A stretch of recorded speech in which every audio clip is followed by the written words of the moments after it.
Think and Grow Rich by Napoleon Hill is a groundbreaking guide to achieving success and wealth through 13 key principles. Hill teaches how to harness the power of your mind to manifest your desires and overcome obstacles. This audiobook is perfect for anyone looking to unlock their potential, build wealth, and create lasting success. Tune in for actionable advice and motivational insights that can transform your life. Chapter 1. Introduction. The Man Who Thought. His way into partnership with Thomas A. Edison. Truly, thoughts are things, and powerful things at that, when they are mixed with definiteness of purpose, persistence, and a burning desire for their translation into riches or other material objects. A little more than 30 years ago, Edwin C. Barnes discovered how true it is that men really do think and grow rich. His discovery did not come about at one sitting. It came little by little, beginning with a burning desire to become a business associate of the great Edison. One of the chief characteristics of Barnes' desire was that it was definite. He wanted to work with Edison, not for him. Observe carefully the description of how he went about translating his desire into reality, and you will have a better understanding of the 13 principles which lead to riches. When this desire, or impulsive thought, first flashed into his mind, he was in no position to act upon it. Two difficulties stood in his way. He did not know Mr. Edison, and he did not have enough money to pay his railroad fare to Orange, New Jersey. These difficulties were sufficient to have discouraged the majority of men from making any attempt to carry out the desire. But his was no ordinary desire. He was so determined to find a way to carry out his desire that he finally decided to travel by blind baggage rather than be defeated. To the uninitiated, this means that he went to East Orange on a freight train. He presented himself at Mr. Edison's laboratory and announced he had come to go into business with the inventor. In speaking of the first meeting between Barnes and Edison, years later, Mr. Edison said, "He stood there before me, looking like an ordinary tramp, but there was something in the expression of his face which conveyed the impression that he was determined to get what he had come after."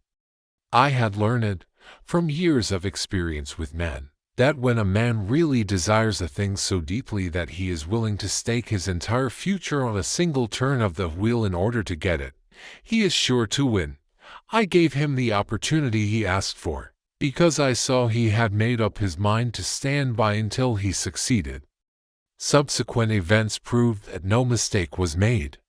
Just what young Barnes said to Mr. Edison on that occasion was far less important than that which he thought. Edison himself said so.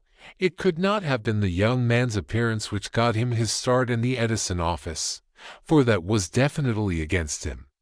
It was what he thought that counted. If the significance of this statement could be conveyed to every person who reads it, there would be no need for the remainder of this book. Barnes did not get his partnership with Edison on his first interview. He did get a chance to work in the Edison offices at a very nominal wage, doing work that was unimportant to Edison, but most important to Barnes, because it gave him an opportunity to display his merchandise where his intended partner could see it. Months went by. Apparently nothing happened to bring the coveted goal which Barnes had set up in his mind as his definite major purpose. But something important was happening in Barnes' mind. He was constantly intensifying his desire to become the business associate of Edison. Psychologists have correctly said that when one is truly ready for a thing, it puts in its appearance. Barnes was ready for a business association with Edison. Moreover, he was determined to remain ready until he got that which he was seeking. He did not say to himself, "Oh well, what's the use? I guess I'll change my mind and try for a salesman's job." But he did say, "I came here to go into business with Edison, and I'll accomplish this end if it takes the remainder of my life." He meant it. What a different story men would have to tell if only they would adopt a definite purpose and stand by that purpose until it had time to become an all-consuming obsession. Maybe young Barnes did not know it at the time, but his bulldog determination, His persistence in standing back of a single desire was destined to mow down all opposition and bring him the opportunity he was seeking. When the opportunity came, it appeared in a different form and from a different direction than Barnes had expected. That is one of the tricks of opportunity. It has a sly habit of slipping in by the back door, and often it comes disguised in the form of misfortune or temporary defeat. Perhaps this is why so many fail to recognize opportunity. Mr. Edison had just perfected a new office device, known at that time as the Edison dictating machine, now the Ediphone. His salesmen were not enthusiastic over the machine. They did not believe it could be sold without great effort. Barnes saw his opportunity. It had crawled in quietly, hidden in a queer-looking machine which interested no one but Barnes and the inventor. Barnes knew he could sell the Edison dictating machine. He suggested this to Edison, and promptly got his chance. He did sell the machine. In fact, he sold it so successfully that Edison gave him a contract to distribute and market it all over the nation. Out of that business association grew the slogan, "Made by Edison and installed by Barnes." The business alliance has been in operation for more than 30 years. Out of it, Barnes has made himself rich in money, but he has done something infinitely greater. He has proved that one really may think and grow rich. How much actual cash that original desire of Barnes has been worth to him, I have no way of knowing. Perhaps it has brought him $2 or $3 million, but the amount, whatever it is, becomes insignificant when compared with the greater asset he acquired in the form of definite knowledge that an intangible impulsive thought can be transmuted into its physical counterpart by the application of known principles. Barnes literally thought himself into a partnership with the great Edison. He thought himself into a fortune. He had nothing to start with except the capacity to know what he wanted, and the determination to stand by that desire until he realized it. He had no money to begin with. He had but little education. He had no influence.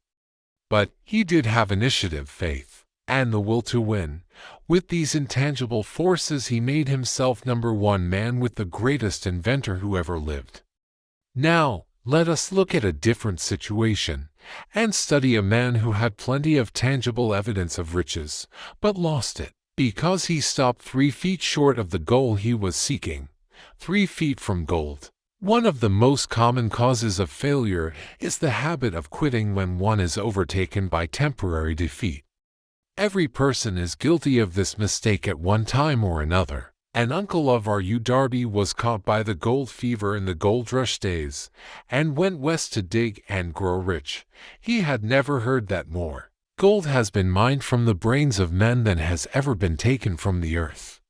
He staked a claim and went to work with pick and shovel. The going was hard, but his lust for gold was definite. After weeks of labor, he was rewarded by the discovery of the shining ore. He needed machinery to bring the ore to the surface. Quietly, he covered up the mine, retraced his footsteps to his home in Williamsburg, Maryland, told his relatives and a few neighbors of the strike. They got together money for the needed machinery, had it shipped. The uncle and Darby went back to work the mine. The first car of ore was mined and shipped to a smelter. The returns proved they had one of the richest mines in Colorado. A few more cars of that ore would clear the debts. Then would come the big killing in profits. Down went the drills, up went the hopes of Darby and uncle. Then something happened. The vein of gold ore disappeared. They had come to the end of the rainbow, and the pot of gold was no longer there. They drilled on, desperately trying to pick up the vein again, all to no avail. Finally, they decided to quit. They sold the machinery to a junkman for a few $100s and took the train back home. Some junkmen are dumb, but not this one. He called in a mining engineer to look at the mine and do a little calculating. The engineer advised that the project had failed, Because the owners were not familiar with fault lines, his calculations showed that the vein would be found just 3 feet from where the Darbys had stopped drilling. That is exactly where it was found. The junkman took millions of dollars in ore from the mine, because he knew enough to seek expert counsel before giving up. Most of the money which went into the machinery was procured through the efforts of R.U. Darby. He was then a very young man. The money came from his relatives and neighbors, because of their faith in him. He paid back every dollar of it, although he was years in doing so. Long afterward, Mr. Darby recouped his loss many times over, when he made the discovery that desire can be transmuted into gold. The discovery came after he went into the business of selling life insurance. Remembering that he lost a huge fortune, because he stopped 3 feet from gold, Darby profited by the experience in his chosen work, by the simple method of saying to himself, "I stopped 3 feet from gold, but I will never stop because men say no when I ask them to buy insurance." Darby is one of a small group of fewer than 50 men who sell more than $1 million in life insurance annually. He owes his stickability to the lesson he learned from his quitability in the gold mining business. Before success comes in any man's life, he is sure to meet with much temporary defeat, and, perhaps, some failure. When defeat overtakes a man, the easiest and most logical thing to do is to quit.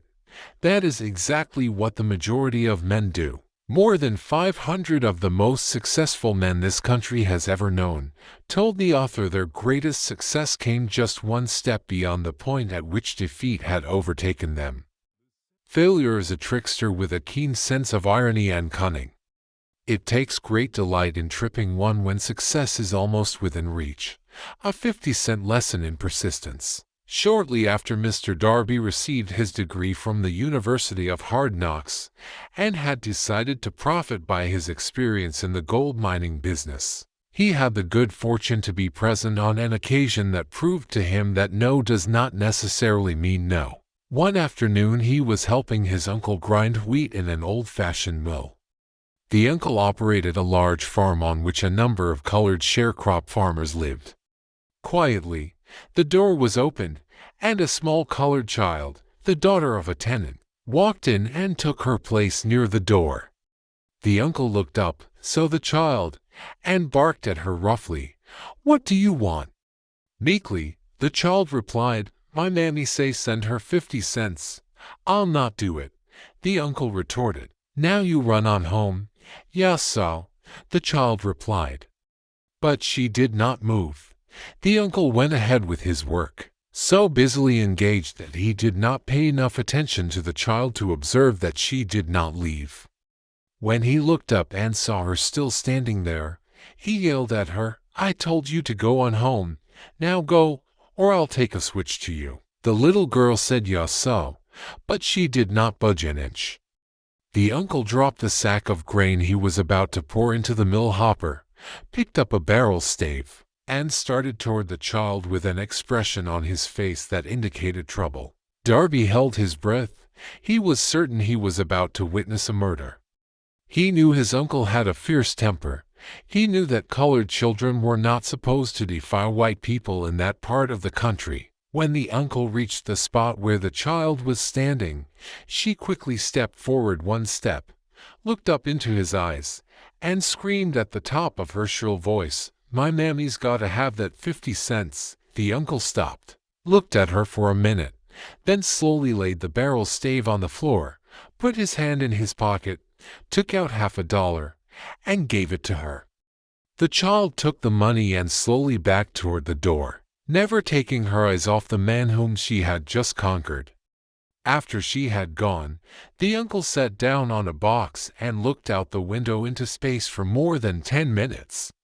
He was pondering, with awe, over the whipping he had just taken. Mr. Darby, too, was doing some thinking.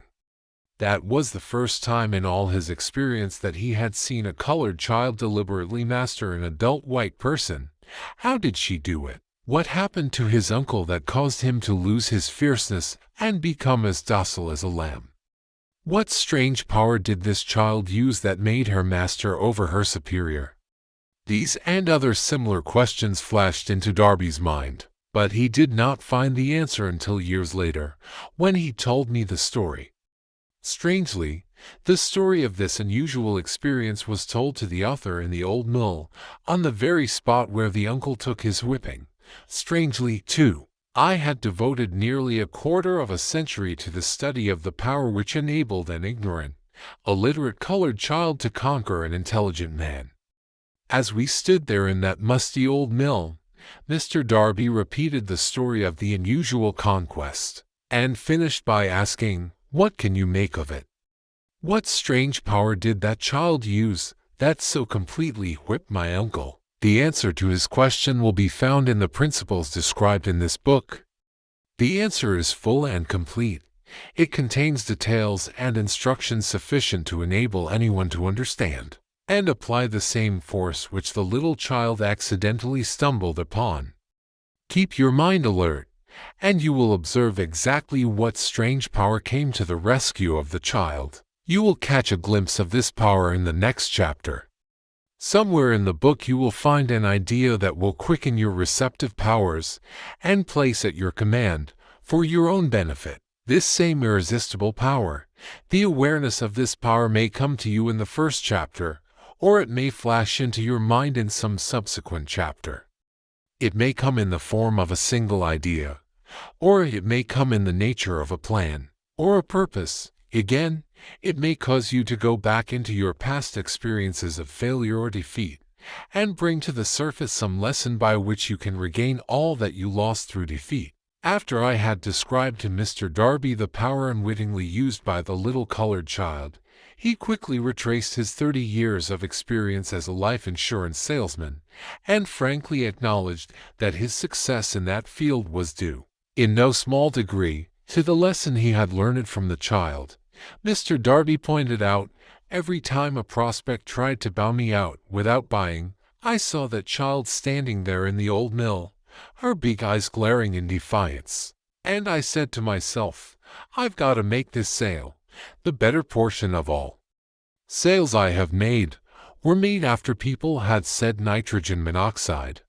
He recalled, too, his mistake in having stopped only 3 feet from gold, but, he said, that experience was a blessing in disguise. It taught me to keep on keeping on, no matter how hard the going may be, a lesson I needed to learn before I could succeed in anything.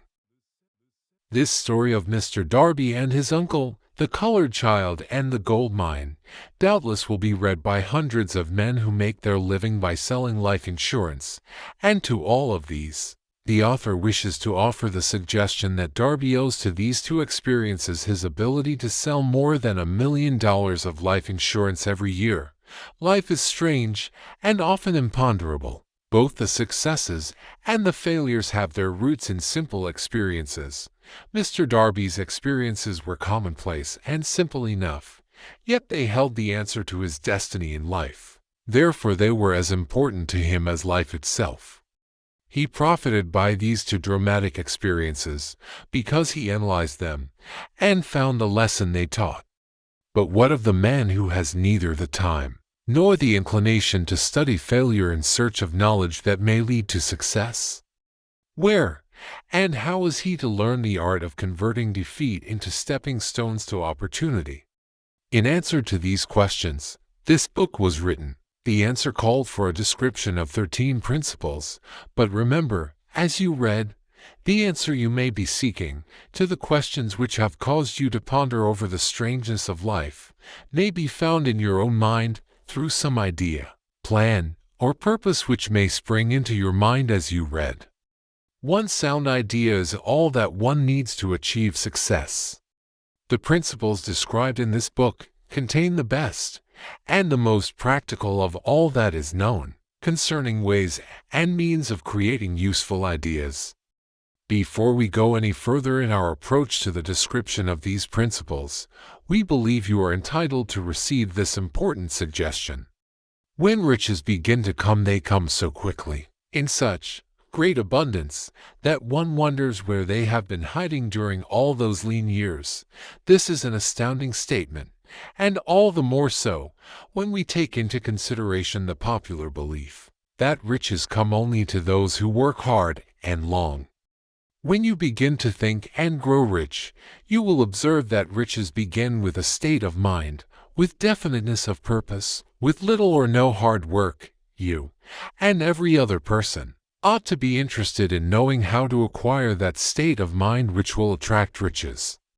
I spent 25 years in research, analyzing more than 25,000 people, because I, too, wanted to know how wealthy men become that way. Without that research, this book could not have been written.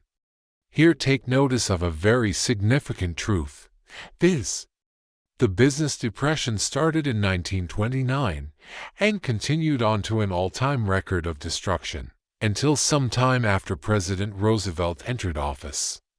Then the depression began to fade into nothingness. Just as any electrician in a theater raises the lights so gradually that darkness is transmuted into light before you realize it, so did the spell of fear in the minds of the people gradually fade away and become faith. Observe very closely, as soon as you master the principles of this philosophy and begin to follow the instructions for applying those principles, your financial status will begin to improve, and everything you touch will begin to transmute itself into an asset for your benefit. Impossible? Not at all. One of the main weaknesses of mankind is the average man's familiarity with the word impossible. He knows all the rules which will not work. He knows all the things which cannot be done. This book was written for those who seek the rules which have made others successful and are willing to stake everything on those rules. A great many years ago I purchased a fine dictionary. The first thing I did with it was to turn to the word impossible and neatly clip it out of the book. That would not be an unwise thing for you to do. Success comes to those who become success conscious. Failure comes to those who indifferently allow themselves to become failure conscious. The object of this book is to help all who seek it to learn the art of changing their minds from failure consciousness to success consciousness. Another weakness found in altogether too many people is the habit of measuring everything and everyone by their own impressions and beliefs.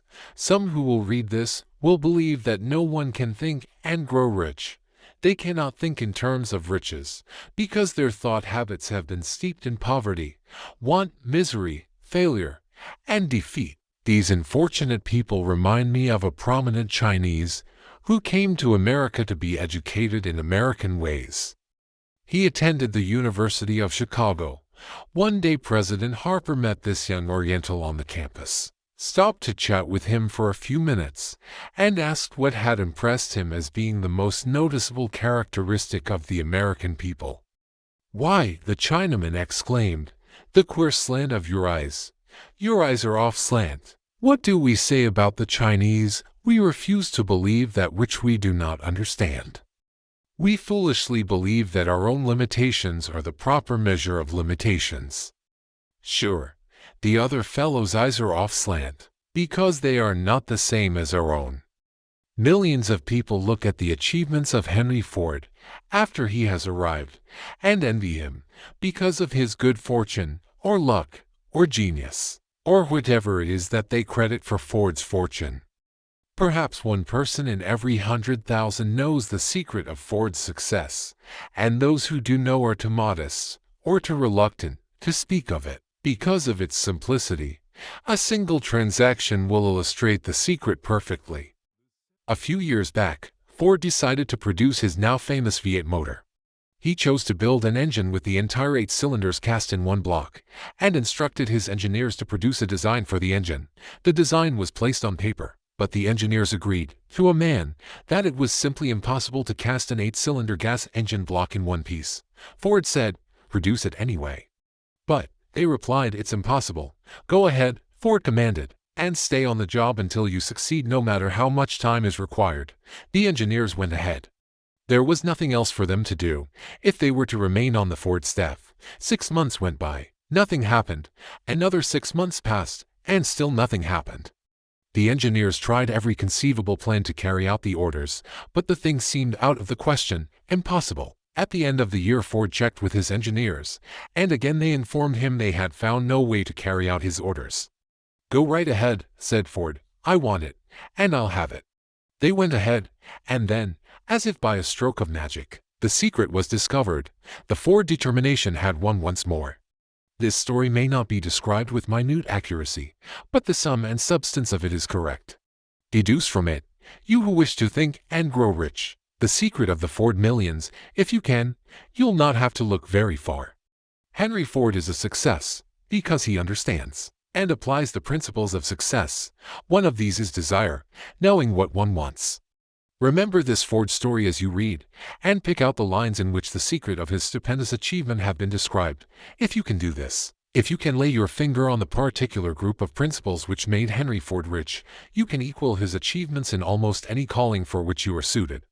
You are the master of your fate, the captain of your soul, because when Henley wrote the prophetic lines, "I am the master of my fate, I am the captain of my soul," he should have informed us that we are the masters of our fate, the captains of our souls, because we have the power to control our thoughts. He should have told us that the ether in which this little earth floats, in which we move and have our being, is a form of energy moving at an inconceivably high rate of vibration, and that the ether is filled with a form of universal power which adapts itself to the nature of the thoughts we hold in our minds, and influences us, in natural ways, to transmute our thoughts into their physical equivalent. If the poet had told us of this great truth, we would know what is that we are the masters of our fate, the captains of our souls. He should have told us, with great emphasis, that this power makes no attempt to discriminate between destructive thoughts and constructive thoughts, that it will urge us to translate into physical reality thoughts of poverty, just as quickly as it will influence us to act upon thoughts of riches.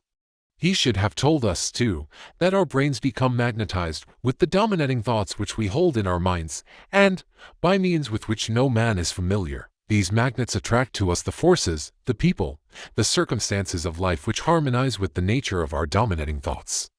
He should have told us that before we can accumulate riches in great abundance, we must magnetize our minds with intense desire for riches, that we must become money conscious until the desire for money drives us to create definite plans for acquiring it. But, being a poet, and not a philosopher, Henley contented himself by stating a great truth in poetic form, leaving those who followed him to interpret the philosophical meaning of his lines. Little by little, the truth has unfolded itself, until it now appears certain that the principles described in this book hold the secret of mastery over our economic fate. We are now ready to examine the first of these principles. Maintain a spirit of open-mindedness, and remember as you read, they are the invention of no one man. The principles were gathered from the life experiences of more than 500 men who actually accumulated riches in huge amounts. Men who began in poverty, with but little education, without influence. The principles worked for these men. You can put them to work for your own enduring benefit. You will find it easy, not hard, to do.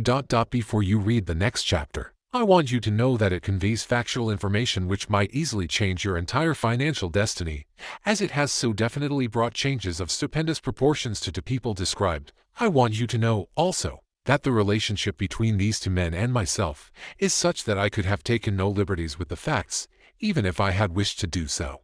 One of them has been my closest personal friend for almost 25 years. The other is my own son. The unusual success of these two men, success which they generously accredit to the principle described in the next chapter, more than justifies this personal reference as a means of emphasizing the far-flung power of this principle. Almost 15 years ago, I delivered the commencement address at Salem College, Salem, West Virginia. I emphasized the principle described in the next chapter with so much intensity that one of the members of the graduating class definitely appropriated it and made it a part of his own philosophy. The young man is now a member of Congress and an important factor in the present administration. Just before this book went to the publisher, he wrote me a letter in which he so clearly stated his opinion of the principle outlined in the next chapter that I have chosen to publish his letter as an introduction to that chapter. It gives you an idea of the rewards to come, my dear Napoleon. My service as a member of Congress having given me an insight into the problems of men and women, I am writing to offer a suggestion which may become helpful to thousands of worthy people. With apologies, I must state that the suggestion, if acted upon, will mean several years of labor and responsibility for you. But I am enheartened to make the suggestion because I know your great love for rendering useful service. In 1922, you delivered the commencement address at Salem College when I was a member of the graduating class. In that address, you planted in my mind an idea which has been responsible for the opportunity I now have to serve the people of my state, and will be responsible, in a very large measure, for whatever success I may have in the future. The suggestion I have in mind is that you put into a book the sum and substance of the address you delivered at Salem College, and in that way give the people of America an opportunity to profit by your many years of experience and association with the men who, by their greatness, have made America the richest nation on earth. I recall, as though it were yesterday, the marvelous description you gave of the method by which Henry Ford, with but little schooling, without a dollar, with no influential friends, rose to great heights. I made up my mind then, even before you had finished your speech, that I would make a place for myself, no matter how many difficulties I had to surmount. Thousands of young people will finish their schooling this year, and within the next few years, every one of them will be seeking just such a message of practical encouragement as the one I received from you. They will want to know where to turn, what to do, to get started in life. You can tell them, because you have helped to solve the problems of so many, many people. If there is any possible way that you can afford to render so great a service, may I offer the suggestion that you include with every book one of your personal analysis charts, in order that the purchaser of the book may have the benefit of a complete self-inventory, indicating, as you indicated to me years ago, exactly what is standing in the way of success. Such a service as this, providing the readers of your book with a complete and biased picture of their faults and their virtues, would mean to them the difference between success and failure. The service would be priceless. Millions of people are now facing the problem of staging a comeback because of the Depression, and I speak from personal experience when I say, I know these earnest people would welcome the opportunity to tell you their problems, and to receive your suggestions for the solution. You know the problems of those who face the necessity of beginning all over again. There are thousands of people in America today who would like to know how they can convert ideas into money. People who must start at scratch, without finances, and recoup their losses. If anyone can help them, you can. If you publish the book, I would like to own the first copy that comes from the press, personally autographed by you. With best wishes, believe me. Cordially yours, Jennings Randolph. Chapter 2. Desire. The starting point of all achievement, the first step toward riches. When Edwin C. Barnes climbed down from the freight train in Orange and J, more than 30 years ago, he may have resembled a tramp, but his thoughts were those of a king, as he made his way from the railroad tracks to Thomas A. Edison's office. His mind was at work. He saw himself standing in Edison's presence. He heard himself asking Mr. Edison for an opportunity to carry out the one consuming obsession of his life, a burning desire to become the business associate of the great inventor. Barnes' desire was not a hope, it was not a wish. It was a keen, pulsating desire, which transcended everything else. It was definite. The desire was not new when he approached Edison. It had been Barnes' dominating desire for a long time. In the beginning, when the desire first appeared in his mind, it may have been, probably was, only a wish, but it was no mere wish when he appeared before Edison with it. A few years later, Edwin C. Barnes again stood before Edison, in the same office where he first met the inventor. This time his desire had been translated into reality. He was in business with Edison. The dominating dream of his life had become a reality. Today, people who know Barnes envy him because of the break life yielded him. They see him in the days of his triumph, without taking the trouble to investigate the cause of his success. Barnes succeeded because he chose a definite goal, placed all his energy, all his willpower, all his effort, everything back of that goal. He did not become the partner of Edison the day he arrived. He was content to start in the most menial work, as long as it provided an opportunity to take even one step toward his cherished goal. 5 years passed before the chance he had been seeking made its appearance. During all those years, not one ray of hope, not one promise of attainment of his desire had been held out to him, to everyone, except himself. He appeared only another cog in the Edison business wheel, but in his own mind, he was the partner of Edison every minute of the time, from the very day that he first went to work there. It is a remarkable illustration of the power of a definite desire. Barnes won his goal because he wanted to be a business associate of Mr. Edison, more than he wanted anything else. He created a plan by which to attain that purpose, but he burned all bridges behind him. He stood by his desire until it became the dominating obsession of his life and, finally, a fact. When he went to Orange, he did not say to himself, "I will try to induce Edison to give me a job of some sort." He said, "I will see Edison, and put him on notice that I have come to go into business with him." He did not say, "I will work there for a few months, and if I get no encouragement, I will quit and get a job somewhere else." He did say, "I will start anywhere. I will do anything Edison tells me to do, but before I am through, I will be his associate." He did not say, "I will keep my eyes open for another opportunity, in case I fail to get what I want in the Edison organization." He said, "There is but one thing in this world that I am determined to have, and that is a business association with Thomas A. Edison.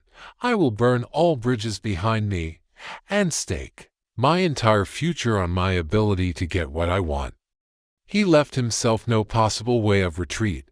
He had to win or perish. That is all there is to the Barnes story of success. A long while ago, a great warrior faced a situation which made it necessary for him to make a decision which ensured his success on the battlefield. He was about to send his armies against a powerful foe, whose men outnumbered his own. He loaded his soldiers into boats, sailed to the enemy's country, and loaded soldiers and equipment, then gave the order to burn the ships that had carried them. Addressing his men before the first battle, he said, "You see the boats going up in smoke. That means that we cannot leave these shores alive unless we win. We now have no choice. We win, or we perish." They won. Every person who wins in any undertaking must be willing to burn his ships and cut all sources of retreat. Only by so doing can one be sure of maintaining that state of mind known as a burning desire to win, essential to success. The morning after the Great Chicago Fire, a group of merchants stood on State Street, looking at the smoking remains of what had been their stores. They went into a conference to decide if they would try to rebuild, or leave Chicago and start over in a more promising section of the country. They reached a decision, all except one, to leave Chicago. The merchant who decided to stay and rebuild pointed a finger at the remains of his store and said, "Gentlemen, on that very spot I will build the world's greatest store, no matter how many times it may burn down." That was more than 50 years ago.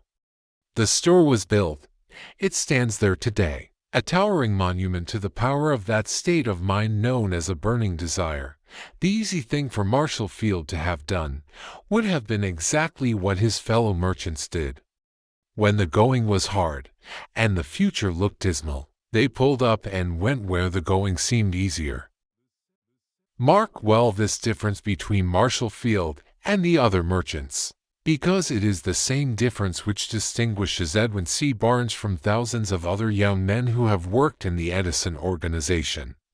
It is the same difference which distinguishes practically all who succeed from those who fail. Every human being who reaches the age of understanding of the purpose of money wishes for it.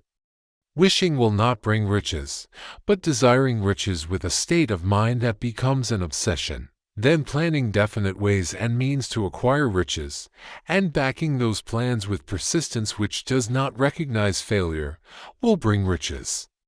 The method by which desire for riches can be transmuted into its financial equivalent consists of 6 definite, practical steps, viz. First, fix in your mind the exact amount of money you desire. It is not sufficient merely to say I want plenty of money. Be definite as to the amount. There is a psychological reason for definiteness which will be described in a subsequent chapter. Second, determine exactly what you intend to give in return for the money you desire. There is no such reality as something for nothing. Third, establish a definite date when you intend to possess the money you desire. Fourth, create a definite plan for carrying out your desire, and begin at once, whether you are ready or not, to put this plan into action. Fifth, write out a clear, concise statement of the amount of money you intend to acquire. Name the time limit for its acquisition, state what you intend to give in return for the money, and describe clearly the plan through which you intend to accumulate it. 6. Read your written statement aloud, twice daily, once just before retiring at night, and once after rising in the morning. As you read, see and feel and believe yourself already in possession of the money, it is important that you follow the instructions described in these 6 steps. It is especially important that you observe and follow the instructions in the 6th paragraph. You may complain that it is impossible for you to see yourself in possession of money before you actually have it. Here is where a burning desire will come to your aid. If you truly desire money so keenly that your desire is an obsession, you will have no difficulty in convincing yourself that you will acquire it. The object is to want money, and to become so determined to have it that you convince yourself you will have it. Only those who become money conscious ever accumulate great riches. Money consciousness means that the mind has become so thoroughly saturated with the desire for money that one can see oneself already in possession of it. To the uninitiated, who has not been schooled in the working principles of the human mind, these instructions may appear impractical. It may be helpful, to all who fail to recognize the soundness of the 6 steps, to know that the information they convey was received from Andrew Carnegie, who began as an ordinary laborer in the steel mills, but managed, despite his humble beginning, to make these principles yield him a fortune of considerably more than $100 million. It may be of further help to know that the 6 steps here recommended were carefully scrutinized by the late Thomas A. Edison, who placed his stamp of approval upon them as being not only the steps essential for the accumulation of money, but necessary for the attainment of any definite goal. The steps call for no hard labor, they call for no sacrifice. They do not require one to become ridiculous or credulous. To apply them calls for no great amount of education. But the successful application of these 6 steps does call for sufficient imagination to enable one to see and to understand that accumulation of money cannot be left to chance, good fortune, and luck. One must realize that all who have accumulated great fortunes first did a certain amount of dreaming, hoping, wishing, desiring, and planning before they acquired money. You may as well know, right here, that you can never have riches in great quantities unless you can work yourself into a white heat of desire for money and actually believe you will possess it. You may as well know, also, that every great leader, from the dawn of civilization down to the present, was a dreamer.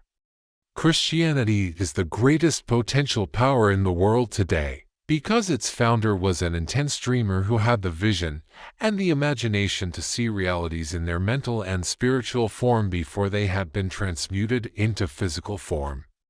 If you do not see great riches in your imagination, you will never see them in your bank balance.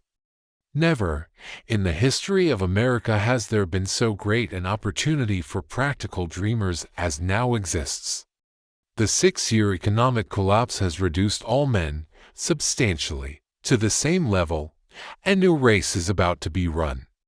The stakes represent huge fortunes which will be accumulated within the next 10 years. The rules of the race have changed, because we now live in a changed world that definitely favors the masses. Those who had but little or no opportunity to win under the conditions existing during the Depression, when fear paralyzed growth and development. We who are in this race for riches should be encouraged to know that this changed world in which we live is demanding new ideas, new ways of doing things, new leaders, new inventions, new methods of teaching, new methods of marketing, new books, new literature, new features for the radio, new ideas for moving pictures. Back of all this demand for new and better things, there is one quality which one must possess to win, and that is definiteness of purpose, the knowledge of what one wants, and a burning desire to possess it. The business depression marked the death of one age and the birth of another. This changed world requires practical dreamers who can and will put their dreams into action.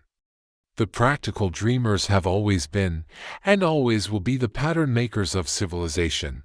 We who desire to accumulate riches should remember the real leaders of the world always have been men who harnessed and put into practical use the intangible and seen forces of inborn opportunity, and have converted those forces, or impulses of thought, into skyscrapers, cities, factories, airplanes, automobiles, and every form of convenience that makes life more pleasant.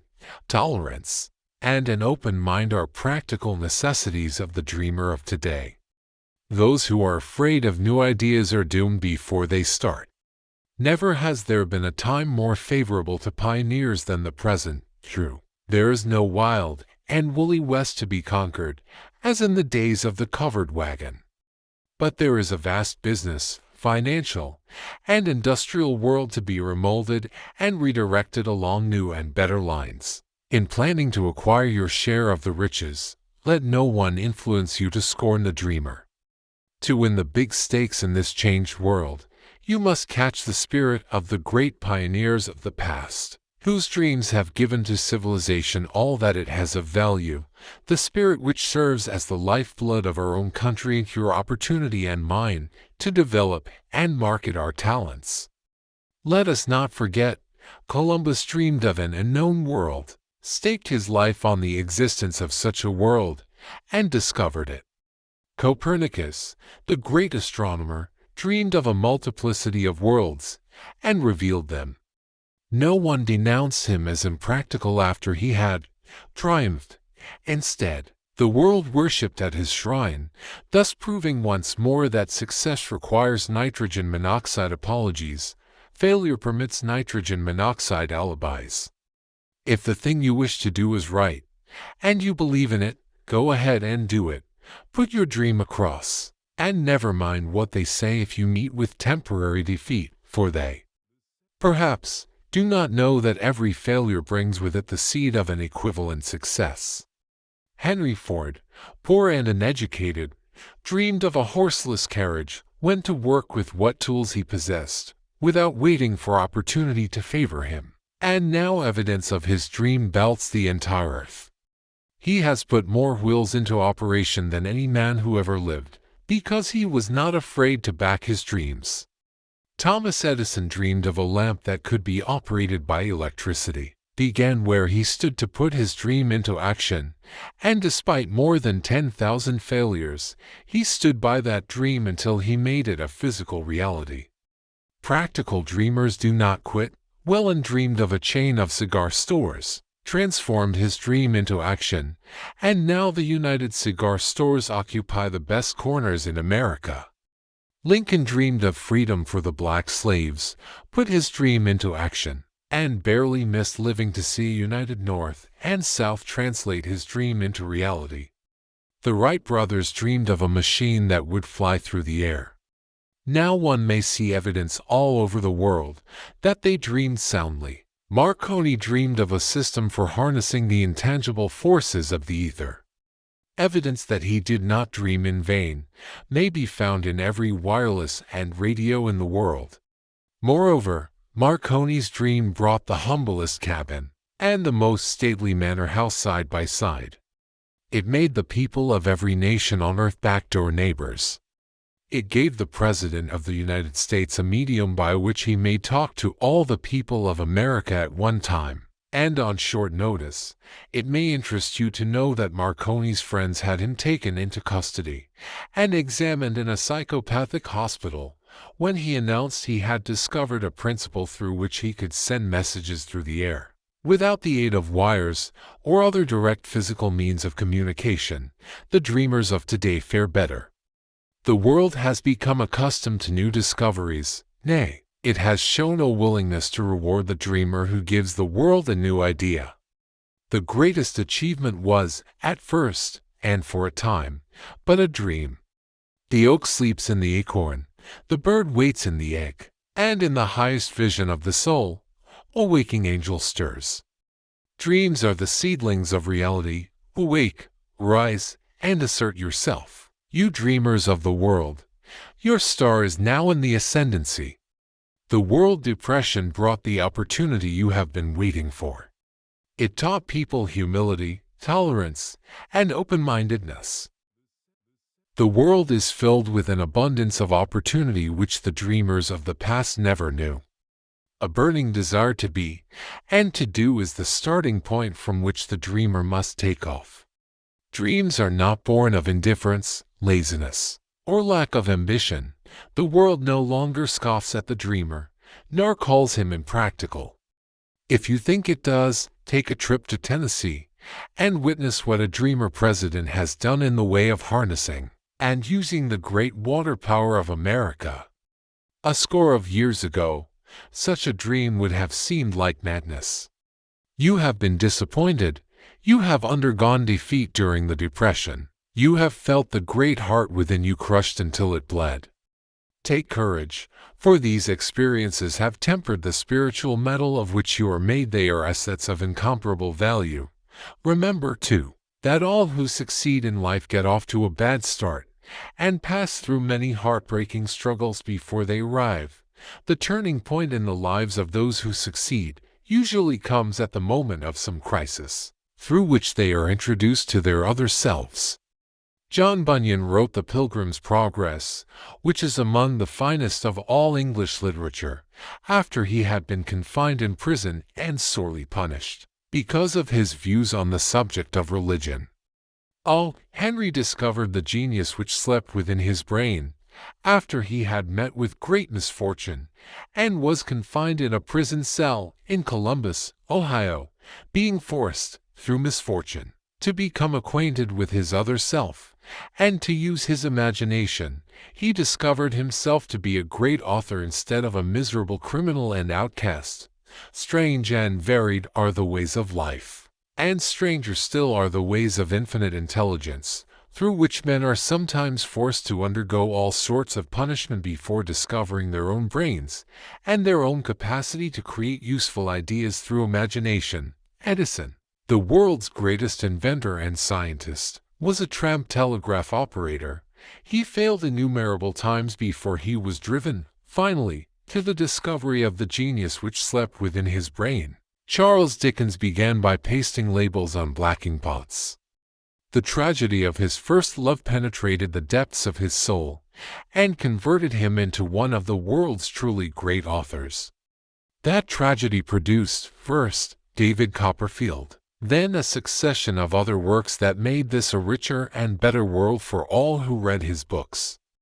Disappointment over love affairs generally has the effect of driving men to drink and women to ruin, and this, because most people never learn the art of transmuting their strongest emotions into dreams of a constructive nature. Helen Keller became deaf, dumb, and blind shortly after birth, despite her greatest misfortune. She has written her name indelibly in the pages of the history of the great. Her entire life has served as evidence that no one ever is defeated until defeat has been accepted as a reality. Robert Burns was an illiterate country lad. He was cursed by poverty, and grew up to be a drunkard in the bargain.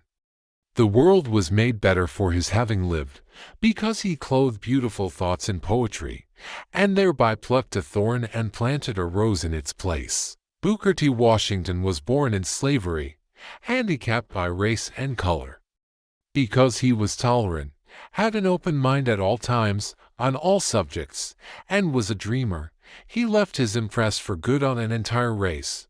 Beethoven was deaf. Milton was blind, but their names will last as long as time endures, because they dreamed and translated their dreams into organized thought. Before passing to the next chapter, kindle anew in your mind the fire of hope, faith, courage, and tolerance. If you have these states of mind, and a working knowledge of the principles described, all else that you need will come to you, when you are ready for it. Let Emerson state the thought in these words: every proverb, every book, every byword that belongs to thee for aid and comfort shall surely come home through open or winding passages. Every friend whom not thy fantastic will, but the great and tender soul in thee craveth, shall lock thee in his embrace. There is a difference between wishing for a thing and being ready to receive it. No one is ready for a thing until he believes he can acquire it. The state of mind must be belief, not mere hope or wish.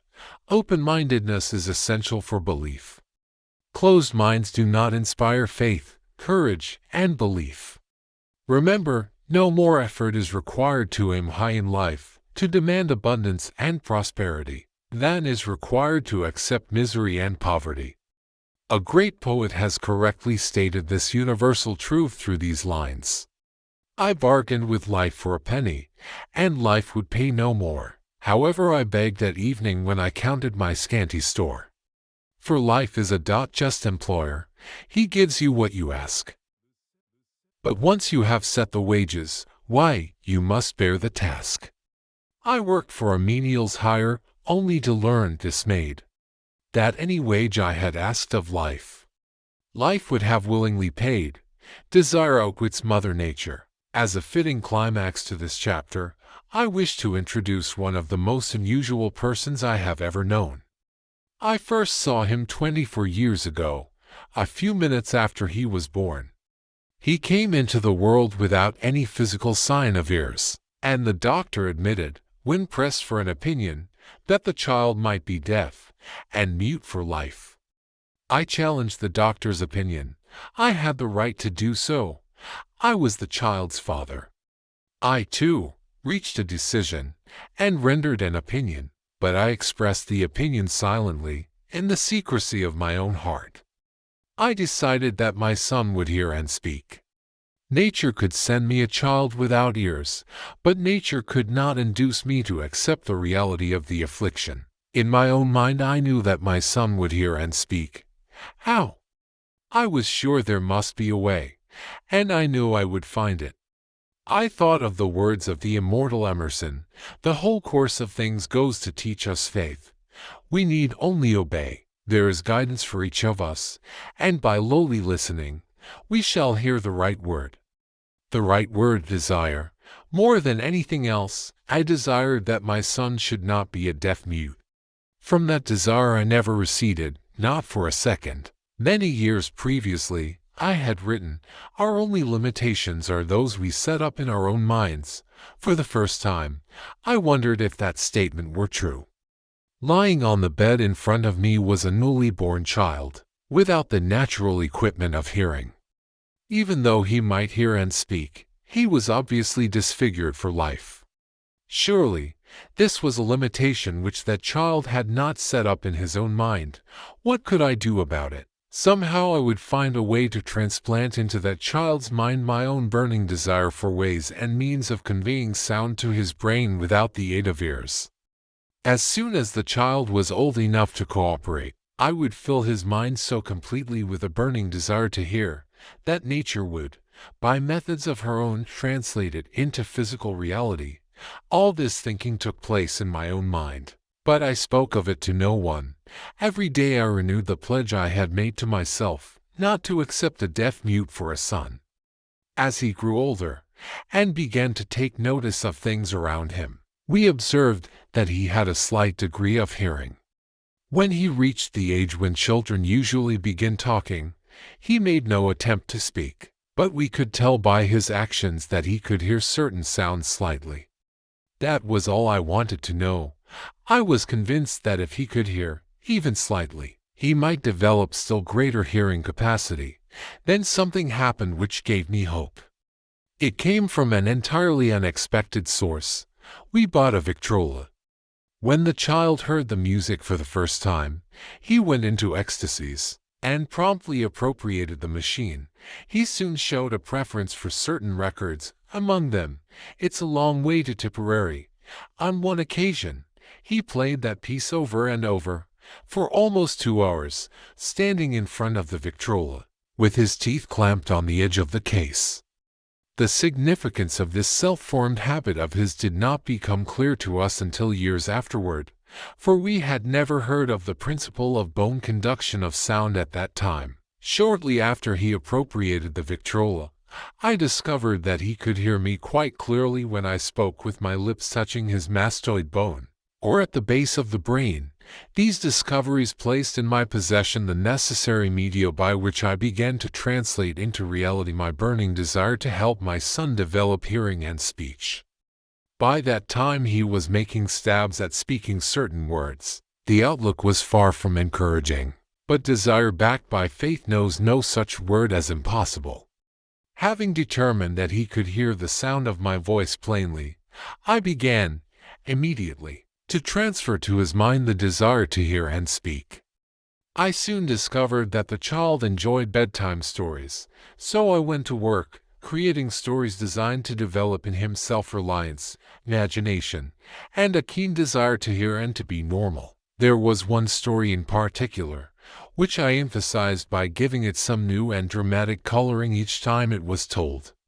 It was designed to plant in his mind the thought that his affliction was not a liability, but an asset of great value. Despite the fact that all the philosophy I had examined clearly indicated that every adversity brings with it the seed of an equivalent advantage, I must confess that I had not the slightest idea how this affliction could ever become an asset.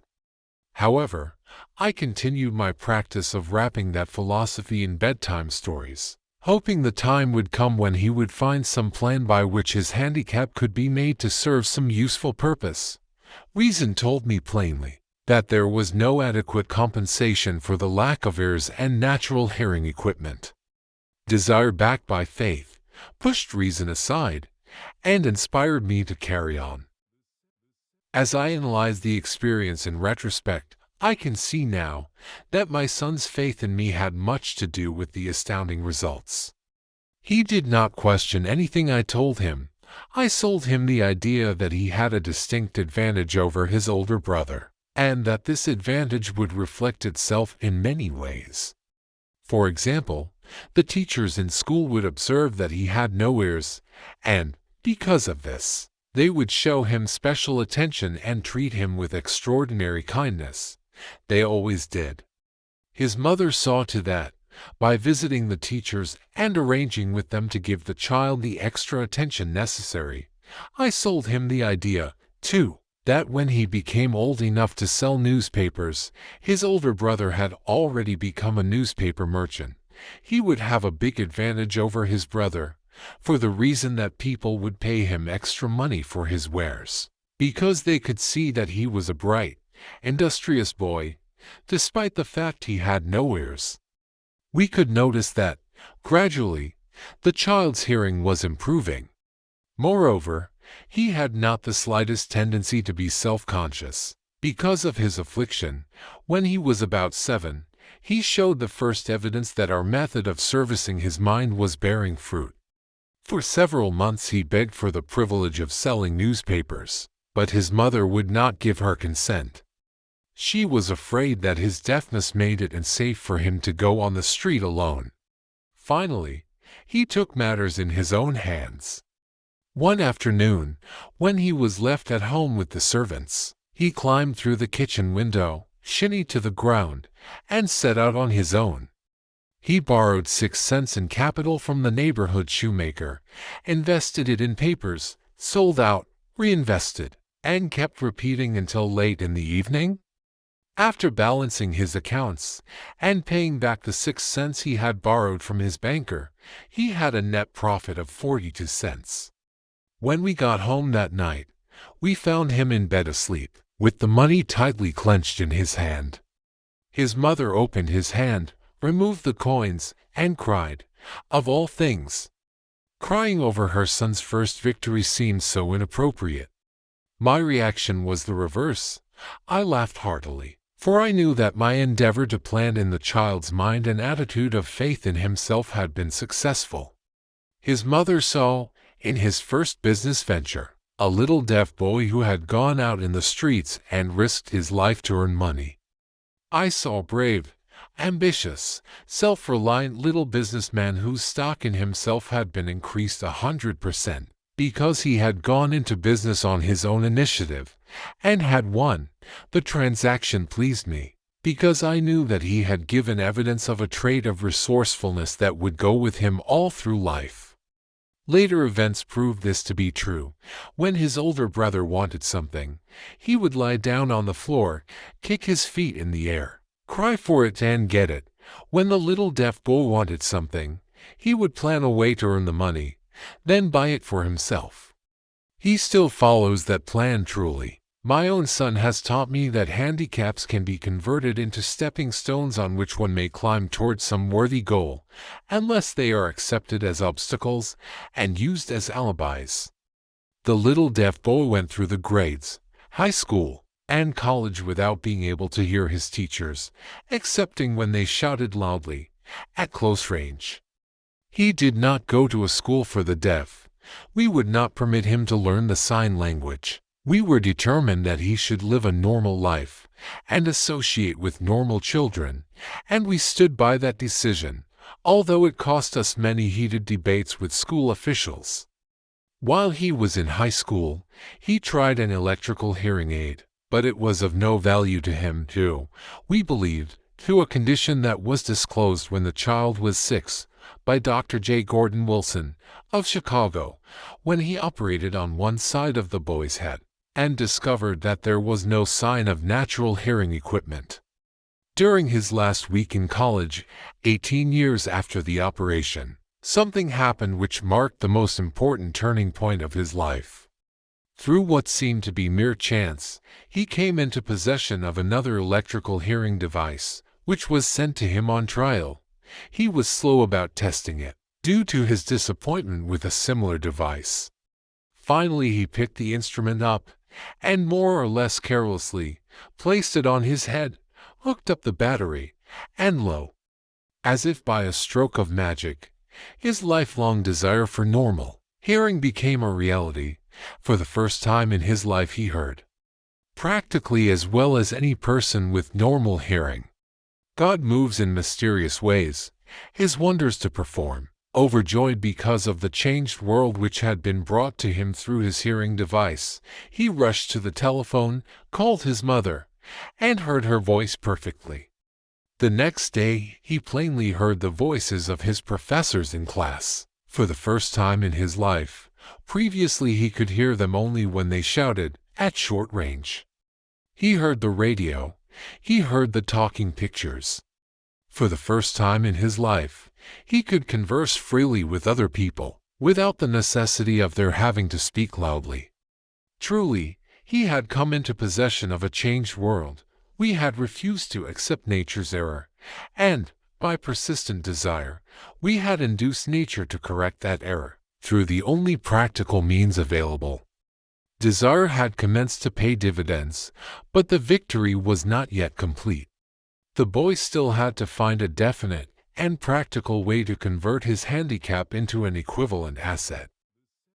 Hardly realizing the significance of what had already been accomplished, but intoxicated with the joy of his newly discovered world of sound, he wrote a letter to the manufacturer of the hearing aid, enthusiastically describing his experience. Something in his letter, something, perhaps, which was not written on the lines, but back of them, caused the company to invite him to New York. When he arrived, he was escorted through the factory, and while talking with the chief engineer, telling him about his changed world, a hunch, an idea, or an inspiration, call it what you wish, flashed into his mind. It was this impulse of thought which converted his affliction into an asset, destined to pay dividends in both money and happiness to thousands for all time to come. The sum and substance of that impulse of thought was this: it occurred to him that he might be of help to the millions of deafened people who go through life without the benefit of hearing devices. If he could find a way to tell them the story of his changed world, then and there, he reached a decision to devote the remainder of his life to rendering useful service to the hard of hearing.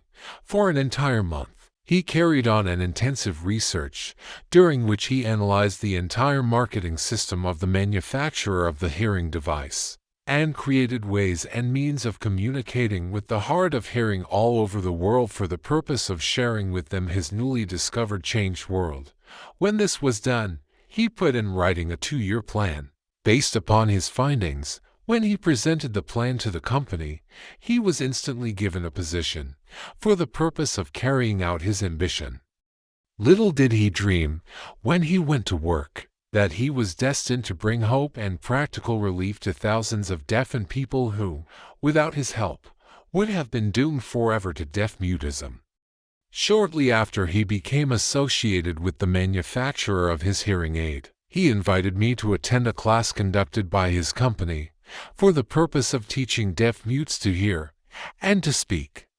I had never heard of such a form of education, therefore I visited the class, skeptical but hopeful that my time would not be entirely wasted. Here I saw a demonstration which gave me a greatly enlarged vision of what I had done to arouse and keep alive in my son's mind the desire for normal hearing. I saw deaf mutes actually being taught to hear and to speak, through application of the self-same principle I had used more than 20 years previously in saving my son from deaf-mutism. Thus, through some strange turn of the wheel of fate, my son Blair and I have been destined to aid in correcting deaf-mutism for those as yet unborn, because we are the only living human beings, as far as I know, who have established definitely the fact that deaf-mutism can be corrected to the extent of restoring to normal life those who suffer with this affliction. It has been done for one, it will be done for others. There is no doubt in my mind that Blair would have been a deaf-mute all his life, if his mother and I had not managed to shape his mind as we did. The doctor who attended at his birth told us, confidentially, the child might never hear or speak. A few weeks ago, Dr. Irving Voorhees, a noted specialist on such cases, examined Blair very thoroughly. He was astounded when he learned how well my son now hears and speaks, and said his examination indicated that theoretically, the boy should not be able to hear at all, but the lad does hear, despite the fact that X-ray pictures show there is no opening in the skull whatsoever, from where his ears should be to the brain. When I planted in his mind the desire to hear and talk, and live as a normal person, there went with that impulse some strange influence which caused nature to become bridge builder, and span the gulf of silence between his brain and the outer world, by some means which the keenest medical specialists have not been able to interpret. It would be sacrilege for me to even conjecture as to how nature performed this miracle. It would be unforgivable if I neglected to tell the world as much as I know of the humble part I assumed in the strange experience. It is my duty, and a privilege to say I believe, and not without reason, that nothing is impossible to the person who backs desire with enduring faith. Verily, a burning desire has devious ways of transmuting itself into its physical equivalent. Blair desired normal hearing. Now he has it. He was born with a handicap which might easily have sent one with a less defined desire to the street with a bundle of pencils and a tin cup. That handicap now promises to serve as the medium by which he will render useful service to many millions of hard of hearing. Also, to give him useful employment at adequate financial compensation the remainder of his life. The little white lies I planted in his mind when he was a child, by leading him to believe his affliction would become a great asset, which he could capitalize, has justified itself. Verily, there is nothing, right or wrong, which belief, plus burning desire, cannot make real. These qualities are free to everyone. In all my experience in dealing with men and women who had personal problems, I never handled a single case which more definitely demonstrates the power of desire. Authors sometimes make the mistake of writing of subjects of which they have but superficial or very elementary knowledge. It has been my good fortune to have had the privilege of testing the soundness of the power of desire through the affliction of my own son. Perhaps it was providential that the experience came as it did, for surely no one is better prepared than he to serve as an example of what happens when desire is put to the test. If Mother Nature bends to the will of desire, is it logical that mere men can defeat a burning desire? Strange and imponderable is the power of the human mind. We do not understand the method by which it uses every circumstance, every individual, every physical thing within its reach, as a means of transmuting desire into its physical counterpart. Perhaps science will uncover this secret. I planted in my son's mind the desire to hear and to speak as any normal person hears and speaks. That desire has now become a reality. I planted in his mind the desire to convert his greatest handicap into his greatest asset. That desire has been realized. The modus operandi by which this astounding result was achieved is not hard to describe. It consisted of three very definite facts. First, I mixed faith with the desire for normal hearing, which I passed on to my son. Second, I communicated my desire to him in every conceivable way available, through persistent, continuous effort, over a period of years. Third, he believed me. As this chapter was being completed, news came of the death of Madame Schumann Heink. One short paragraph in the news dispatch gives the clue to this unusual woman's stupendous success as a singer. I quote the paragraph, because the clue it contains is none other than desire. Early in her career, Madame Schumann Heink visited the director of the Vienna Court Opera to have him test her voice. But he did not test it. After taking one look at the awkward and poorly dressed girl, he exclaimed, none too gently, with such a face, and with no personality at all, how can you ever expect to succeed in opera? My good child, give up the idea, buy a sewing machine, and go to work. You can never be a singer. Never is a long time. The director of the Vienna Court Opera knew much about the technique of singing. He knew little about the power of desire, when it assumes the proportion of an obsession. If he had known more of that power, he would not have made the mistake of condemning genius without giving it an opportunity. Several years ago, one of my business associates became ill. He became worse as time went on, and finally was taken to the hospital for an operation. Just before he was wheeled into the operating room, I took a look at him, and wondered how anyone as thin and emaciated as he could possibly go through a major operation successfully. The doctor warned me that there was little if any chance of my ever seeing him alive again, but that was the doctor's opinion. It was not the opinion of the patient.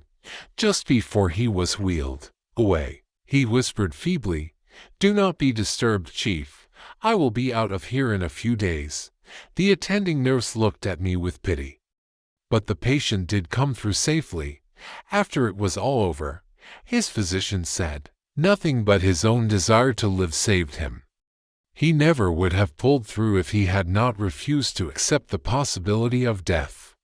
I believe in the power of desire backed by faith, because I have seen this power lift men from lowly beginnings to places of power and wealth. I have seen it rob the grave of its victims. I have seen it serve as the medium by which men stage a comeback after having been defeated in 100 different ways. I have seen it provide my own son with a normal, happy, successful life, despite nature's having sent him into the world without ears. How can one harness and use the power of desire? This has been answered through this and the subsequent chapters of this book. This message is going out to the world at the end of the longest, and perhaps the most devastating depression America has ever known. It is reasonable to presume that the message may come to the attention of many who have been wounded by the depression, those who have lost their fortunes, others who have lost their positions, and great numbers who must reorganize their plans and stage a comeback. To all these I wish to convey the thought that all achievement, no matter what may be its nature or its purpose, must begin with an intense, burning desire for something definite. Through some strange and powerful principle of mental chemistry which she has never divulged, nature wraps up in the impulse of strong desire that something which recognizes no such word as impossible, and accepts no such reality as failure. Chapter 3. Faith. Visualization of, and belief in attainment of desire, the second step toward riches. Faith is the head chemist of the mind. When faith is blended with the vibration of thought, the subconscious mind instantly picks up the vibration, translates it into its spiritual equivalent, and transmits it to infinite intelligence. As in the case of prayer, the emotions of faith, love, and sex are the most powerful of all the major positive emotions. When the three are blended, they have the effect of coloring the vibration of thought in such a way that it instantly reaches the subconscious mind, where it is changed into its spiritual equivalent, the only form that induces a response from infinite intelligence. Love and faith are psychic. Related to the spiritual side of man, sex is purely biological, and related only to the physical. The mixing, or blending, of these three emotions has the effect of opening a direct line of communication between the finite, thinking mind of man, and infinite intelligence. How to develop faith? There comes, now, a statement which will give a better understanding of the importance the principle of autosuggestion assumes in the transmutation of desire into its physical, or monetary equivalent. Namely, faith is a state of mind which may be induced, or created, by affirmation or repeated instructions to the subconscious mind, through the principle of autosuggestion. As an illustration, consider the purpose for which you are, presumably, reading this book. The object is, naturally, to acquire the ability to transmute the intangible thought impulse of desire into its physical counterpart, money. By following the instructions laid down in the chapters on autosuggestion and the subconscious mind, as summarized in the chapter on autosuggestion, you may convince the subconscious mind that you believe you will receive that for which you ask, and it will act upon that belief, which your subconscious mind passes back to you in the form of faith, followed by definite plans for procuring that which you desire. The method by which one develops faith, where it does not already exist, is extremely difficult to describe, almost as difficult, in fact, as it would be to describe the color of red to a blind man who has never seen color, and has nothing with which to compare what you describe to him. Faith is a state of mind which you may develop at will, after you have mastered the 13 principles, because it is a state of mind which develops voluntarily, through application and use of these principles. Repetition of affirmation of orders to your subconscious mind is the only known method of voluntary development of the emotion of faith. Perhaps the meaning may be made clearer through the following explanation as to the way men sometimes become criminals. Stated in the words of a famous criminologist, when men first come into contact with crime, they abhor it. If they remain in contact with crime for a time, they become accustomed to it and endure it. If they remain in contact with it long enough, they finally embrace it and become influenced by it. This is the equivalent of saying that any impulse of thought which is repeatedly passed on to the subconscious mind is, finally, accepted and acted upon by the subconscious mind, which proceeds to translate that impulse into its physical equivalent by the most practical procedure available. In connection with this, consider again the statement, all thoughts which have been emotionalized given feeling and mixed with faith, begin immediately to translate themselves into their physical equivalent or counterpart. The emotions, or the feeling portion of thoughts, are the factors which give thoughts vitality, life, and action. The emotions of faith, love, and sex, when mixed with any thought impulse, give it greater action than any of these emotions can do singly. Not only thought impulses which have been mixed with faith, but those which have been mixed with any of the positive emotions, or any of the negative emotions, may reach and influence the subconscious mind. From this statement, you will understand that the subconscious mind will translate into its physical equivalent a thought impulse of a negative or destructive nature, just as readily as it will act upon thought impulses of a positive or constructive nature. This accounts for the strange phenomenon which so many millions of people experience, referred to as misfortune or bad luck. There are millions of people who believe themselves doomed to poverty and failure because of some strange force over which they believe they have no control. They are the creators of their own misfortunes because of this negative belief, which is picked up by the subconscious mind and translated into its physical equivalent. This is an appropriate place at which to suggest again that you may benefit by passing on to your subconscious mind any desire which you wish translated into its physical or monetary equivalent, in a state of expectancy or belief that the transmutation will actually take place. Your belief, or faith, is the element which determines the action of your subconscious mind. There is nothing to hinder you from deceiving your subconscious mind when giving it instructions through autosuggestion, as I deceived my son's subconscious mind. To make this deceit more realistic, conduct yourself just as you would. You were already in possession of the material thing which you are demanding when you call upon your subconscious mind. The subconscious mind will transmute into its physical equivalent, by the most direct and practical media available, any order which is given to it in a state of belief or faith that the order will be carried out. Surely, enough has been stated to give a starting point from which one may, through experiment and practice, acquire the ability to mix faith with any order given to the subconscious mind. Perfection will come through practice. It cannot come by merely reading instructions.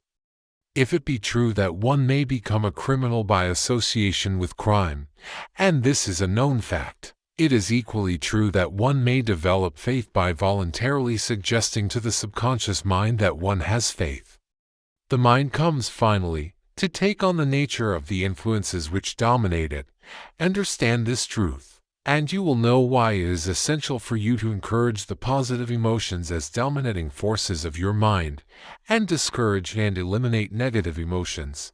A mind dominated by positive emotions becomes a favorable abode for the state of mind known as faith.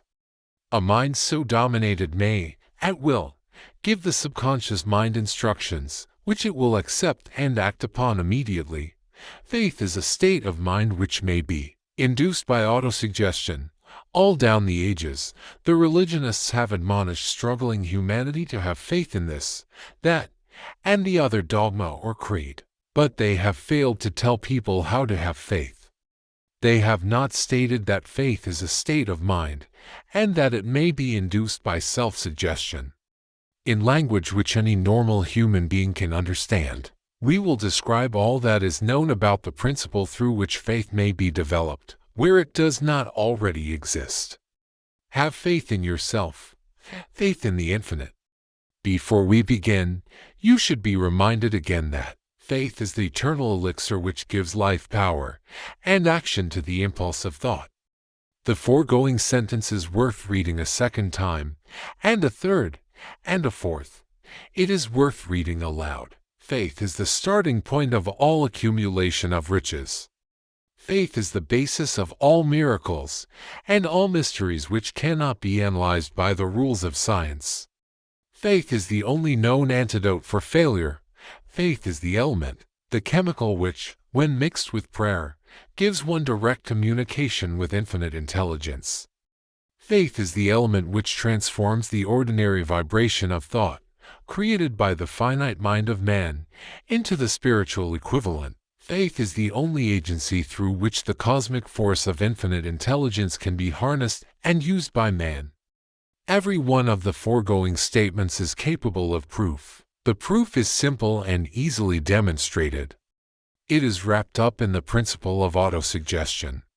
Let us center our attention, therefore, upon the subject of self-suggestion, and find out what it is and what it is capable of achieving. It is a well-known fact that one comes finally to believe whatever one repeats to oneself, whether the statement be true or false. If a man repeats a lie over and over, he will eventually accept the lie as truth. Moreover, he will believe it to be the truth. Every man is what he is, because of the dominating thoughts which he permits to occupy his mind. Thoughts which a man deliberately places in his own mind, and encourages with sympathy, and with which he mixes any one or more of the emotions, constitute the motivating forces which direct and control his every movement, act, and deed. Comes, now, a very significant statement of truth. Thoughts which are mixed with any of the feelings of emotions constitute a magnetic force which attracts from the vibrations of the ether other similar or related thoughts. A thought thus magnetized with emotion may be compared to a seed which, when planted in fertile soil, germinates, grows, and multiplies itself over and over again, until that which was originally one small seed becomes countless millions of seeds of the same brand. The ether is a great cosmic mass of eternal forces of vibration. It is made up of both destructive vibrations and constructive vibrations. It carries, at all times, vibrations of fear, poverty, disease, failure, misery, and vibrations of prosperity, health, success, and happiness, just as surely as it carries the sound of hundreds of orchestrations of music, and hundreds of human voices, all of which maintain their own individuality and means of identification through the medium of radio.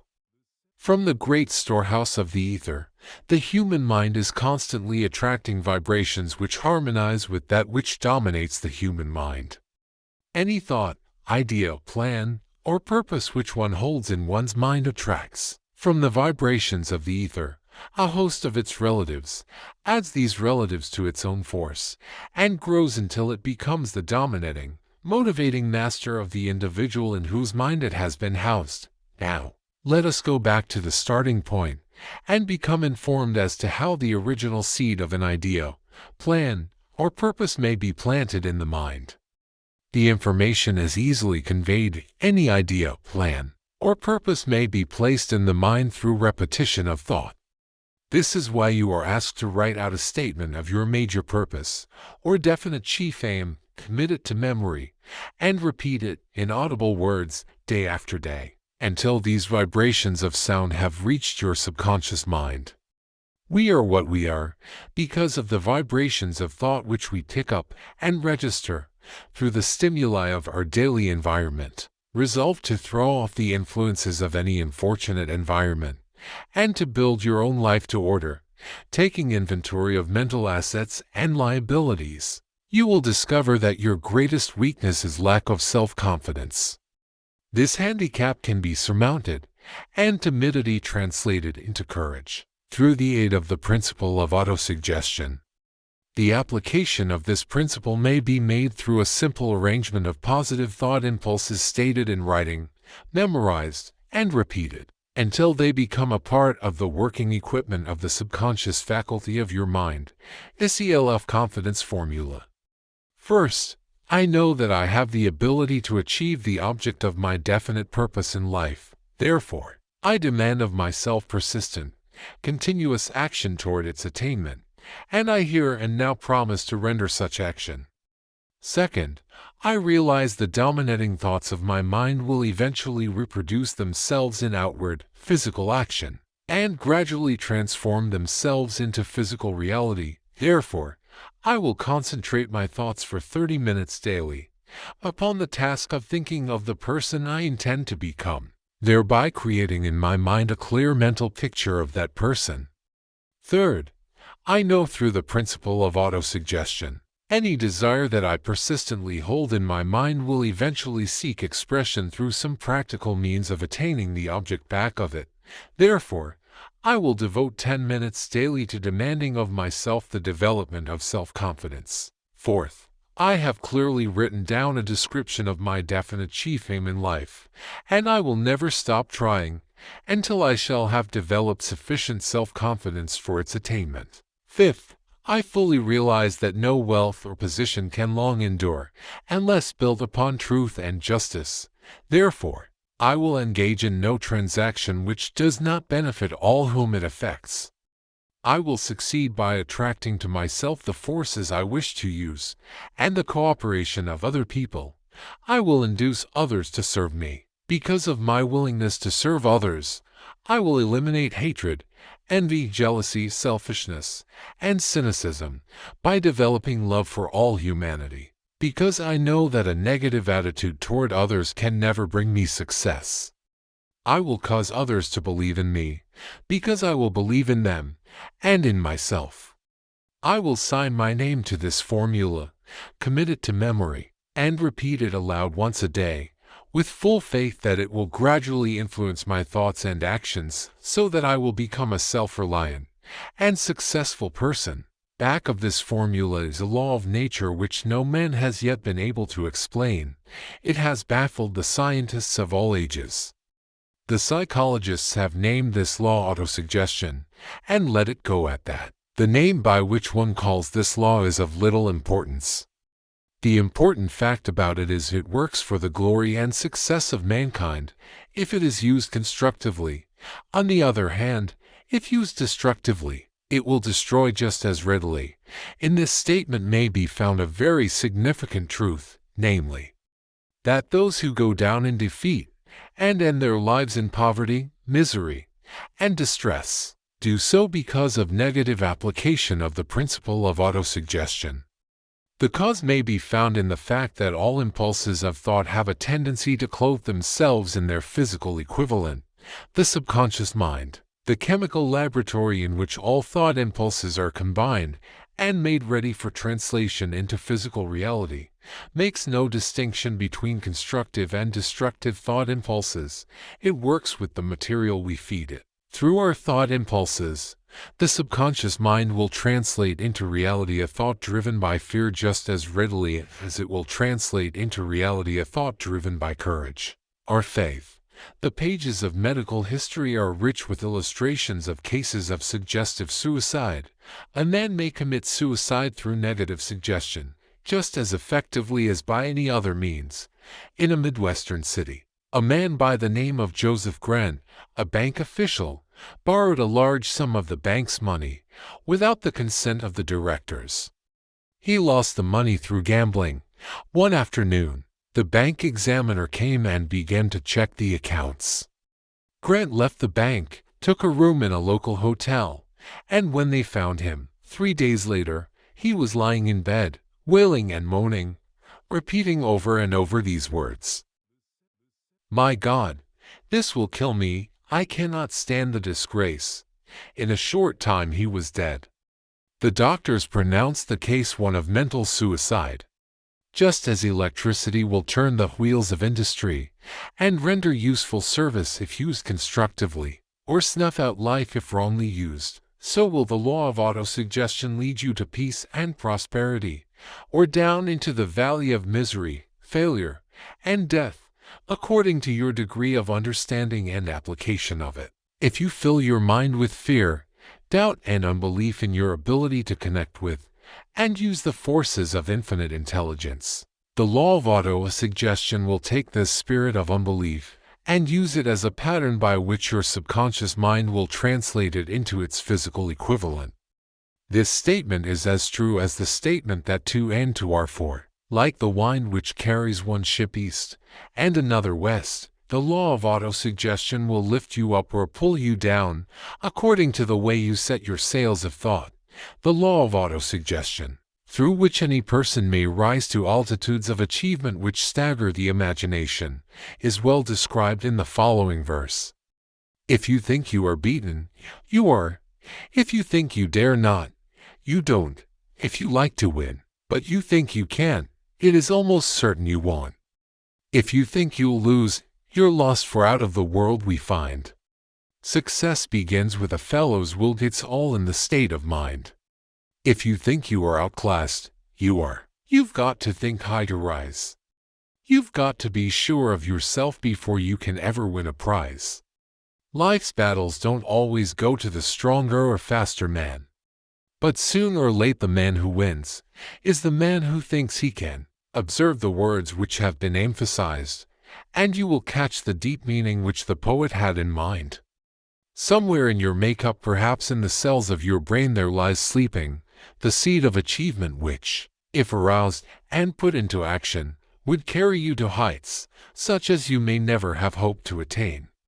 Just as a master musician may cause the most beautiful strains of music to pour forth from the strings of a violin, so may you arouse the genius which lies asleep in your brain and cause it to drive you upward to whatever goal you may wish to achieve. Abraham Lincoln was a failure at everything he tried. Until he was well past the age of 40, he was a Mr. Nobody from nowhere, until a great experience came into his life, aroused the sleeping genius within his heart and brain, and gave the world one of its really great men. That experience was mixed with the emotions of sorrow and love. It came to him through Anne Rutledge, the only woman whom he ever truly loved. It is a known fact that the emotion of love is closely akin to the state of mind known as faith, and this for the reason that love comes very near to translating one's thought impulses into their spiritual equivalent. During his work of research, the author discovered, from the analysis of the life work and achievements of hundreds of men of outstanding accomplishment, that there was the influence of a woman's love back of nearly every one of them. The emotion of love, in the human heart and brain, creates a favorable field of magnetic attraction, which causes an influx of the higher and finer vibrations which are afloat in the ether. If you wish evidence of the power of faith, study the achievements of men and women who have employed it. At the head of the list comes the Nazarene. Christianity is the greatest single force which influences the minds of men. The basis of Christianity is faith. No matter how many people may have perverted or misinterpreted the meaning of this great force, and no matter how many dogmas and creeds have been created in its name, which do not reflect its tenets, the sum and substance of the teachings and the achievements of Christ, which may have been interpreted as miracles, were nothing more nor less than faith. If there are any such phenomena as miracles, they are produced only through the state of mind known as faith. Some teachers of religion, and many who call themselves Christians, neither understand nor practice faith. Let us consider the power of faith, as it is now being demonstrated by a man who is well known to all of civilization, Mahatma Gandhi, of India. In this man the world has one of the most astounding examples known to civilization of the possibilities of faith. Gandhi wields more potential power than any man living at this time, and this, despite the fact that he has none of the orthodox tools of power, such as money, battleships, soldiers, and materials of warfare. Gandhi has no money, he has no home, he does not own a suit of clothes, but he does have power. How does he come by that power? He created it out of his understanding of the principle of faith, and through his ability to transplant that faith into the minds of 200 million people. Gandhi has accomplished, through the influence of faith, that which the strongest military power on earth could not, and never will accomplish through soldiers and military equipment. He has accomplished the astounding feat of influencing 200 million minds to coalesce and move in unison, as a single mind. What other force on earth, except faith, could do as much? There will come a day when employees as well as employers will discover the possibilities of faith. That day is dawning. The whole world has had ample opportunity, during the recent business depression, to witness what the lack of faith will do to business. Surely, civilization has produced a sufficient number of intelligent human beings to make use of this great lesson which the depression has taught the world. During this depression, the world had evidence in abundance that widespread fear will paralyze the wheels of industry and business. Out of this experience will rise leaders in business and industry who will profit by the example which Gandhi has set for the world, and they will apply to business the same tactics which he has used in building the greatest following known in the history of the world. These leaders will come from the rank and file of the unknown men who now labor in the steel plants, the coal mines, the automobile factories, and in the small towns and cities of America. Business is due for reform, make no mistake about this. The methods of the past, based upon economic combinations of force and fear, will be supplanted by the better principles of faith and cooperation. Men who labor will receive more than daily wages, they will receive dividends from the business, the same as those who supply the capital for business. But first they must give more to their employers, and stop this bickering and bargaining by force, at the expense of the public. They must earn the right to dividends, moreover, and this is the most important thing of all, they will be led by leaders who will understand and apply the principles employed by Mahatma Gandhi. Only in this way may leaders get from their followers the spirit of full cooperation which constitutes power in its highest and most enduring form. This stupendous machine age in which we live, and from which we are just emerging, has taken the soul out of men. Its leaders have driven men as though they were pieces of cold machinery. They were forced to do so by the employees who have bargained, at the expense of all concerned, to get and not to give. The watchword of the future will be human happiness and contentment, and when this state of mind shall have been attained, the production will take care of itself, more effectively than anything that has ever been accomplished where men did not, and could not mix faith and individual interest with their labor, because of the need for faith and cooperation in operating business and industry. It will be both interesting and profitable to analyze an event which provides an excellent understanding of the method by which industrialists and businessmen accumulate great fortunes, by giving before they try to get. The event chosen for this illustration dates back to 1900, when the United States Steel Corporation was being formed. As you read the story, keep in mind these fundamental facts and you will understand how ideas have been converted into huge fortunes.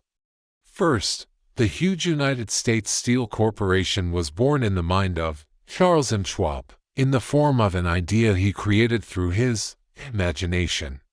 Second, he mixed faith with his idea. Third, he formulated a plan for the transformation of his idea into physical and financial reality.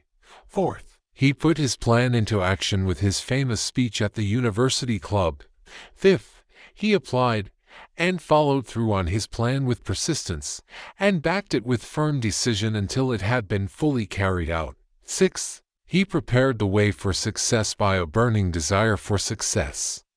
If you are one of those who have often wondered how great fortunes are accumulated, this story of the creation of the United States Steel Corporation will be enlightening. If you have any doubt that men can think and grow rich, this story should dispel that doubt, because you can plainly see in the story of the United States Steel the application of a major portion of the 13 principles described in this book. This astounding description of the power of an idea was dramatically told by John Lowell in the New York World Telegram, with whose courtesy it is here reprinted. A pretty after-dinner speech for $1 billion. When, on the evening of December 12, 1900, some 80 of the nation's financial nobility gathered in the banquet hall of the University Club on Fifth Avenue to do honor to a young man from out of the West, not half a dozen of the guests realized they were to witness the most significant episode in American industrial history. J. Edward Simmons and Charles Stuart Smith, their hearts full of gratitude for the lavish hospitality bestowed on them by Charles M. Schwab during a recent visit to Pittsburgh, had arranged the dinner to introduce the 38-year-old steel man to Eastern banking society. But they didn't expect him to stampede the convention. They warned him, in fact, that the bosoms within New York stuffed shirts would not be responsive to oratory, and that, if he didn't want to bore the Stillmans and Harrimans and Vanderbilts, he had better limit himself to 15 or 20 minutes of polite vaporings and let it go at that. Even John Pierpont Morgan, sitting on the right hand of Schwab as became his imperial dignity, intended to grace the banquet table with his presence only briefly. And so far as the press and public were concerned, the whole affair was of so little moment that no mention of it found its way into print the next day. So the two hosts and their distinguished guests ate their way through the usual 7 or 8 courses. There was little conversation, and what there was of it was restrained. Few of the bankers and brokers had met Schwab, whose career had flowered along the banks of the Monongahela, and none knew him well. But before the evening was over, they and with them Money Master Morgan were to be swept off their feet, and $1 billion baby, the United States Steel Corporation, was to be conceived. It is perhaps unfortunate, for the sake of history, that no record of Charlie Schwab's speech at the dinner ever was made. He repeated some parts of it at a later date during a similar meeting of Chicago bankers. And still later, when the government brought suit to dissolve the Steel Trust, he gave his own version, from the witness stand, of the remarks that stimulated Morgan into a frenzy of financial activity. It is probable, however, that it was a homely speech, somewhat ungrammatical, for the niceties of language never bothered Schwab, full of epigram and threaded with wit, but aside from that it had a galvanic force and effect upon the 5 billions of estimated capital that was represented by the diners. After it was over and the gathering was still under its spell, although Schwab had talked for 90 minutes, Morgan led the orator to a recessed window where, dangling their legs from the high and comfortable seat, they talked for an hour more. The magic of the Schwab personality had been turned on, full force, but what was more important and lasting was the full-fledged, clear-cut program he laid down for the aggrandizement of steel. Many other men had tried to interest Morgan in slapping together a steel trust after the pattern of the biscuit, wire and hoop, sugar, rubber, whiskey, all or chewing gum combinations. John W. Gates, the gambler, had urged it, but Morgan distrusted him. The Moore boys, Bill and Jim, Chicago stock jobbers who had glued together a match trust and a cracker corporation, had urged it and failed. Albert H. Gary, the sanctimonious country lawyer, wanted to foster it, but he wasn't big enough to be impressive, until Schwab's eloquence took J.P. Morgan to the heights from which he could visualize the solid results of the most daring financial undertaking ever conceived. The project was regarded as a delirious dream of easy money crackpots. The financial magnetism that began, a generation ago, to attract thousands of small and sometimes inefficiently managed companies into large and competition-crushing combinations, had become operative in the steel world through the devices of that jovial business pirate, John W. Gates. Gates already had formed the American Steel and Wire Company out of a chain of small concerns, and together with Morgan had created the Federal Steel Company. The national tube and American bridge companies were to Morgan concerns, and the Moore brothers had forsaken the match and cookie business to form the American Group at Tin Plate, Steel Hoop, Sheet Steel, and the National Steel Company. But by the side of Andrew Carnegie's gigantic vertical trust, a trust owned and operated by 53 partners, those other combinations were picayune. They might combine to their heart's content, but the whole lot of them couldn't make a dent in the Carnegie organization, and Morgan knew it. The eccentric old Scot knew it, too. From the magnificent heights of Skibo Castle he had viewed, first with amusement and then with resentment, the attempts of Morgan's smaller companies to cut into his business. When the attempts became too bold, Carnegie's temper was translated into anger and retaliation. He decided to duplicate every mill owned by his rivals. Hitherto, he hadn't been interested in wire pipe, hoops, or sheet. Instead, he was content to sell such companies the raw steel and let them work it into whatever shape they wanted. Now, with Schwab as his chief and able lieutenant, he planned to drive his enemies to the wall. So it was that in the speech of Charles M. Schwab, Morgan saw the answer to his problem of combination.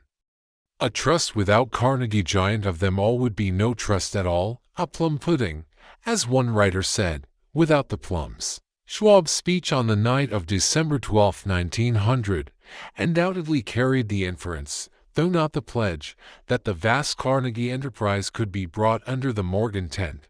He talked of the world future for steel, of reorganization for efficiency, of specialization, of the scrapping of unsuccessful mills and concentration of effort on the flourishing properties, of economies in the air traffic, of economies in overhead and administrative departments, of capturing foreign markets. More than that, he told the buccaneers among them wherein lay the errors of their customary piracy.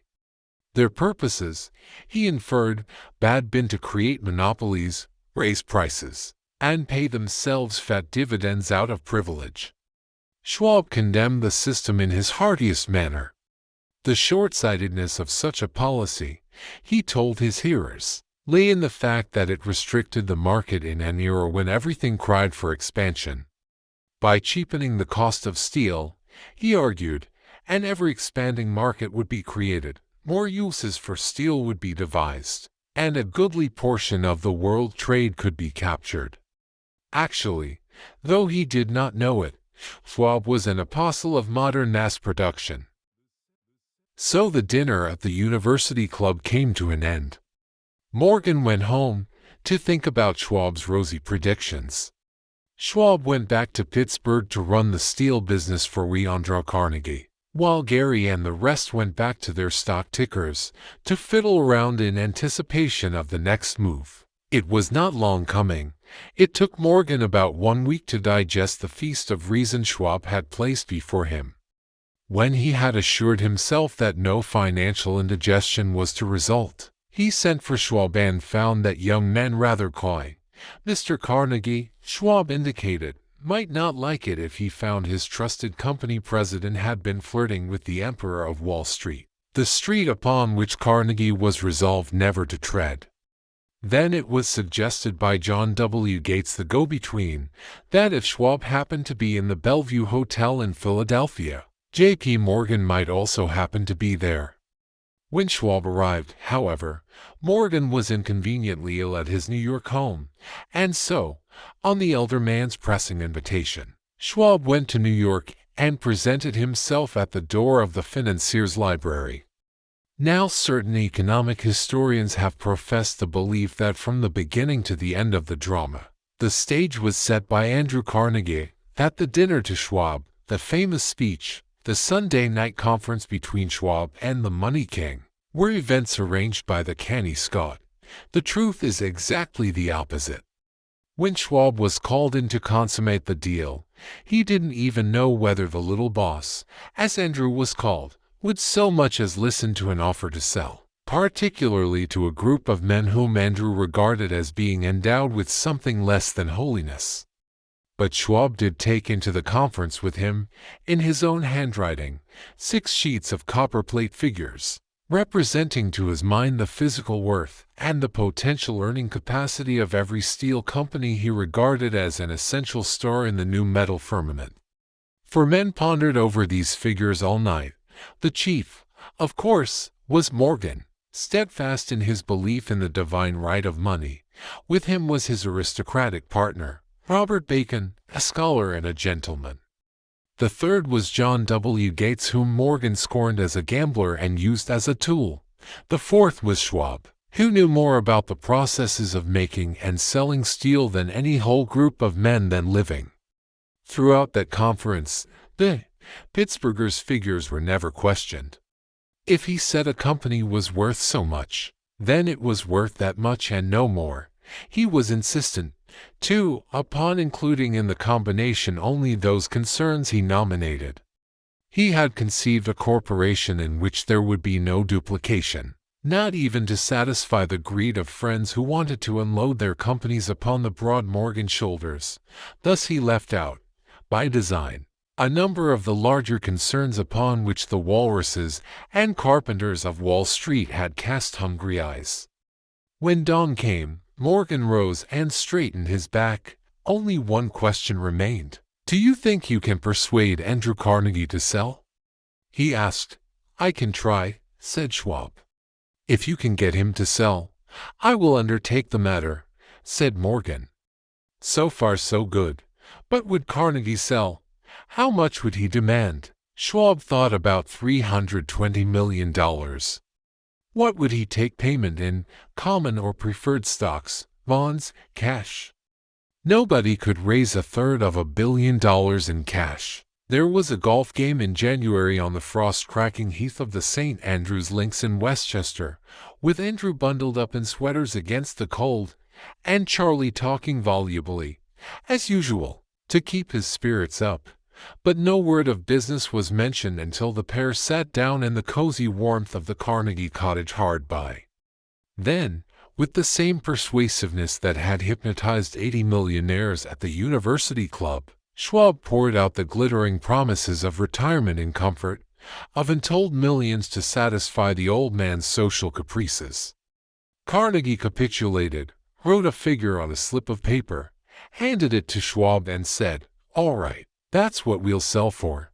The figure was approximately $400 million and was reached by taking the $320 million mentioned by Schwab as a basic figure and adding to it $80,000, zero to represent the increased capital value over the previous 2 years.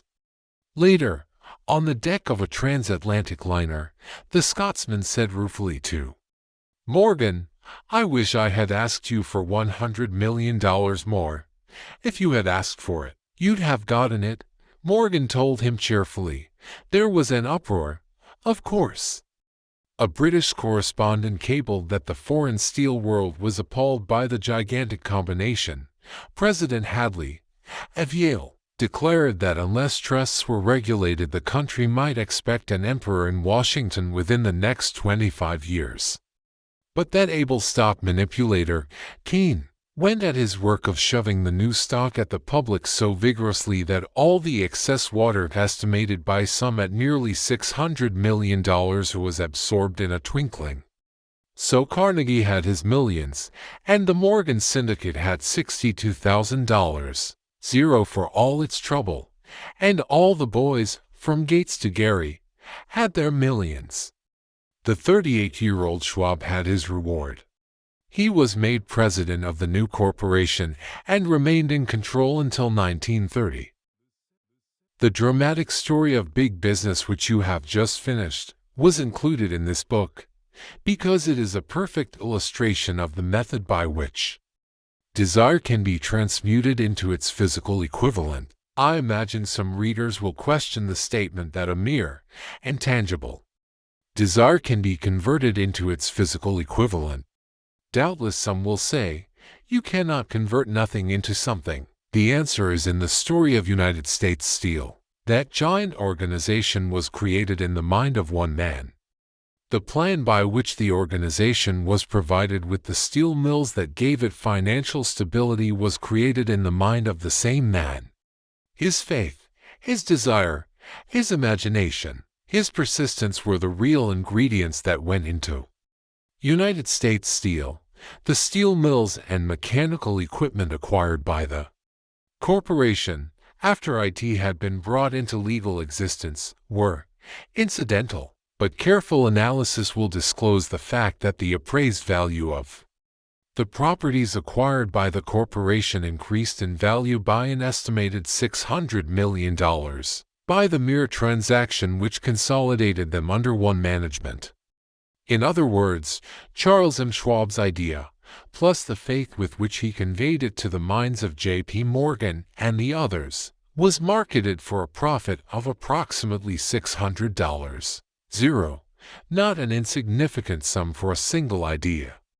What happened to some of the men who took their share of the millions of dollars of profit made by this transaction is a matter with which we are not now concerned.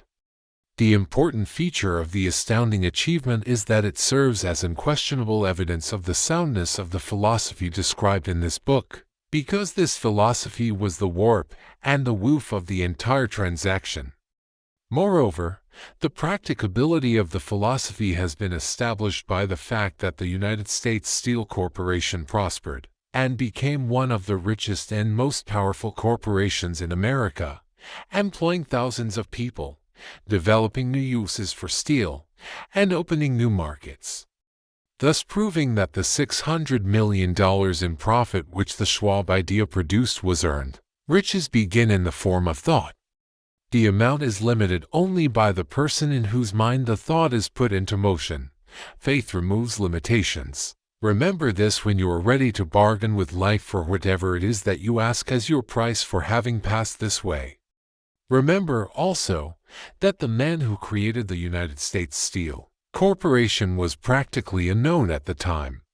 He was merely Andrew Carnegie's man Friday until he gave birth to his famous idea. After that he quickly rose to a position of power, fame, and riches.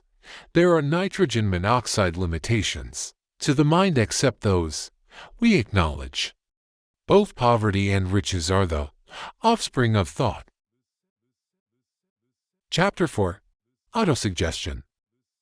The medium for influencing the subconscious mind, the third step toward riches. Autosuggestion is a term which applies to all suggestions and all self-administered stimuli which reach one's mind through the five senses. Stated in another way, autosuggestion is self-suggestion. It is the agency of communication between that part of the mind where conscious thought takes place, and that which serves as the seat of action for the subconscious mind. Through the dominating thoughts which one permits to remain in the conscious mind, whether these thoughts be negative or positive, is immaterial. The principle of autosuggestion voluntarily reaches the subconscious mind and influences it with these thoughts. No thought, whether it be negative or positive, can enter the subconscious mind without the aid of the principle of autosuggestion, with the exception of thoughts picked up from the ether. Stated differently, all sense impressions which are perceived through the five senses are stopped by the conscious thinking mind, and may be either passed on to the subconscious mind or rejected at will. The conscious faculty serves, therefore, as an outer guard to the approach of the subconscious. Nature has so built man that he has absolute control over the material which reaches his subconscious mind through his five senses. Although this is not meant to be construed as a statement that man always exercises this control.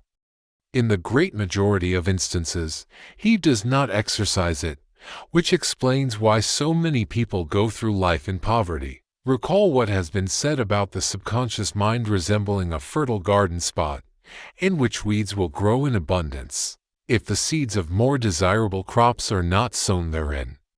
Autosuggestion is the agency of control through which an individual may voluntarily feed his subconscious mind on thoughts of a creative nature, or, by neglect, permit thoughts of a destructive nature to find their way into this rich garden of the mind. You were instructed, in the last of the 6 steps described in the chapter on desire, to read aloud twice daily the written statement of your desire for money, and to see and feel yourself already in possession of the money. By following these instructions, you communicate the object of your desire directly to your subconscious mind in a spirit of absolute faith. Through repetition of this procedure, you voluntarily create thought habits which are favorable to your efforts to transmute desire into its monetary equivalent. Go back to these 6 steps described in Chapter 2 and read them again, very carefully, before you proceed further. Then when you come to it, read very carefully the 4 instructions for the organization of your mastermind group, described in the chapter on organized planning. By comparing these 2 sets of instructions with that which has been stated on autosuggestion, you, of course, will see that the instructions involve the application of the principle of autosuggestion. Remember, therefore, when reading aloud the statement of your desire through which you are endeavoring to develop a money consciousness, that the mere reading of the words is of nitrogen monoxide consequence unless you mix emotion or feeling with your words. If you repeat 1,000,000 times the famous EMOCO formula, day by day, In every way, I am getting better and better. Without mixing emotion and faith with your words, you will experience no desirable results.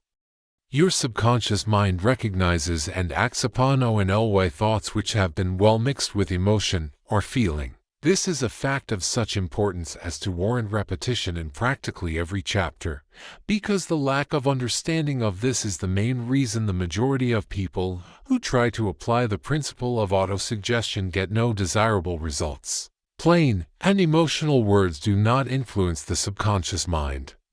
You will get no appreciable results until you learn to reach your subconscious mind with thoughts or spoken words which have been well emotionalized with belief. Do not become discouraged if you cannot control and direct your emotions the first time you try to do so. Remember, there is no such possibility as something for nothing. Ability to reach and influence your subconscious mind has its price, and you must pay that price. You cannot cheat, even if you desire to do so.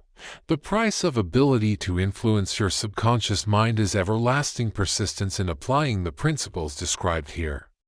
You cannot develop the desired ability for a lower price. You, and you alone, must decide whether or not the reward for which you are striving, the money consciousness, is worth the price you must pay for it in effort.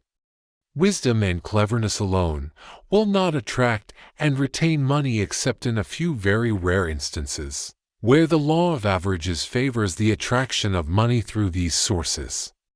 The method of attracting money described here does not depend upon the law of averages. Moreover, the method plays no favorites.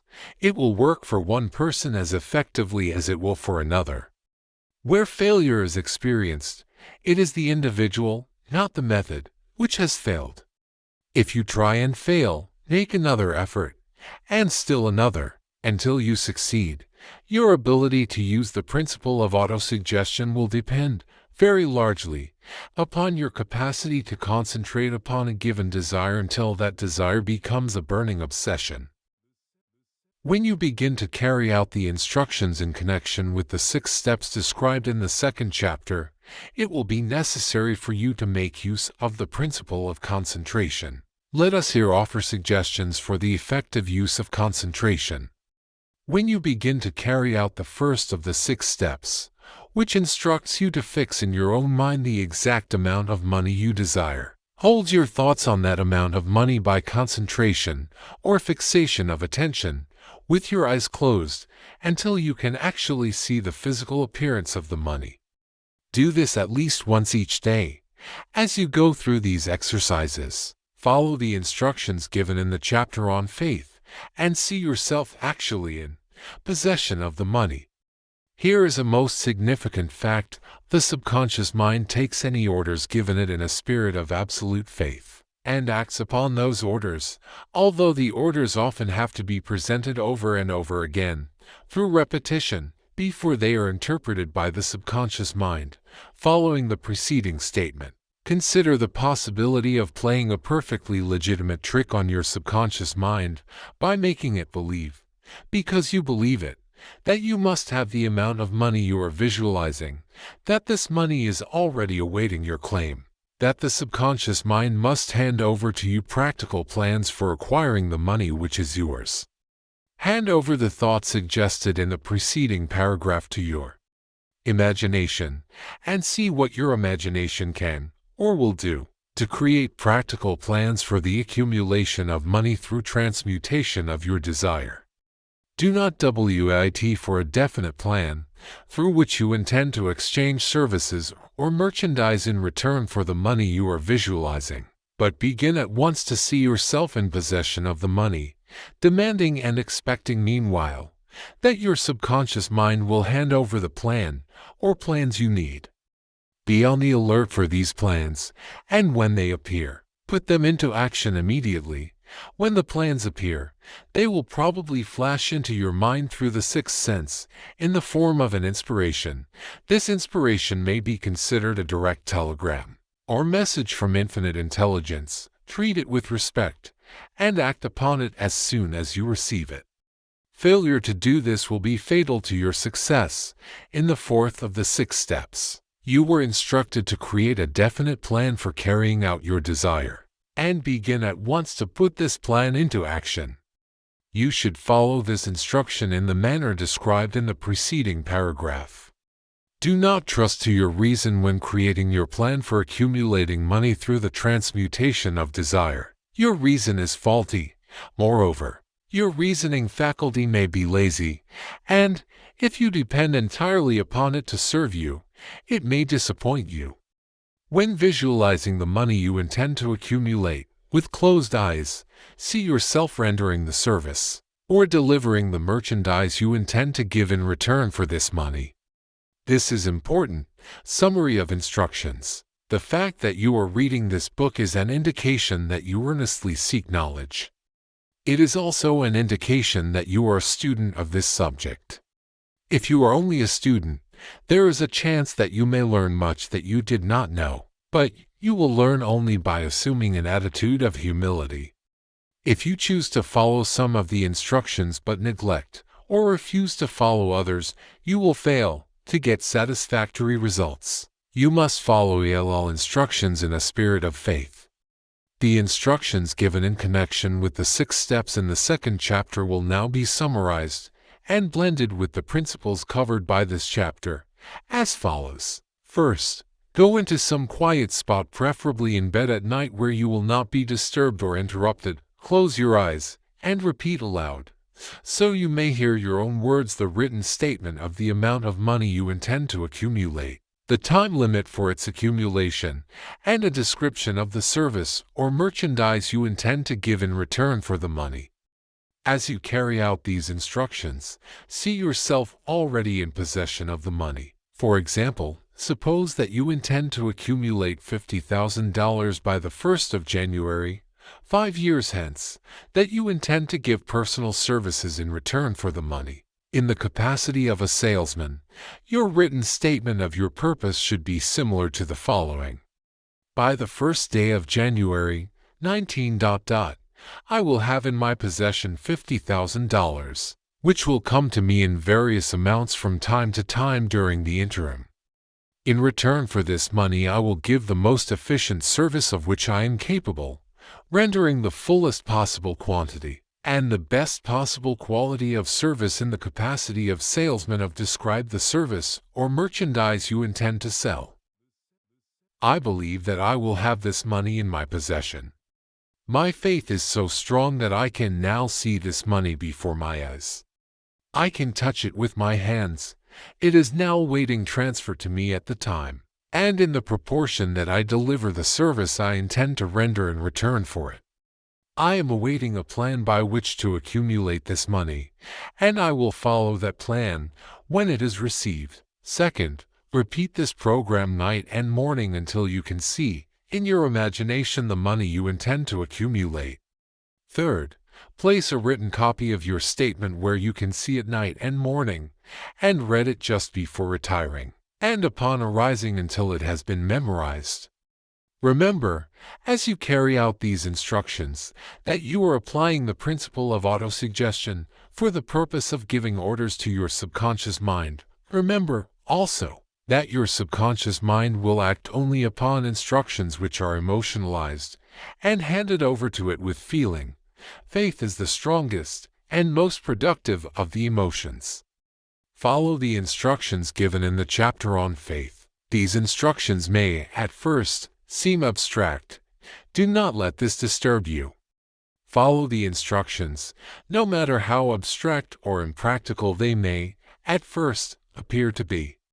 The time will soon come, if you do as you have been instructed, in spirit as well as in act, when a whole new universe of power will unfold to you. Skepticism, in connection with all new ideas, is characteristic of all human beings. But if you follow the instructions outlined, your skepticism will soon be replaced by belief, and this, in turn, will soon become crystallized into absolute faith. Then you will have arrived at the point where you may truly say, I am the master of my fate. I am the captain of my soul. Many philosophers have made the statement that man is the master of his own earthly destiny, but most of them have failed to say why he is the master. The reason that man may be the master of his own earthly status, and especially his financial status, is thoroughly explained in this chapter.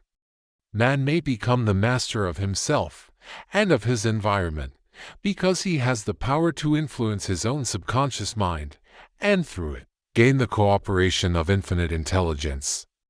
You are now reading the chapter which represents the keystone to the arch of this philosophy.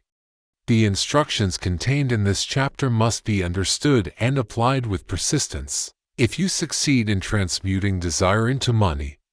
The actual performance of transmuting desire into money involves the use of autosuggestion as an agency by which one may reach and influence the subconscious mind. The other principles are simply tools with which to apply autosuggestion. Keep this thought in mind, and you will, at all times, be conscious of the important part the principle of autosuggestion is to play in your efforts to accumulate money through the methods described in this book. Carry out these instructions as though you were a small child. Inject into your efforts something of the faith of a child. The author has been most careful to see that no impractical instructions were included, because of his sincere desire to be helpful. After you have read the entire book, come back to this chapter and follow in spirit and in action this instruction. Read the entire chapter aloud once every night until you become thoroughly convinced that the principle of autosuggestion is sound, that IT will accomplish for you all that has been claimed for IT. As you read, underscore with a pencil every sentence which impresses you favorably. Follow the foregoing instruction to the letter, and it will open the way for a complete understanding and mastery of the principles of success. Chapter 5. Specialized Knowledge. Personal experiences or observations. The fourth step toward riches. There are two kinds of knowledge. One is general, the other is specialized. General knowledge, no matter how great in quantity or variety it may be, is of but little use in the accumulation of money. The faculties of the great universities possess, in the aggregate, practically every form of general knowledge known to civilization. Most of the professors have but little or no money. They specialize on teaching knowledge, but they do not specialize on the organization or the use of knowledge. Knowledge will not attract money unless it is organized and intelligently directed through practical plans of action to the definite end of accumulation of money. Lack of understanding of this fact has been the source of confusion to millions of people who falsely believe that knowledge is power. It is nothing of the sort. Knowledge is only potential power. It becomes power only when, and if, it is organized into definite plans of action and directed to a definite end. This missing link in all systems of education known to civilization today may be found in the failure of educational institutions to teach their students how to organize and use knowledge after they acquire it. Many people make the mistake of assuming that, because Henry Ford had but little schooling, he is not a man of education. Those who make this mistake do not know Henry Ford, nor do they understand the real meaning of the word educate. That word is derived from the Latin word educo, meaning to educe, to draw out, to develop from within. An educated man is not, necessarily, one who has an abundance of general or specialized knowledge. An educated man is one who has so developed the faculties of his mind that he may acquire anything he wants, or its equivalent, without violating the rights of others. Henry Ford comes well within the meaning of this definition. During the World War, a Chicago newspaper published certain editorials in which, among other statements, Henry Ford was called an ignorant pacifist. Mr. Ford objected to the statements and brought suit against the paper for libeling him. When the suit was tried in the courts, the attorneys for the paper pleaded justification and placed Mr. Ford himself on the witness stand for the purpose of proving to the jury that he was ignorant. The attorneys asked Mr. Ford a great variety of questions, all of them intended to prove, by his own evidence, that While he might possess considerable specialized knowledge pertaining to the manufacture of automobiles, he was, in the main, ignorant. Mr. Ford was plied with such questions as the following. Who was Benedict Arnold? And how many soldiers did the British send over to America to put down the rebellion of 1776? In answer to the last question, Mr. Ford replied, I do not know the exact number of soldiers the British sent over, but I have heard that it was a considerably larger number than ever went back. Finally, Mr. Ford became tired of this line of questioning, and in reply to a particularly offensive question, he leaned over, pointed his finger at the lawyer who had asked the question, and said, If I should really want to answer the foolish question you have just asked, or any of the other questions you have been asking me, let me remind you that I have a row of electric push buttons on my desk, and by pushing the right button, I can summon to my aid men who can answer any question I desire to ask concerning the business to which I am devoting most of my efforts. Now, will you kindly tell me, why I should clutter up my mind with general knowledge, for the purpose of being able to answer questions, when I have men around me who can supply any knowledge I require? There certainly was good logic to that reply. That answer floored the lawyer. Every person in the courtroom realized it was the answer, not of an ignorant man, but of a man of education. Any man is educated who knows where to get knowledge when he needs it, and how to organize that knowledge into definite plans of action. Through the assistance of his mastermind group, Henry Ford had at his command all the specialized knowledge he needed to enable him to become one of the wealthiest men in America. It was not essential that he have this knowledge in his own mind. Surely no person who has sufficient inclination and intelligence to read a book of this nature can possibly miss the significance of this illustration. Before you can be sure of your ability to transmute desire into its monetary equivalent, you will require specialized knowledge of the service, merchandise, or profession which you intend to offer in return for fortune. Perhaps you may need much more specialized knowledge than you have the ability or the inclination to acquire, and if this should be true, you may bridge your weakness through the aid of your mastermind group. Andrew Carnegie stated that he, personally, knew nothing about the technical end of the steel business. Moreover, he did not particularly care to know anything about it. The specialized knowledge which he required for the manufacture and marketing of steel, he found available through the individual units of his mastermind group. The accumulation of great fortunes calls for power, and power is acquired through highly organized and intelligently directed specialized knowledge, but that knowledge does not, necessarily, have to be in the possession of the man who accumulates the fortune. The preceding paragraph should give hope and encouragement to the man with ambition to accumulate a fortune, who has not possessed himself of the necessary education to supply such specialized knowledge as he may require. Men sometimes go through life suffering from inferiority complexes because they are not men of education. The man who can organize and direct a mastermind group of men who possess knowledge useful in the accumulation of money is just as much a man of education as any man in the group. Remember this, if you suffer from a feeling of inferiority because your schooling has been limited. Thomas A. Edison had only 3 months of schooling during his entire life. He did not lack education, neither did he die poor. Henry Ford had less than a 6th grade schooling, but he has managed to do pretty well by himself, financially. Specialized knowledge is among the most plentiful and the cheapest forms of service which may be had. If you doubt this, consult the payroll of any university. It pays to know how to purchase knowledge. First of all, decide the sort of specialized knowledge you require and the purpose for which it is needed. To a large extent, your major purpose in life, the goal toward which you are working, will help determine what knowledge you need. With this question settled, your next move requires that you have accurate information concerning dependable sources of knowledge.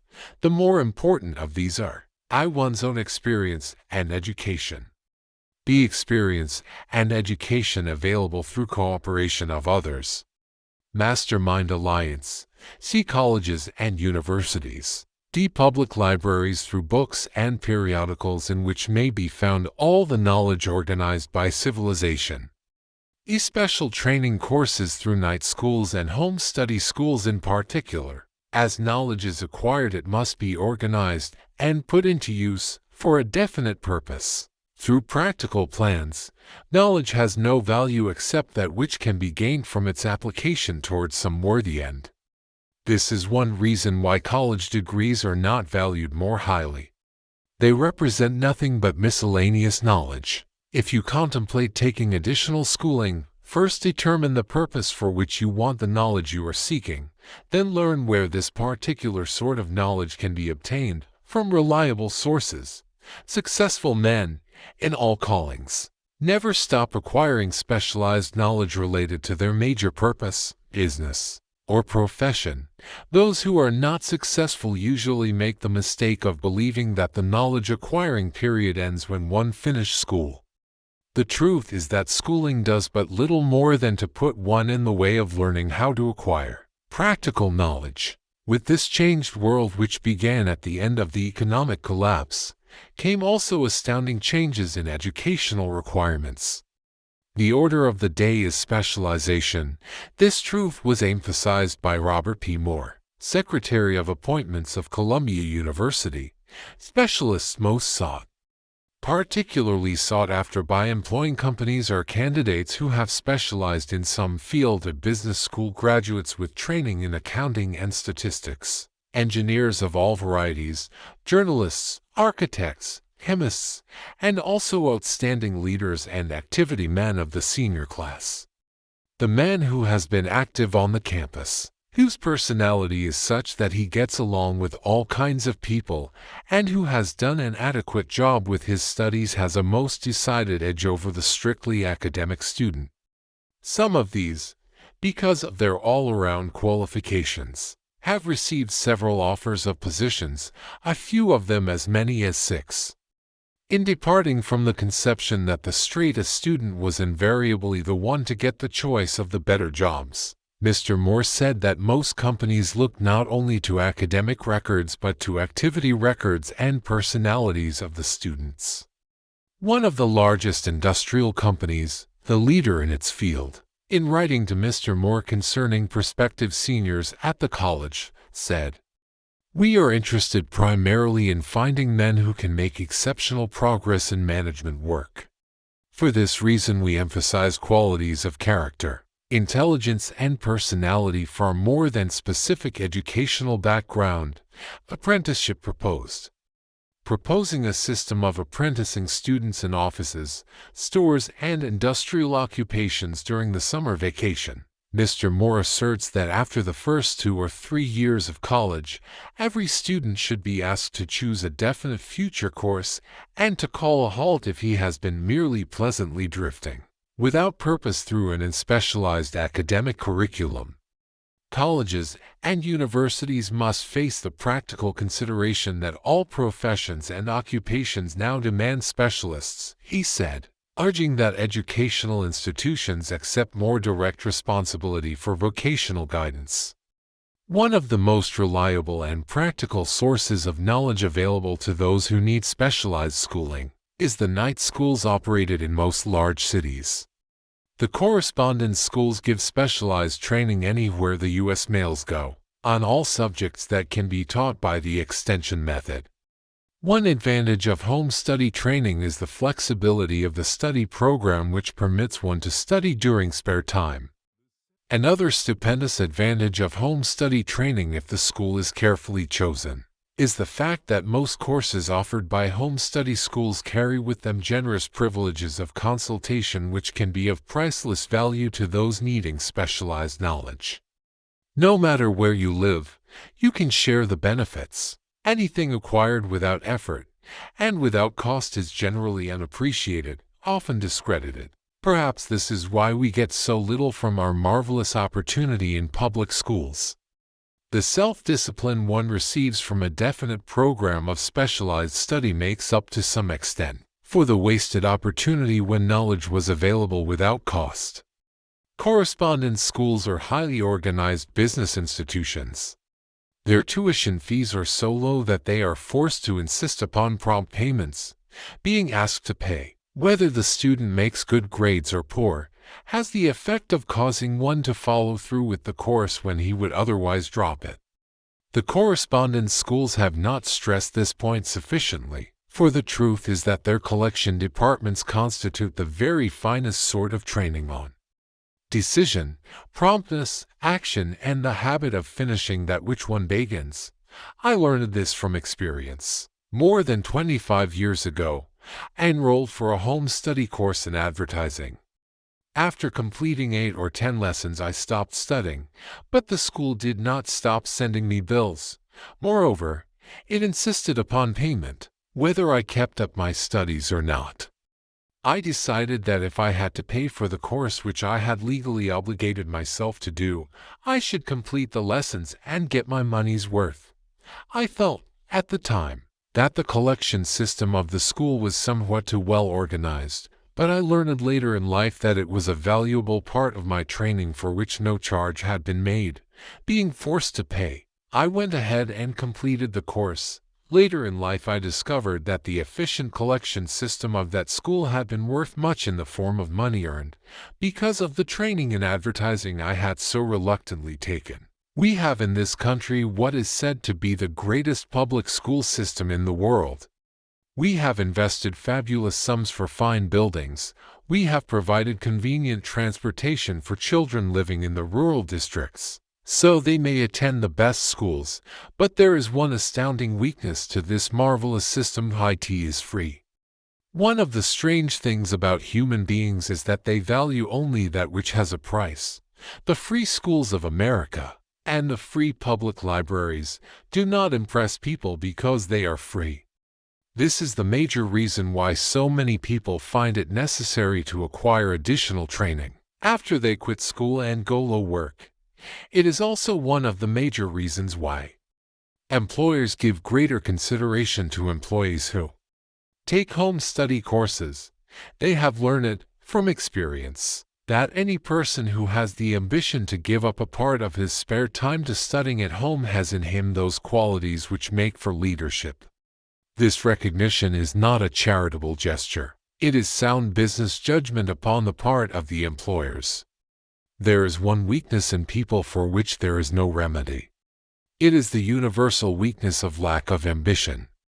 Persons, especially salaried people, who schedule their spare time to provide for home study, seldom remain at the bottom very long.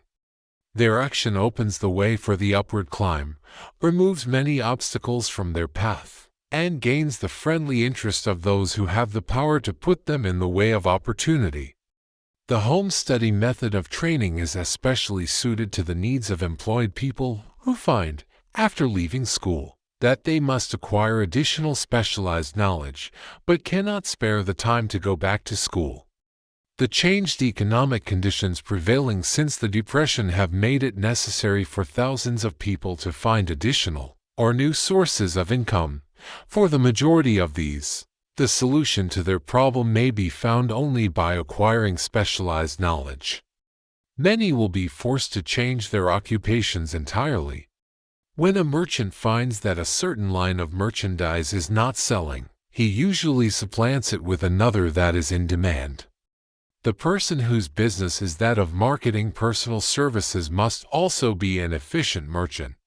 If his services do not bring adequate returns in one occupation, he must change to another, where broader opportunities are available. Stuart Austin Weir prepared himself as a construction engineer and followed this line of work until the Depression limited his market to where it did not give him the income he required. He took inventory of himself, decided to change his profession to law, went back to school and took special courses by which he prepared himself as a corporation lawyer. Despite the fact the Depression had not ended, he completed his training, passed the bar examination, and quickly built a lucrative law practice in Dallas, Texas. In fact, he is turning away clients just to keep the record straight. and to anticipate the alibis of those who will say, "I couldn't go to school because I have a family to support," or "I'm too old." I will add the information that Mr. Weir was past 40 and married when he went back to school. Moreover, by carefully selecting highly specialized courses in colleges best prepared to teach the subjects chosen, Mr. Weir completed in 2 years the work for which the majority of law students require for years. It pays to know how to purchase knowledge. The person who stops studying merely because he has finished school is forever hopelessly doomed to mediocrity, no matter what may be his calling. The way of success is the way of continuous pursuit of knowledge. Let us consider a specific instance. During the Depression, a salesman in a grocery store found himself without a position. Having had some bookkeeping experience, he took a special course in accounting, familiarized himself with all the latest bookkeeping and office equipment, and went into business for himself. Starting with the grocer for whom he had formerly worked, he made contracts with more than 100 small merchants to keep their books, at a very nominal monthly fee. His idea was so practical that he soon found it necessary to set up a portable office in a light delivery truck, which he equipped with modern bookkeeping machinery. He now has a fleet of these bookkeeping offices on wheels and employs a large staff of assistants, thus providing small merchants with accounting service equal to the best that money can buy, at very nominal cost. Specialized knowledge, plus imagination, were the ingredients that went into this unique and successful business. Last year, the owner of that business paid an income tax of almost 10 times as much as was paid by the merchant for whom he worked when the Depression forced upon him a temporary adversity which proved to be a blessing in disguise. The beginning of this successful business was an idea. Inasmuch as I had the privilege of supplying the unemployed salesman with that idea, I now assume the further privilege of suggesting another idea which has within it the possibility of even greater income. Also the possibility of rendering useful service to thousands of people who badly need that service. The idea was suggested by the salesman who gave up selling and went into the business of keeping books on a wholesale basis. When the plan was suggested as a solution of his unemployment problem, he quickly exclaimed, "I like the idea, but I would not know how to turn it into cash." In other words, he complained he would not know how to market his bookkeeping knowledge after he acquired it. So, that brought up another problem which had to be solved. With the aid of a young woman typist, clever at hand lettering, and who could put the story together, a very attractive book was prepared, describing the advantages of the new system of bookkeeping. The pages were neatly typed and pasted in an ordinary scrapbook, which was used as a silent salesman with which the story of this new business was so effectively told that its owner soon had more accounts than he could handle. There are thousands of people, all over the country, who need the services of a merchandising specialist capable of preparing an attractive brief for use in marketing personal services. The aggregate annual income from such a service might easily exceed that received by the largest employment agency, and the benefits of the service might be made far greater to the purchaser than any to be obtained from an employment agency. The idea here described was born of necessity, to bridge an emergency which had to be covered, but it did not stop by merely serving one person. The woman who created the idea has a keen imagination. She saw in her newly born brainchild the making of a new profession, one that is destined to render valuable service to thousands of people who need practical guidance in marketing personal services. Spurred to action by the instantaneous success of her first prepared plan to market personal services, this energetic woman turned next to the solution of a similar problem for her son who had just finished college, but had been totally unable to find a market for his services. The plan she originated for his use was the finest specimen of merchandising of personal services I have ever seen. When the plan book had been completed, it contained nearly 50 pages of beautifully typed, properly organized information, telling the story of her son's native ability, schooling, personal experiences, and a great variety of other information too extensive for description. The plan book also contained a complete description of the position her son desired, together with a marvelous word picture of the exact plan he would use in filling the position. The preparation of the plan book required several weeks' labor, during which time its creator sent her son to the public library almost daily, to procure data needed in selling his services to best advantage. She sent him, also, to all the competitors of his prospective employer, and gathered from them vital information concerning their business methods, which was of great value in the formation of the plan he intended to use in filling the position he sought. When the plan had been finished, it contained more than half a dozen very fine suggestions for the use and benefit of the prospective employer. The suggestions were put into use by the company. One may be inclined to ask, why go to all this trouble to secure a job? The answer is straight to the point. Also, it is dramatic, because it deals with a subject which assumes the proportion of a tragedy with millions of men and women whose sole source of income is personal services. The answer is, doing a thing well never is trouble. Plan prepared by this woman for the benefit of her son helped him get the job for which he applied, at the first interview, at a salary fixed by himself. Moreover, and this too is important, the position did not require the young man to start at the bottom.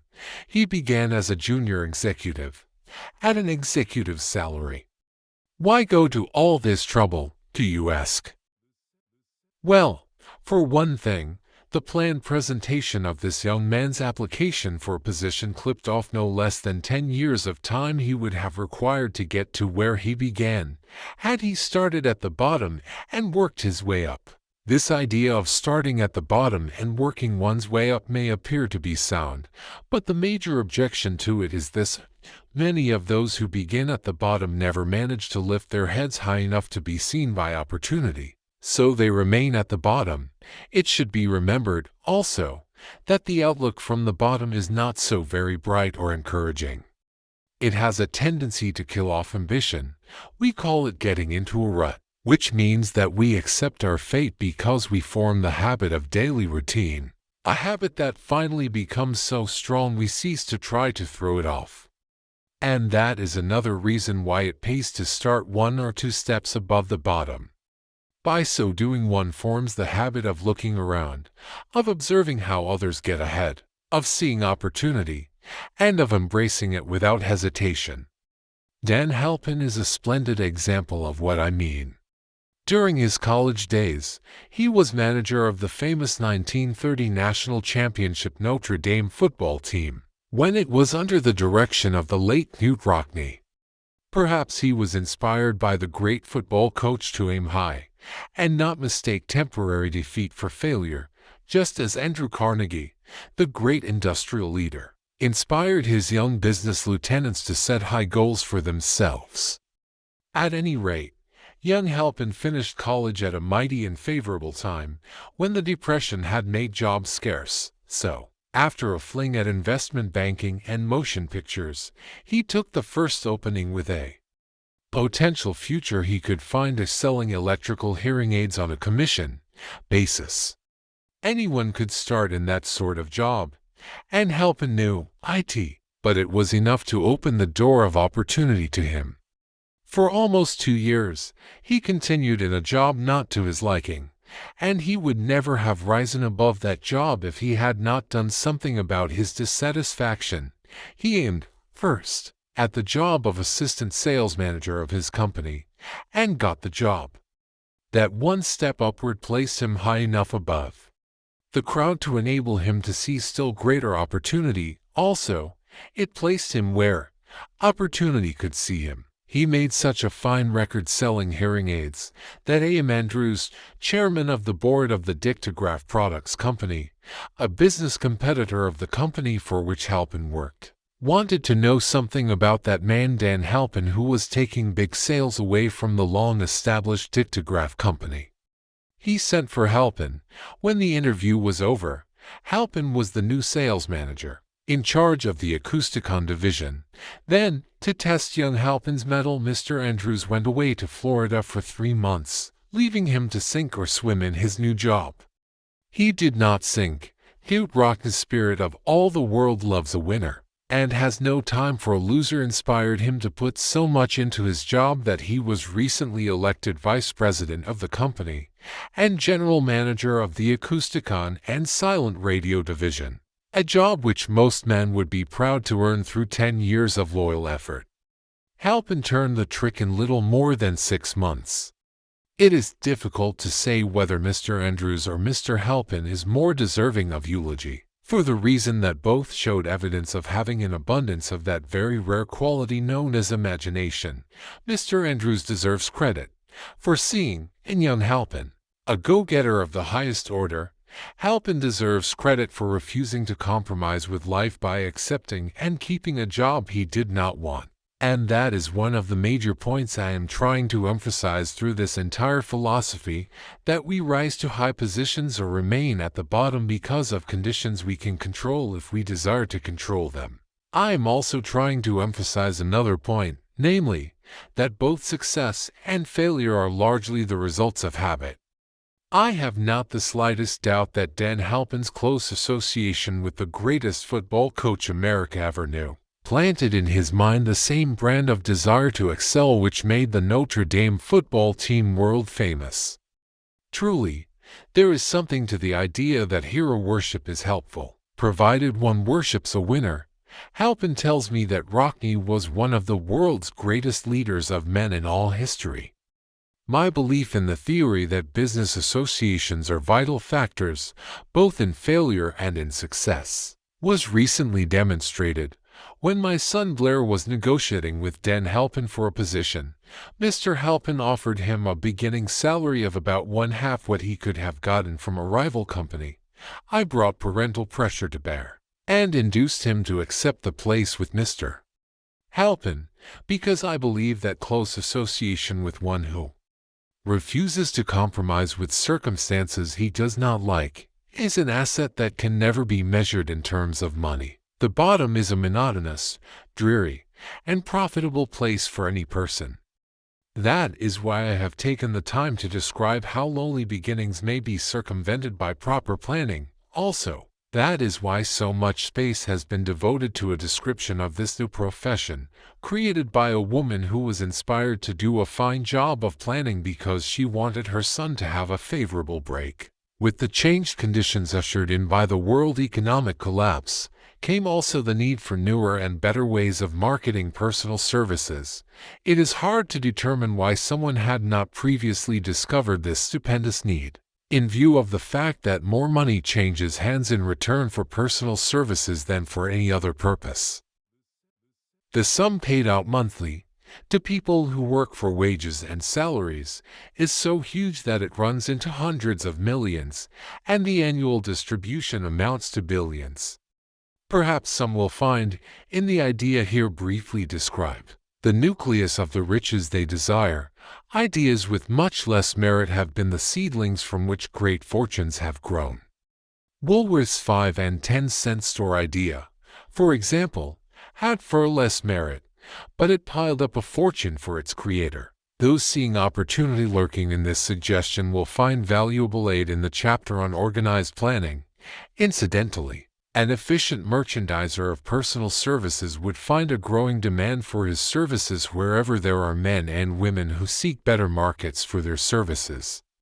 By applying the mastermind principle, a few people with suitable talent could form an alliance and have a paying business very quickly. One would need to be a fair writer, with a flair for advertising and selling, one handy at typing and hand lettering, and one should be a first-class business getter who would let the world know about the service. If one person possessed all these abilities, he might carry on the business alone until it outgrew him. The woman who prepared the personal service sales plan for her son now receives requests from all parts of the country for her cooperation in preparing similar plans for others who desire to market their personal services for more money. She has a staff of expert typists, artists, and writers who have the ability to dramatize the case history so effectively that one's personal services can be marketed for much more money than the prevailing wages for similar services. She is so confident of her ability that she accepts, as the major portion of her fee, a percentage of the increased pay she helps her clients to earn. It must not be supposed that her plan merely consists of clever salesmanship by which she helps men and women to demand and receive more money for the same services they formerly sold for less pay. She looks after the interests of the purchaser as well as the seller of personal services, and so prepares her plans that the employer receives full value for the additional money he pays. The method by which she accomplishes this astonishing result is a professional secret which she discloses to no one excepting her own clients. If you have the imagination and seek a more profitable outlet for your personal services, this suggestion may be the stimulus for which you have been searching. The idea is capable of yielding an income far greater than that of the average doctor, lawyer, or engineer whose education required several years in college. The idea is saleable to those seeking new positions, in practically all positions calling for managerial or executive ability, and those desiring rearrangement of incomes in their present positions. There is no fixed price for sound ideas. Back of all ideas is specialized knowledge. And fortunately, for those who do not find riches in abundance, specialized knowledge is more abundant and more easily acquired than ideas. Because of this very truth, there is a universal demand and an ever-increasing opportunity for the person capable of helping men and women to sell their personal services advantageously. Capability means imagination, the one quality needed to combine specialized knowledge with ideas in the form of organized plans designed to yield riches. If you have imagination, this chapter may present you with an idea sufficient to serve as the beginning of the riches you desire. Remember, the idea is the main thing. Specialized knowledge may be found just around the corner, any corner. Chapter 6. Imagination. The workshop of the mind, the fifth step toward riches. The imagination is literally the workshop wherein are fashioned all plans created by man. The impulse, the desire, is given shape, form, and action through the aid of the imaginative faculty of the mind. It has been said that man can create anything which he can imagine. Of all the ages of civilization, this is the most favorable for the development of the imagination, because it is an age of rapid change. On every hand one may contact stimuli which develop the imagination. Through the aid of his imaginative faculty, man has discovered and harnessed more of nature's forces during the past 50 years than during the entire history of the human race, previous to that time. He has conquered the air so completely that the birds are a poor match for him in flying. He has harnessed the ether and made it serve as a means of instantaneous communication with any part of the world. He has analyzed and weighed the sun at a distance of millions of miles, and has determined, through the aid of imagination, the elements of which it consists. He has discovered that his own brain is both a broadcasting and a receiving station for the vibration of thought, and he is beginning now to learn how to make practical use of this discovery. He has increased the speed of locomotion until he may now travel at a speed of more than 300 miles an hour. The time will soon come when a man may breakfast in New York and lunch in San Francisco. Man's only limitation, within reason, lies in his development and use of his imagination. He has not yet reached the apex of development in the use of his imaginative faculty. He has merely discovered that he has an imagination, and has commenced to use it in a very elementary way. Two forms of imagination. The imaginative faculty functions into forms. One is known as synthetic imagination, and the other as creative imagination. Synthetic imagination. Through this faculty, one may arrange old concepts, ideas, or plans into new combinations. This faculty creates nothing. It merely works with the material of experience, education, and observation with which it is fed. It is the faculty used most by the inventor, with the exception of the who draws upon the creative imagination when he cannot solve his problem through synthetic imagination. Creative imagination. Through the faculty of creative imagination, the finite mind of man has direct communication with infinite intelligence. It is the faculty through which hunches and inspirations are received. It is by this faculty that all basic or new ideas are handed over to man. It is through this faculty that thought vibrations from the minds of others are received. It is through this faculty that one individual may tune in or communicate with the subconscious minds of other men. The creative imagination works automatically, in the manner described in subsequent pages. This faculty functions only when the conscious mind is vibrating at an exceedingly rapid rate, as for example, when the conscious mind is stimulated through the emotion of a strong desire. The creative faculty becomes more alert, more receptive to vibrations from the sources mentioned, in proportion to its development through use. This statement is significant. Ponder over it before passing on. Keep in mind as you follow these principles that the entire story of how one may convert desire into money cannot be told in one statement.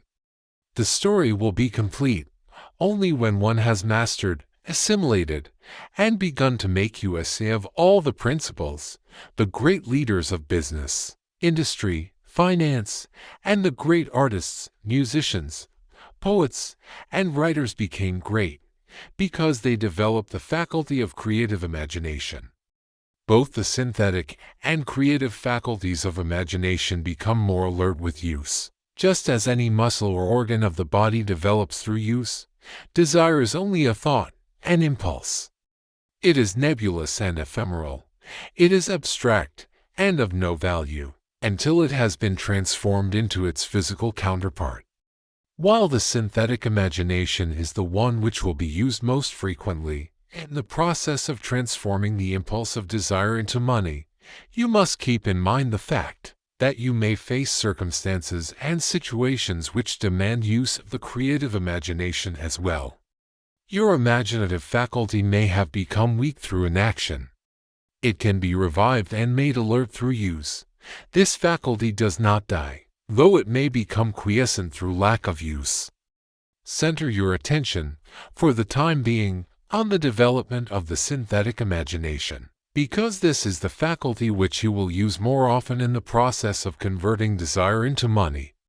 Transformation of the intangible impulse of desire into the tangible reality of money calls for the use of a plan or plans.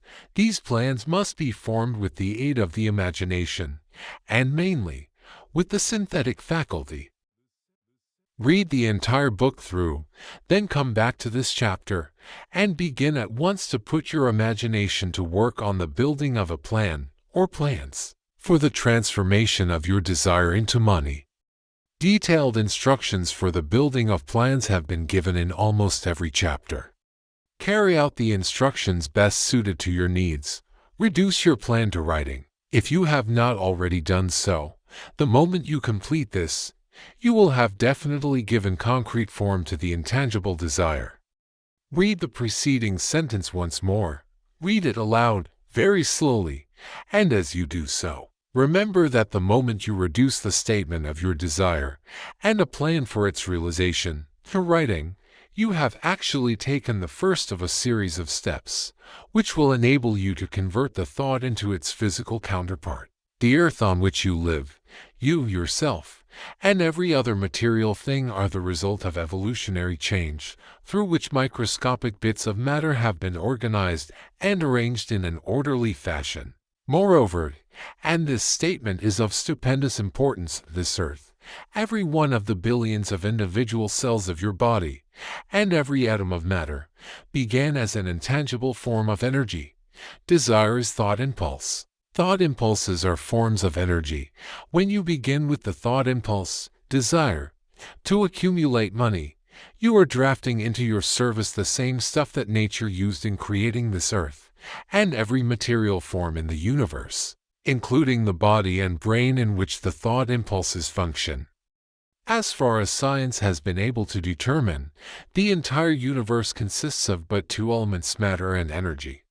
Through the combination of energy and matter has been created everything perceptible to man, from the largest star which floats in the heavens, down to, and including man himself. You are now engaged in the task of trying to profit by nature's method. You are sincerely and earnestly, we hope, trying to adapt yourself to nature's laws by endeavoring to convert desire into its physical or monetary equivalent. You can do it. It has been done before. You can build a fortune through the aid of laws which are immutable. But, first, you must become familiar with these laws and learn to use them. Through repetition, and by approaching the description of these principles from every conceivable angle, the author hopes to reveal to you the secret through which every great fortune has been accumulated. Strange and paradoxical as it may seem, the secret is not a secret. Nature, herself, advertises it in the earth on which we live, the stars, the planets suspended within our view, in the elements above and around us, in every blade of grass, and every form of life within our vision. Nature advertises this secret in the terms of biology, in the conversion of a tiny cell, so small that it may be lost on the point of a pin, into the human being now reading this line. The conversion of desire into its physical equivalent is, certainly, no more miraculous. Do not become discouraged if you do not fully comprehend all that has been stated. Unless you have long been a student of the mind, it is not to be expected that you will assimilate all that is in this chapter upon a first reading, but you will, in time, make good progress. The principles which follow will open the way for understanding of imagination. Assimilate that which you understand, as you read this philosophy for the first time. Then, when you reread and study it, you will discover that something has happened to clarify it, and give you a broader understanding of the whole. Above all, do not stop, nor hesitate in your study of these principles until you have read the book at least 3 times. For 95-96 then, you will not want to stop. How to make practical use of imagination. Ideas are the beginning points of all fortunes. Ideas are products of the imagination. Let us examine a few well-known ideas which have yielded huge fortunes, with the hope that these illustrations will convey definite information concerning the method by which imagination may be used in accumulating riches. The enchanted kettle. 50 years ago, an old country doctor drove to town, hitched his horse, quietly slipped into a drugstore by the back door, and began dickering with the young drug clerk. His mission was destined to yield great wealth to many people. It was destined to bring to the South the most far-flung benefits since the Civil War. For more than an hour, behind the prescription counter, the old doctor and the clerk talked in low tones. Then the doctor left. He went out to the buggy and brought back a large, old-fashioned kettle, a big wooden paddle used for stirring the contents of the kettle, and deposited them in the back of the store. The clerk inspected the kettle, reached into his inside pocket, took out a roll of bills, and handed it over to the doctor. The roll contained exactly $500, the clerk's entire savings. The doctor handed over a small slip of paper on which was written a secret formula. The words on that small slip of paper were worth a king's ransom. But not to the doctor. Those magic words were needed to start the kettle to boiling. But neither the doctor nor the young clerk knew what fabulous fortunes were destined to flow from that kettle. The old doctor was glad to sell the outfit for $500. The money would pay off his debts and give him freedom of mind.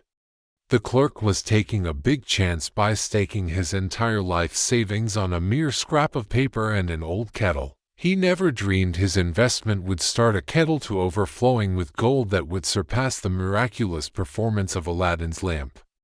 What the clerk really purchased was an idea. The old kettle and the wooden paddle, and the secret message on a slip of paper were incidental. The strange performance of that kettle began to take place after the new owner mixed with the secret instructions an ingredient of which the doctor knew nothing. Read this story carefully. Give your imagination a test. See if you can discover what it was that the young man added to the secret message, which caused the kettle to overflow with gold. Remember, as you read, that this is not a story from Arabian Nights. Here you have a story of facts, stranger than fiction, facts which began in the form of an idea. Let us take a look at the vast fortunes of gold this idea has produced. It has paid, and still pays huge fortunes to men and women all over the world, who distribute the contents of the kettle to millions of people. The old kettle is now one of the world's largest consumers of sugar, thus providing jobs of a permanent nature to thousands of men and women engaged in growing sugar cane and in refining and marketing sugar. The old kettle consumes, annually, millions of glass bottles, providing jobs to huge numbers of glass workers. The old kettle gives employment to an army of clerks, stenographers, copywriters, and advertising experts throughout the nation.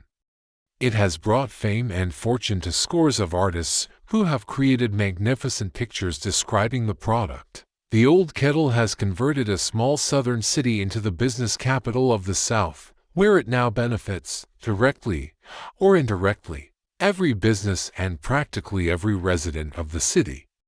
The influence of this idea now benefits every civilized country in the world, pouring out a continuous stream of gold to all who touch it. Gold from the kettle built and maintains one of the most prominent colleges of the South, where thousands of young people receive the training essential for success. The old kettle has done other marvelous things, all through the World Depression, when factories, banks, and business houses were folding up and quitting by the thousands.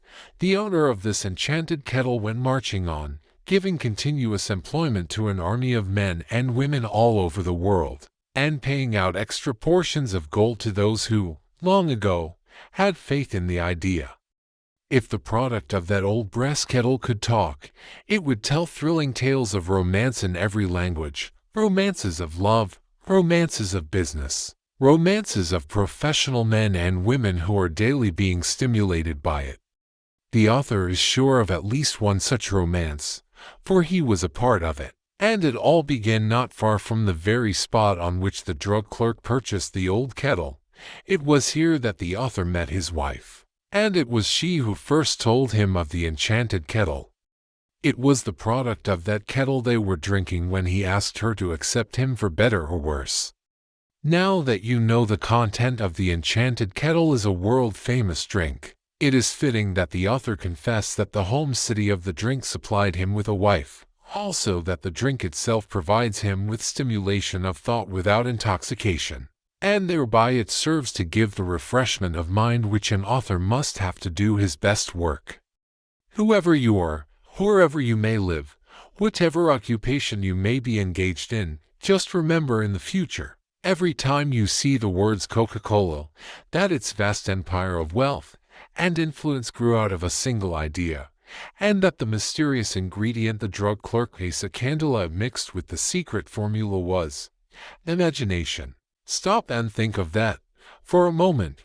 Remember also that the 13 steps to riches described in this book were the media through which the influence of Coca-Cola has been extended to every city, town, village, and crossroads of the world, and that any idea you may create, as sound and meritorious as Coca-Cola, has the possibility of duplicating the stupendous record of this worldwide thirst killer. Truly, thoughts are things, and their scope of operation is the world itself. What I would do if I had $1 million. This story proves the truth of that old saying, where there's a will, there's a way. It was told to me by that beloved educator and clergyman, the late Frank W. Gonzalez, who began his preaching career in the Stockyards region of South Chicago. While Dr. Gonzalez was going through college, he observed many defects in our educational system, defects which he believed he could correct. If he were the head of a college, his deepest desire was to become the directing head of an educational institution in which young men and women would be taught to learn by doing. He made up his mind to organize a new college in which he could carry out his ideas without being handicapped by orthodox methods of education. He needed $1 million to put the project across. Where was he to lay his hands on so large a sum of money? That was the question that absorbed most of this ambitious young preacher's thought. But he couldn't seem to make any progress. Every night he took that thought to bed with him. He got up with it in the morning. He took it with him everywhere he went. He turned it over and over in his mind until it became a consuming obsession with him. $1 million is a lot of money. He recognized that fact, but he also recognized the truth that the only limitation is that which one sets up in one's own mind. Being a philosopher as well as a preacher, Dr. Gunsaulus recognized, as do all who succeed in life, that definiteness of purpose is the starting point from which one must begin. He recognized, too, that definiteness of purpose takes on animation, life, and power when backed by a burning desire to translate that purpose into its material equivalent. He knew all these great truths, yet he did not know where or how to lay his hands on $1 million. The natural procedure would have been to give up and quit by saying, "Oh well, my idea is a good one, but I cannot do anything with it, because I never can procure the necessary $1 million." That is exactly what the majority of people would have said, but it is not what Dr. Gunsaulus said. What he said and what he did are so important that I now introduce him, and let him speak for himself. One Saturday afternoon I sat in my room thinking of ways and means of raising the money to carry out my plans. For nearly 2 years, I had been thinking, but I had done nothing but think. The time had come for action. I made up my mind, then and there, that I would get the necessary $1 million within a week. How? I was not concerned about that. The main thing of importance was the decision to get the money within a specified time, and I want to tell you that the moment I reached a definite decision to get the money within a specified time, a strange feeling of assurance came over me, such as I had never before experienced. Something inside me seemed to say, "Why didn't you reach that decision a long time ago?" The money was waiting for you all the time. Things began to happen in a hurry. I called the newspapers and announced I would preach a sermon the following morning, entitled, "What I Would Do If I Had $1 Million." I went to work on the sermon immediately, but I must tell you, frankly, the task was not difficult, because I had been preparing that sermon for almost 2 years. The spirit back of it was a part of me. Long before midnight I had finished writing the sermon. I went to bed and slept with a feeling of confidence, for I could see myself already in possession of the $1 million. Next morning I rose early, went into the bathroom, read the sermon, then knelt on my knees and asked that my sermon might come to the attention of someone who would supply the needed money. While I was praying I again had that feeling of assurance that the money would be forthcoming. In my excitement, I walked out without my sermon, and did not discover the oversight until I was in my pulpit and about ready to begin delivering it. It was too late to go back for my notes, and what a blessing that I couldn't go back. Instead, my own subconscious mind yielded the material I needed. When I rose to begin my sermon, I closed my eyes and spoke with all my heart and soul of my dreams. I not only talked to my audience, but I fancy I talked also to God. I told what I would do with $1 million if that amount were placed in my hands. I described the plan I had in mind for organizing a great educational institution, where young people would learn to do practical things and at the same time develop their minds. When I had finished and sat down, a man slowly arose from his seat, about 3 rows from the rear, and made his way toward the pulpit. I wondered what he was going to do. He came into the pulpit, extended his hand, and said, "Reverend, I liked your sermon. I believe you can do everything you said you would. If you had $1,000,000, to prove that I believe in you and your sermon, if you will come to my office tomorrow morning, I will give you the $1,000,000. My name is Philip D. Armour. Young Gonzalez went to Mr. Armour's office and the $1,000,000 was presented to him. With the money, he founded the Armour Institute of Technology. That is more money than the majority of preachers ever see in an entire lifetime. Yet the thought impulse back of the money was created in the young preacher's mind in a fraction of a minute. The necessary $1,000,000 came as a result of an idea. Back of the idea was a desire which young Gonzalez had been nursing in his mind for almost 2 years. Observe this important fact. He got the money within 36 hours after he reached a definite decision in his own mind to get it, and decided upon a definite plan for getting it. There was nothing new or unique about young Gonzalez's vague thinking about $1,000,000 and weakly hoping for it.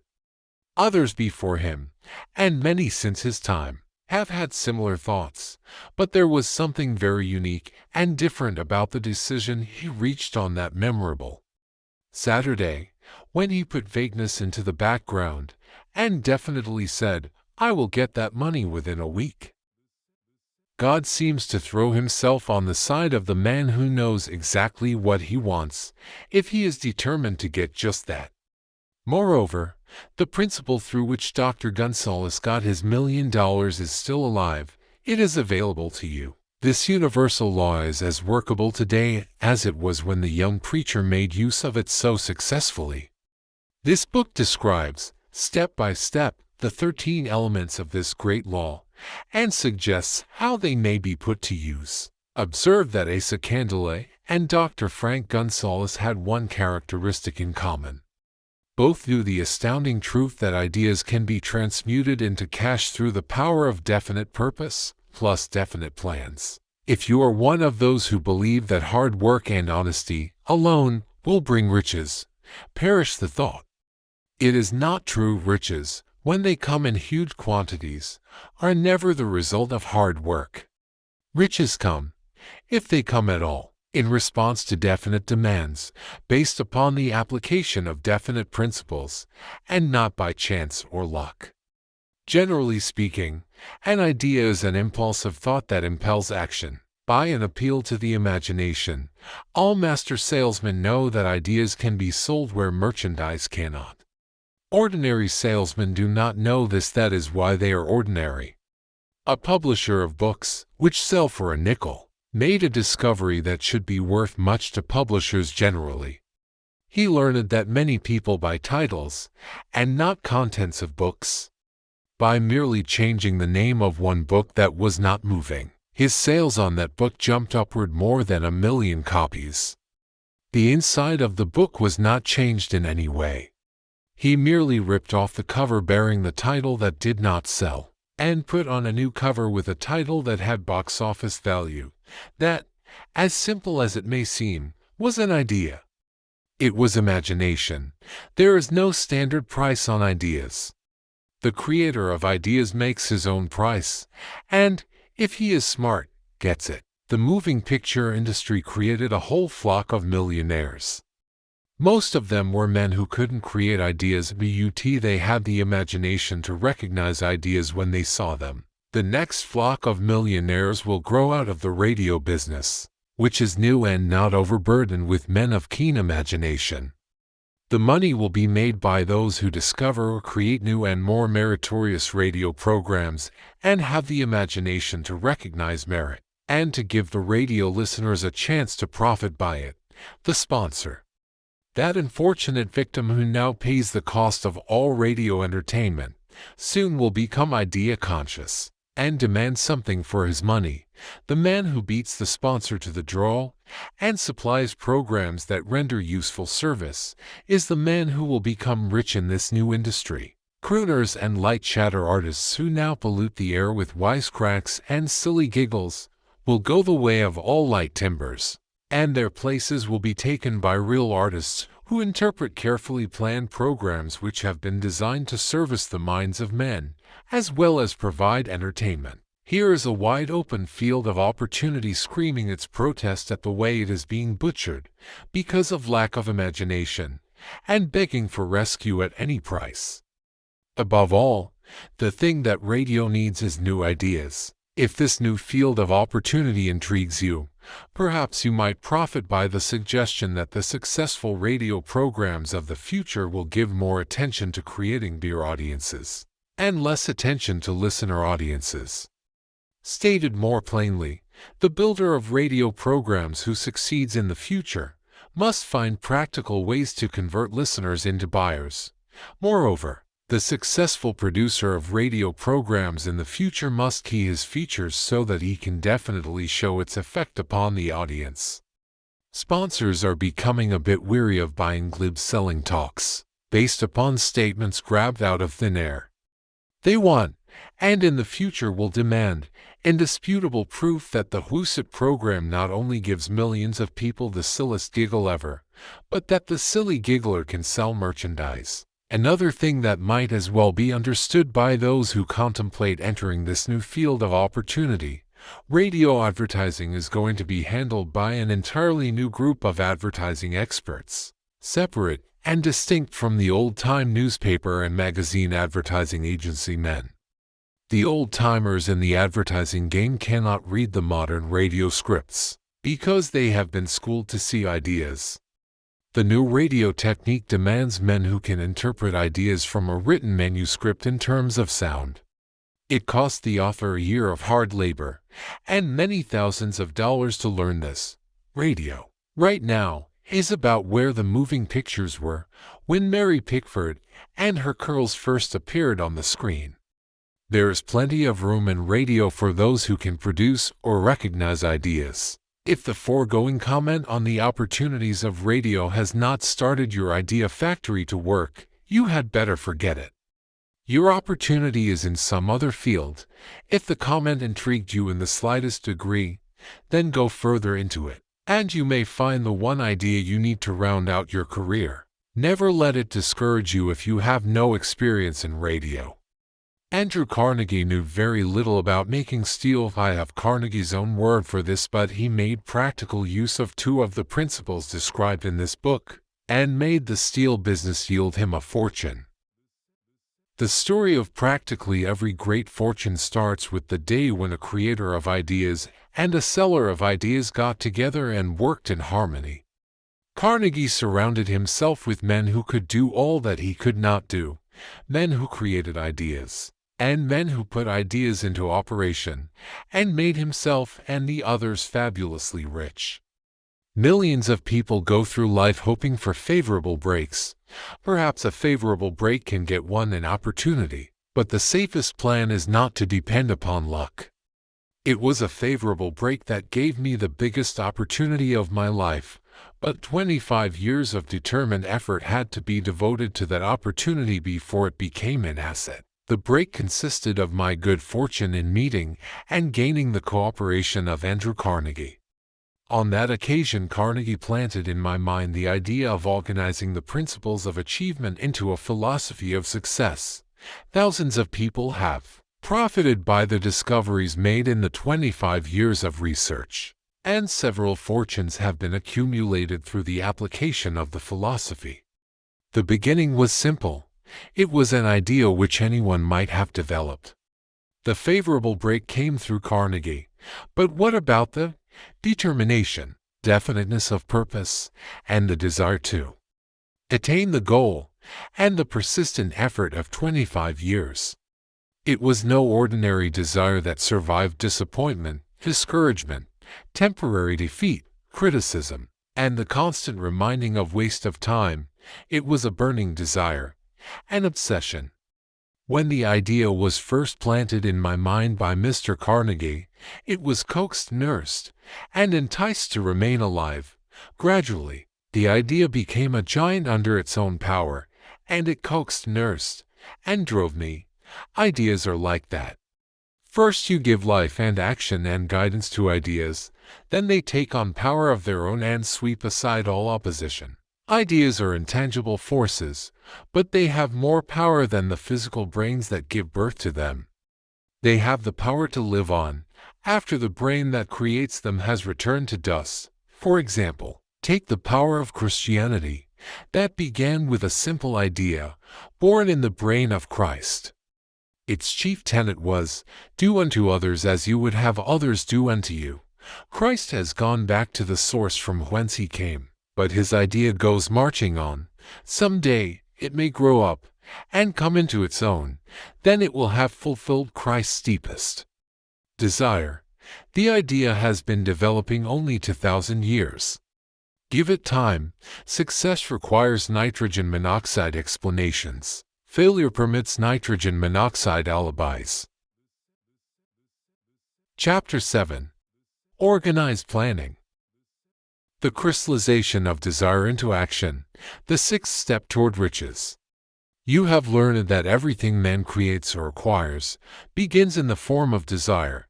That desire is taken on the first lap of its journey, from the abstract to the concrete, into the workshop of the imagination, where plans for its transition are created and organized.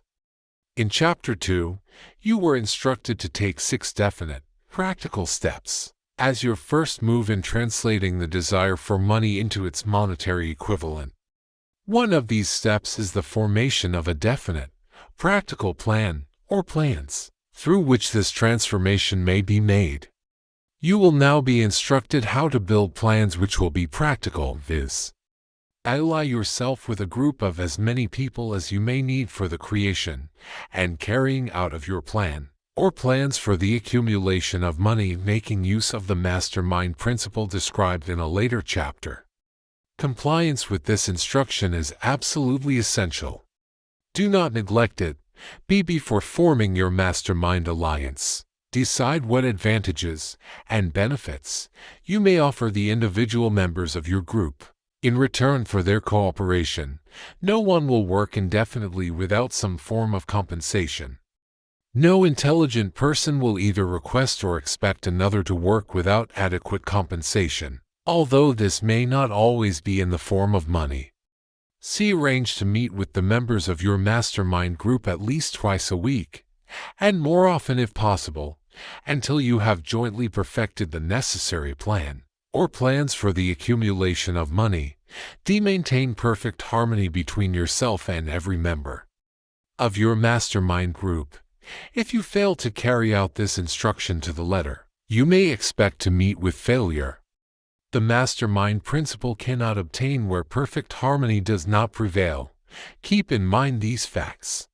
First, you are engaged in an undertaking of major importance to you.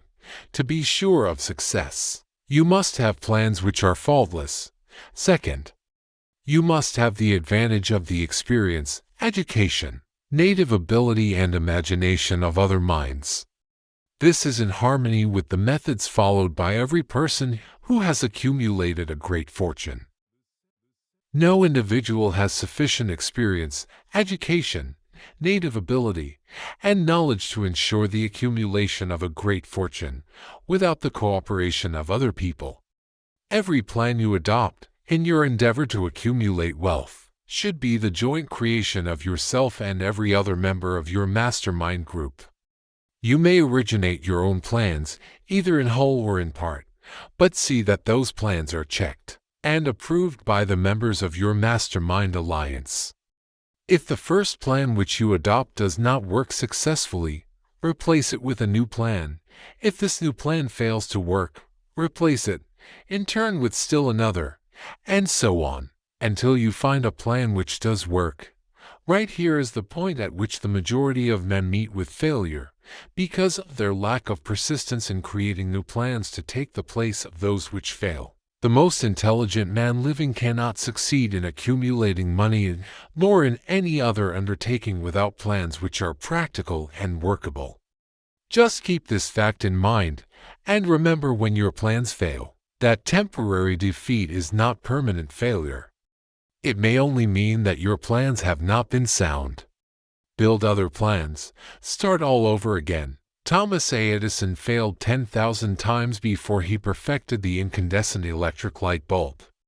That is, he met with temporary defeat 10,000 times before his efforts were crowned with success. Temporary defeat should mean only one thing: the certain knowledge that there is something wrong with your plan.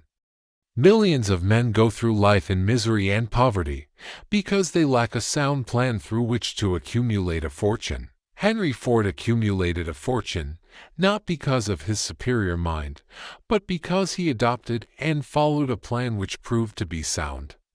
1,000 men could be pointed out, each with a better education than Ford's, yet each of whom lives in poverty because he does not possess the right plan for the accumulation of money. Your achievement can be no greater than your plans are sound. That may seem to be an axiomatic statement, but it is true. Samuel Insull lost his fortune of over $100 million. The Insull fortune was built on plans which were sound. The business depression forced Mr. Insull to change his plans, and the change brought temporary defeat. Because his new plans were not sound, Mr. Insull is now an old man. He may, consequently, accept failure instead of temporary defeat, but if his experience turns out to be failure, it will be for the reason that he lacks the fire of persistence to rebuild his plans. No man is ever whipped until he quits in his own mind. This fact will be repeated many times, because it is so easy to take the count at the first sign of defeat. James J. Hill met with temporary defeat when he first endeavored to raise the necessary capital to build a railroad from the east to the west, but to turn defeat into victory through new plans.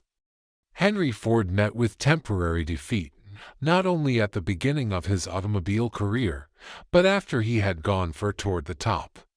He created new plans and went marching on to financial victory. We see men who have accumulated great fortunes, but we often recognize only their triumph, overlooking the temporary defeats which they had to surmount before arriving.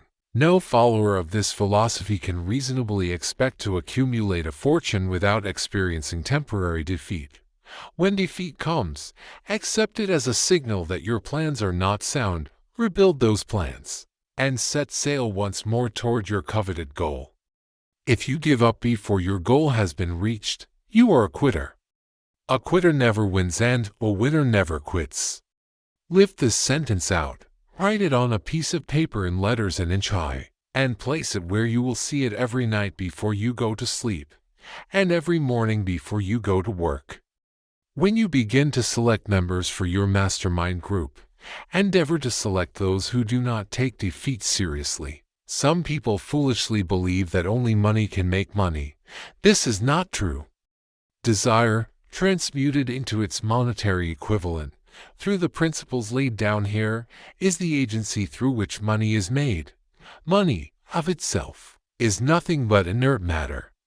It cannot move, think, or talk, but it can hear when a man who desires it calls it to come, planning the sale of services. The remainder of this chapter has been given over to a description of ways and means of marketing personal services. The information here conveyed will be of practical help to any person having any form of personal services to market, but it will be of priceless benefit to those who aspire to leadership in their chosen occupations. Intelligent planning is essential for success in any undertaking designed to accumulate riches. Here will be found detailed instructions to those who must begin the accumulation of riches by selling personal services. It should be encouraging to know that practically all the great fortunes began in the form of compensation for personal services or from the sale of ideas. What else, except ideas and personal services, would one not possessed of property have to give in return for riches? Broadly speaking, there are two types of people in the world. One type is known as leaders, and the other as followers. Decide at the outset whether you intend to become a leader in your chosen calling, or remain a follower. The difference in compensation is vast. The follower cannot reasonably expect the compensation to which a leader is entitled, although many followers make the mistake of expecting such pay. It is no disgrace to be a follower. On the other hand, it is no credit to remain a follower. Most great leaders began in the capacity of followers. They became great leaders because they were intelligent followers, with few exceptions. The man who cannot follow a leader intelligently cannot become an efficient leader. The man who can follow a leader most efficiently is usually the man who develops into leadership most rapidly. An intelligent follower has many advantages, among them the opportunity to acquire knowledge from his leader. The major attributes of leadership. The following are important factors of leadership. 1. Unwavering courage based upon knowledge of self and of one's occupation. No follower wishes to be dominated by a leader who lacks self-confidence and courage. No intelligent follower will be dominated by such a leader very long. 2. Self-control. The man who cannot control himself can never control others. Self-control sets a mighty example for one's followers, which the more intelligent will emulate. 3. A keen sense of justice. Without a sense of fairness and justice, no leader can command and retain the respect of his followers. 4. Definiteness of decision. The man who wavers in his decisions shows that he is not sure of himself.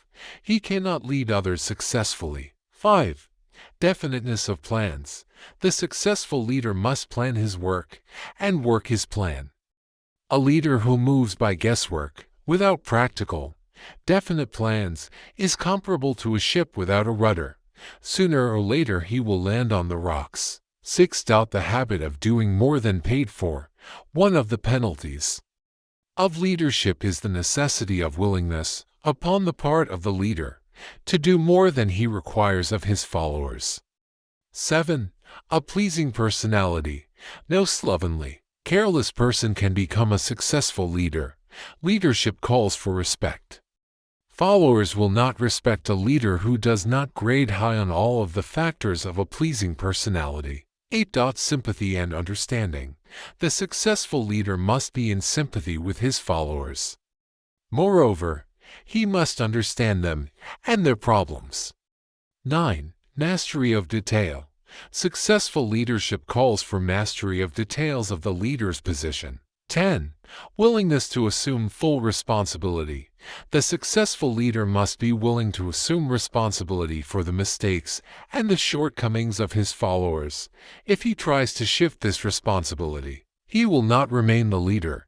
If one of his followers makes a mistake and shows himself incompetent, the leader must consider that it is he who failed. 11. Cooperation. The successful leader must understand and apply the principle of cooperative effort and be able to induce his followers to do the same. Leadership calls for power, and power calls for cooperation. There are two forms of leadership. The first, and by far the most effective, is leadership by consent of, and with the sympathy of the followers. The second is leadership by force, without the consent and sympathy of the followers. History is filled with evidences that leadership by force cannot endure. The downfall and disappearance of dictators and kings is significant. It means that people will not follow forced leadership indefinitely. The world has just entered a new era of relationship between leaders and followers, which very clearly calls for new leaders and a new brand of leadership in business and industry. Those who belong to the old school of leadership by force must acquire an understanding of the new brand of leadership cooperation or be relegated to the rank and file of the followers. There is no other way out for them. The relationship of employer and employee, or of leader and follower, in the future will be one of mutual cooperation, based upon an equitable division of the profits of business. In the future, the relationship of employer and employee will be more like a partnership than it has been in the past. Napoleon, Kaiser Wilhelm of Germany, the Tsar of Russia, and the King of Spain were examples of leadership by force. Their leadership passed. Without much difficulty, one might point to the prototypes of these ex-leaders among the business, financial, and labor leaders of America who have been dethroned or slated to go. Leadership by consent of the followers is the only brand which can endure. Men may follow the forced leadership temporarily, but they will not do so willingly. The new brand of leadership will embrace the 11 factors of leadership described in this chapter, as well as some other factors. The man who makes these the basis of his leadership will find abundant opportunity to lead in any walk of life. The Depression was prolonged, largely, because the world lacked leadership of the new brand. At the end of the Depression, the demand for leaders who are competent to apply the new methods of leadership has greatly exceeded the supply. Some of the old type of leaders will reform and adapt themselves to the new brand of leadership, but generally speaking, the world will have to look for new timber for its leadership. This necessity may be your opportunity. The 10 major causes of failure in leadership. We come now to the major faults of leaders who fail, because it is just as essential to know what not to do as it is to know what to do. 1. Inability to organize details. Efficient leadership calls for ability to organize and to master details. No genuine leader is ever too busy to do anything which may be required of him in his capacity as leader. When a man, whether he is a leader or follower, admits that he is too busy to change his plans or to give attention to any emergency, he admits his inefficiency. The successful leader must be the master of all details connected with his position. That means, of course, that he must acquire the habit of relegating details to capable lieutenants. 2. Unwillingness to render humble service. Truly great leaders are willing, when occasion demands, to perform any sort of labor which they would ask another to perform. The greatest among you shall be the servant of all is a truth which all able leaders observe and respect. 3. Expectation of pay for what they know instead of what they do with that which they know. The world does not pay men for that which they know, it pays them for what they do, or induce others to do. 4. Fear of competition from followers. The leader who fears that one of his followers may take his position is practically sure to realize that fear sooner or later. The able leader trains understudies to whom he may delegate, at will, any of the details of his position. Only in this way may a leader multiply himself and prepare himself to be at many places, and give attention to many things at one time. It is an eternal truth that men receive more pay for their ability to get others to perform than they could possibly earn by their own efforts. An efficient leader may, through his knowledge of his job and the magnetism of his personality, greatly increase the efficiency of others and induce them to render more service and better service than they could render without his aid. 5. Lack of imagination. Without imagination, the leader is incapable of meeting emergencies and of creating plans by which to guide his followers efficiently. 6. Selfishness. The leader who claims all the honor for the work of his followers is sure to be met by resentment. The really great leader claims none of the honors. He is contented to see the honors, when there are any, go to his followers, because he knows that most men will work harder for commendation and recognition than they will for money alone. 7. Intmp or ANC. Followers do not respect an intemperate leader. Moreover, intemperance in any of its various forms destroys the endurance and the vitality of all who indulge in it. 8. Disloyalty. Perhaps this should have come at the head of the list. The leader who is not loyal to his trust and to his associates, those above him and those below him, cannot long maintain his leadership. Disloyalty marks one as being less than the dust of the earth and brings down on one's head the contempt he deserves. Lack of loyalty is one of the major causes of failure in every walk of life. 9. Emphasis of the authority of leadership. The efficient leader leads by encouraging, and not by trying to instill fear in the hearts of his followers. The leader who tries to impress his followers with his authority comes within the category of leadership through force. If a leader is a real leader, he will have no need to advertise that fact except by his conduct, his sympathy, understanding, fairness, and a demonstration that he knows his job. 10. Emphasis of title. The competent leader requires no title to give him the respect of his followers. The man who makes too much over his title generally has little else to emphasize. The doors to the office of the real leader are open to all who wish to enter, and his working quarters are free from formality or ostentation. These are among the more common of the causes of failure in leadership. Any one of these faults is sufficient to induce failure. Study the list carefully if you aspire to leadership, and make sure that you are free of these faults. Some fertile fields in which new leadership will be required. Before leaving this chapter, your attention is called to a few of the fertile fields in which there has been a decline of leadership, and in which the new type of leader may find an abundance of opportunity. First, in the field of politics there is a most insistent demand for new leaders. A demand which indicates nothing less than an emergency. The majority of politicians have, seemingly, become high-grade, legalized racketeers. They have increased taxes and debauched the machinery of industry and business until the people can no longer stand the burden. Second, the banking business is undergoing a reform. The leaders in this field have almost entirely lost the confidence of the public. Already the bankers have sensed the need of reform, and they have begun it. Third, industry calls for new leaders. The old type of leaders thought and moved in terms of dividends instead of thinking and moving in terms of human equations.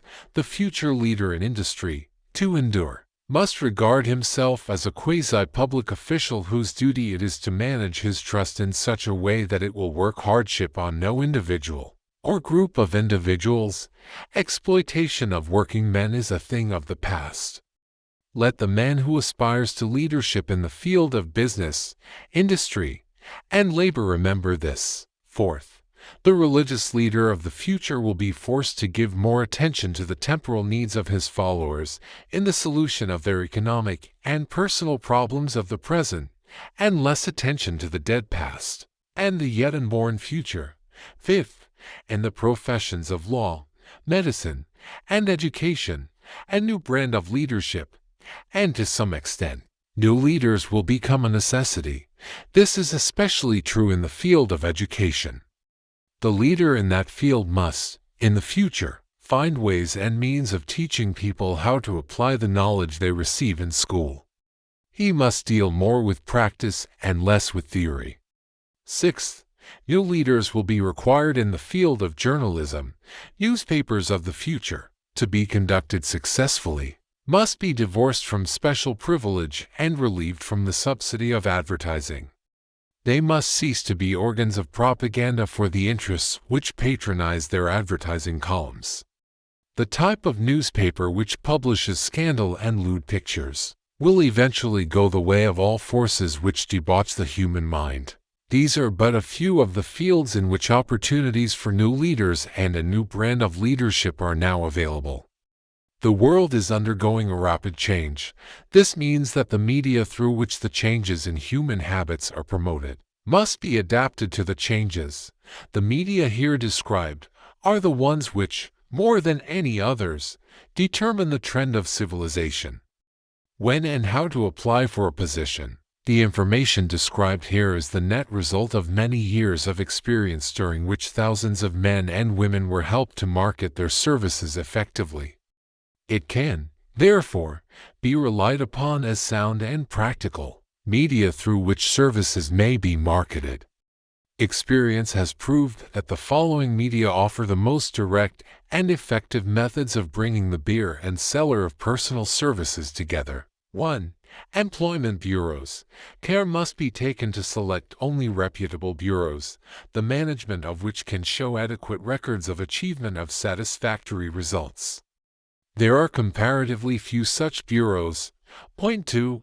Advertising in newspapers, trade journals, magazines, and radio.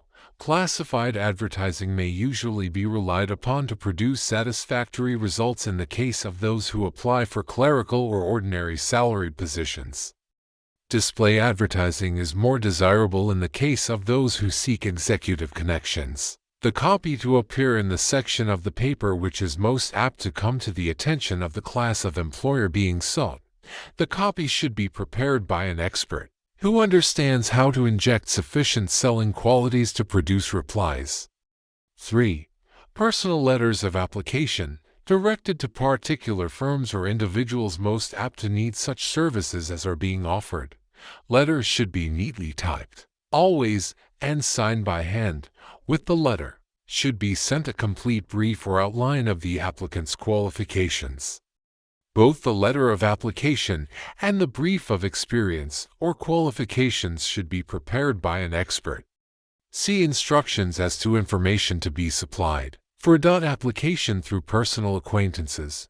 When possible, the applicant should endeavor to approach prospective employers through some mutual acquaintance. This method of approach is particularly advantageous in the case of those who seek executive connections and do not wish to appear to be peddling themselves. 5. Application in person. In some instances, it may be more effective if the applicant offers personally his services to prospective employers, in which event a complete written statement of qualifications for the position should be presented, for the reason that prospective employers often wish to discuss with associates one's record. Information to be supplied in a written brief. This brief should be prepared as carefully as a lawyer would prepare the brief of a case to be tried in court. Unless the applicant is experienced in the preparation of such briefs, an expert should be consulted, and his services enlisted for this purpose. Successful merchants employ men and women who understand the art and the psychology of advertising to present the merits of their merchandise. One who has personal services for sale should do the same. The following information should appear in the brief. 1. Education. State briefly, but definitely, what schooling you have had, and in what subjects you specialized in school, giving the reasons for that specialization. 2. Experience. If you have had experience in connection with positions similar to the one you seek, describe it fully. State names and addresses of former employers. Be sure to bring out clearly any special experience you may have had which would equip you to fill the position you seek. 3. References. Practically every business firm desires to know all about the previous records, antecedents, etc., of prospective employees who seek positions of responsibility. Attach to your brief photostatic copies of letters from A. Former employers, B. Teachers under whom you studied, C. Prominent people whose judgment may be relied upon. Point 4. Photograph of self. Attach to your brief a recent and mounted photograph of yourself. 5. Apply for a specific position. Avoid application for a position without describing exactly what particular position you seek. Never apply for just a position. That indicates you lack specialized qualifications. 6. State your qualifications for the particular position for which you apply. Give full details as to the reason you believe you are qualified for the particular position you seek. This is the application. It will determine, more than anything else, what consideration you receive. 7. Offer to go to work on probation. In the majority of instances, if you are determined to have the position for which you apply, it will be most effective if you offer to work for a week, or a month, or for a sufficient length of time to enable your prospective employer to judge your value without pay. This may appear to be a radical suggestion, but experience has proved that it seldom fails to win at least a trial. If you are sure of your qualifications, a trial is all you need. Incidentally, such an offer indicates that you have confidence in your ability to fill the position you seek. It is most convincing if your offer is accepted and you make good. More than likely you will be paid for your probation period. Make clear the fact that your offer is based upon A. Your confidence in your ability to fill the position. B. Your confidence in your prospective employer's decision to employ you after trial. C. Your determination to have the position you seek. 8. Knowledge of your prospective employer's business. Before applying for a position, do sufficient research in connection with the business to familiarize yourself fairly with that business, and indicate in your brief the knowledge you have acquired in this field. This will be impressive, as it will indicate that you have imagination and a real interest in the position you seek. Remember that it is not the lawyer who knows the most law, but the one who best prepares his case, who wins. If your case is properly prepared and presented, your victory will have been more than half won at the outset. Do not be afraid of making your brief too long. Employers are just as much interested in purchasing the services of well-qualified applicants as you are in securing employment. In fact, the success of most successful employers is due, in the main, to their ability to select well-qualified lieutenants.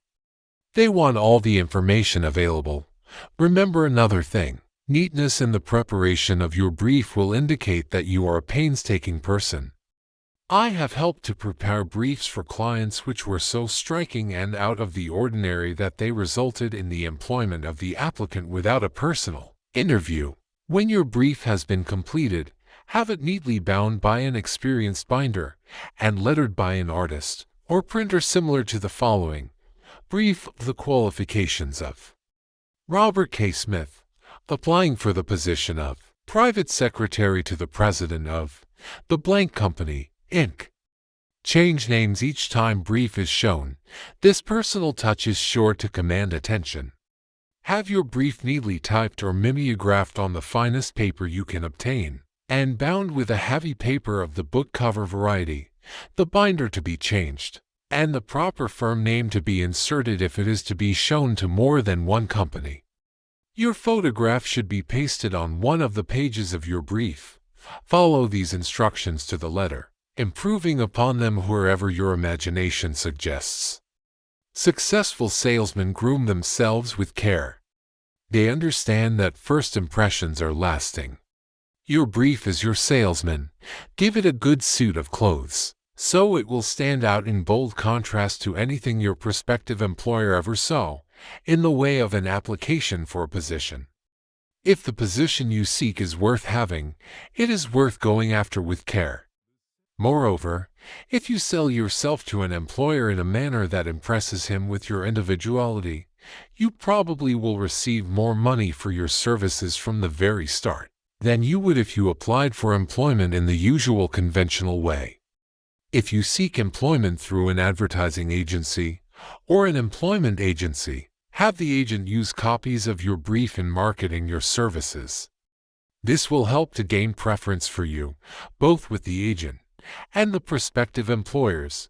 How to get the exact position you desire. Everyone enjoys doing the kind of work for which he is best suited. An artist loves to work with paints, a craftsman with his hands. A writer loves to write. Those with less definite talents have their preferences for certain fields of business and industry. If America does anything well, it offers a full range of occupations: tilling the soil, manufacturing, marketing, and the professions. First, decide exactly what kind of a job you want. If the job doesn't already exist, perhaps you can create it. Second, choose the company or individual for whom you wish to work. Third, study your prospective employer as to policies, personnel, and chances of advancement. Fourth, by analysis of yourself, your talents and capabilities, figure what you can offer, and plan ways and means of giving advantages, services, developments, ideas that you believe you can successfully deliver. Fifth, forget about a job. Forget whether or not there is an opening. Forget the usual routine of "have you got a job for me?" Concentrate on what you can give. Sixth, once you have your plan in mind, arrange with an experienced writer to put it on paper in neat form and in full detail. Seventh, present it to the proper person with authority, and he will do the rest. Every company is looking for men who can give something of value, whether it be ideas, services, or connections. Every company has room for the man who has a definite plan of action which is to the advantage of that company. This line of procedure may take a few days or weeks of extra time, but the difference in income, in advancement, and in gaining recognition will save years of hard work at small pay. It has many advantages, the main one being that it will often save from 1 to 5 years of time in reaching a chosen goal. Every person who starts, or gets in halfway up the ladder, does so by deliberate and careful planning, accepting, of course, the boss son. The new way of marketing services jobs are now partnerships. Men and women who market their services to best advantage in the future must recognize the stupendous change which has taken place in connection with the relationship between employer and employee. In the future, the golden rule, and not the rule of gold, will be the dominating factor in the marketing of merchandise as well as personal services. The future relationship between employers and their employees will be more in the nature of a partnership consisting of the employer, B, the employee, C, the public they serve. This new way of marketing personal services is called new for many reasons. First, both the employer and the employee of the future will be considered as fellow employees whose business it will be to serve the public efficiently. In times past, employers and employees have bartered among themselves, driving the best bargains they could with one another, not considering that in the final analysis they were, in reality, bargaining at the expense of the third party, the public they served. The Depression served as a mighty protest from an injured public, whose rights had been trampled upon in every direction by those who were clamoring for individual advantages and profits. When the debris of the Depression shall have been cleared away, and business shall have been once again restored to balance, both employers and employees will recognize that they are nitrogen monoxide, longer privileged to drive bargains at the expense of those whom they serve. The real employer of the future will be the public. This should be kept uppermost in mind by every person seeking to market personal services effectively. Nearly every railroad in America is in financial difficulty. Who does not remember the day when, if a citizen inquired at the ticket office the time of departure of a train, he was abruptly referred to the bulletin board instead of being politely given the information? The streetcar companies have experienced a change of times also.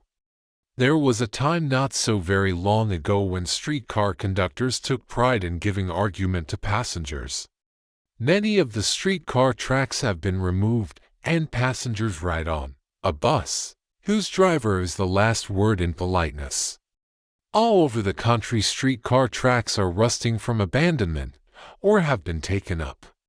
Wherever streetcars are still in operation, passengers may now ride without argument, and one may even hail the car in the middle of the block, and the motorman will obligingly pick him up.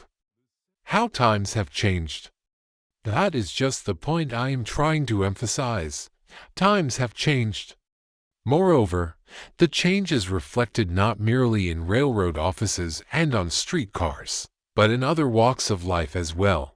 The public be damned policy is now passe. It has been supplanted by the we or obligingly at your service, sir, policy. The bankers have learned a thing or two during this rapid change which has taken place during the past few years.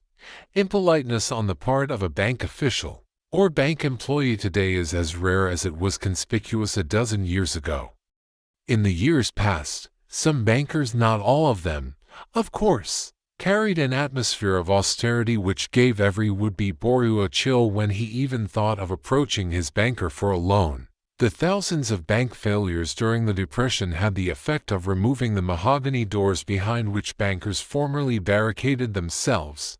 They now sit at desks in the open, where they may be seen and approached at will by any depositor, or by anyone who wishes to see them, and the whole atmosphere of the bank is one of courtesy and understanding.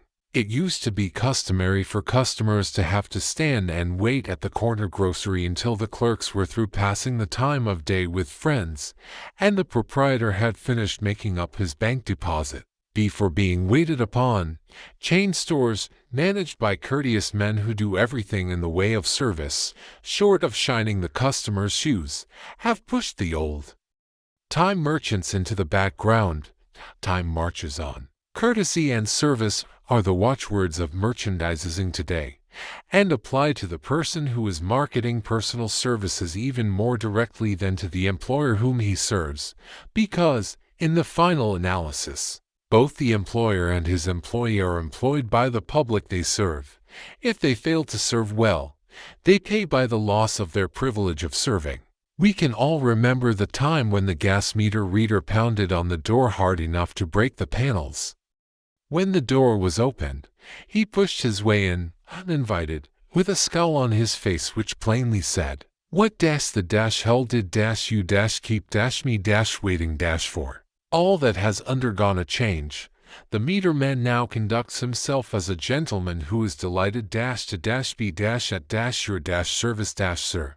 Before the gas companies learned that their scowling meter men were accumulating liabilities never to be cleared away, the polite salesman of old burners came along and did a land office business. During the Depression, I spent several months in the anthracite coal region of Pennsylvania, studying conditions which all but destroyed the coal industry. Among several very significant discoveries was the fact that greed on the part of operators and their employees was the chief cause of the loss of business for the operators and loss of jobs for the miners, through the pressure of a group of overzealous labor leaders representing the employees and the greed for profits on the part of the operators. The anthracite business suddenly dwindled. The coal operators and their employees drove sharp bargains with one another, adding the cost of the bargaining to the price of the coal, until, finally, they discovered they had built up a wonderful business for the manufacturers of oil-burning outfits and the producers of crude oil. The wages of sin is death. Many have read this in the Bible, but few have discovered its meaning. Now, and for several years, the entire world has been listening by force to a sermon which might well be called "Whatsoever man soweth, that shall he also reap." Nothing as widespread and effective as the Depression could possibly be just a coincidence. Behind the Depression was a cause. Nothing ever happens without a cause. In the main, the cause of the Depression is traceable directly to the worldwide habit of trying to reap without sowing. This should not be mistaken to mean that the Depression represents a crop which the world is being forced to reap without having sown. The trouble is that the world sowed the wrong sort of seed. Any farmer knows he cannot sow the seed of thistles and reap a harvest of grain. Beginning at the outbreak of the World War, the people of the world began to sow the seed of service inadequate in both quality and quantity. Nearly everyone was engaged in the pastime of trying to get without giving. These illustrations are brought to the attention of those who have personal services to market, to show that we are where we are, and what we are, because of our own conduct. If there is a principle of cause and effect, which controls business, finance, and transportation, this same principle controls individuals and determines their economic status. What is your QQS rating? The causes of success in marketing services effectively and permanently have been clearly described, unless those causes are studied, analyzed, understood, and applied. No man can market his services effectively and permanently. Every person must be his own salesman of personal services. The quality and the quantity of service rendered, and the spirit in which it is rendered, determine to a large extent the price and the duration of employment. To market personal services effectively, which means a permanent market, at a satisfactory price, under pleasant conditions, one must adopt and follow the QQS formula, which means that quality plus quantity plus the proper spirit of cooperation equals perfect salesmanship of service. Remember the QQS formula, but do more apply it as a habit. Let us analyze the formula to make sure we understand exactly what it means. 1. Quality of service shall be construed to mean the performance of every detail. in connection with your position, in the most efficient manner possible, with the object of greater efficiency always in mind. 2. Quantity of service shall be understood to mean the habit of rendering all the service of which you are capable, at all times, with the purpose of increasing the amount of service rendered as greater skill is developed through practice and experience. Emphasis is again placed on the word habit. 3. Spirit of service shall be construed to mean the habit of agreeable, harmonious conduct which will induce cooperation from associates and fellow employees. Adequacy of quality and quantity of service is not sufficient to maintain a permanent market for your services. The conduct, or the spirit in which you deliver service, is a strong determining factor in connection with both the price you receive and the duration of employment. Andrew Carnegie stressed this point more than others in connection with his description of the factors which lead to success in the marketing of personal services. He emphasized again and again the necessity for harmonious conduct. He stressed the fact that he would not retain any man, no matter how great a quantity, or how efficient the quality of his work, unless he worked in a spirit of harmony. Mr. Carnegie insisted upon them being agreeable. To prove that he placed a high value upon this quality, he permitted many men who conformed to his standards to become very wealthy. Those who did not conform had to make room for others. The importance of a pleasing personality has been stressed, because it is a factor which enables one to render service in the proper spirit. If one has a personality which pleases and renders service in a spirit of harmony, these assets often make up for deficiencies in both the quality and the quantity of service one renders. Nothing, however, can be successfully substituted for pleasing conduct. The capital value of your services. The person whose income is derived entirely from the sale of personal services is no less a merchant than the man who sells commodities, and it might well be added, such a person is subject to exactly the same rules of conduct as the merchant who sells merchandise. This has been emphasized because the majority of people who live by the sale of personal services make the mistake of considering themselves free from the rules of conduct and the responsibilities attached to those who are engaged in marketing commodities. The new way of marketing services has practically forced both employer and employee into partnership alliances, through which both take into consideration the rights of the third party, the public they serve. The day of the go-getter has passed. He has been supplanted by the go-giver. High-pressure methods in business finally blew the lid off. There will never be the need to put the lid back on, because, in the future, business will be conducted by methods that will require no pressure. The actual capital value of your brains may be determined by the amount of income you can produce by marketing your services. A fair estimate of the capital value of your services may be made by multiplying your annual income by 16 2/3, as it is reasonable to estimate that your annual income represents 6% of your capital value. Money rents for 6% per annum. Money is worth no more than brains. It is often worth much less. Competent brains, if effectively marketed, represent a much more desirable form of capital than that which is required to conduct a business dealing in commodities, because brains are a form of capital which cannot be permanently depreciated through depressions, nor can this form of capital be stolen or spent.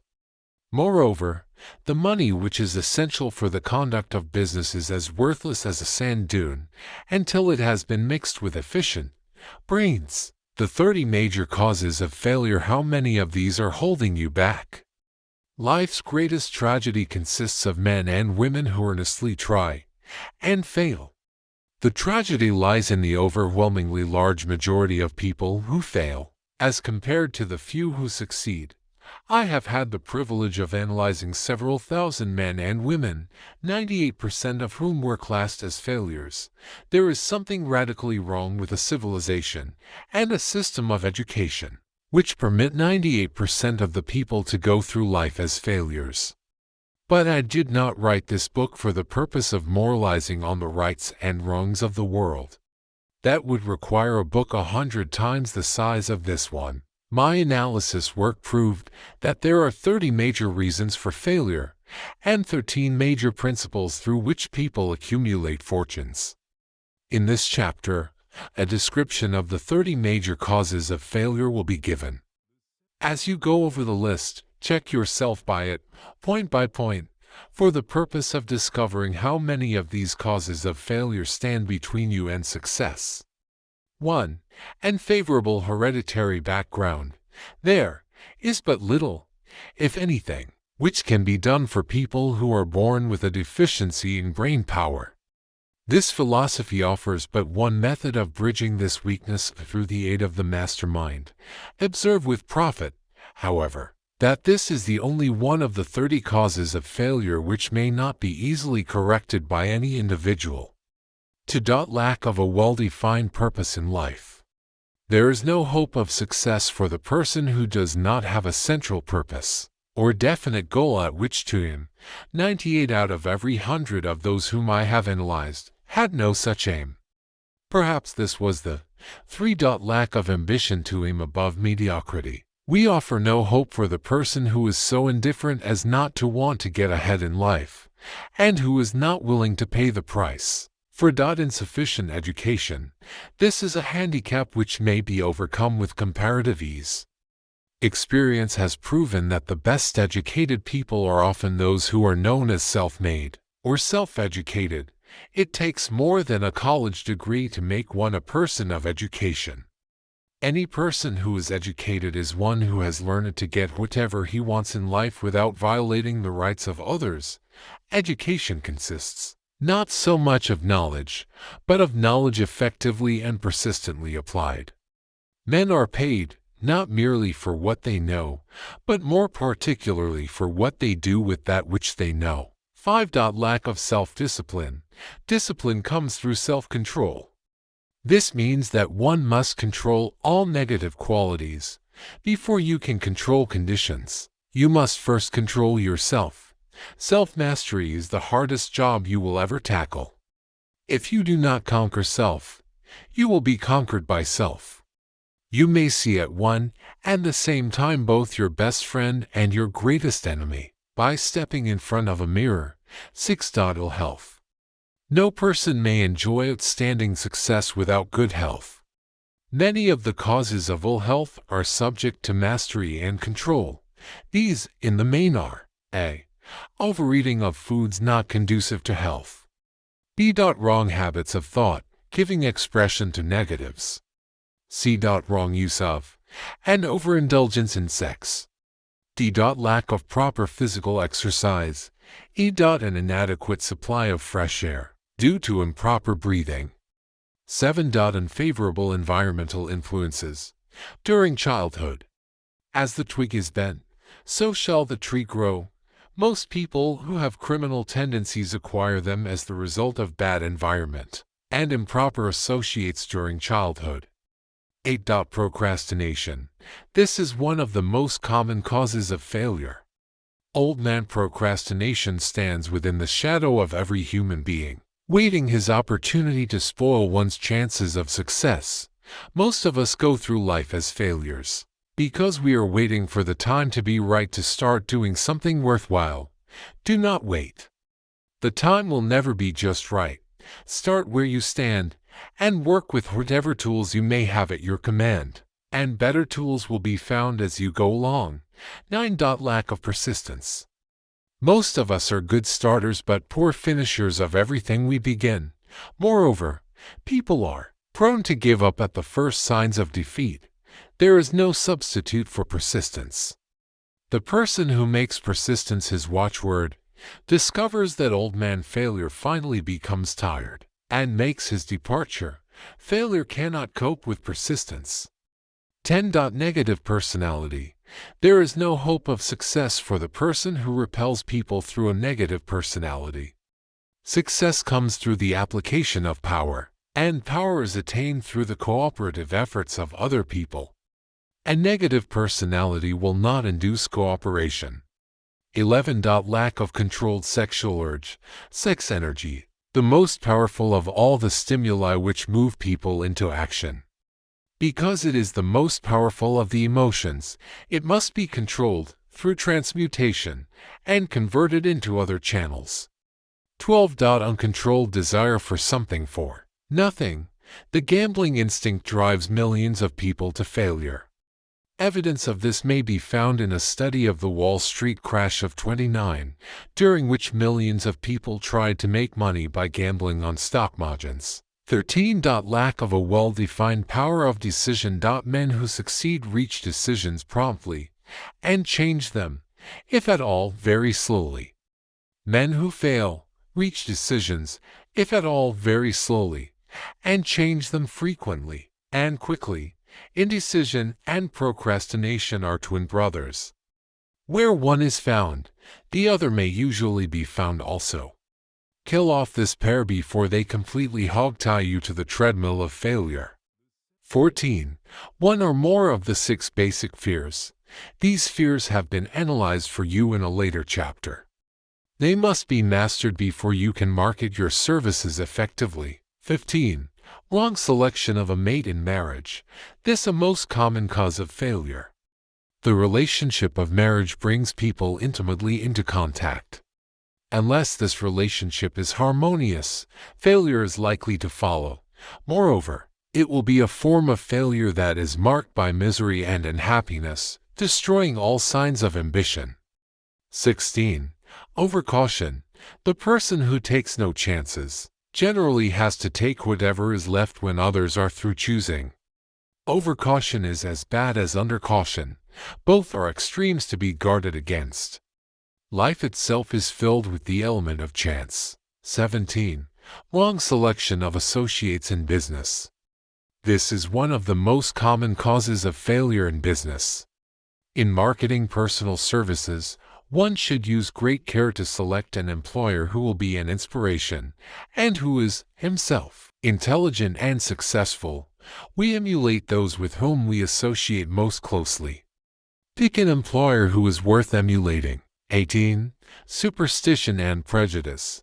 Superstition is a form of fear. It is also a sign of ignorance. Men who succeed keep open minds and are afraid of nothing. 19. Wrong selection of a vocation. No man can succeed in a line of endeavor which he does not like.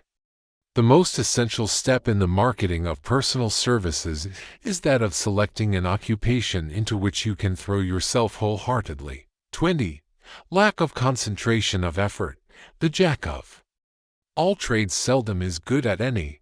Concentrate all of your efforts on one definite chief aim. 21. The habit of indiscriminate spending. The spendthrift cannot succeed, mainly because he stands eternally in fear of poverty.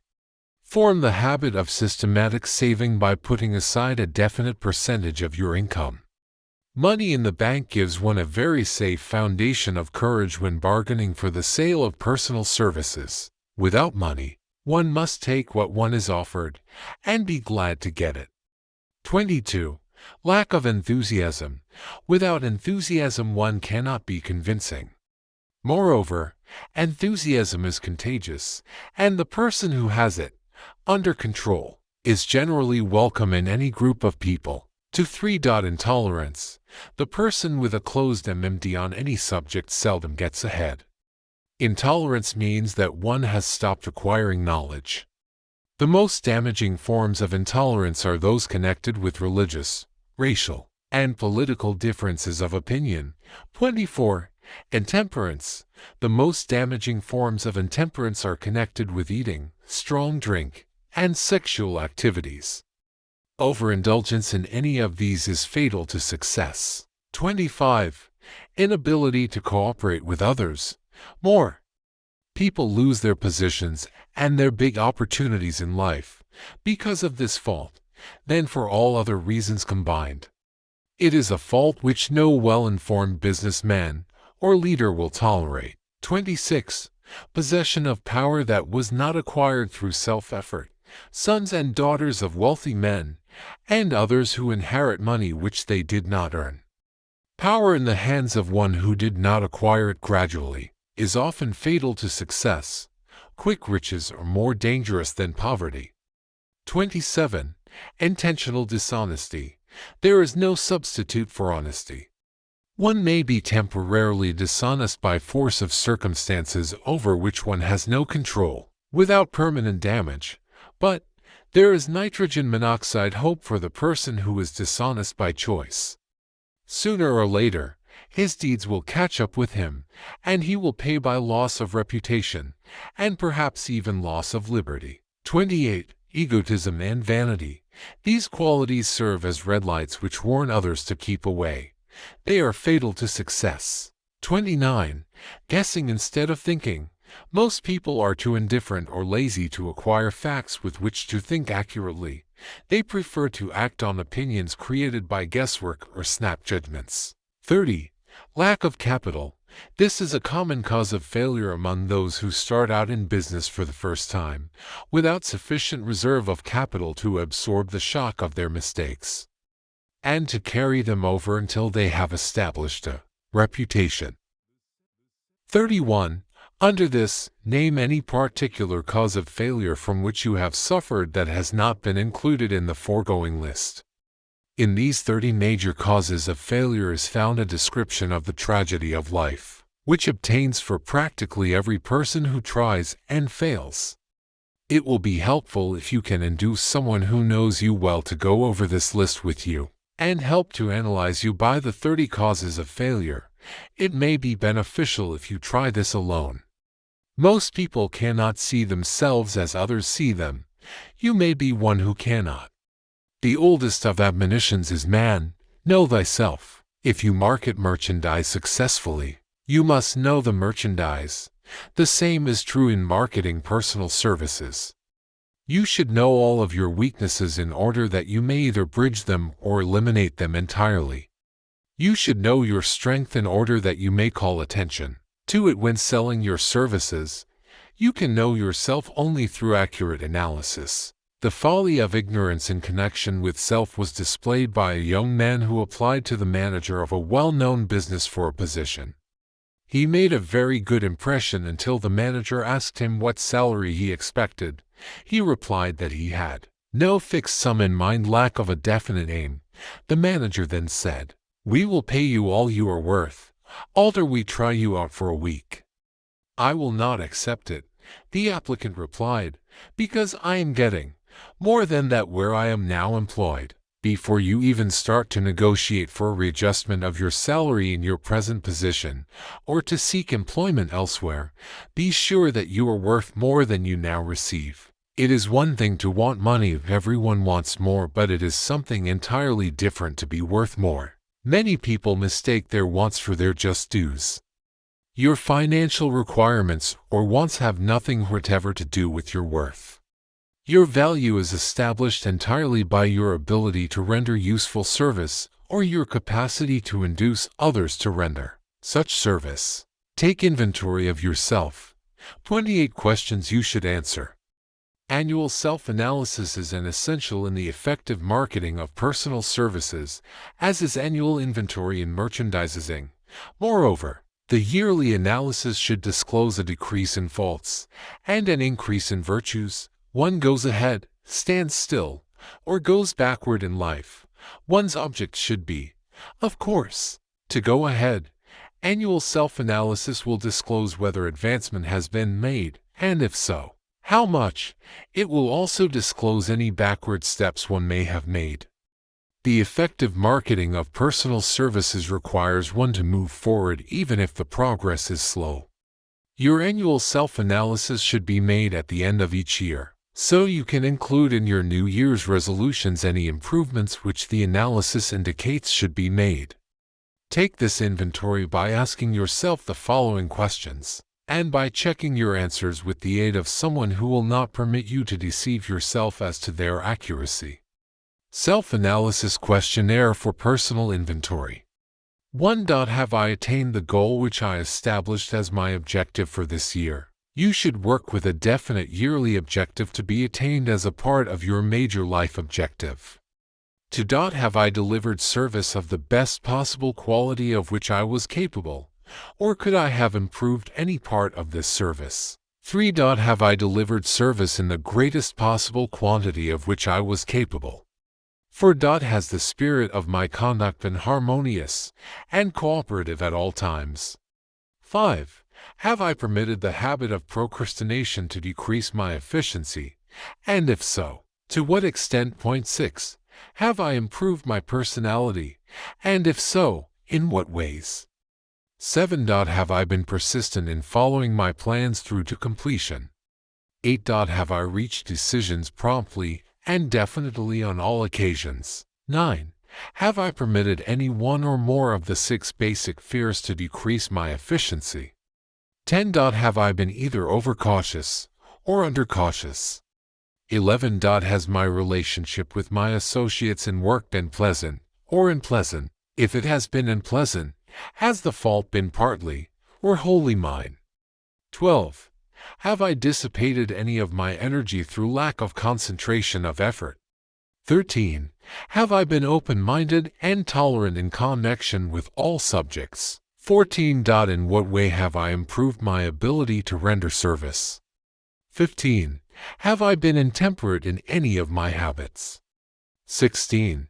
Have I expressed, either openly or secretly, any form of egotism? 17. Has my conduct toward my associates been such that it has induced them to respect me? 18. Have my opinions and decisions been based upon guesswork or accuracy of analysis and thought? 19. Have I followed the habit of budgeting my time, my expenses, and my income, and have I been conservative in these budgets? 20. How much time have I devoted to unprofitable effort which I might have used to better advantage?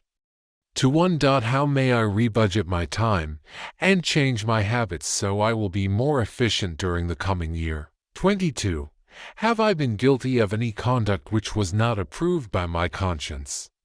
3. In what ways have I rendered more service and better service than I was paid to render? 4. Have I been unfair to anyone, and if so, in what way? 5. If I had been the purchaser of my own services for the year, would I be satisfied with my purchase? 6. Am I in the right vocation, and if not, why not? 7. Has the purchaser of my services been satisfied with the service I have rendered, and if not, why not? 8. What is my present rating on the fundamental principles of success? Make this rating fairly and frankly, and have it checked by someone who is courageous enough to do it accurately. Having read and assimilated the information conveyed through this chapter, you are now ready to create a practical plan for marketing your personal services. In this chapter will be found an adequate description of every principle essential in planning the sale of personal services, including the major attributes of leadership, the most common causes of failure in leadership, a description of the fields of opportunity for leadership, the main causes of failure in all walks of life, and the important questions which should be used in self-analysis. This extensive and detailed presentation of accurate information has been included because it will be needed by all who must begin the accumulation of riches by marketing personal services.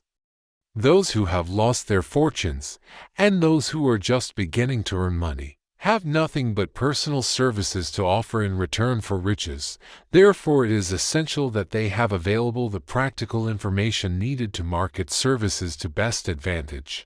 The information contained in this chapter will be of great value to all who aspire to attain leadership in any calling. It will be particularly helpful to those aiming to market their services as business or industrial executives. Complete assimilation and understanding of the information here conveyed will be helpful in marketing one's own services, and it will also help one to become more analytical and capable of judging people.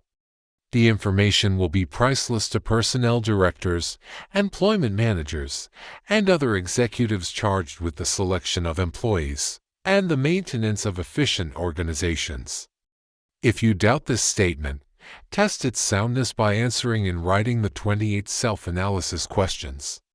That might be both interesting and profitable, even though you do not doubt the soundness of the statement. where and how one may find opportunities to accumulate riches. Now that we have analyzed the principles by which riches may be accumulated, we naturally ask, where may one find favorable opportunities to apply these principles? Very well. Let us take inventory and see what the United States of America offer the person seeking riches, great or small. To begin with, let us remember, all of us, that we live in a country where every law-abiding citizen enjoys freedom of thought and freedom of deed unequaled anywhere in the world. Most of us have never taken inventory of the advantages of this freedom. We have never compared our unlimited freedom with the curtailed freedom in other countries. Here we have freedom of thought, freedom in the choice and enjoyment of education, freedom in religion, freedom in politics, freedom in the choice of a business, profession or occupation, freedom to accumulate and own without molestation, the property we can accumulate, freedom to choose our place of residence, freedom in marriage, freedom through equal opportunity to all races, freedom of travel from one state to another, freedom in our choice of foods, and freedom to aim for any station in life for which we have prepared ourselves, even for the presidency of the United States. We have other forms of freedom, but this list will give a bird's-eye view of the most important, which constitute opportunity of the highest order. This advantage of freedom is all the more conspicuous because the United States is the only country guaranteeing to every citizen, whether native-born or naturalized, so broad and varied a list of freedom. Next, let us recount some of the blessings which our widespread freedom has placed within our hands. Take the average American family for example, meaning the family of average income, and sum up the benefits available to every member of the family in this land of opportunity and plenty. Food. Next to freedom of thought and deed comes food, clothing, and shelter, the three basic necessities of life. Because of our universal freedom, the average American family has available, at its very door, the choicest selection of food to be found anywhere in the world, and at prices within its financial range. A family of two, living in the heart of Times Square district of New York City, far removed from the source of production of foods, took careful inventory of the cost of a simple breakfast, with this astonishing result. Articles of food. Cost at the breakfast table. Grapefruit juice, from Florida. 2. Rippled wheat breakfast food, Kansas farm. 2. Tea from China. 2. Bananas from South America. 2. Toasted bread from Kansas farm. 0.01. Fresh country eggs from Utah. 7. Sugar from Cuba, or Utah 0. Butter and cream from New England. 03. Grand total, 20. It is not very difficult to obtain food in a country where the people can have breakfast consisting of all they want or need for a dime apiece. Observe that this simple breakfast was gathered, by some strange form of magic, from China, South America, Utah, Kansas, and the New England states, and delivered on the breakfast table, ready for consumption, in the very heart of the most crowded city in America, at a cost well within the means of the most humble laborer. The cost included all federal, state, and city taxes. Here is a fact the politicians did not mention when they were crying out to the voters to throw their opponents out of office because the people were being taxed to death. Shelter.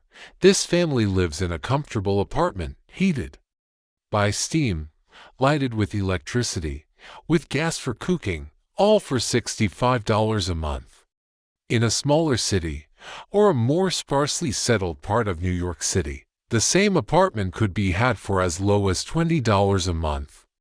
The toast they had for breakfast in the food estimate was toasted on an electric toaster, which cost but a few dollars. The apartment is cleaned with a vacuum sweeper that is run by electricity.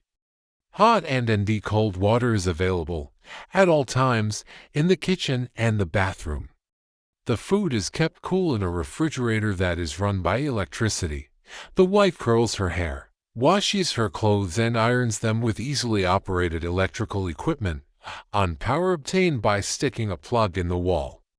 The husband shaves with an electric shaver, and they receive entertainment from all over the world, 24 hours a day, if they want it, without cost, by merely turning the dial of their radio.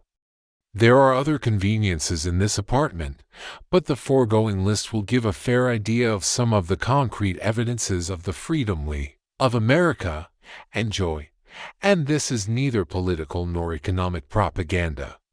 See. Clothing. Anywhere in the United States, a woman of average clothing requirements can dress very comfortably and neatly for less than $200 a year, and the average man can dress for the same, or less. Only the three basic necessities of food, clothing, and shelter have been mentioned. The average American citizen has other privileges and advantages available in return for modest effort, not exceeding 8 hours per day of labor.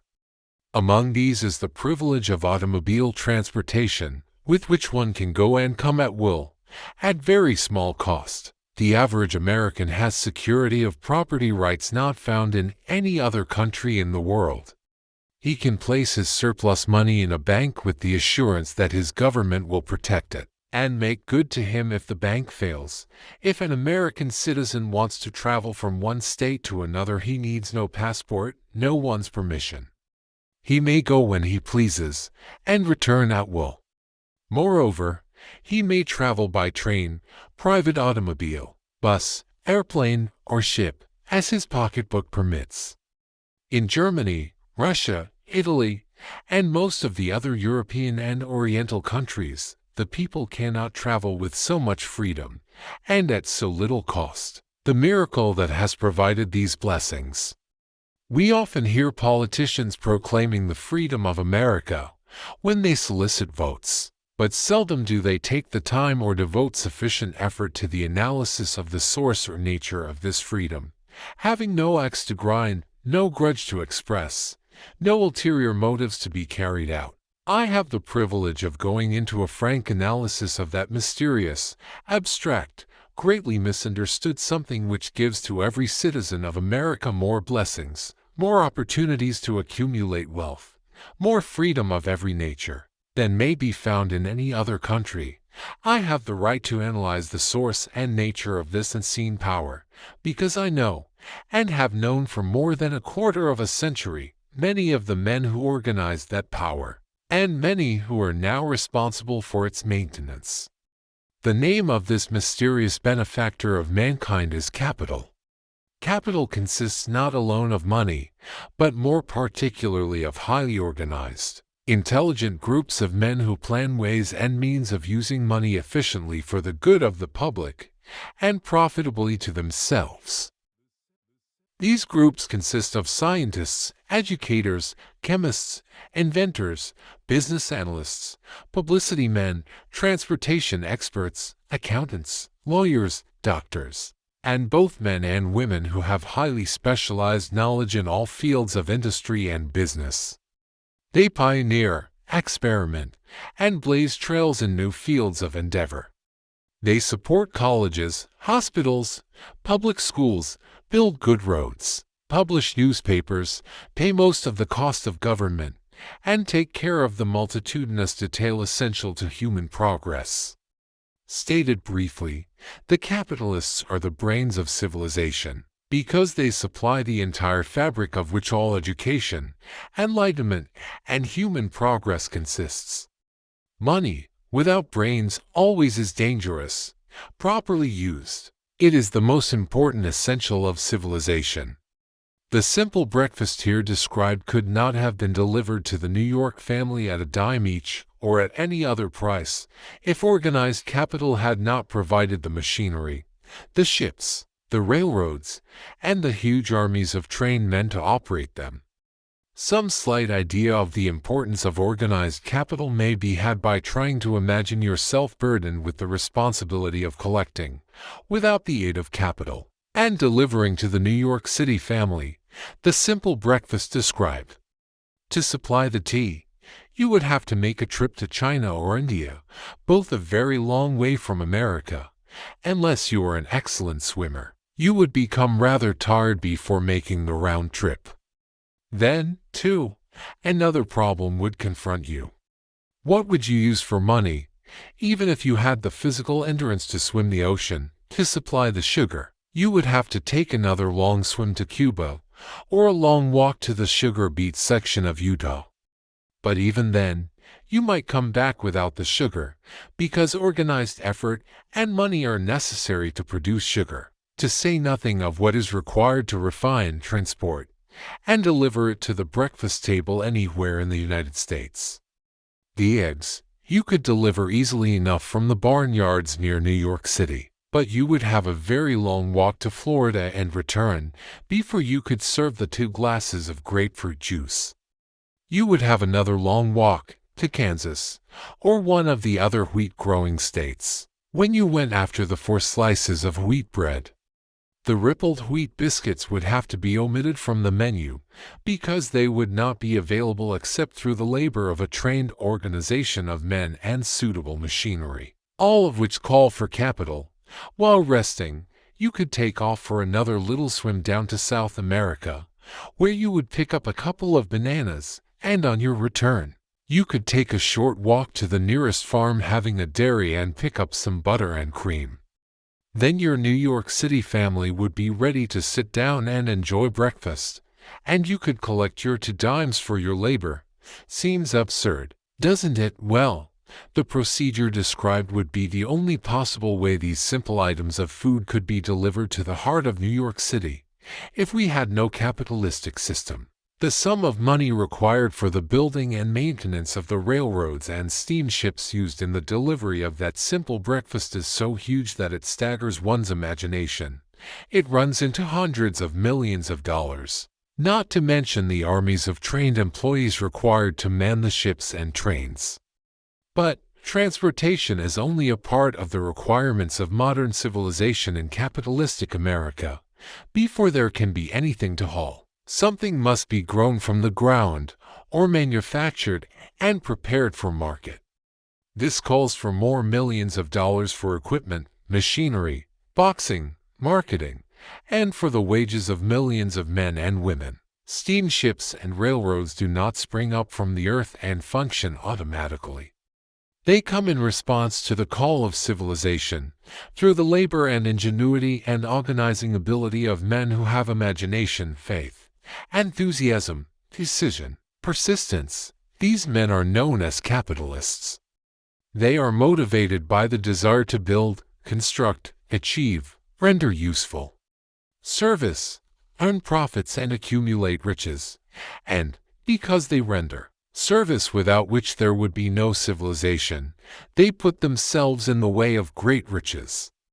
Just to keep the record simple and understandable, I will add that these capitalists are the self-same men of whom most of us have heard soapbox orators speak. They are the same men to whom radicals, racketeers, dishonest politicians and grafting labor leaders refer as the predatory interests, or Wall Street.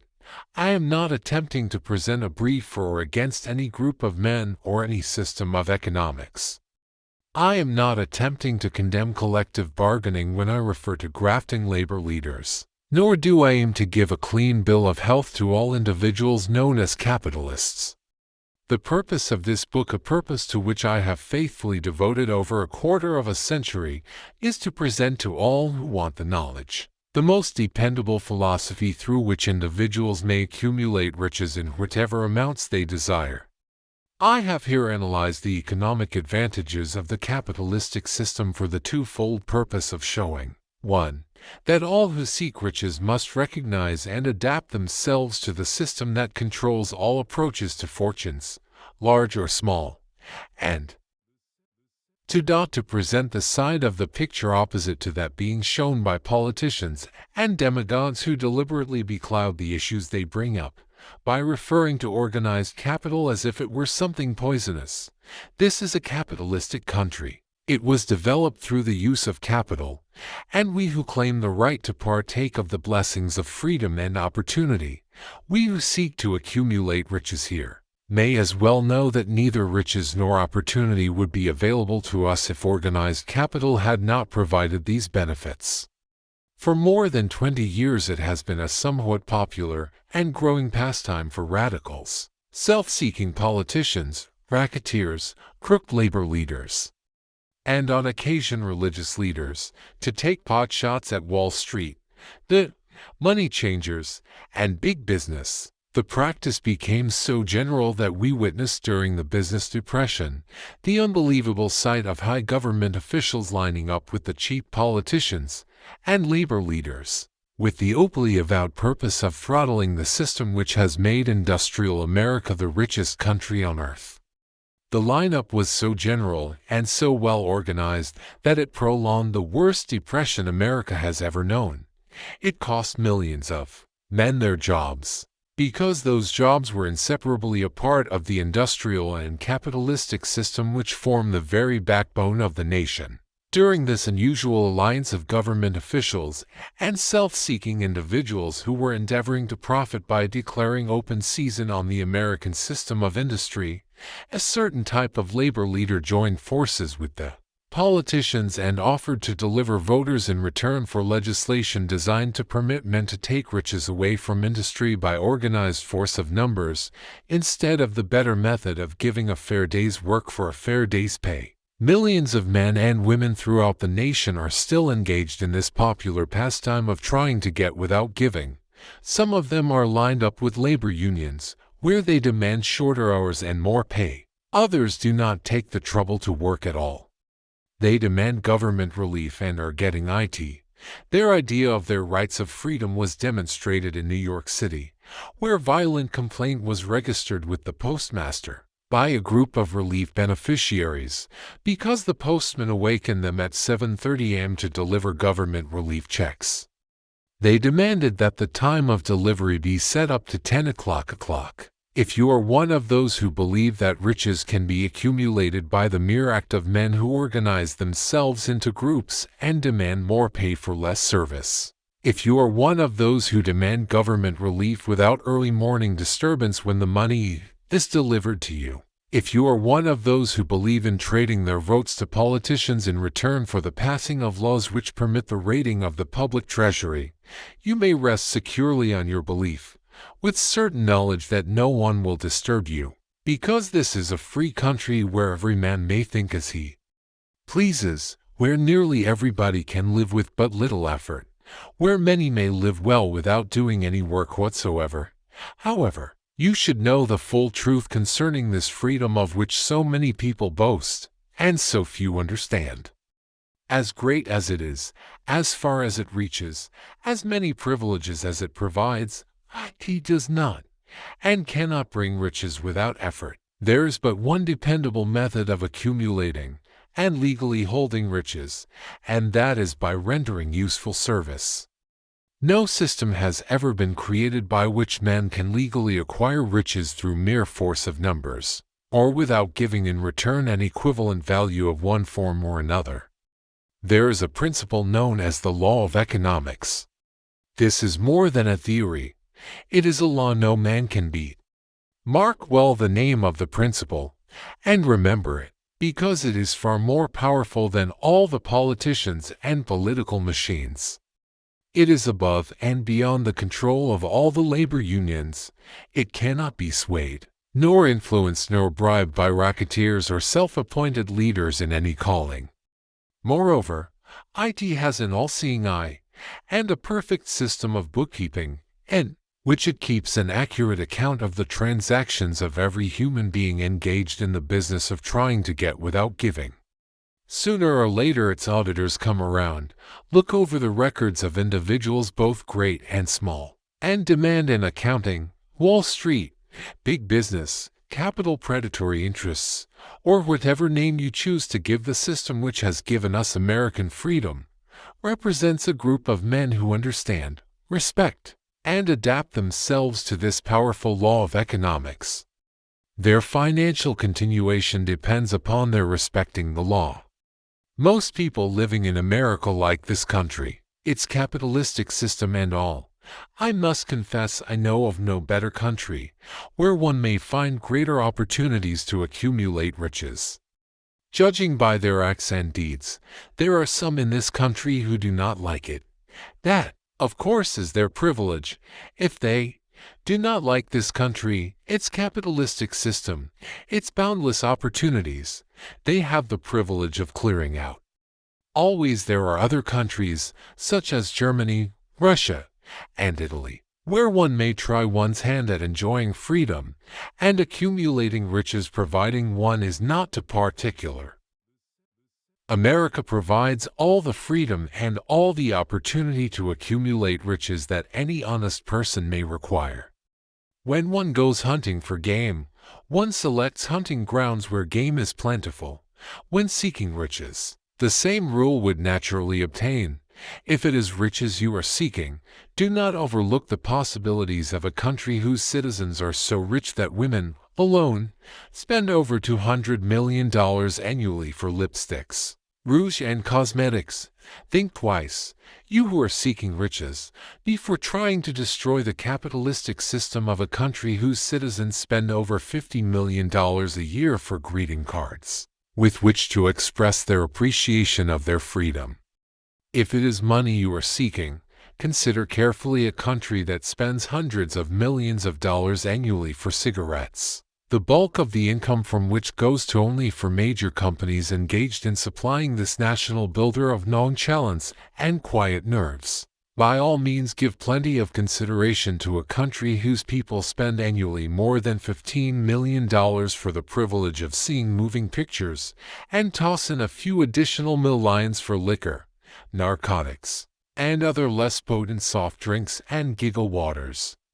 Do not be in too big a hurry to get away from a country whose people willingly, even eagerly, hand over millions of dollars annually for football, baseball, and prize fights, and, by all means, stick by a country whose inhabitants give up more than $1 million a year for chewing gum, and another million for safety razor blades. Remember, also, that this is but the beginning of the available sources for the accumulation of wealth.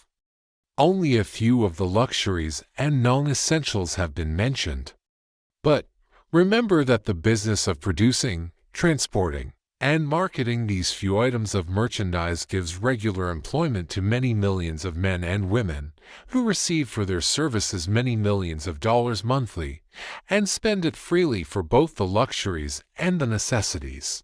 Especially remember that back of all this exchange of merchandise and personal services may be found an abundance of opportunity to accumulate riches. Here our American freedom comes to one's aid. There is nothing to stop you or anyone from engaging in any portion of the effort necessary to carry on these businesses. If one has superior talent, training, experience, one may accumulate riches in large amounts. Those not so fortunate may accumulate smaller amounts. Anyone may earn a living in return for a very nominal amount of labor. So, there you are. Opportunity has spread its wares before you. Step up to the front, select what you want, create your plan, put the plan into action, and follow through with persistence. Capitalistic America will do the rest. You can depend upon this much. A capitalistic America ensures every person the opportunity to render useful service and to collect riches in proportion to the value of the service. The system denies no one this right, but it does not and cannot promise something for nothing, because the system itself is irrevocably controlled by the law of economics, which neither recognizes nor tolerates for long getting without giving. The law of economics was passed by nature. There is no Supreme Court to which violators of this law may appeal. The law hands out both penalties for its violation and appropriate rewards for its observance. Without interference or the possibility of interference by any human being, the law cannot be repealed. It is as fixed as the stars in the heavens, and subject to, and a part of the same system that controls the stars. May one refuse to adapt oneself to the law of economics? Certainly. This is a free country, where all men are born with equal rights, including the privilege of ignoring the law of economics. What happens then? Well, nothing happens until large numbers of men join forces for the avowed purpose of ignoring the law, and taking what they want by force. Then comes the dictator, with well-organized firing squads and machine guns. We have not yet reached that stage in America, but we have heard all we want to know about how the system works. Perhaps we shall one be fortunate enough not to demand personal knowledge of so gruesome a reality. Doubtless we shall prefer to continue with our freedom of speech, freedom of deed, and freedom to render useful service in return for riches. The practice, by government officials, of extending to men and women the privilege of raiding the public treasury in return for votes, sometimes results in election. But as night follows day, the final payoff comes, when every penny wrongfully used must be repaid with compound interest on compound interest. If those who make the grab are not forced to repay, the burden falls on their children, and their children's children, even unto the third and fourth generations. There is no way to avoid the debt. Men can, and sometimes do, form themselves into groups for the purpose of crowding wages up and working hours down. There is a point beyond which they cannot go. It is the point at which the law of economics steps in, and the sheriff gets both the employer and the employees.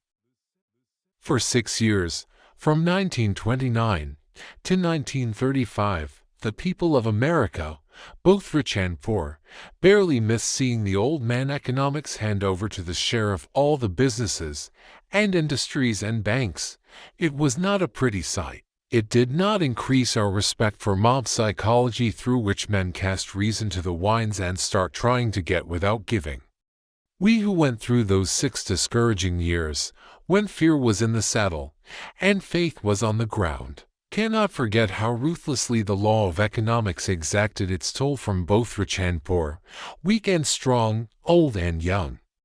We shall not wish to go through another such experience. These observations are not founded upon short-time experience. They are the result of 25 years of careful analysis of the methods of both the most successful and the most unsuccessful men America has known. Chapter 8. Decision. The mastery of procrastination, the 7th step toward riches. Accurate analysis of over 25,000 men and women who had experienced failure disclosed the fact that lack of decision was near the head of the list of the 30 major causes of failure.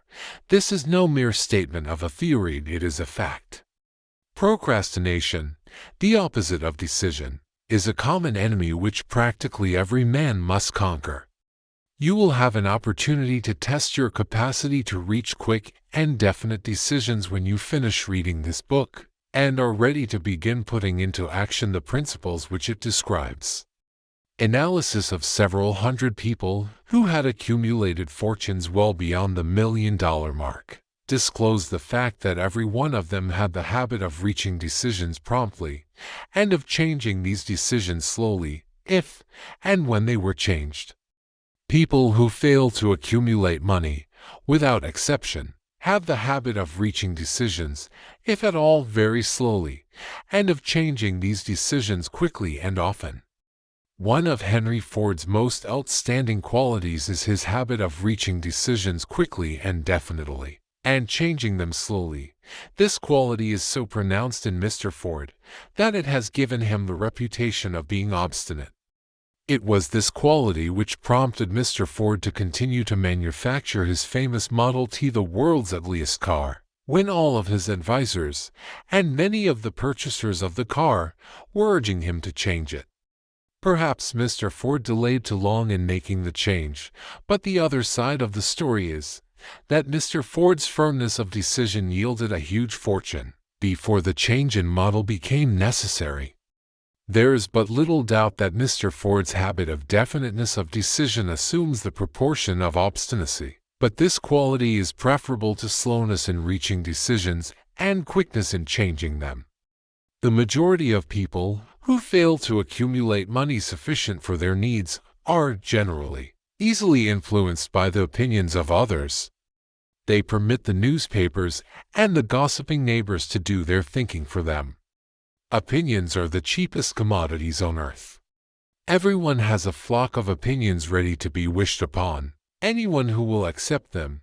If you are influenced by opinions when you reach decisions, you will not succeed in any undertaking, much less in that of transmuting your own desire into money. If you are influenced by the opinions of others, you will have no desire of your own. Keep your own counsel when you begin to put into practice the principles described here, by reaching your own decisions and following them. Take no one into your confidence except the members of your mastermind group, and be very sure in your selection of this group that you choose only those who will be in complete sympathy and harmony with your purpose. Close friends and relatives, while not meaning to do so, often handicap one through opinions and sometimes through ridicule, which is meant to be humorous. Thousands of men and women carry inferiority complexes with them all through life, because some well-meaning but ignorant person destroyed their confidence through opinions or ridicule. You have a brain and mind of your own. Use it, and reach your own decisions. If you need facts or information from other people to enable you to reach decisions, as you probably will in many instances, acquire these facts or secure the information you need quietly, without disclosing your purpose. It is characteristic of people who have but a smattering or a veneer of knowledge to try to give the impression that they have much knowledge. Such people generally do too much talking and too little listening. Keep your eyes and ears wide open and your mouth closed if you wish to acquire the habit of prompt decision. Those who talk too much do little else. If you talk more than you listen, you not only deprive yourself of many opportunities to accumulate useful knowledge, but you also disclose your plans and purposes to people who will take great delight in defeating you, because they envy you. Remember, also, that every time you open your mouth in the presence of a person who has an abundance of knowledge, you display to that person your exact stock of knowledge, or your lack of it. Genuine wisdom is usually conspicuous through modesty and silence. Keep in mind the fact that every person with whom you associate is, like yourself, seeking the opportunity to accumulate money. If you talk about your plans too freely, you may be surprised when you learn that some other person has beaten you to your goal by putting into action ahead of you the plans of which you talked unwisely. Let one of your first decisions be to keep a closed mouth and open ears and eyes. As a reminder to yourself to follow this advice, it will be helpful if you copy the following epigram in large letters and place it where you will see it daily. Tell the world what you intend to do, but first show. This is the equivalent of saying that deeds, and not words, are what count most. Freedom or death on a decision. The value of decisions depends upon the courage required to render them. The great decisions, which served as the foundation of civilization, were reached by assuming great risks, which often meant the possibility of death. Lincoln's decision to issue his famous Proclamation of Emancipation, which gave freedom to the colored people of America, was rendered with full understanding that his act would turn thousands of friends and political supporters against him. He knew, too, that the carrying out of that proclamation would mean death to thousands of men on the battlefield. In the end, it cost Lincoln his life. That required courage. Socrates' decision to drink the cup of poison, rather than compromise in his personal belief, was a decision of courage. It turned time ahead 1,000 years, and gave to people then inborn the right to freedom of thought and of speech. The decision of Gen. Robert E. Lee, when he came to the parting of the way with the Union, and took up the cause of the South, was a decision of courage, for he well knew that it might cost him his own life, that it would surely cost the lives of others. But the greatest decision of all time, as far as any American citizen is concerned, was reached in Philadelphia, July 4, 1776, when 56 men signed their names to a document which they well knew would bring freedom to all Americans, or leave every one of the 56 hanging from a gallows. You have heard of this famous document. but you may not have drawn from it the great lesson in personal achievement it so plainly taught. We all remember the date of this momentous decision, but few of us realize what courage that decision required. We remember our history, as it was taught. We remember dates, and the names of the men who fought. We remember Valley Forge, and Yorktown. We remember George Washington, and Lord Cornwallis. But we know little of the real forces back of these names, dates, and places. We know still less of that intangible power, which ensured us freedom long before Washington's armies reached Yorktown. We read the history of the Revolution, and falsely imagined that George Washington was the father of our country, that it was he who won our freedom, while the truth is Washington was only an accessory after the fact, because victory for his armies had been ensured long before Lord Cornwallis surrendered. This is not intended to rob Washington of any of the glory he so richly merited. Its purpose, rather, is to give greater attention to the astounding power that was the real cause of his victory. It is nothing short of tragedy that the writers of history have missed, entirely, even the slightest reference to the irresistible power, which gave birth and freedom to the nation destined to set up new standards of independence for all the peoples of the earth. I say it is a tragedy, because it is the self-same power which must be used by every individual who surmounts the difficulties of life, and forces life to pay the price asked. Let us briefly review the events which gave birth to this power. The story begins with an incident in Boston, March 5, 1770. British soldiers were patrolling the streets, by their presence openly threatening the citizens. The colonists resented armed men marching in their midst. They began to express their resentment openly, hurling stones as well as epithets at the marching soldiers, until the commanding officer gave orders. Fix bayonets, charge, the battle was on. It resulted in the death and injury of many. The incident aroused such resentment that the Provincial Assembly, made up of prominent colonists, called a meeting for the purpose of taking definite action. Two of the members of that assembly were John Hancock and Samuel Adams. Long live their names. They spoke up courageously and declared that a move must be made to eject all British soldiers from Boston. Remember this: a decision, in the minds of two men, might properly be called the beginning of the freedom which we, of the United States, now enjoy. Remember, too, that the decision of these two men called for faith and courage, because it was dangerous. Before the assembly adjourned, Samuel Adams was appointed to call on the governor of the province, Hutchinson, and demand the withdrawal of the British troops. The request was granted. The troops were removed from Boston, but the incident was not closed. It had caused a situation destined to change the entire trend of civilization. Strange, is it not, how the great changes, such as the American Revolution and the World War, often have their beginnings in circumstances which seem unimportant. It is interesting, also, to observe that these important changes usually begin in the form of a definite decision in the minds of a relatively small number of people. Few of us know the history of our country well enough to realize that John Hancock, Samuel Adams, and Richard Henry Lee of the province of Virginia were the real fathers of our country.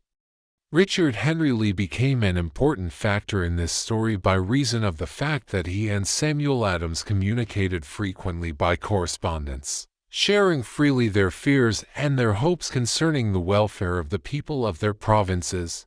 From this practice, Adams conceived the idea that a mutual exchange of letters between the 13 colonies might help to bring about the coordination of efforts so badly needed in connection with the solution of their problems.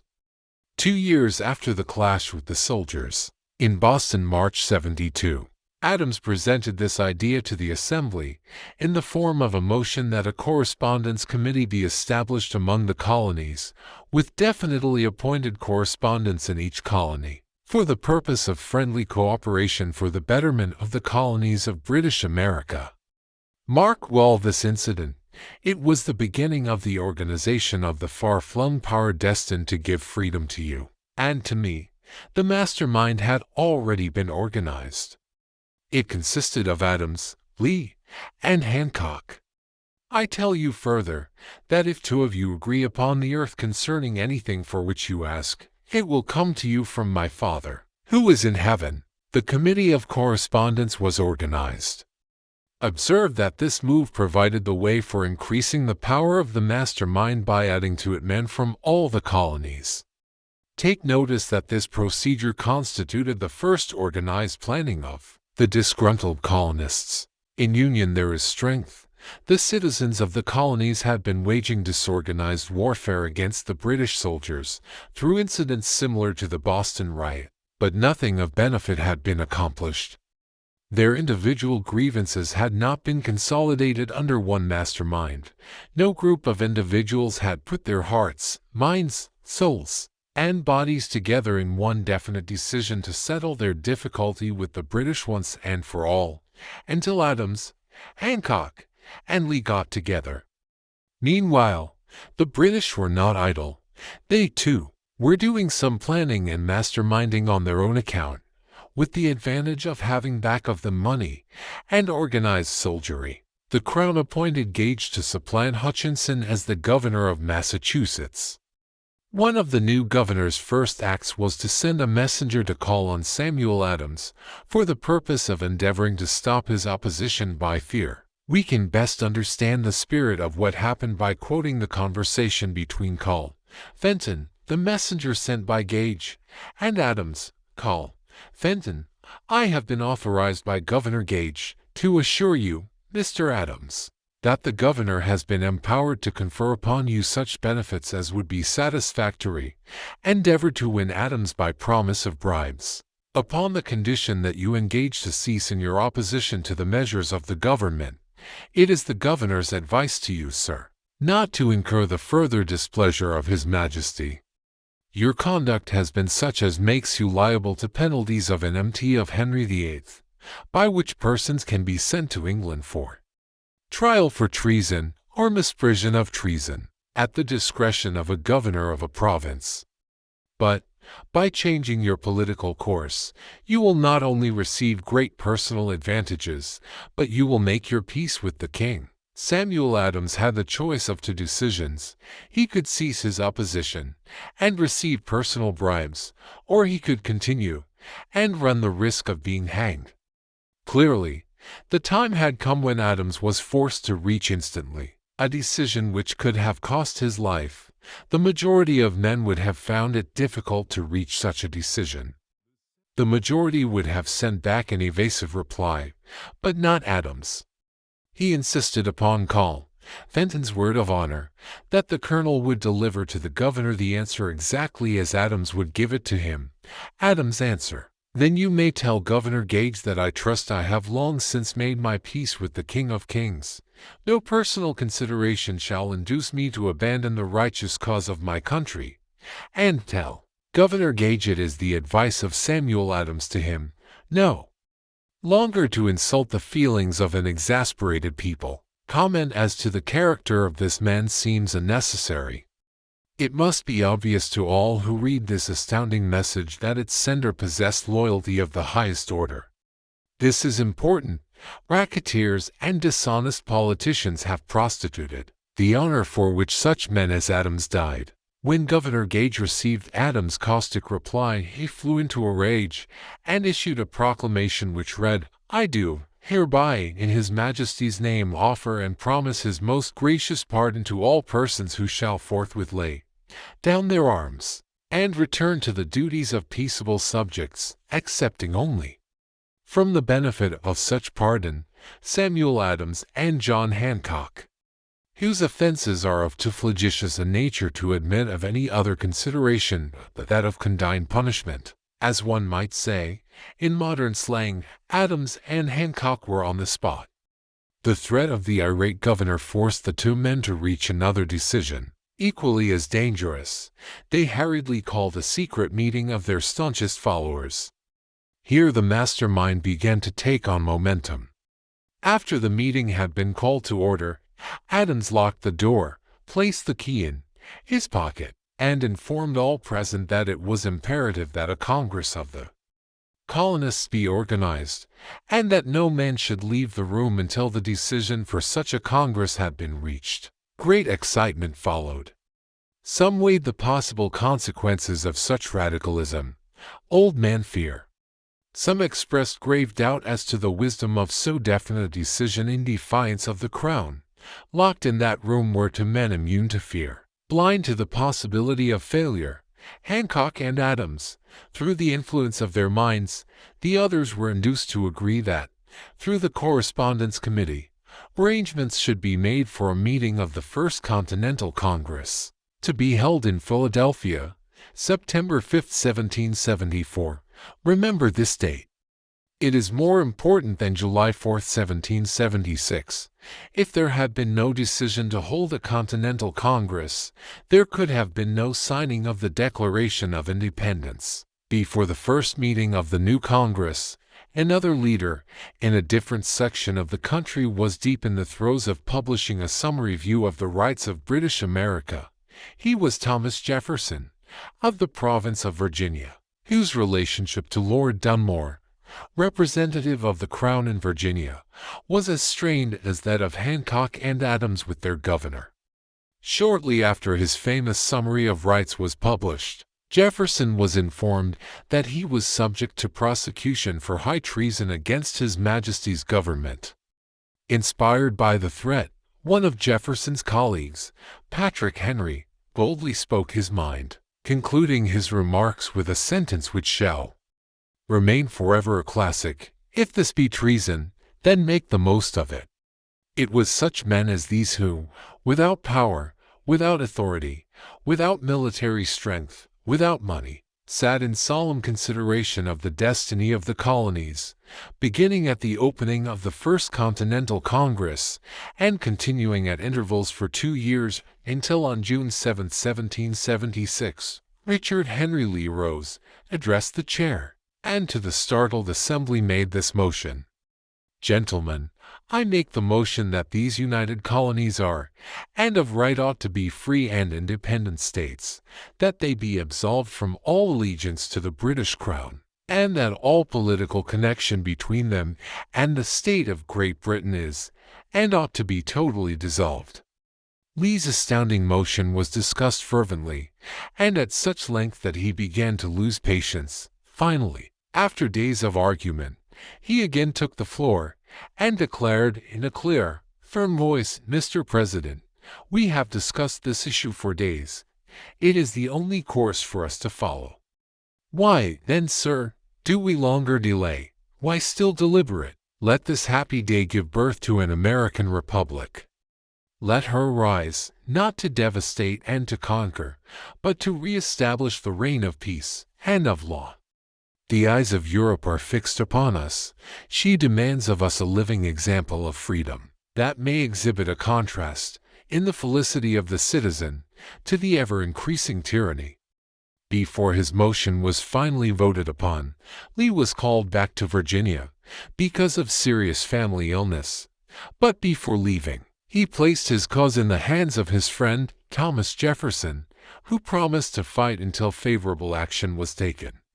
Shortly thereafter, the President of the Congress, Hancock, appointed Jefferson as chairman of a committee to draw up a Declaration of Independence. Long and hard the committee labored on a document which would mean, when accepted by the Congress, that every man who signed it would be signing his own death warrant, should the colonies lose in the fight with Great Britain, which was sure to follow. The document was drawn, and on June 28th, the original draft was read before the Congress. For several days it was discussed, altered, and made ready. On July 4, 1776, Thomas Jefferson stood before the Assembly, and fearlessly read the most momentous decision ever placed upon paper. When in the course of human events it is necessary for one people to dissolve the political bands which have connected them with another, and to assume, among the powers of the earth, the separate and equal station to which the laws of nature and of nature's God entitle them, A decent respect to the opinions of mankind requires that they should declare the causes which impel them to the separation. When Jefferson finished, the document was voted upon, accepted, and signed by the 56 men, every one staking his own life upon his decision to write his name. By that decision came into existence a nation destined to bring to mankind forever the privilege of making decisions. By decisions made in a similar spirit of faith, and only by such decisions, can men solve their personal problems and win for themselves high estates of material and spiritual wealth. Let us not forget this, analyze the events which led to the Declaration of Independence, and be convinced that this nation, which now holds a position of commanding respect and power among all nations of the world, was born of a decision created by a mastermind consisting of 56 men. Note well the fact that it was their decision which ensured the success of Washington's armies, because the spirit of that decision was in the heart of every soldier who fought with him, and served as a spiritual power which recognizes no such thing as failure. Note, also, with great personal benefit, that the power which gave this nation its freedom is the self-same power that must be used by every individual who becomes self-determining. This power is made up of the principles described in this book. It will not be difficult to detect, in the story of the Declaration of Independence, at least 6 of these principles: desire, decision, faith, persistence, the mastermind, and organized planning. Throughout this philosophy will be found the suggestion that thought, backed by strong desire, has a tendency to transmute itself into its physical equivalent. Before passing on, I wish to leave with you the suggestion that one may find in this story, and in the story of the organization of the United States Steel Corporation, a perfect description of the method by which thought makes this astounding transformation. In your search for the secret of the method, do not look for a miracle, because you will not find it. You will find only the eternal laws of nature. These laws are available to every person who has the faith and the courage to use them. They may be used to bring freedom to a nation, or to accumulate riches. There is no charge save the time necessary to understand and appropriate them. Those who reach decisions promptly and definitely know what they want, and generally get it. The leaders in every walk of life decide quickly and firmly. That is the major reason why they are leaders.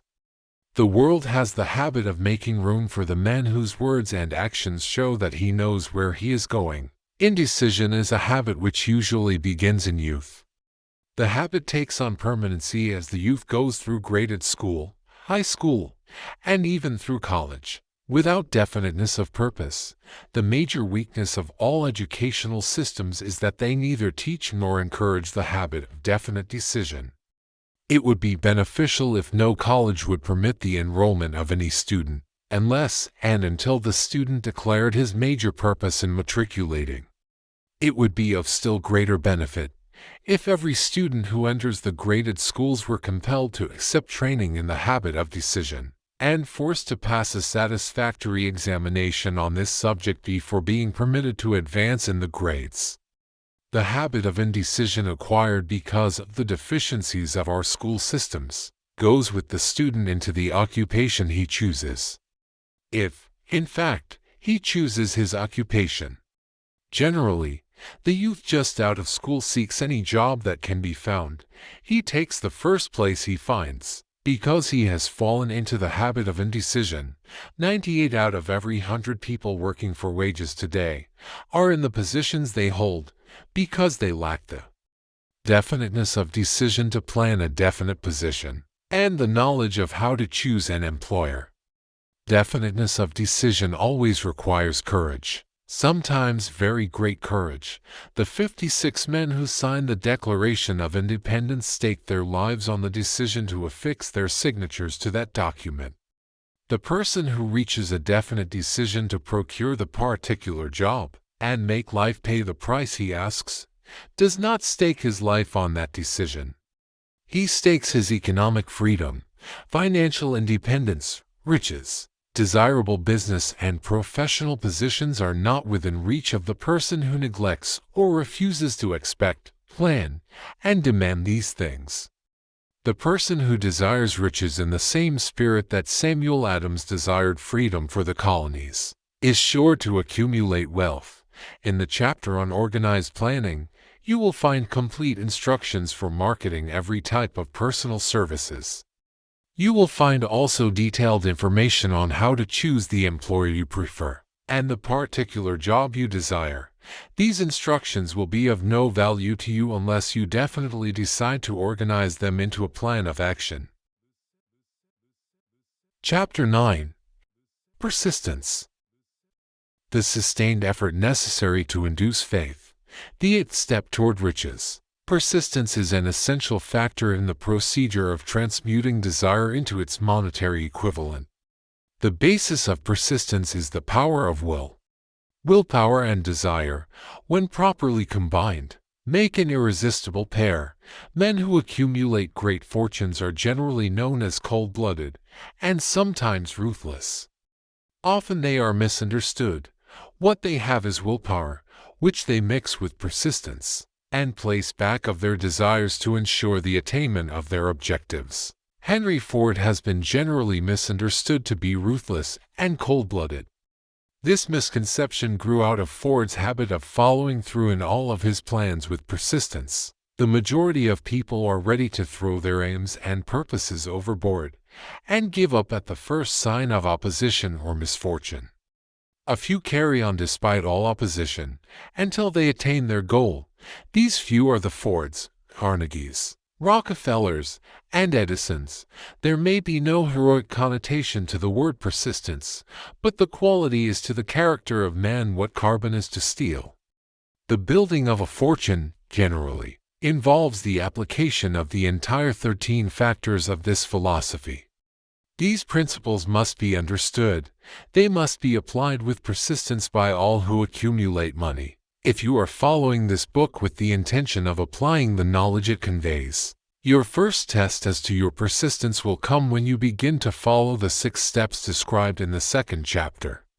Unless you are one of the 2 out of every 100 who already have a definite goal at which you are aiming, and a definite plan for its attainment, you may read the instructions, and then pass on with your daily routine, and never comply with those instructions.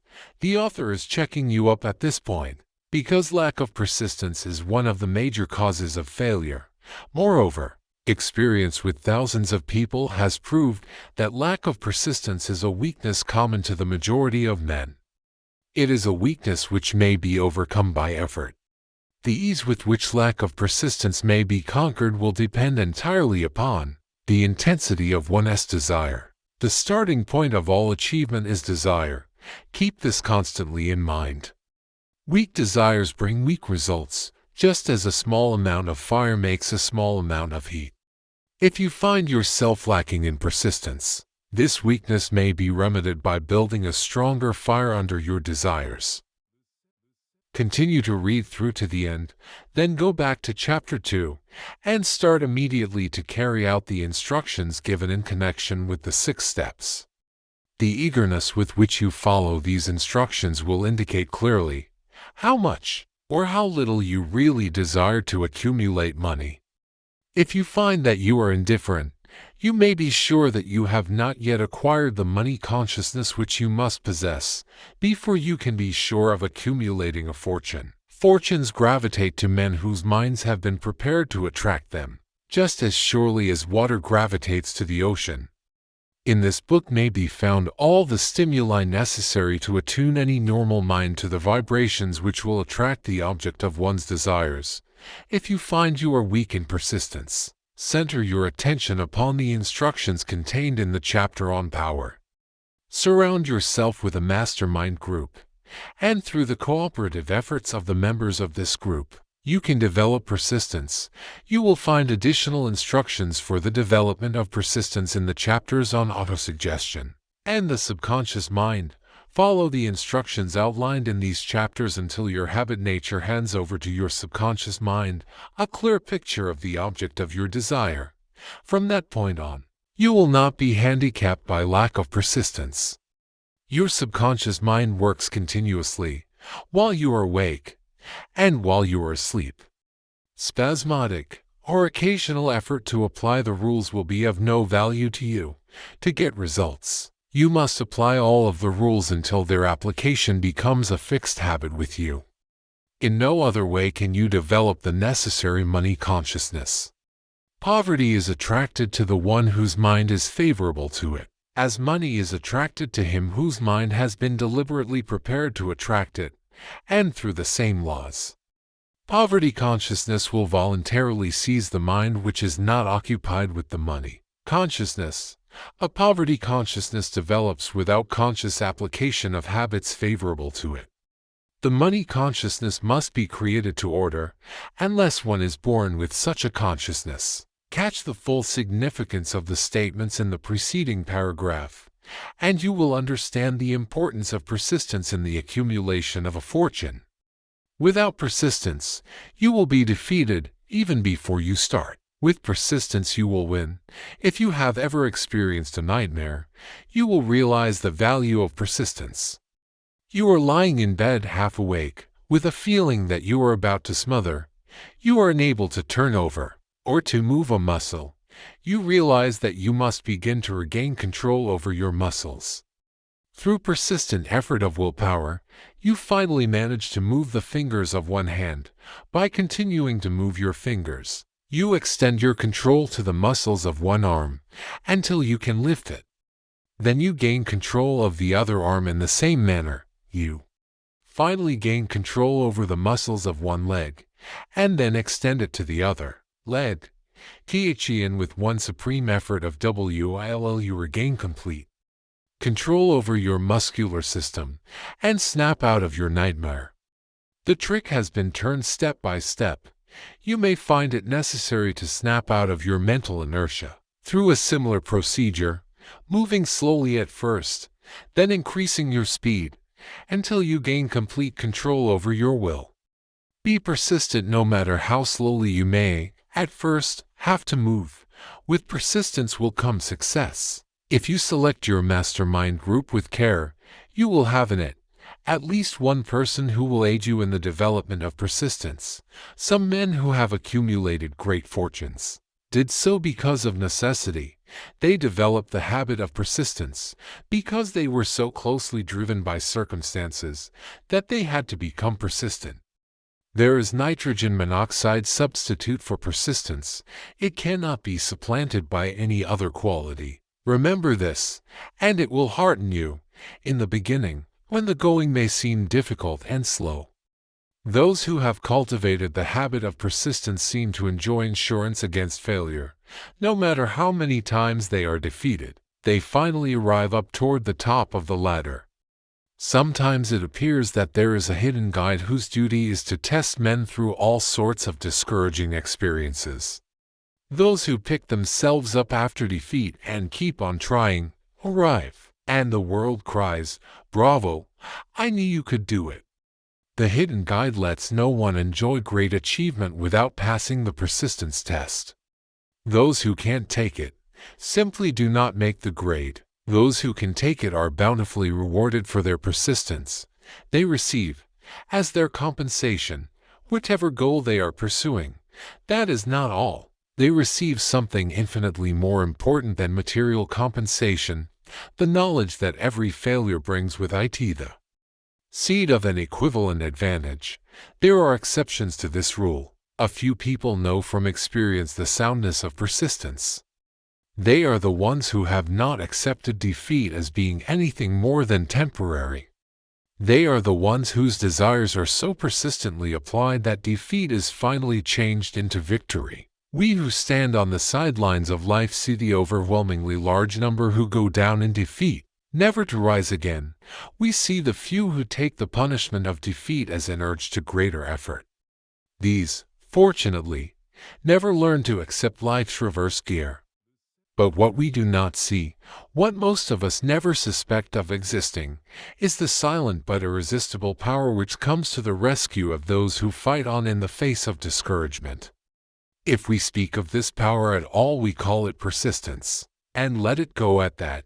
One thing we all know, if one does not possess persistence, one does not achieve noteworthy success in any calling. As these lines are being written, I look up from my work and see before me, less than a block away, the great mysterious Broadway, the graveyard of dead hopes, and the front porch of opportunity. From all over the world people have come to Broadway, seeking fame, fortune, power, love, or whatever it is that human beings call success. Once in a great while someone steps out from the long procession of seekers, and the world hears that another person has mastered Broadway. But Broadway is not easily nor quickly conquered. She acknowledges talent, recognizes genius, pays off in money, only after one has refused to quit. Then we know he has discovered the secret of how to conquer Broadway. The secret is always inseparably attached to one word: persistence. The secret is told in the struggle of Fanny Hurst, whose persistence conquered the Great White Way. She came to New York in 1915 to convert writing into riches. The conversion did not come quickly, but it came, for years Miss Hurst learned about the sidewalks of New York from first-hand experience.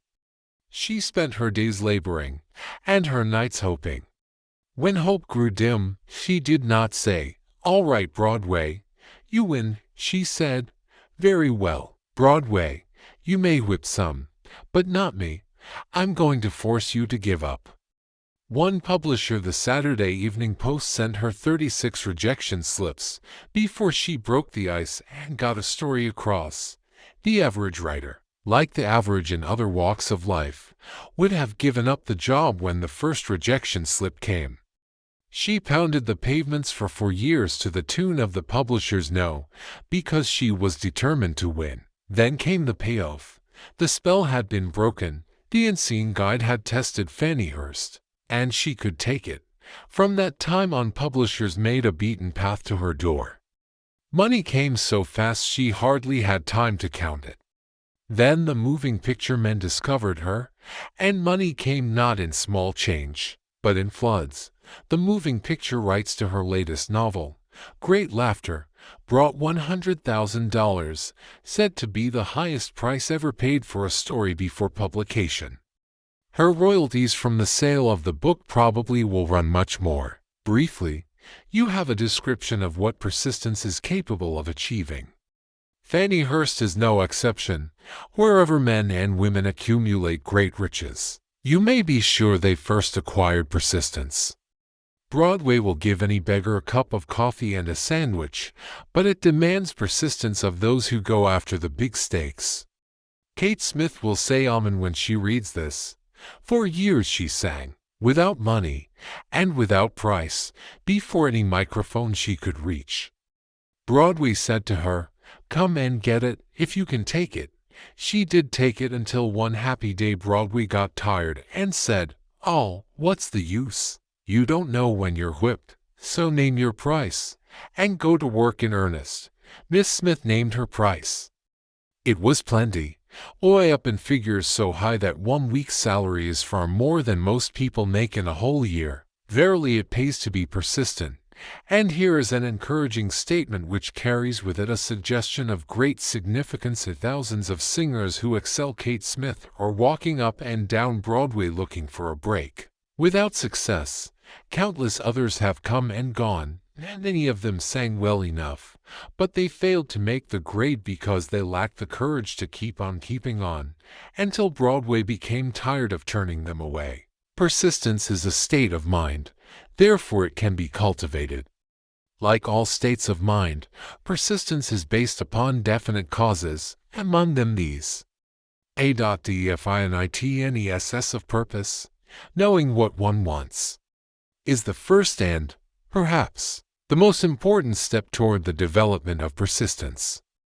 A strong motive forces one to surmount many difficulties.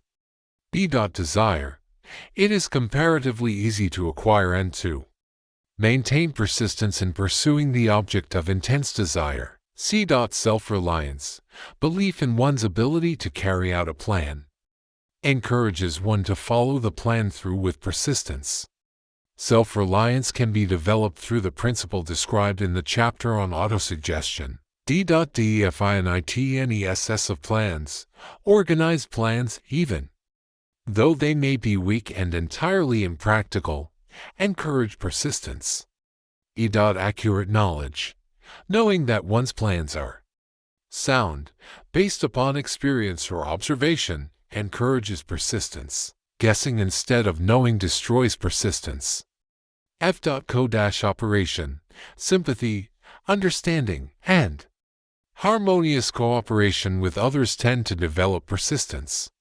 G.willpower, the habit of concentrating one's thoughts upon the building of plans for the attainment of a definite 164,160 for page 165-166-165 purpose, leads to persistence.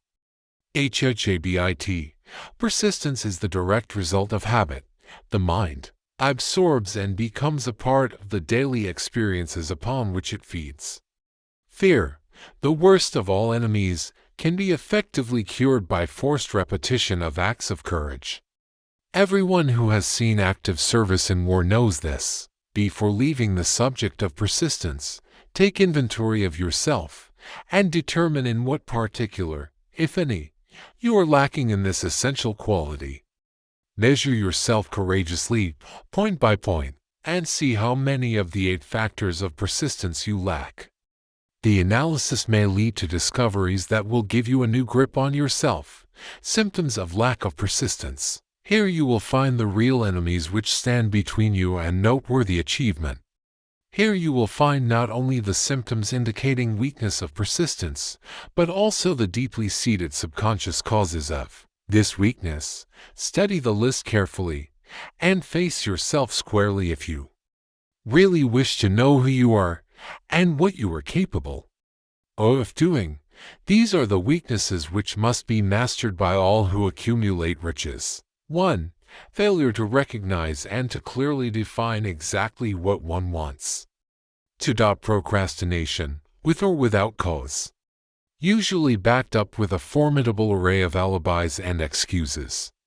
3. Lack of interest in acquiring specialized knowledge. For indecision, the habit of passing the buck on all occasions, instead of facing issues squarely, also backed by alibis. 5. The habit of relying upon alibis instead of creating definite plans for the solution of problems. 6. Self-satisfaction. There is but little remedy for this affliction, and no hope for those who suffer from it. 7. Indifference, usually reflected in one's readiness to compromise on all occasions, rather than meet opposition and fight it. 8. The habit of blaming others for one's mistakes, and accepting unfavorable circumstances as being unavoidable. 9. Weakness of desire, due to neglect in the choice of motives that impel action. 10. Willingness, even eagerness, to quit at the first sign of defeat, based upon one or more of the 6 basic fears. 11. Lack of organized plans, placed in writing where they may be analyzed. 12. The habit of neglecting to move on ideas, or to grasp opportunity when it presents itself. 13. Wishing instead of willing. 14. The habit of compromising with poverty instead of aiming at riches. General absence of ambition to be, to do, and to own. 15. Searching for all the shortcuts to riches, trying to get without giving a fair equivalent, usually reflected in the habit of gambling, endeavoring to drive sharp bargains. 16. Fear of criticism. Failure to create plans and to put them into action because of what other people will think, do, or say. This enemy belongs at the head of the list, because it generally exists in one's subconscious mind, where its presence is not recognized. See the 6 basic fears in a later chapter. Let us examine some of the symptoms of the fear of criticism. The majority of people permit relatives, friends, and the public at large to so influence them that they cannot live their own lives because they fear criticism. Huge numbers of people make mistakes in marriage, stand by the bargain, and go through life miserable and unhappy. because they fear criticism which may follow if they correct the mistake. Anyone who has submitted to this form of fear knows the irreparable damage it does by destroying ambition, self-reliance, and the desire to achieve. Millions of people neglect to acquire belated educations after having left school because they fear criticism. Countless numbers of men and women, both young and old, permit relatives to wreck their lives in the name of duty because they fear criticism. Duty does not require any person to submit to the destruction of his personal ambitions and the right to live his own life in his own way. People refuse to take chances in business because they fear the criticism which may follow if they fail. The fear of criticism, in such cases, is stronger than the desire for success. Too many people refuse to set high goals for themselves, or even neglect selecting a career, because they fear the criticism of relatives and friends who may say, "Don't aim so high. People will think you are crazy." When Andrew Carnegie suggested that I devote 20 years to the organization of a philosophy of individual achievement, my first impulsive thought was fear of what people might say. The suggestion set up a goal for me, far out of proportion to any I had ever conceived. As quick as a flash, my mind began to create alibis and excuses, all of them traceable to the inherent fear of criticism. Something inside of me said, "You can't do it, the job is too big and requires too much time. What will your relatives think of you? How will you earn a living? No one has ever organized a philosophy of success. What right have you to believe you can do it? Who are you, anyway, to aim so high? Remember your humble birth. What do you know about philosophy? People will think you are crazy." And they did. Why hasn't some other person done this before now? These, and many other questions flashed into my mind and demanded attention. It seemed as if the whole world had suddenly turned its attention to me with the purpose of ridiculing me into giving up all desire to carry out Mr. Carnegie's suggestion. I had a fine opportunity, then and there, to kill off ambition before it gained control of me. Later in life, after having analyzed thousands of people, I discovered that most ideas are stillborn and need the breath of life injected into them through definite plans of immediate action. The time to nurse an idea is at the time of its birth.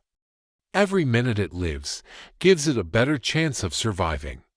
The fear of criticism is at the bottom of the destruction of most ideas which never reach the planning and action stage. Many people believe that material success is the result of favorable breaks. There is an element of ground for the belief, but those depending entirely upon luck are nearly always disappointed, because they overlook another important factor which must be present before one can be sure of success. It is the knowledge with which favorable breaks can be made to order. During the Depression, W.C. Fields, the comedian, lost all his money and found himself without income, without a job, and his means of earning a living vaudeville no longer existed. Moreover, he was past 60. When many men consider themselves old, he was so eager to stage a comeback that he offered to work without pay in a new field, movies. In addition to his other troubles, he fell and injured his neck. To many that would have been the place to give up and quit, but Fields was persistent. He knew that if he carried on he would get the breaks sooner or later, and he did get them, but not by chance. Marie Dressler found herself down and out, with her money gone, with no job, when she was about 60. She, too, went after the breaks, and got them. Her persistence brought an astounding triumph late in life, long beyond the age when most men and women are done with ambition to achieve. Ed Cantor lost his money in the 1929 stock crash, but he still had his persistence and his courage. With these, plus two prominent eyes, he exploited himself back into an income of $10,000 a week. Verily, if one has persistence, one can get along very well without many other qualities.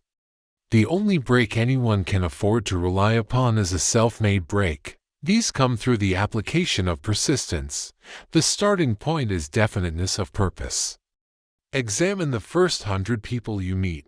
Ask them what they want most in life, and 98 of them will not be able to tell you. If you press them for an answer, some will say security, many will say money, a few will say happiness, others will say fame and power, and still others will say social recognition, ease in living, ability to sing, dance, or write. But none of them will be able to define these terms, or give the slightest indication of a plan by which they hope to attain these vaguely expressed wishes. Riches do not respond to wishes. They respond only to definite plans, backed by definite desires, through constant persistence. How to develop persistence? There are 4 simple steps which lead to the habit of persistence. They call for no great amount of intelligence, no particular amount of education, and but little time or effort. The necessary steps are: 1. A definite purpose backed by burning desire for its fulfillment. 2. A definite plan, expressed in continuous action. 3. A mind closed tightly against all negative and discouraging influences, including negative suggestions of relatives, friends, and acquaintances. 4. A friendly alliance with one or more persons who will encourage one to follow through with both plan and purpose.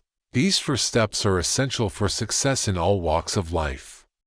The entire purpose of the 13 principles of this philosophy is to enable one to take these 4 steps as a matter of habit. These are the steps by which one may control one's economic destiny. They are the steps that lead to freedom and independence of thought. They are the steps that lead to riches in small or great quantities. They lead the way to power, fame, and worldly recognition. They are the 4 steps which guarantee favorable breaks. They are the steps that convert dreams into physical realities. They lead, also, to the mastery of fear, discouragement, indifference. There is a magnificent reward for all who learn to take these 4 steps.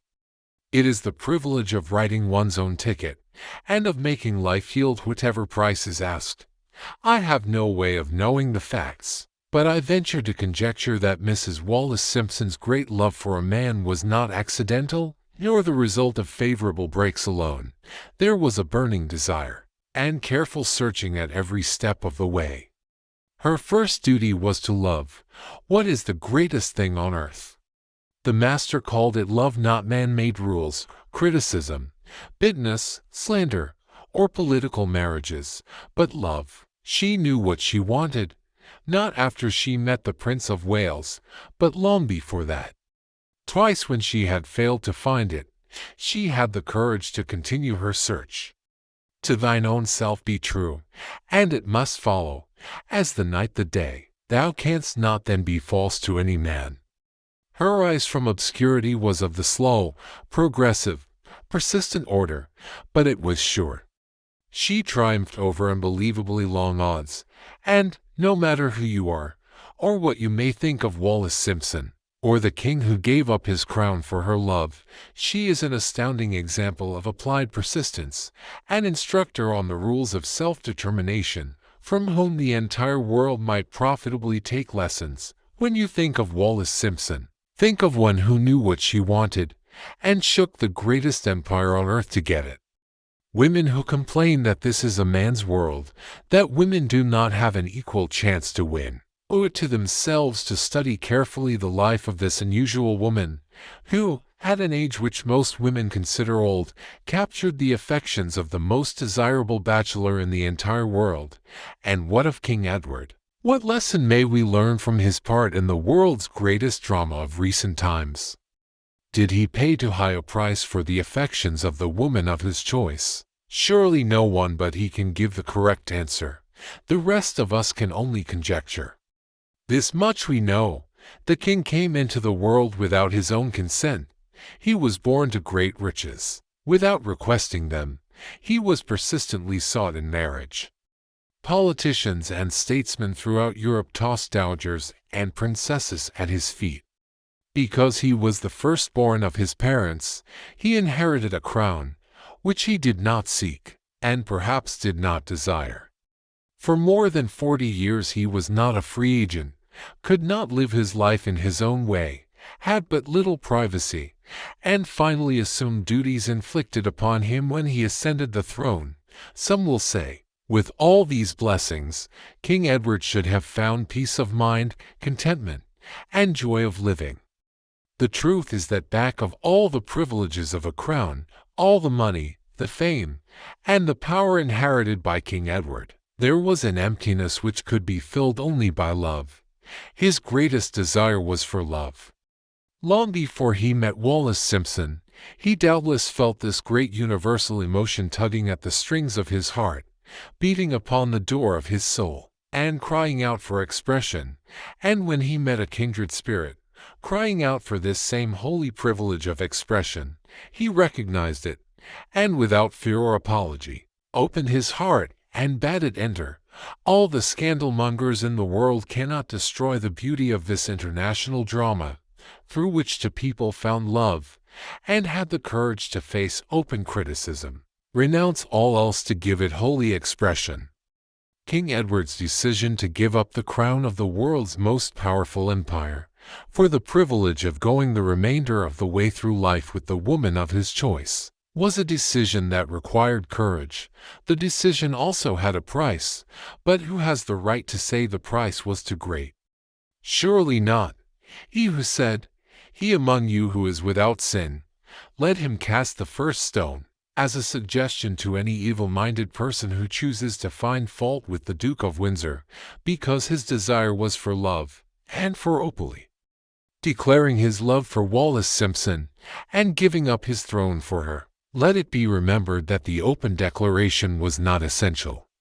He could have followed the custom of clandestine liaison which has prevailed in Europe for centuries, without giving up either his throne or the woman of his choice, and there would have been no complaint from either church or laity. But this unusual man was built of sterner stuff. His love was clean, it was deep and sincere. It represented the one thing which, above all else, he truly desired. Therefore, he took what he wanted, and paid the price demanded.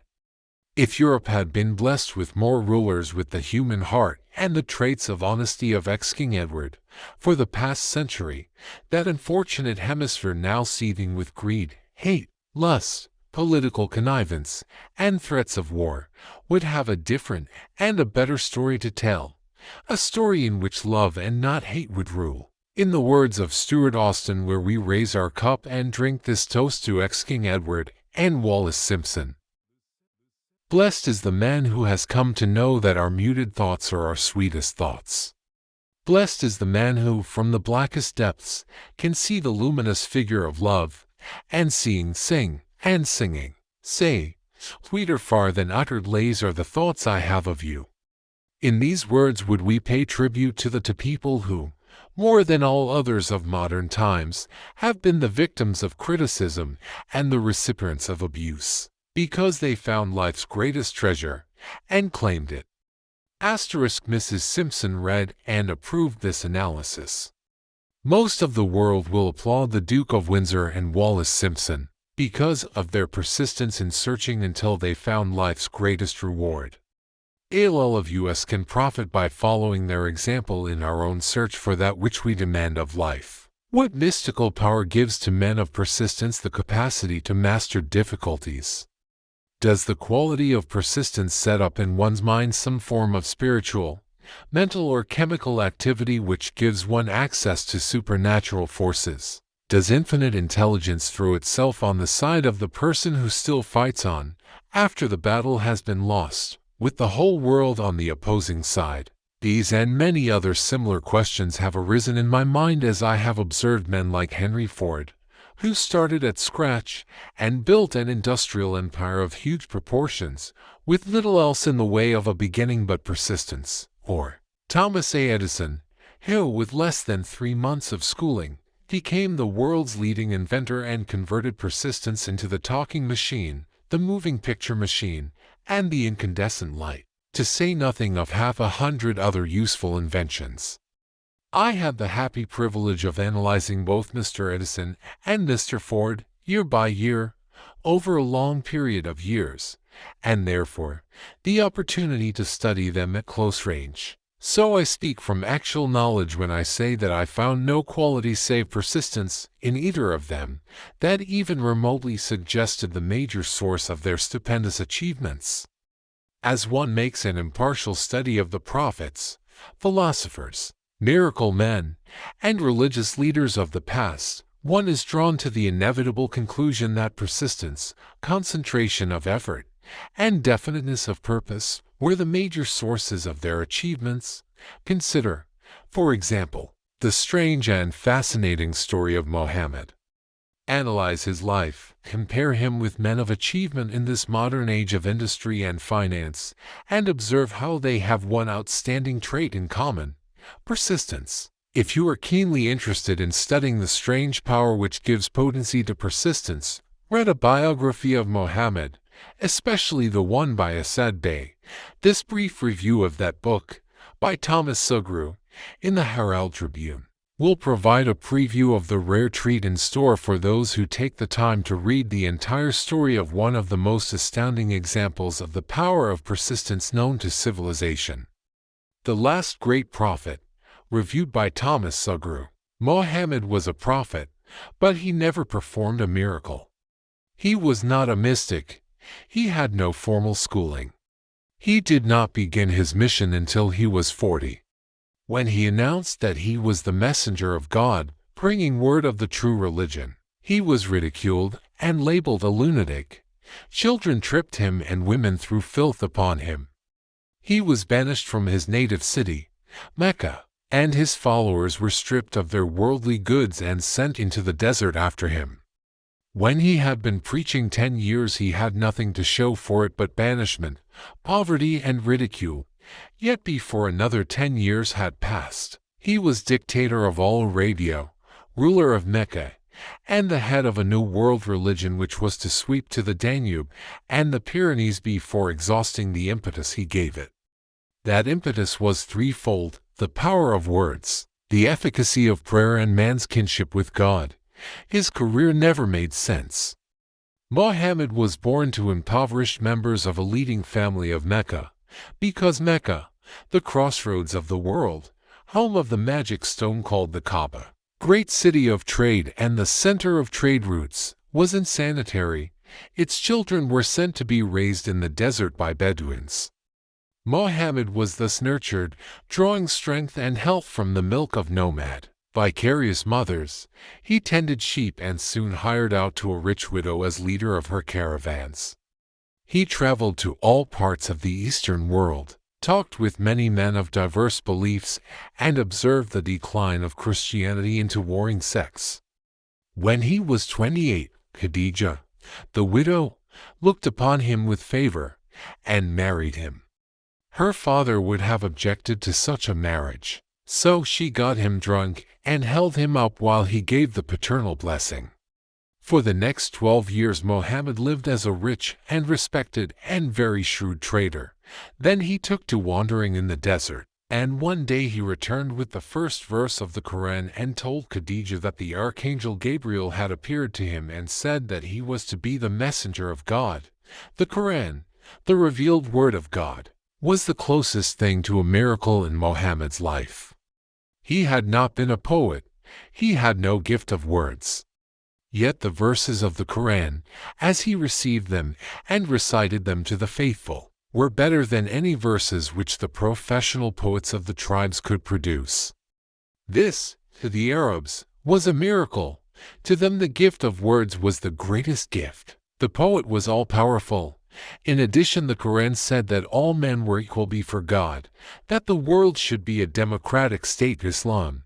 It was this political heresy, plus Mohammed's desire to destroy all the 360 idols in the courtyard of the Kaaba, which brought about his banishment. The idols brought the desert tribes to Mecca, and that meant trade.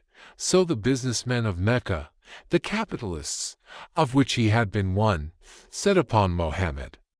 Then he retreated to the desert and demanded sovereignty over the world. The rise of Islam began. Out of the desert came a flame which would not be extinguished, a democratic army fighting as a unit and prepared to die without wincing. Mohammed had invited the Jews and Christians to join him, for he was not building a new religion. He was calling all who believed in one God to join in a single faith. If the Jews and Christians had accepted his invitation, Islam would have conquered the world. They didn't. They would not even accept Mohammed's innovation of humane warfare. When the armies of the Prophet entered Jerusalem, not a single person was killed because of his faith. When the Crusaders entered the city, centuries later, not a Muslim man, woman, or child was spared, but the Christians did accept one Muslim idea, the place of learning, the university. Chapter 10. Power of the Mastermind. The driving force. The ninth step toward riches. Power is essential for success in the accumulation of money. Plans are inert and useless without sufficient power to translate them into action. This chapter will describe the method by which an individual may attain and apply power. Power may be defined as organized and intelligently directed knowledge. Power, as the term is here used, refers to organized effort, sufficient to enable an individual to transmute desire into its monetary equivalent. Organized effort is produced through the coordination of effort of two or more people who work toward a definite end in a spirit of harmony. Power is required for the accumulation of money. Power is necessary for the retention of money after it has been accumulated. Let us ascertain how power may be acquired. If power is organized knowledge, let us examine the sources of knowledge. Infinite intelligence. This source of knowledge may be contacted through the procedure described in another chapter, with the aid of creative imagination. Accumulated experience.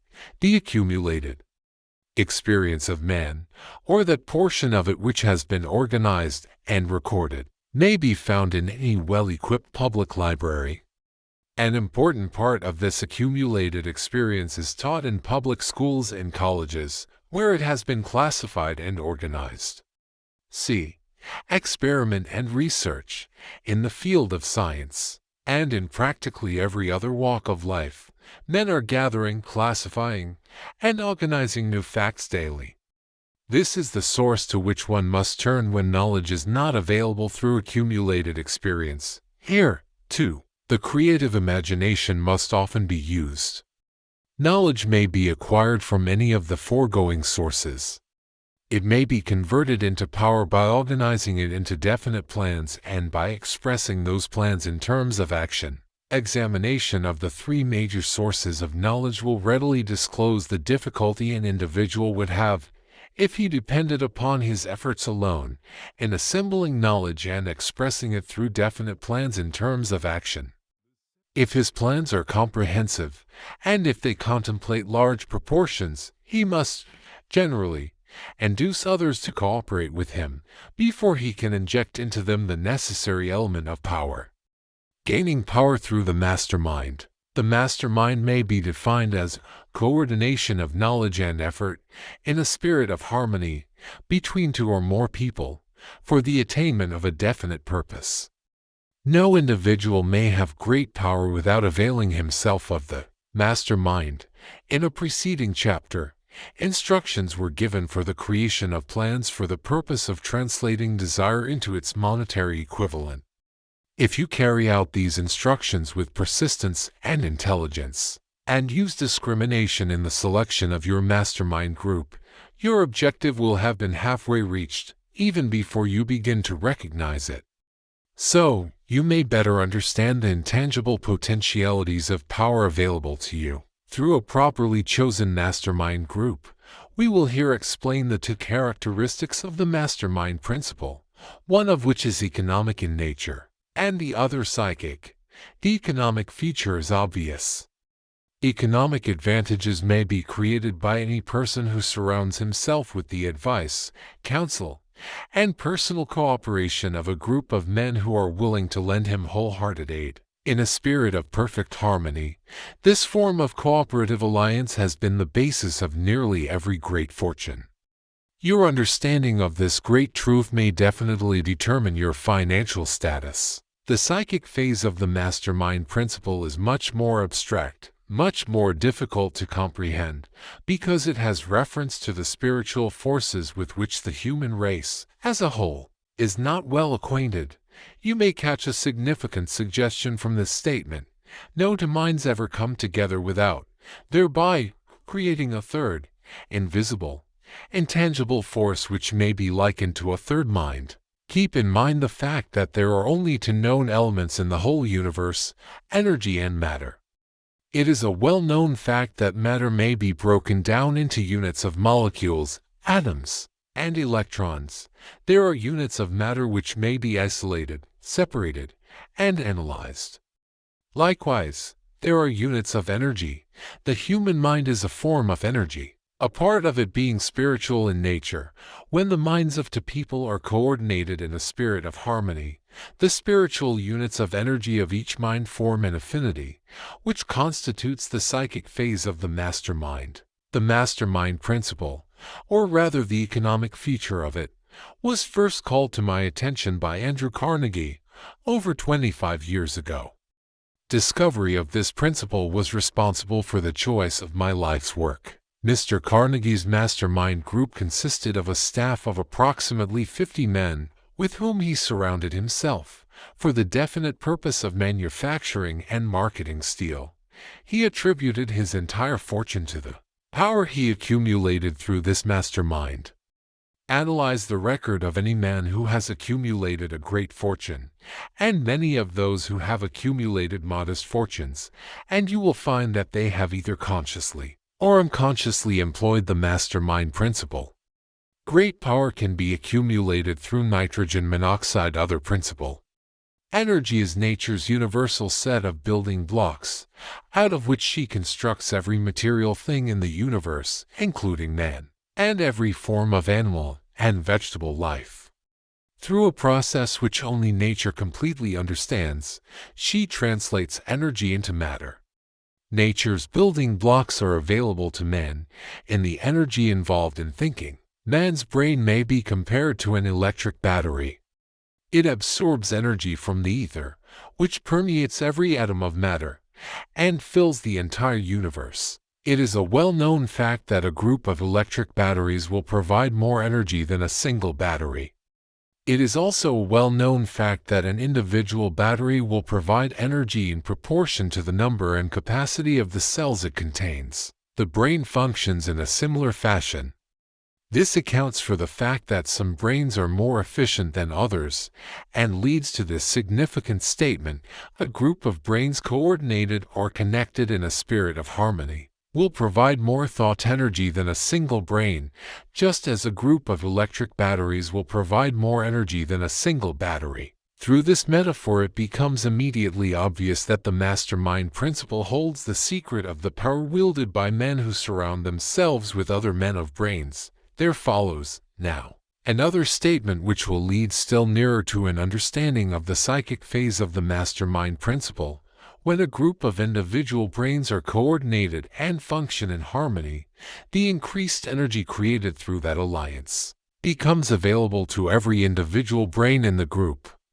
It is a well-known fact that Henry Ford began his business career under the handicap of poverty, illiteracy, and ignorance. It is an equally well-known fact that, within the inconceivably short period of 10 years, Mr. Ford mastered these three handicaps, and that within 25 years he made himself one of the richest men in America.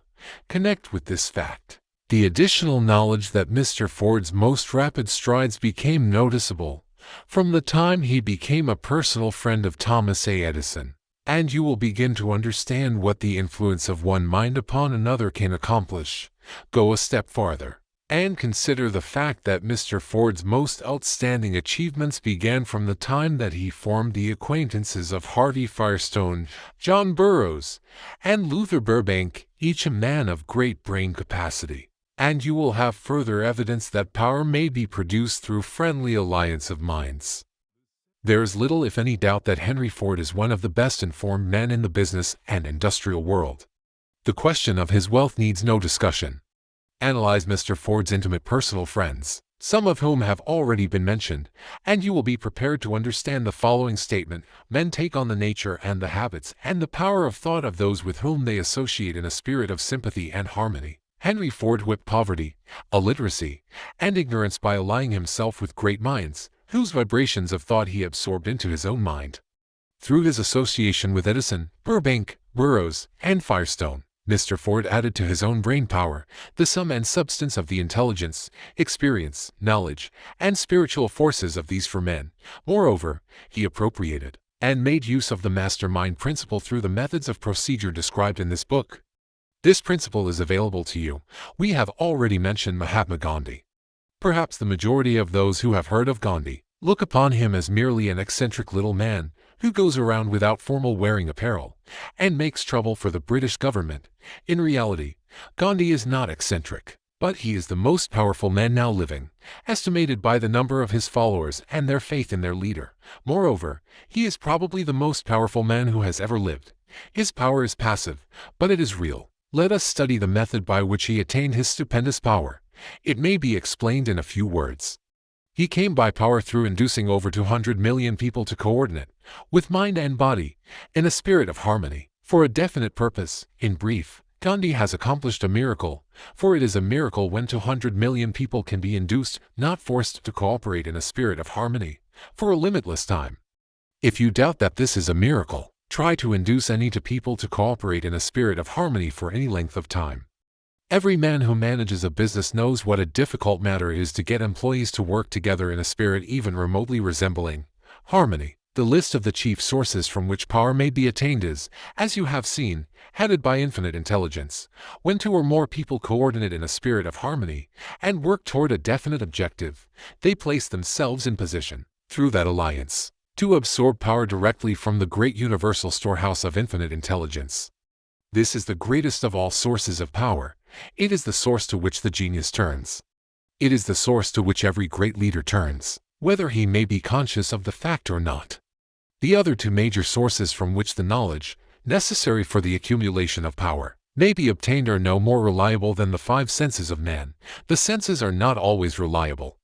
Infinite intelligence does not err. In subsequent chapters, the methods by which infinite intelligence may be most readily contacted will be adequately described. This is not a course on religion. No fundamental principle described in this book should be interpreted as being intended to interfere either directly or indirectly with any man's religious habits. This book has been confined exclusively to instructing the reader how to transmute the definite purpose of desire for money into its monetary equivalent. Read, think, and meditate as you read. Soon, the entire subject will unfold, and you will see it in perspective. You are now seeing the detail of the individual chapters. Money is as shy and elusive as the old-time maiden. It must be wooed and won by methods not unlike those used by a determined lover in pursuit of the girl of his choice. And, coincidental as it is, the power used in the wooing of money is not greatly different from that used in wooing a maiden.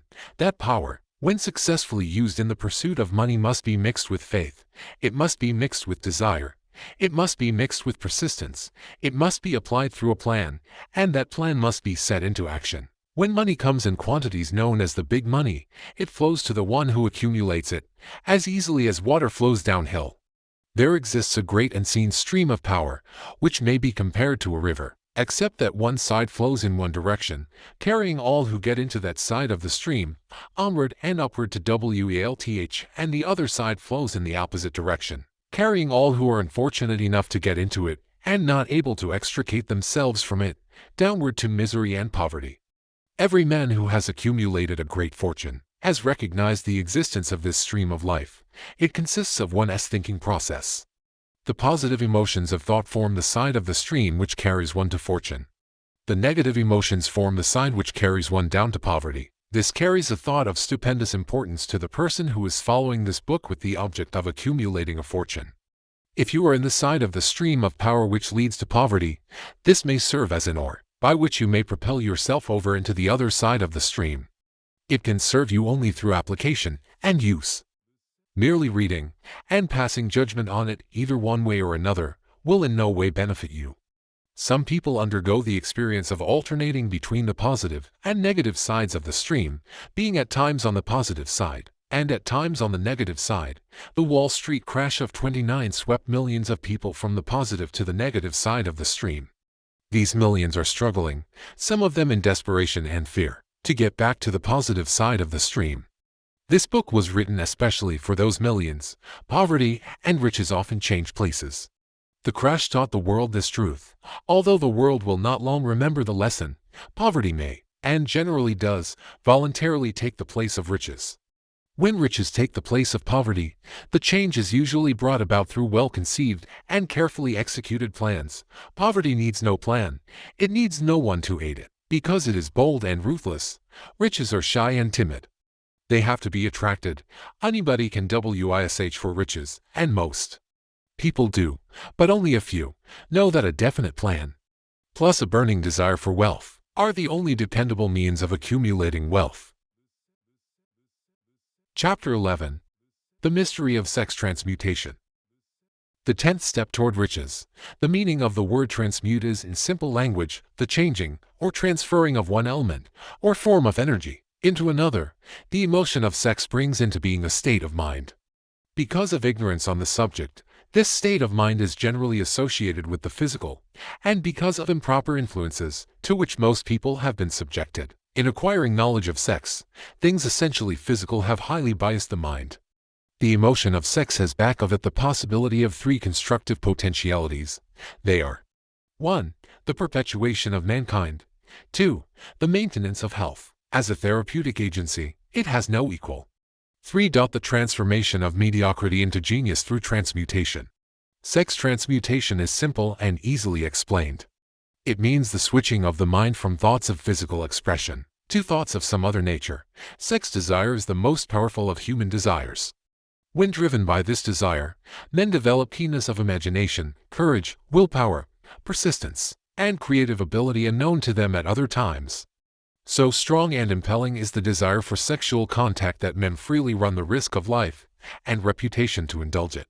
When harnessed and redirected along other lines, this motivating force maintains all of its attributes of keenness of imagination, courage, etc., which may be used as powerful creative forces in literature, art, or in any other profession or calling, including, of course, the accumulation of riches. The transmutation of sex energy calls for the exercise of willpower, to be sure, but the reward is worth the effort. The desire for sexual expression is inborn and natural.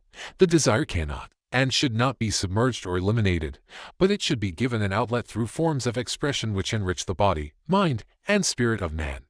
If not given this form of outlet, through transmutation, it will seek outlets through purely physical channels. A river may be dammed, and its water controlled for a time, but eventually, it will force an outlet. The same is true of the emotion of sex. It may be submerged and controlled for a time, but its very nature causes it to be ever seeking means of expression. If it is not transmuted into some creative effort, it will find a less worthy outlet. Fortunate, indeed, is the person who has discovered how to give sex emotion an outlet through some form of creative effort, for he has, by that discovery, lifted himself to the status of a genius. Scientific research has disclosed these significant facts. 1. The men of greatest achievement are men with highly developed sex natures. Men who have learned the art of sex transmutation. 2. The men who have accumulated great fortunes and achieved outstanding recognition in literature, art, industry, architecture, and the professions were motivated by the influence of a woman. The research from which these astounding discoveries were made went back through the pages of biography and history for more than 2,000 years. Wherever there was evidence available in connection with the lives of men and women of great achievement, it indicated most convincingly that they possessed highly developed sex natures.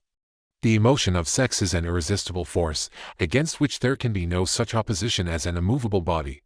When driven by this emotion, men become gifted with a superpower for action. Understand this truth, and you will catch the significance of the statement that sex transmutation will lift one to the status of a genius. The emotion of sex contains the secret of creative ability. Destroy the sex glands, whether in man or beast, and you have removed the major source of action. For proof of this, observe what happens to any animal after it has been castrated.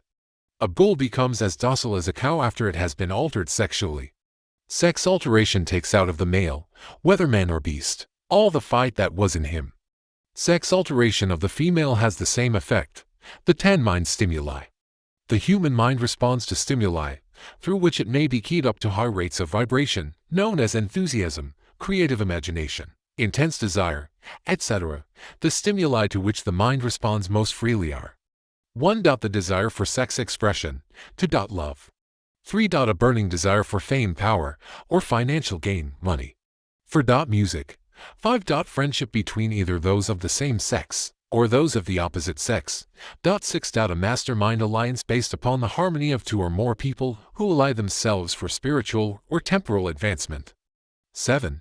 Mutual suffering, such as that experienced by people who are persecuted, 8. Auto-suggestion, 9. Fear, 10. Narcotics and alcohol. The desire for sex expression comes at the head of the list of stimuli, which most effectively step up the vibrations of the mind and start the wheels of physical action. -1 of these stimuli are natural and constructive, 2 are destructive. The list is here presented for the purpose of enabling you to make a comparative study of the major sources of mind stimulation. From this study, it will be readily seen that the emotion of sex is, by great odds, the most intense and powerful of all mind stimuli. This comparison is necessary as a foundation for proof of the statement that transmutation of sex energy may lift one to the status of a genius. Let us find out what constitutes a genius. Some wiseacre has said that a genius is a man who wears long hair, eats queer food, lives alone, and serves as a target for the joke-makers. A better definition of a genius is a man who has discovered how to increase the vibrations of thought to the point where he can freely communicate with sources of knowledge not available through the ordinary rate of vibration of thought. The person who thinks will want to ask some questions concerning this definition of genius. The first question will be, how may one communicate with sources of knowledge which are not available through the ordinary rate of vibration of thought? The next question will be, are there known sources of knowledge which are available only to genii? And if so, what are these sources?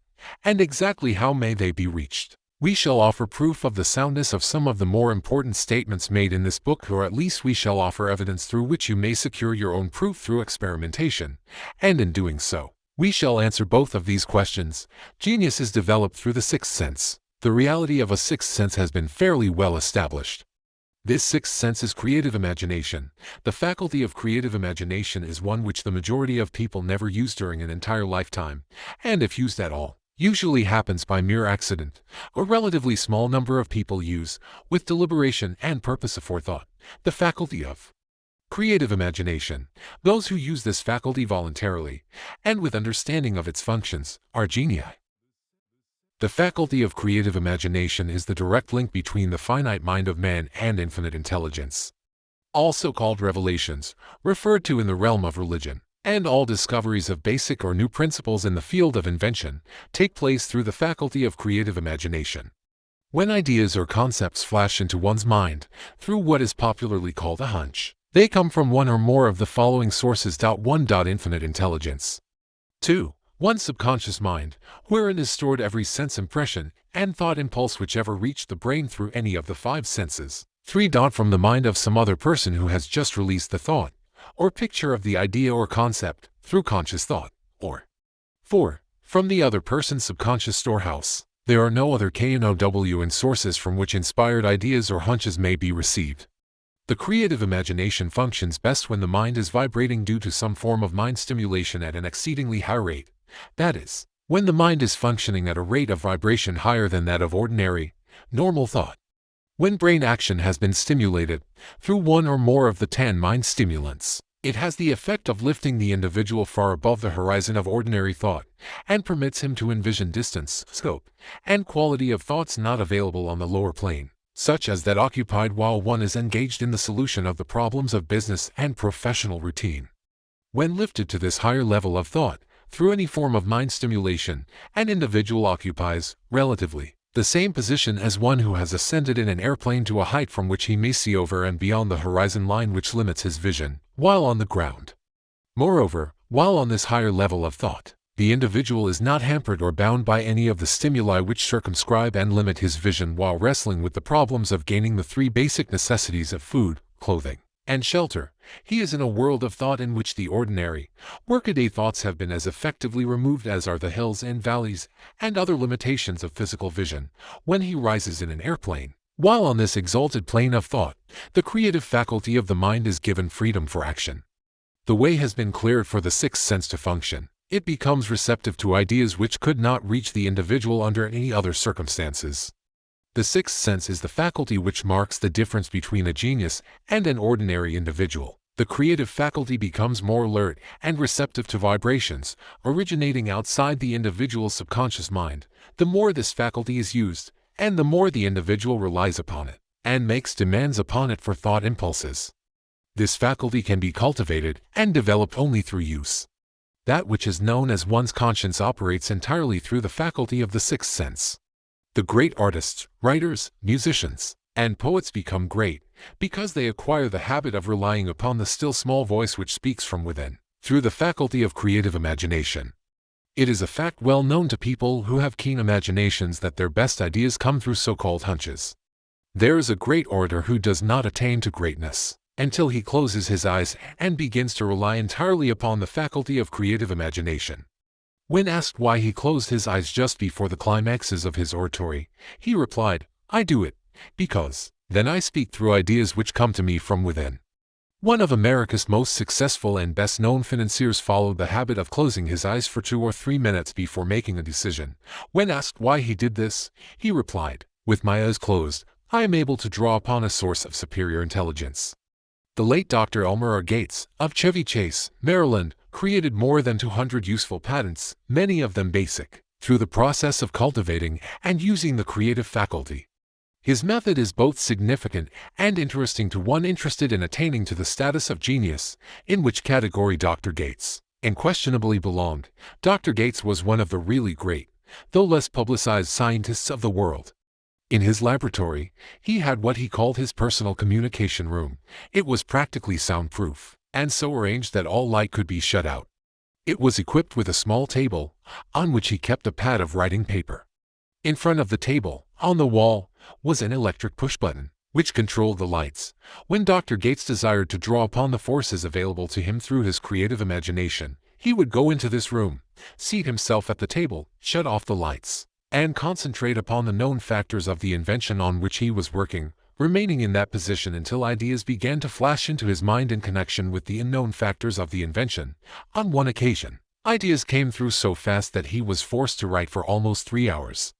When the thoughts stopped flowing, and he examined his notes, he found they contained a minute description of principles which bade not a parallel among the known data of the scientific world.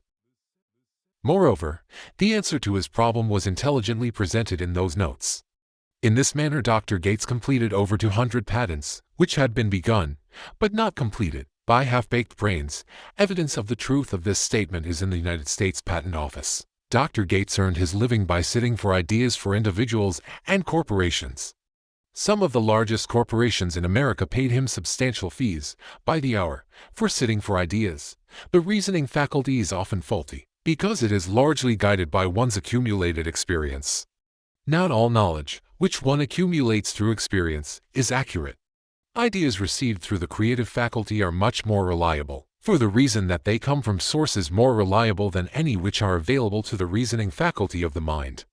The major difference between the genius and the ordinary crank inventor may be found in the fact that the genius works through his faculty of creative imagination, while the crank knows nothing of this faculty.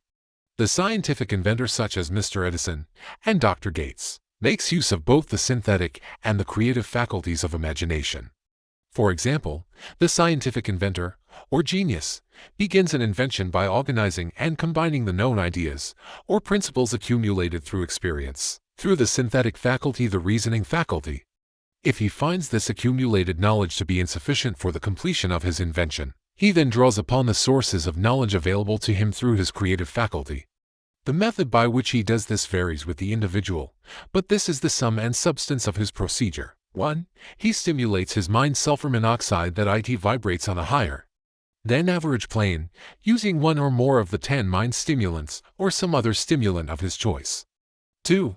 He concentrates upon the known factors, the finished part of his invention, and creates in his mind a perfect picture of unknown factors, the unfinished part. of his invention.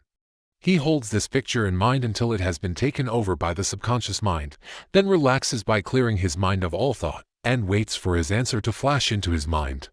Sometimes the results are both definite and immediate. At other times, the results are negative, depending upon the state of development of the sixth sense, or creative faculty. Mr. Edison tried out more than 10,000 different combinations of ideas through the synthetic faculty of his imagination before he tuned in through the creative faculty, and got the answer which perfected the incandescent light. His experience was similar when he produced the talking machine. There is plenty of reliable evidence that the faculty of creative imagination exists. This evidence is available through accurate analysis of men who have become leaders in their respective callings, without having had extensive educations. Lincoln was a notable example of a great leader who achieved greatness through the discovery and use of his faculty of creative imagination. He discovered and began to use this faculty as the result of the stimulation of love which he experienced after he met Anne Rutledge, a statement of the highest significance in connection with the study of the source of genius. The pages of history are filled with the records of great leaders whose achievements may be traced directly to the influence of women who aroused the creative faculties of their minds through the stimulation of sex desire. Napoleon Bonaparte was one of these. When inspired by his first wife, Josephine, he was irresistible and invincible. When his better judgment or reasoning faculty prompted him to put Josephine aside, he began to decline. His defeat and St. Helena were not far distant. If good taste would permit, we might easily mention scores of men, well known to the American people, who climbed to great heights of achievement under the stimulating influence of their wives, only to drop back to destruction after money and power went to their heads, and they put aside the old wife for a new one. Napoleon was not the only man to discover that sex influence, from the right source, is more powerful than any substitute of expediency, which may be created by mere reason. The human mind responds to stimulation. Among the greatest and most powerful of these stimuli is the urge of sex. When harnessed and transmuted, this driving force is capable of lifting men into that higher sphere of thought which enables them to master the sources of worrying and petty annoyance which beset their pathway on the lower plane. And fortunately, only the genii have made the discovery. Others have accepted the experience of sex urge without discovering one of its major potentialities, a fact which accounts for the great number of others as compared to the limited number of genii. For the purpose of refreshing the memory, in connection with the facts available from the biographies of certain men, we here present the names of a few men of outstanding achievement, each of whom was known to have been of a highly sexed nature. The genius which was theirs undoubtedly found its source of power in transmuted sex energy.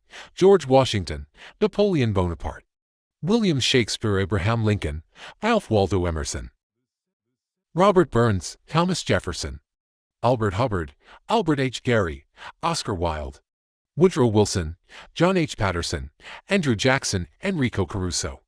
Your own knowledge of biography will enable you to add to this list. Find, if you can, a single man, in all history of civilization, who achieved outstanding success in any calling, who was not driven by a well-developed sex nature.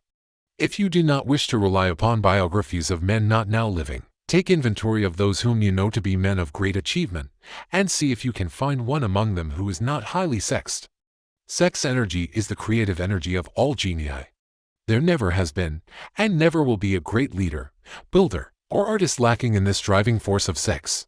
Surely no one will misunderstand these statements to mean that all who are highly sexed are genii.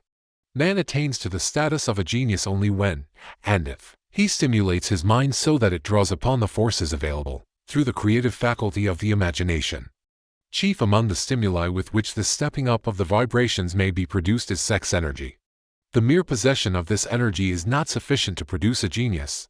The energy must be transmuted from desire for physical contact into some other form of desire and action before it will lift one to the status of a genius.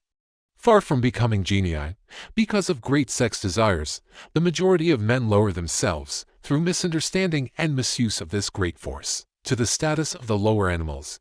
Why men seldom succeed before 40.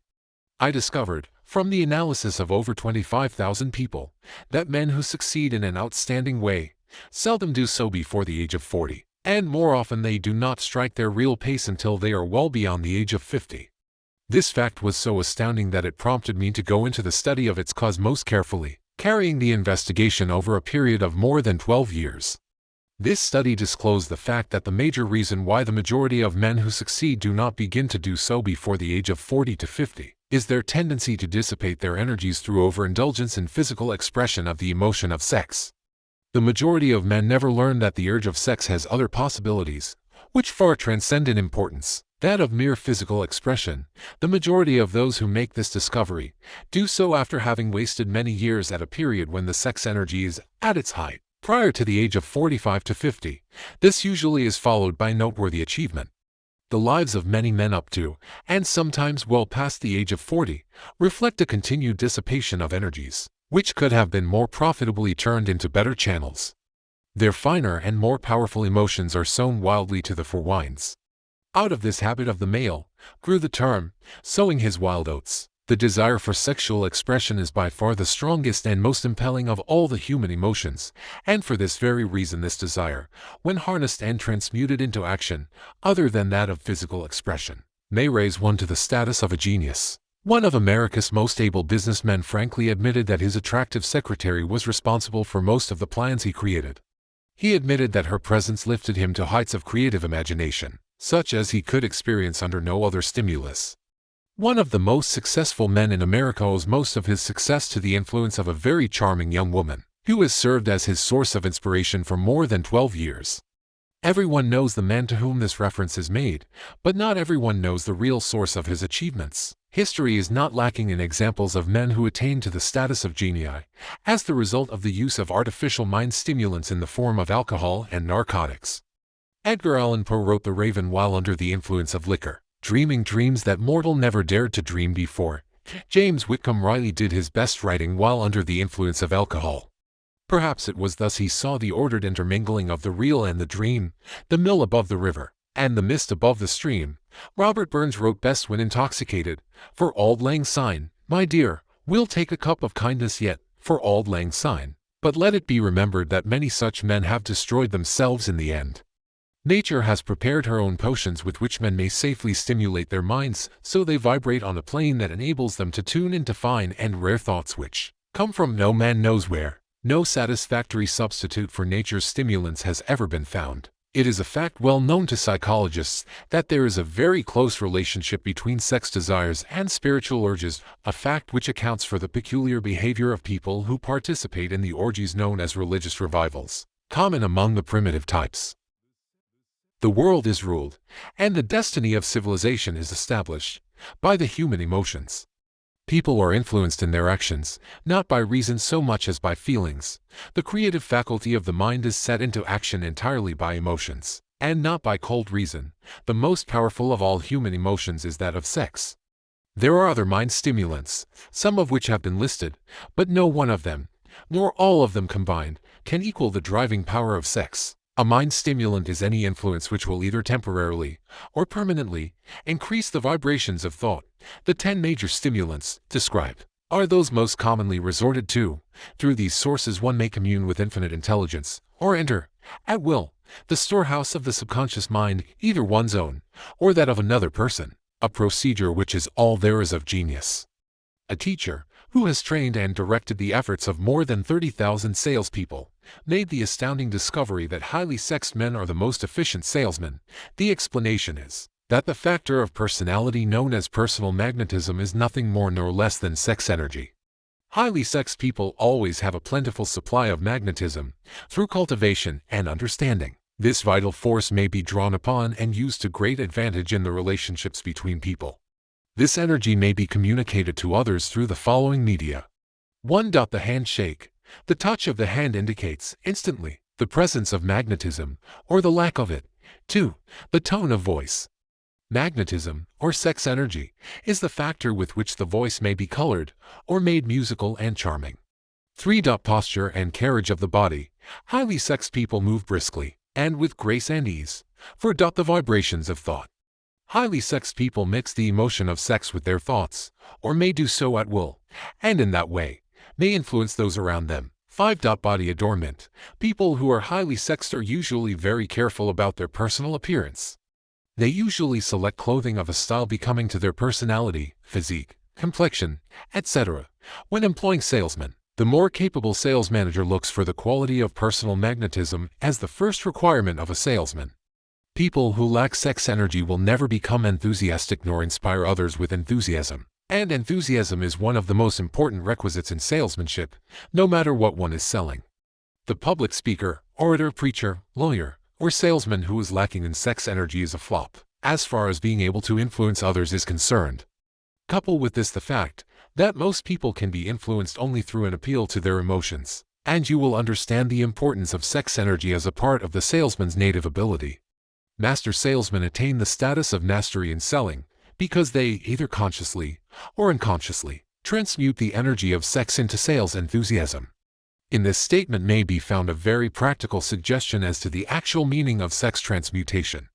The salesman who knows how to take his mind off the subject of sex and direct it in sales effort with as much enthusiasm and determination as he would apply to its original purpose, has acquired the art of sex transmutation. Whether he knows it or not, the majority of salesmen who transmute their sex energy do so without being in the least aware of what they are doing or how they are doing it. Transmutation of sex energy calls for more willpower than the average person cares to use for this purpose.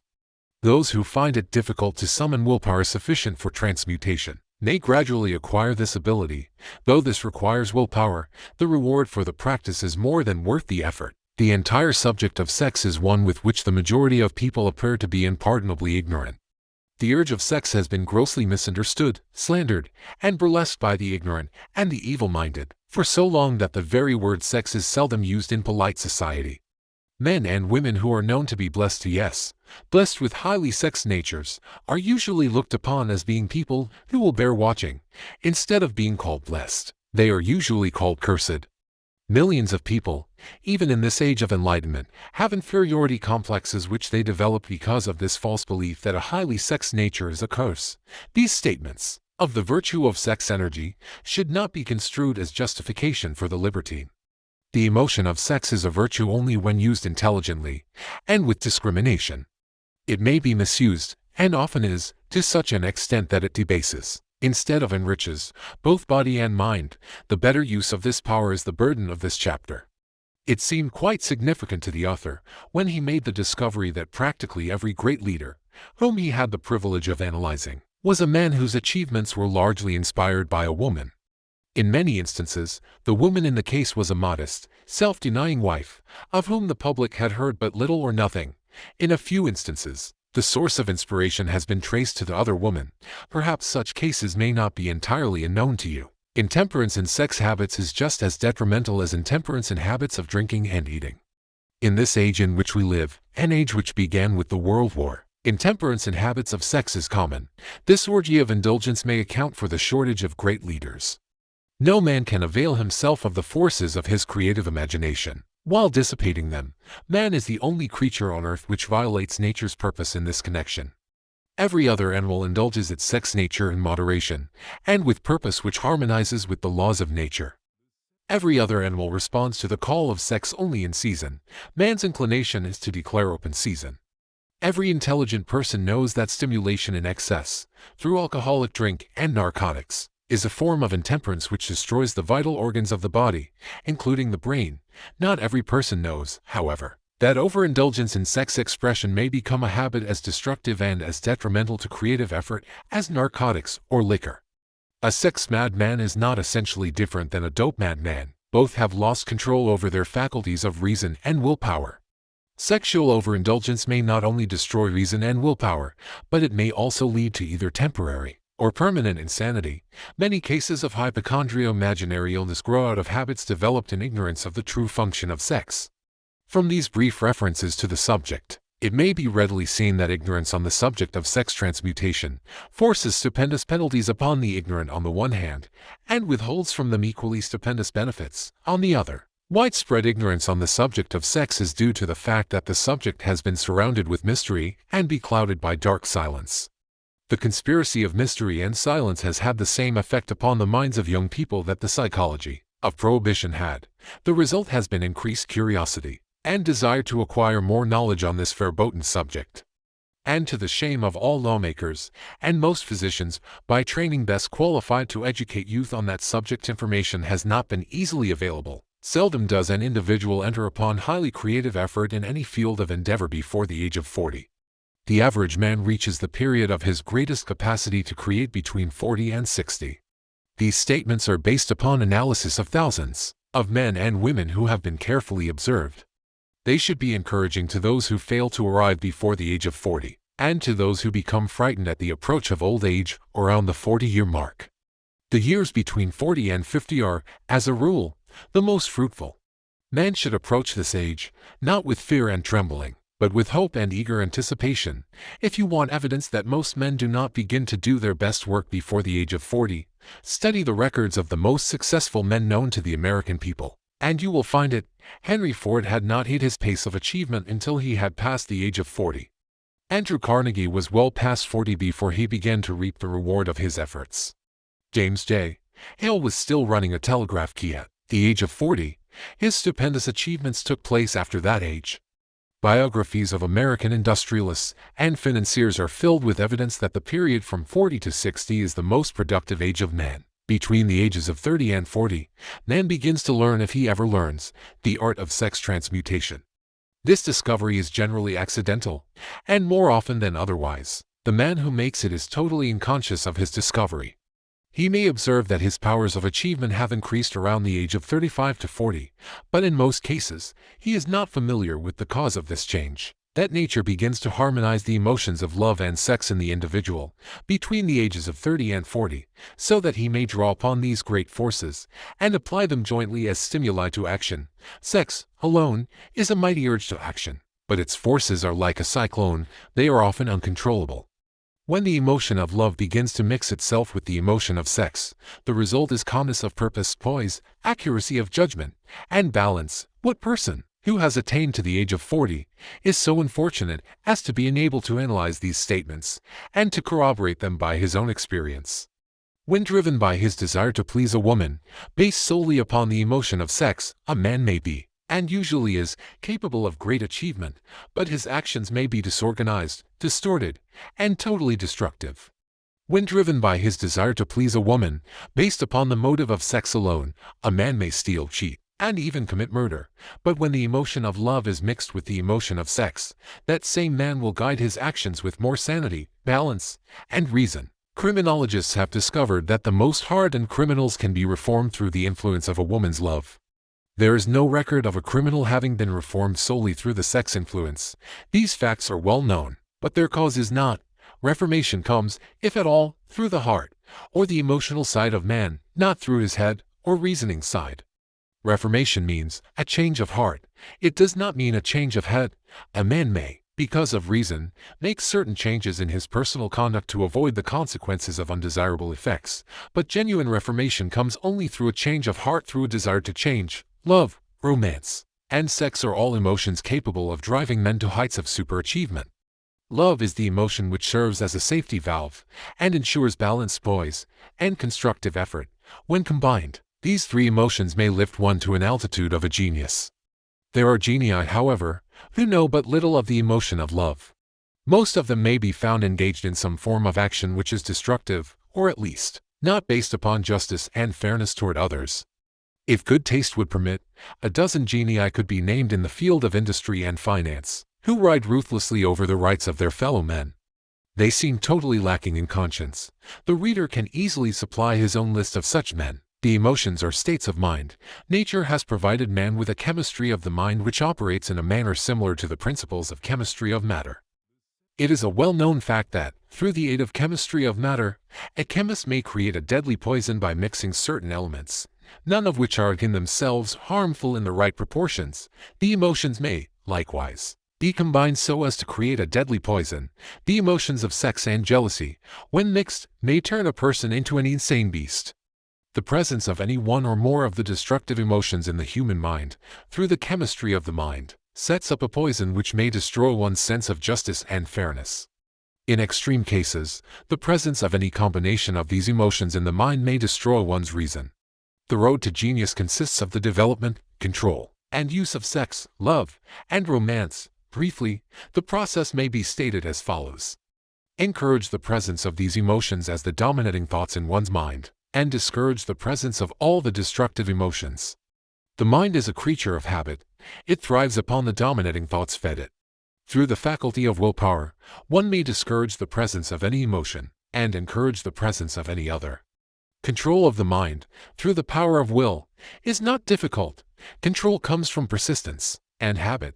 The secret of control lies in understanding the process of transmutation. When any negative emotion presents itself in one's mind, it can be transmuted into a positive or constructive emotion by the simple procedure of changing one's thoughts. There is nitrogen monoxide other road to genius than through voluntary self-effort. A man may attain to great heights of financial or business achievement solely by the driving force of sex energy, but history is filled with evidence that he may, and usually does, carry with him certain traits of character which rob him of the ability to either hold or enjoy his fortune. This is worthy of analysis, thought, and meditation, for it states a truth, the knowledge of which may be helpful to women as well as men. Ignorance of this has cost thousands of people their privilege of happiness, even though they possessed riches. The emotions of love and sex leave their unmistakable marks upon the features. Moreover, these signs are so visible that all who wish may read them. The man who is driven by the storm of passion, based upon sex desires alone, plainly advertises that fact to the entire world by the expression of his eyes and the lines of his face. The emotion of love, when mixed with the emotion of sex, softens, modifies, and beautifies the facial expression. No character analyst is needed to tell you this, you may observe it for yourself. The emotion of love brings out and develops the artistic and the aesthetic nature of man. It leaves its impress upon one's very soul, even after the fire has been subdued by time and circumstance. Memories of love never pass, they linger, guide, and influence long after the source of stimulation has faded. There is nothing new in this. Every person who has been moved by genuine love knows that it leaves enduring traces upon the human heart. The effect of love endures, because love is spiritual in nature. The man who cannot be stimulated to great heights of achievement by love is hopeless, he is dead, though he may seem to live. Even the memories of love are sufficient to lift one to a higher plane of creative effort. The major force of love may spend itself and pass away, like a fire which has burned itself out, but it leaves behind indelible marks as evidence that it passed that way. Its departure often prepares the human heart for a still greater love. Go back into your yesterdays, at times, and bathe your mind in the beautiful memories of past love. It will soften the influence of the present worries and annoyances. It will give you a source of escape from the unpleasant realities of life, and maybe, who knows, your mind will yield to you, during this temporary retreat into the world of fantasy, ideas, or plans which may change the entire financial or spiritual status of your life. If you believe yourself unfortunate, because you have loved and lost, perish the thought. One who has loved truly can never lose entirely. Love is whimsical and temperamental. Its nature is ephemeral and transitory.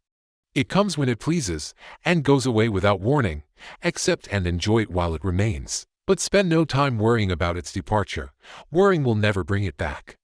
Dismiss, also, the thought that love never comes but once. Love may come and go, times without number, but there are no to love experiences which affect one in just the same way. There may be, and there usually is, one love experience which leaves a deeper imprint on the heart than all the others, but all love experiences are beneficial, except to the person who becomes resentful and cynical when love makes its departure. There should be no disappointment over love, and there would be none if people understood the difference between the emotions of love and sex. The major difference is that love is spiritual, while sex is biological. No experience, which touches the human heart with a spiritual force, can possibly be harmful, except through ignorance or jealousy. Love is, without question, life's greatest experience. It brings one into communion with infinite intelligence. When mixed with the emotions of romance and sex, it may lead one far up the ladder of creative effort. The emotions of love, sex, and romance are sides of the eternal triangle of achievement-building genius. Nature creates genii through no other force. Love is an emotion with many sides, shades, and colors. The love which one feels for parents or children is quite different from that which one feels for one's sweetheart. The one is mixed with the emotion of sex, while the other is not. The love which one feels in true friendship is not the same as that felt for one's sweetheart, parents, or children, but it too is a form of love. Then, there is the emotion of love for things inanimate. such as the love of nature's handiwork, but the most intense and burning of all these various kinds of love is that experienced in the blending of the emotions of love and sex. Marriages, not blessed with the eternal affinity of love, properly balanced and proportioned with sex, cannot be happy ones and seldom endure. Love alone will not bring happiness in marriage, nor will sex alone. When these two beautiful emotions are blended, marriage may bring about a state of mind closest to the spiritual that one may ever know on this earthly plane. When the emotion of romance is added to those of love and sex, the obstructions between the finite mind of man and infinite intelligence are removed. Then a genius has been born. What a different story is this than those usually associated with the emotion of sex. Here is an interpretation of the emotion which lifts it out of the commonplace and makes of it potter's clay in the hands of God, from which he fashions all that is beautiful and inspiring. It is an interpretation which would, when properly understood, bring harmony out of the chaos which exists into many marriages. The disharmonies often expressed in the form of nagging may usually be traced to lack of knowledge on the subject of sex. Where love, romance, and the proper understanding of the emotion and function of sex abide, there is no disharmony between married people. Fortunate is the husband whose wife understands the true relationship between the emotions of love, sex, and romance. When motivated by this holy triumvirate, no form of labor is burdensome, because even the most lowly form of effort takes on the nature of a labor of love. It is a very old saying that a man's wife may either make him or break him, but the reason is not always understood. The making and breaking is the result of the wife's understanding, or lack of understanding of the emotions of love, sex, and romance. Despite the fact that men are polygamous, by the very nature of their biological inheritance, it is true that no woman has as great an influence on a man as his wife, unless he is married to a woman totally unsuited to his nature. If a woman permits her husband to lose interest in her, and become more interested in other women, it is usually because of her ignorance or indifference toward the subjects of sex, love, and romance. This statement presupposes, of course, that genuine love once existed between a man and his wife. The facts are equally applicable to a man who permits his wife's interest in him to die. Married people often bicker over a multitude of trivialities. If these are analyzed accurately, the real cause of the trouble will often be found to be indifference or ignorance on these subjects. Man's greatest motivating force is his desire to please woman. The hunter who excelled during prehistoric days, before the dawn of civilization, did so because of his desire to appear great in the eyes of woman. Man's nature has not changed in this respect. The hunter of today brings home no skins of wild animals, but he indicates his desire for her favor by supplying fine clothes, motor cars, and wealth. Man has the same desire to please woman that he had before the dawn of civilization. The only thing that has changed is his method of pleasing. Men who accumulate large fortunes and attain to great heights of power and fame do so, mainly, to satisfy their desire to please women. Take women out of their lives, and great wealth would be useless to most men. It is this inherent desire of man to please woman, which gives woman the power to make or break a man. The woman who understands man's nature and tactfully caters to it, need have no fear of competition from other women. Men may be giants with indomitable willpower when dealing with other men, but they are easily managed by the women of their choice. Most men will not admit that they are easily influenced by the women they prefer, because it is in the nature of the male to want to be recognized as the stronger of the species. Moreover, the intelligent woman recognizes this manly trait and very wisely makes no issue of it. Some men know that they are being influenced by the women of their choice, their wives, sweethearts, mothers or sisters, but they tactfully refrain from rebelling against the influence because they are intelligent enough to know that no man is happy or complete without the modifying influence of the right woman. The man who does not recognize this important truth deprives himself of the power which has done more to help men achieve success than all other forces combined. Chapter 12. The Subconscious Mind. The Connecting Link. The 11th step toward riches. The subconscious mind consists of a field of consciousness in which every impulse of thought that reaches the objective mind through any of the 5 senses is classified and recorded, and from which thoughts may be recalled or withdrawn as letters may be taken from a filing cabinet. It receives and files sense impressions or thoughts, regardless of their nature. You may voluntarily plant in your subconscious mind any plan, thought, or purpose which you desire to translate into its physical or monetary equivalent. The subconscious acts first on the dominating desires which have been mixed with emotional feeling, such as faith. Consider this in connection with the instructions given in the chapter on desire, for taking the 6 steps there outlined, and the instructions given in the chapter on the building and execution of plans, and you will understand the importance of the thought conveyed. The subconscious mind works day and night, through a method of procedure, and known to man. The subconscious mind draws upon the forces of infinite intelligence for the power with which it voluntarily transmutes one's desires into their physical equivalent, making use always of the most practical media by which this end may be accomplished. You cannot entirely control your subconscious mind, but you can voluntarily hand over to it any plan, desire, or purpose which you wish transformed into concrete form.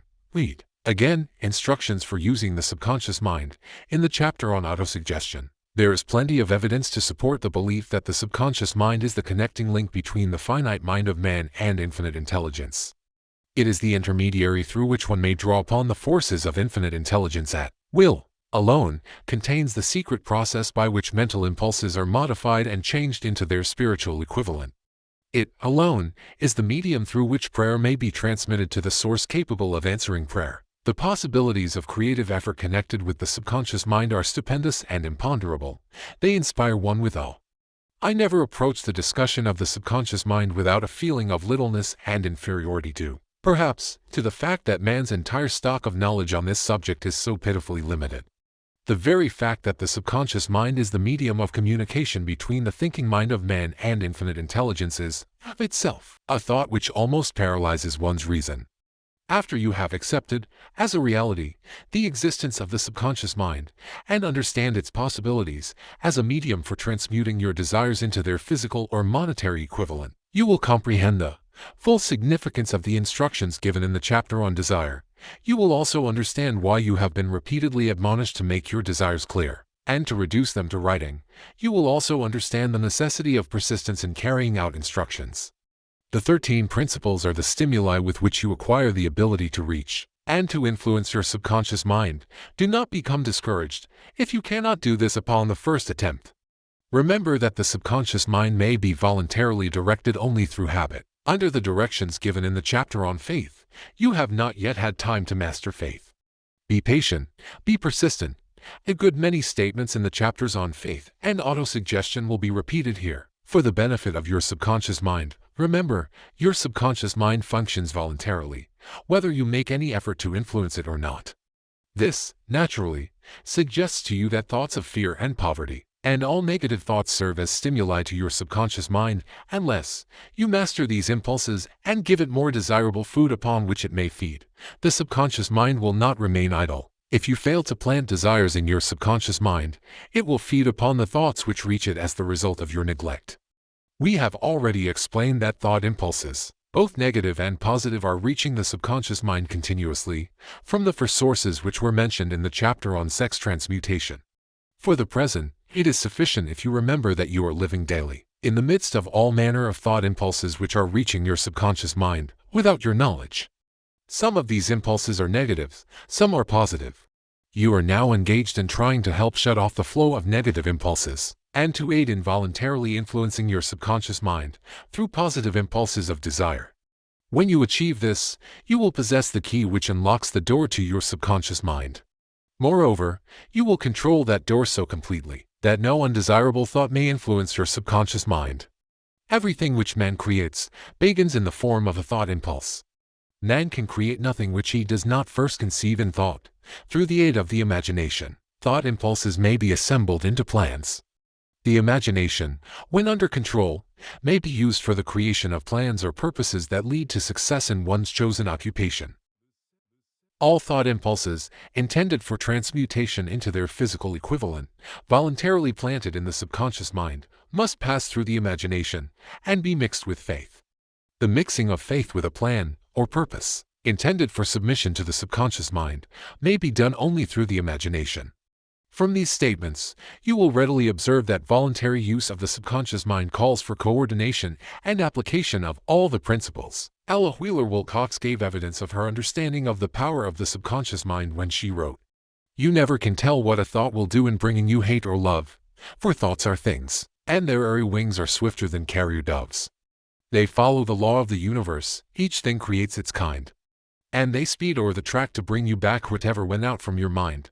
Mrs. Wilcox understood the truth, that thoughts which go out from one's mind also embed themselves deeply in one's subconscious mind, where they serve as a magnet, pattern, or blueprint by which the subconscious mind is influenced while translating them into their physical equivalent. Thoughts are truly things, for the reason that every material thing begins in the form of thought energy. The subconscious mind is more susceptible to influence by impulses of thought mixed with feeling or emotion, than by those originating solely in the reasoning portion of the mind. In fact, there is much evidence to support the theory that only emotionalized thoughts have any action influence upon the subconscious mind. It is a well-known fact that emotion, or feeling, rules the majority of people. If it is true that the subconscious mind responds more quickly to, and is influenced more readily by thought impulses which are well mixed with emotion, it is essential to become familiar with the more important of the emotions. There are 7 major positive emotions, and 7 major negative emotions. The negatives voluntarily inject themselves into the thought impulses, which ensure passage into the subconscious mind. The positives must be injected, through the principle of autosuggestion, into the thought impulses which an individual wishes to pass on to his subconscious mind. Instructions have been given in the chapter on autosuggestion. These emotions, or feeling impulses, may be likened to yeast in a loaf of bread, because they constitute the action element, which transforms thought impulses from the passive to the active state. Thus may one understand why thought impulses, which have been well mixed with emotion, are acted upon more readily than thought impulses originating in cold reason. You are preparing yourself to influence and control the inner audience of your subconscious mind, in order to hand over to it the desire for money, which you wish transmuted into its monetary equivalent. It is essential, therefore, that you understand the method of approach to this inner audience. You must speak its language, or it will not heed your call. It understands best the language of emotion, or feeling. Let us, therefore, describe here the 7 major positive emotions, and the 7 major negative emotions, so that you may draw upon the positives, and avoid the negatives, when giving instructions to your subconscious mind. The 7 major positive emotions. The emotion of desire, the emotion of faith, the emotion of love, the emotion of sex, the emotion of enthusiasm, the emotion of romance, the emotion of hope. There are other positive emotions, but these are the 7 most powerful, and the ones most commonly used in creative effort. Master these 7 emotions. They can be mastered only by USC, and the other positive emotions will be at your command when you need them. Remember, in this connection, that you are studying a book which is intended to help you develop a money consciousness by filling your mind with positive emotions. One does not become money conscious by filling one's mind with negative emotions. The 7 major negative emotions to be avoided. The emotion of fear, the emotion of jealousy, the emotion of hatred, the emotion of revenge, the emotion of greed, the emotion of superstition, the emotion of anger. Positive and negative emotions cannot occupy the mind at the same time. One or the other must dominate.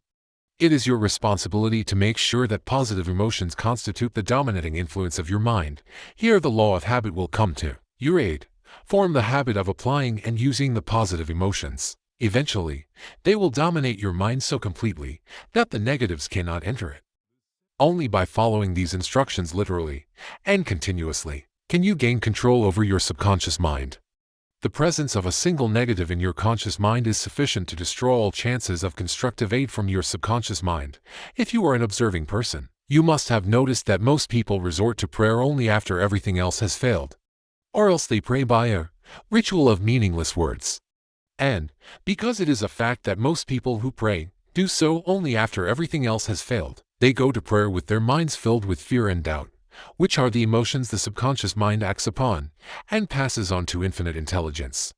Likewise, that is the emotion which infinite intelligence receives and acts upon. If you pray for a thing, but have fear as you pray, that you may not receive it, or that your prayer will not be acted upon by infinite intelligence, your prayer will have been in vain.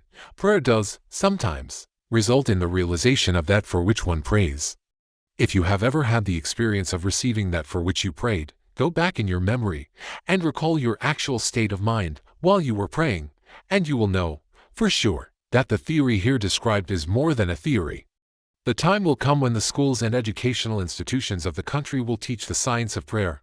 Moreover, then prayer may be, and will be reduced to a science. When that time comes, it will come as soon as mankind is ready for it, and demands it. No one will approach the universal mind in a state of fear, for the very good reason that there will be no such emotion as fear. Ignorance, superstition, and false teaching will have disappeared, and man will have attained his true status as a child of infinite intelligence. A few have already attained this blessing. If you believe this prophecy is far-fetched, take a look at the human race in retrospect. Less than 100 years ago, men believed the lightning to be evidence of the wrath of God, and feared it. Now, thanks to the power of faith, men have harnessed the lightning and made it turn the wheels of industry. Much less than 100 years ago, men believed the space between the planets to be nothing but a great void, a stretch of dead nothingness. Now, thanks to this same power of faith, men know that far from being either dead or a void, the space between the planets is very much alive, that it is the highest form of vibration known, excepting, perhaps, the vibration of thought. Moreover, men know that this living, pulsating, vibratory energy which permeates every atom of matter, and fills every niche of space, connects every human brain with every other human brain. What reason have men to believe that this same energy does not connect every human brain with infinite intelligence? There are no toll gates between the finite mind of man and infinite intelligence. The communication costs nothing except patience, faith, persistence, understanding, and a sincere desire to communicate. Moreover, the approach can be made only by the individual himself. Paid prayers are worthless. Infinite intelligence does no business by proxy. You either go direct, or you do not communicate. You may buy prayer books and repeat them until the day of your doom, without avail. Thoughts which you wish to communicate to infinite intelligence must undergo transformation, such as can be given only through your own subconscious mind. The method by which you may communicate with infinite intelligence is very similar to that through which the vibration of sound is communicated by radio. If you understand the working principle of radio, you of course know that sound cannot be communicated through the ether until it has been stepped up or changed into a rate of vibration which the human ear cannot detect. The radio sending station picks up the sound of the human voice and scrambles or modifies it by stepping up the vibration millions of times. Only in this way can the vibration of sound be communicated through the ether. After this transformation has taken place, the ether picks up the energy which originally was in the form of vibrations of sound, carries that energy to radio receiving stations, and these receiving sets step that energy back down to its original rate of vibration so it is recognized as sound. The subconscious mind is the intermediary, which translates one's prayers into terms which infinite intelligence can recognize, presents the message, and brings back the answer in the form of a definite plan or idea for procuring the object of the prayer. Understand this principle, and you will know why mere words read from a prayer book cannot, and will never serve as an agency of communication between the mind of man and infinite intelligence. Before your prayer will reach infinite intelligence, a statement of the author's theory only. It probably is transformed from its original thought vibration into terms of spiritual vibration. Faith is the only known agency which will give your thoughts a spiritual nature. Faith and fear make poor bedfellows. Where one is found, the other cannot exist. Chapter 13. The Brain. A broadcasting and receiving station for thought, the 12th step toward riches. More than 20 years ago, the author, working in conjunction with the late Dr. Alexander Graham Bell and Dr. Elmira Gates, observed that every human brain is both a broadcasting and receiving station for the vibration of thought. Through the medium of the ether, in a fashion similar to that employed by the radio broadcasting principle, every human brain is capable of picking up vibrations of thought which are being released by other brains.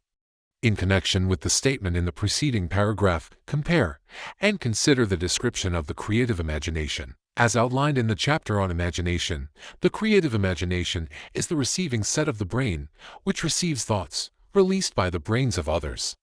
It is the agency of communication between one's conscious or reasoning mind and the four sources from which one may receive thought stimuli.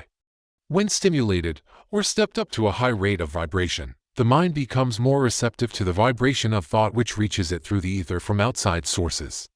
This stepping up process takes place through the positive emotions, or the negative emotions. Through the emotions, the vibrations of thought may be increased. Vibrations of an exceedingly high rate are the only vibrations picked up and carried by the ether from one brain to another. Thought is energy traveling at an exceedingly high rate of vibration. Thought, which has been modified or stepped up by any of the major emotions, vibrates at a much higher rate than ordinary thought. And it is this type of thought which passes from one brain to another, through the broadcasting machinery of the human brain. The emotion of sex stands at the head of the list of human emotions, as far as intensity and driving force are concerned. The brain, which has been stimulated by the emotion of sex, vibrates at a much more rapid rate than it does when that emotion is quiescent or absent. The result of sex transmutation is the increase of the rate of vibration of thoughts to such a pitch that the creative imagination becomes highly receptive to ideas, which it picks up from the ether. On the other hand, when the brain is vibrating at a rapid rate, it not only attracts thoughts and ideas released by other brains through the medium of the ether, but it gives to one's own thoughts that feeling which is essential before those thoughts will be picked up and acted upon by one's subconscious mind. Thus, you will see that the broadcasting principle is the factor through which you mix feeling or emotion with your thoughts and pass them on to your subconscious mind. The subconscious mind is the sending station of the brain, through which vibrations of thought are broadcast. The creative imagination is the receiving set, through which the vibrations of thought are picked up from the ether.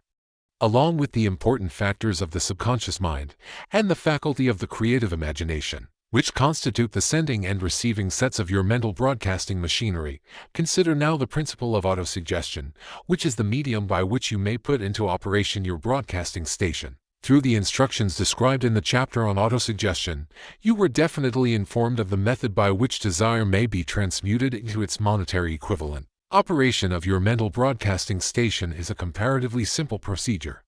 You have but 3 principles to bear in mind and to apply when you wish to use your broadcasting station: the subconscious mind, creative imagination, and autosuggestion. The stimuli through which you put these 3 principles into action have been described. The procedure begins with desire. The greatest forces are intangible. The Depression brought the world to the very borderline of understanding of the forces which are intangible and unseen. Through the ages which have passed, man has depended too much upon his physical senses, and has limited his knowledge to physical things, which he could see, touch, weigh, and measure. We are now entering the most marvelous of all ages, an age which will teach us something of the intangible forces of the world about us. Perhaps we shall learn, as we pass through this age, that the other self is more powerful than the physical self we see when we look into a mirror. Sometimes men speak lightly of the intangibles, the things which they cannot perceive through any of their 5 senses, and when we hear them, it should remind us that all of us are controlled by forces which are unseen and intangible. The whole of mankind has not the power to cope with, nor to control the intangible force wrapped up in the rolling waves of the oceans.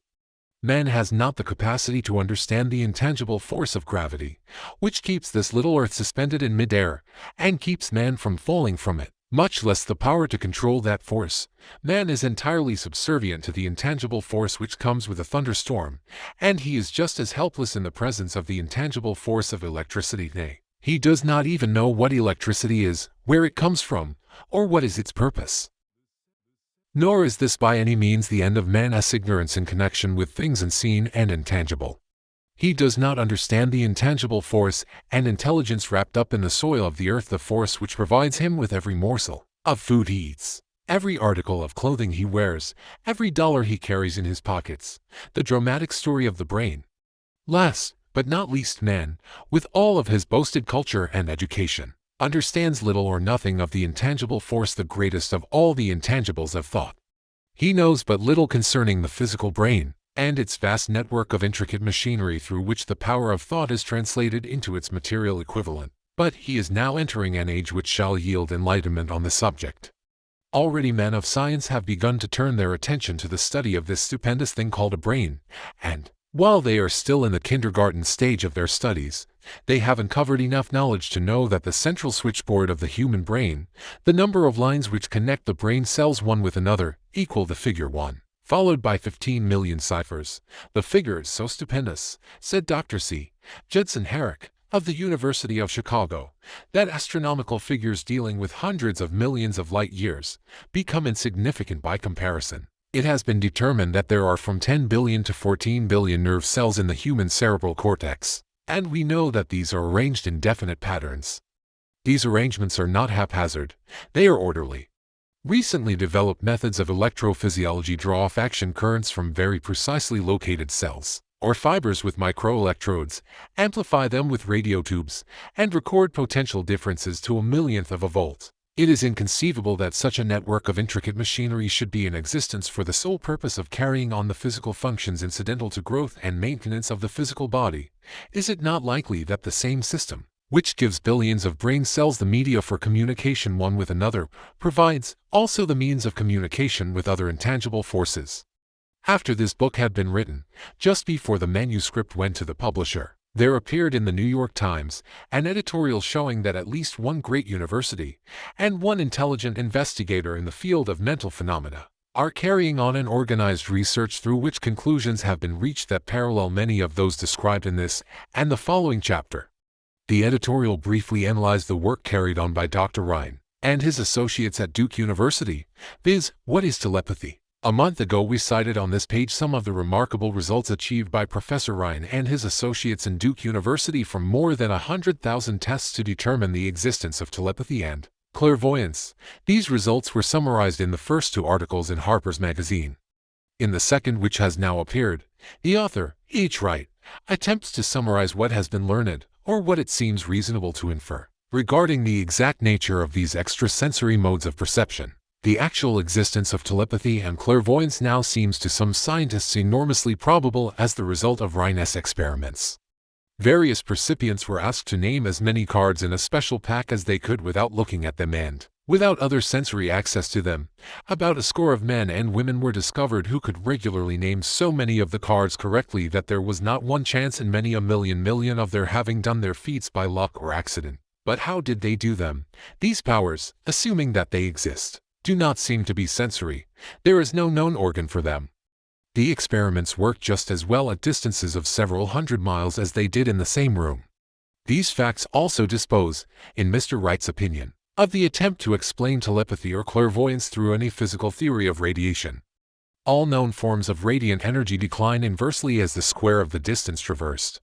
Telepathy and clairvoyance do not, but they do vary through physical causes as our other mental powers do. Contrary to widespread opinion, they do not improve when the percipient is asleep or half asleep, but, on the contrary, when he is most wide awake and alert. Rhine discovered that a narcotic will invariably lower a percipient's score, while a stimulant will always send it higher.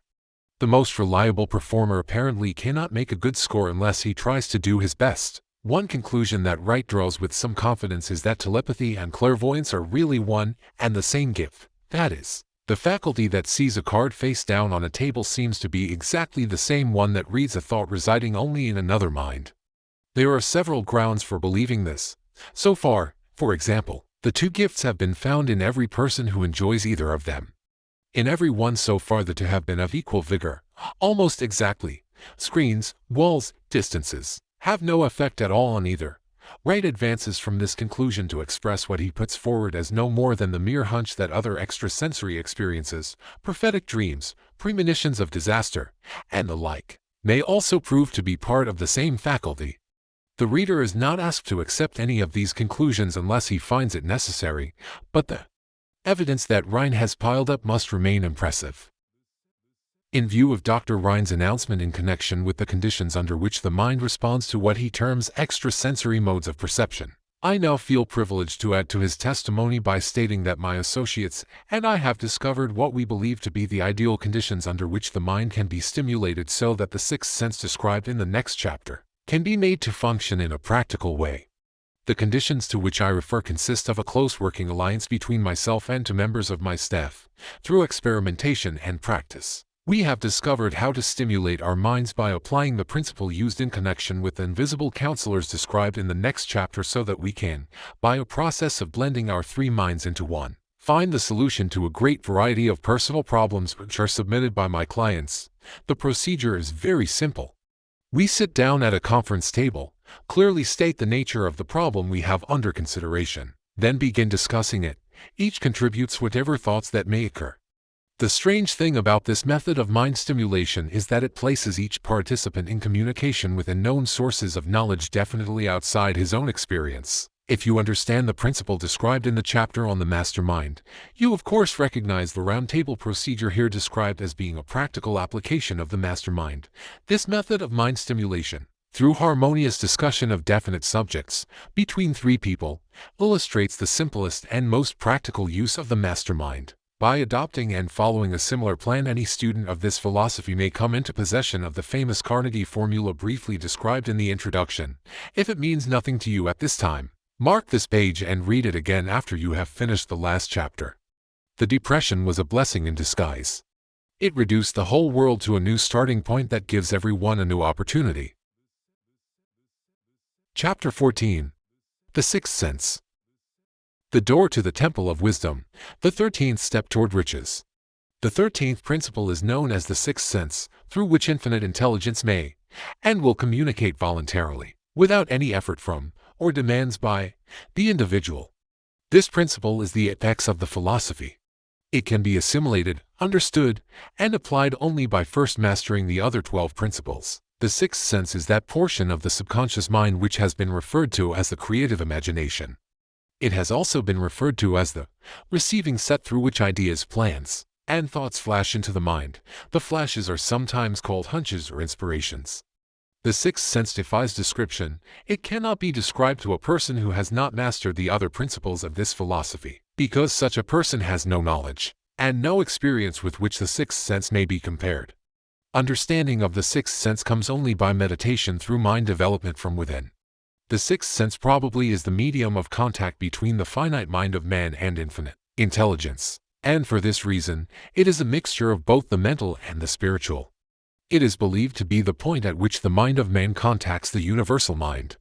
After you have mastered the principles described in this book, you will be prepared to accept as truth a statement which may otherwise be incredible to you, namely, through the aid of the sixth sense, you will be warned of impending dangers in time to avoid them, and notified of opportunities in time to embrace them.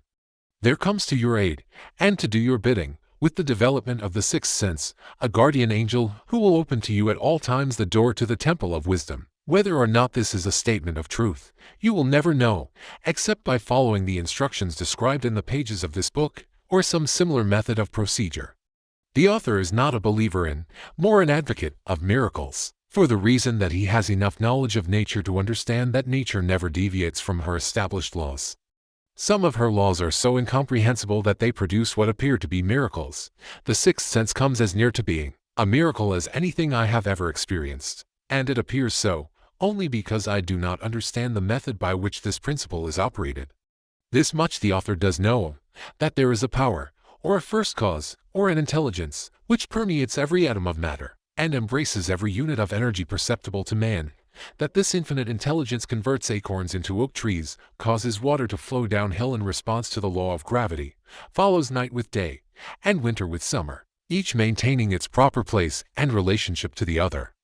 This intelligence may, through the principles of this philosophy, be induced to aid in transmuting desires into concrete, or material form. The author has this knowledge, because he has experimented with it, and has experienced it. Step by step, through the preceding chapters, you have been led to this, the last principle. If you have mastered each of the preceding principles, you are now prepared to accept, without being skeptical, the stupendous claims made here.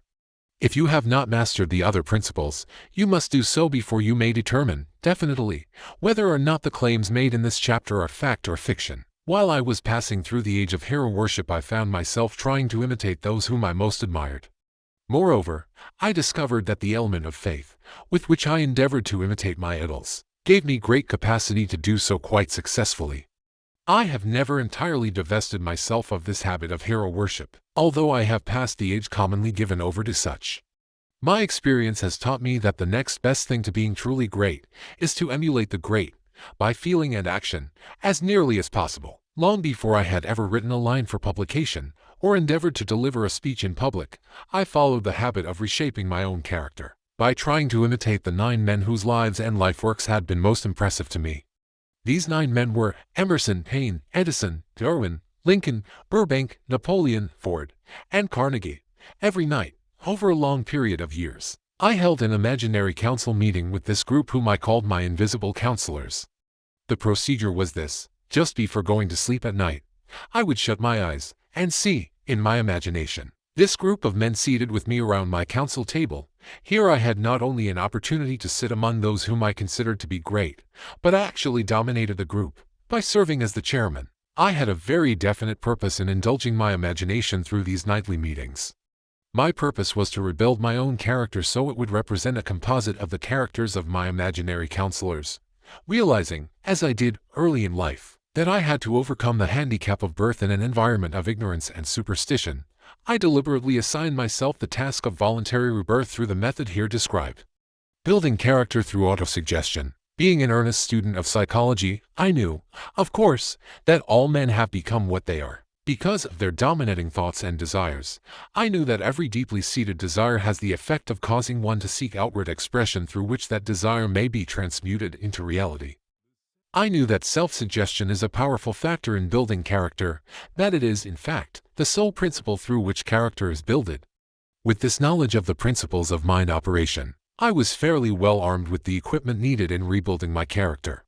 In these imaginary council meetings I called on my cabinet members for the knowledge I wished each to contribute, addressing myself to each member in audible words, as follows: Mr. Emerson, I desire to acquire from you the marvelous understanding of nature which distinguished your life. I ask that you make an impress upon my subconscious mind of whatever qualities you possessed, which enabled you to understand and adapt yourself to the laws of nature. I ask that you assist me in reaching and drawing upon whatever sources of knowledge are available to this end. Mr. Burbank, I request that you pass on to me the knowledge which enabled you to so harmonize the laws of nature that you caused the cactus to shed its thorns and become an edible food. Give me access to the knowledge which enabled you to make two blades of grass grow where but one grew before, and helped you to blend the coloring of the flowers with more splendor and harmony. For you, alone, have successfully gilded the lily. Napoleon, I desire to acquire from you, by emulation, the marvelous ability you possess to inspire men, and to arouse them to greater and more determined spirit of action. Also to acquire the spirit of enduring faith, which enabled you to turn defeat into victory, and to surmount staggering obstacles. Emperor of fate, king of chance, man of destiny, I salute you, Mr. Paine. I desire to acquire from you the freedom of thought and the courage and clarity with which to express convictions, which so distinguished you. Mr. Darwin, I wish to acquire from you the marvelous patience and ability to study cause and effect, without bias or prejudice, so exemplified by you in the field of natural science. Mr. Lincoln, I desire to build into my own character the keen sense of justice, the untiring spirit of patience, the sense of humor, the human understanding, and the tolerance, which were your distinguishing characteristics. Mr. Carnegie, I am already indebted to you for my choice of a life work, which has brought me great happiness and peace of mind. I wish to acquire a thorough understanding of the principles of organized effort, which you use so effectively in the building of a great industrial enterprise. Mr. Ford, you have been among the most helpful of the men who have supplied much of the material essential to my work. I wish to acquire your spirit of persistence, the determination, poise, and self-confidence which have enabled you to master poverty, organize, unify, and simplify human effort, so I may help others to follow in your footsteps. Mr. Edison, I have seated you nearest to me, at my right, because of the personal cooperation you have given me during my research into the causes of success and failure. I wish to acquire from you the marvelous spirit of faith, with which you have uncovered so many of nature's secrets, the spirit of unremitting toil with which you have so often wrested victory from defeat. My method of addressing the members of the imaginary cabinet would vary, according to the traits of character in which I was, for the moment, most interested in acquiring. I studied the records of their lives with painstaking care. After some months of this nightly procedure, I was astounded by the discovery that these imaginary figures became apparently real. Each of these 9 men developed individual characteristics, which surprised me. For example, Lincoln developed the habit of always being late, then walking around in solemn parade. When he came, he walked very slowly, with his hands clasped behind him, and once in a while, he would stop as he passed and rest his hand, momentarily, upon my shoulder.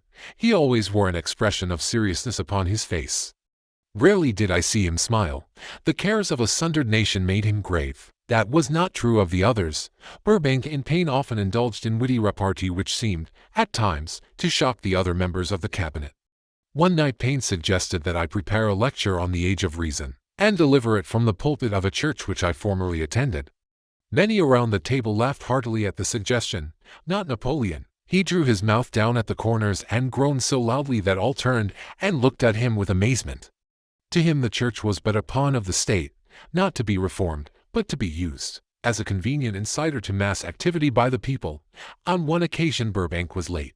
When he came, he was excited with enthusiasm, and explained that he had been late because of an experiment he was making, through which he hoped to be able to grow apples on any sort of tree. Paine chided him by reminding him that it was an apple which started all the trouble between man and woman. Darwin chuckled heartily as he suggested that Paine should watch out for little serpents when he went into the forest to gather apples, as they had the habit of growing into big snakes.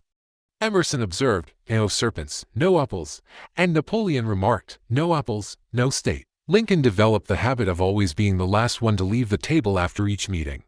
On one occasion, he leaned across the end of the table, his arms folded, and remained in that position for many minutes. I made no attempt to disturb him. Finally, he lifted his head slowly, got up and walked to the door, then turned around, came back, and laid his hand on my shoulder and said, "My boy, you will need much courage if you remain steadfast in carrying out your purpose in life. But remember, when difficulties overtake you, the common people have common sense. Adversity will develop it." One evening Edison arrived ahead of all the others. He walked over and seated himself at my left, where Emerson was accustomed to sit, and said, "You are destined to witness the discovery of the secret of life. When the time comes, you will observe that life consists of great swarms of energy, or entities, each as intelligent as human beings think themselves to be. These units of life group together like hives of bees, and remain together until they disintegrate, through lack of harmony.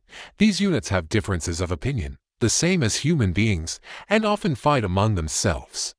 These meetings which you are conducting will be very helpful to you. They will bring to your rescue some of the same units of life which served the members of your cabinet during their lives. These units are eternal, they never die. Your own thoughts and desires serve as the magnet which attracts units of life. From the great ocean of life out there, only the friendly units are attracted, the ones which harmonize with the nature of your desires." The other members of the cabinet began to enter the room. Edison got up and slowly walked around to his own seat. Edison was still living when this happened. It impressed me so greatly that I went to see him and told him about the experience. He smiled broadly and said, "Your dream was more a reality than you may imagine it to have been." He added no further explanation to his statement. These meetings became so realistic that I became fearful of their consequences, and discontinued them for several months. The experiences were so uncanny, I was afraid if I continued them I would lose sight of the fact that the meetings were purely experiences of my imagination. Some 6 months after I had discontinued the practice, I was awakened one night, or thought I was, when I saw Lincoln standing at my bedside. He said, "The world will soon need your services. It is about to undergo a period of chaos which will cause men and women to lose faith and become panic-stricken.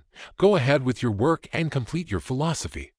That is your mission in life. If you neglect it, for any cause whatsoever, you will be reduced to a primal state, and be compelled to retrace the cycles through which you have passed during thousands of years." I was unable to tell, the following morning, whether I had dreamed this, or had actually been awake, and I have never since found out which it was. But I do know that the dream, if it were a dream, was so vivid in my mind the next day that I resumed my meetings the following night. At our next meeting, the members of my cabinet all filed into the room together, and stood at their accustomed places at the council table, while Lincoln raised a glass and said, "Gentlemen, let us drink a toast to a friend who has returned to the fold." After that, I began to add new members to my cabinet, until now it consists of more than 50, among them Christ, St. Paul, Galileo, Copernicus, Aristotle, Plato, Socrates, Homer, Voltaire, Bruno, Spinoza, Drummond, Kant, Schopenhauer, Newton, Confucius, Albert Hubbard, Brand, Ingersoll, Wilson, and William James. This is the first time that I have had the courage to mention this. Heretofore, I have remained quiet on the subject, because I knew, from my own attitude in connection with such matters, that I would be misunderstood if I described my unusual experience.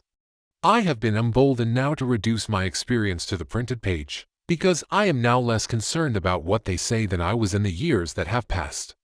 One of the blessings of maturity is that it sometimes brings one greater courage to be truthful, regardless of what those who do not understand may think or say. Lest I be misunderstood, I wish here to state most emphatically that I still regard my cabinet meetings as being purely imaginary, but I feel entitled to suggest that, while the members of my cabinet may be purely fictional, and the meetings existent only in my own imagination, they have led me into glorious paths of adventure, rekindled an appreciation of true greatness, encouraged creative endeavor, and emboldened the expression of honest thought. Somewhere in the cell structure of the brain is located an organ which receives vibrations of thought ordinarily called hunches. So far, science has not discovered where this organ of the sixth sense is located. But this is not important. The fact remains that human beings do receive accurate knowledge through sources other than the physical senses. Such knowledge, generally, is received when the mind is under the influence of extraordinary stimulation. Any emergency which arouses the emotions and causes the heart to beat more rapidly than normal may, and generally does, bring the sixth sense into action. Anyone who has experienced a near accident while driving knows that on such occasions, the sixth sense often comes to one's rescue and aids, by split seconds, in avoiding the accident. These facts are mentioned preliminary to a statement of fact which I shall now make, namely, that during my meetings with the invisible counselors I find my mind most receptive to ideas, thoughts, and knowledge which reach me through the sixth sense. I can truthfully say that I owe entirely to my invisible counselors full credit for such ideas, facts, or knowledge as I received through inspiration, on scores of occasions. When I have faced emergencies, some of them so grave that my life was in jeopardy, I have been miraculously guided past these difficulties through the influence of my invisible counselors. My original purpose in conducting council meetings with imaginary beings was solely that of impressing my own subconscious mind through the principle of autosuggestion, with certain characteristics which I desired to acquire. In more recent years, my experimentation has taken on an entirely different trend. I now go to my imaginary counselors with every difficult problem which confronts me and my clients. The results are often astonishing. Although I do not depend entirely on this form of counsel, you, of course, have recognized that this chapter covers a subject with which a majority of people are not familiar. The sixth sense is a subject that will be of great interest and benefit to the person whose aim is to accumulate vast wealth. But it need not claim the attention of those whose desires are more modest. Henry Ford undoubtedly understands and makes practical use of the sixth sense. His vast business and financial operations make it necessary for him to understand and use this principle. The late Thomas A.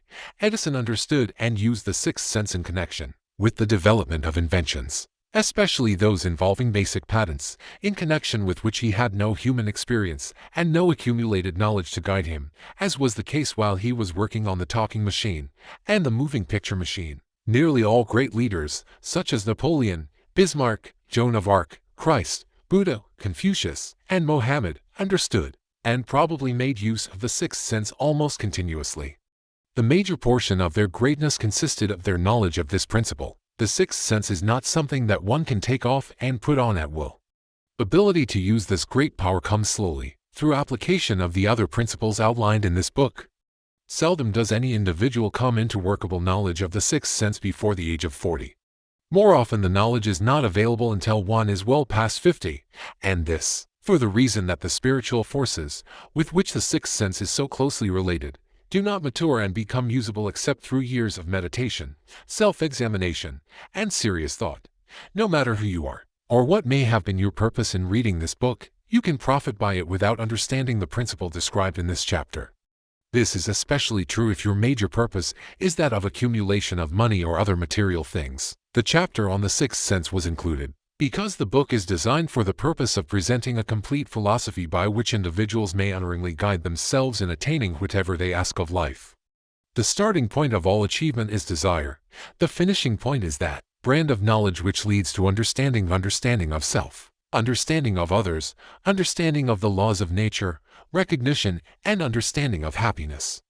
This sort of understanding comes in its fullness only through familiarity with and use of the principle of the sixth sense. Hence that principle had to be included as a part of this philosophy, for the benefit of those who demand more than money.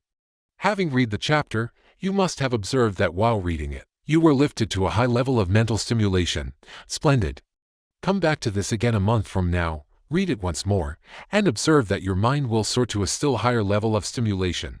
Repeat this experience from time to time, giving no concern as to how much or how little you learn at the time, and eventually you will find yourself in possession of a power that will enable you to throw off discouragement, master fear, overcome procrastination, and draw freely upon your imagination, then you will have felt the touch of that unknown something which has been the moving spirit of every truly great thinker, leader, artist, musician, writer, statesman.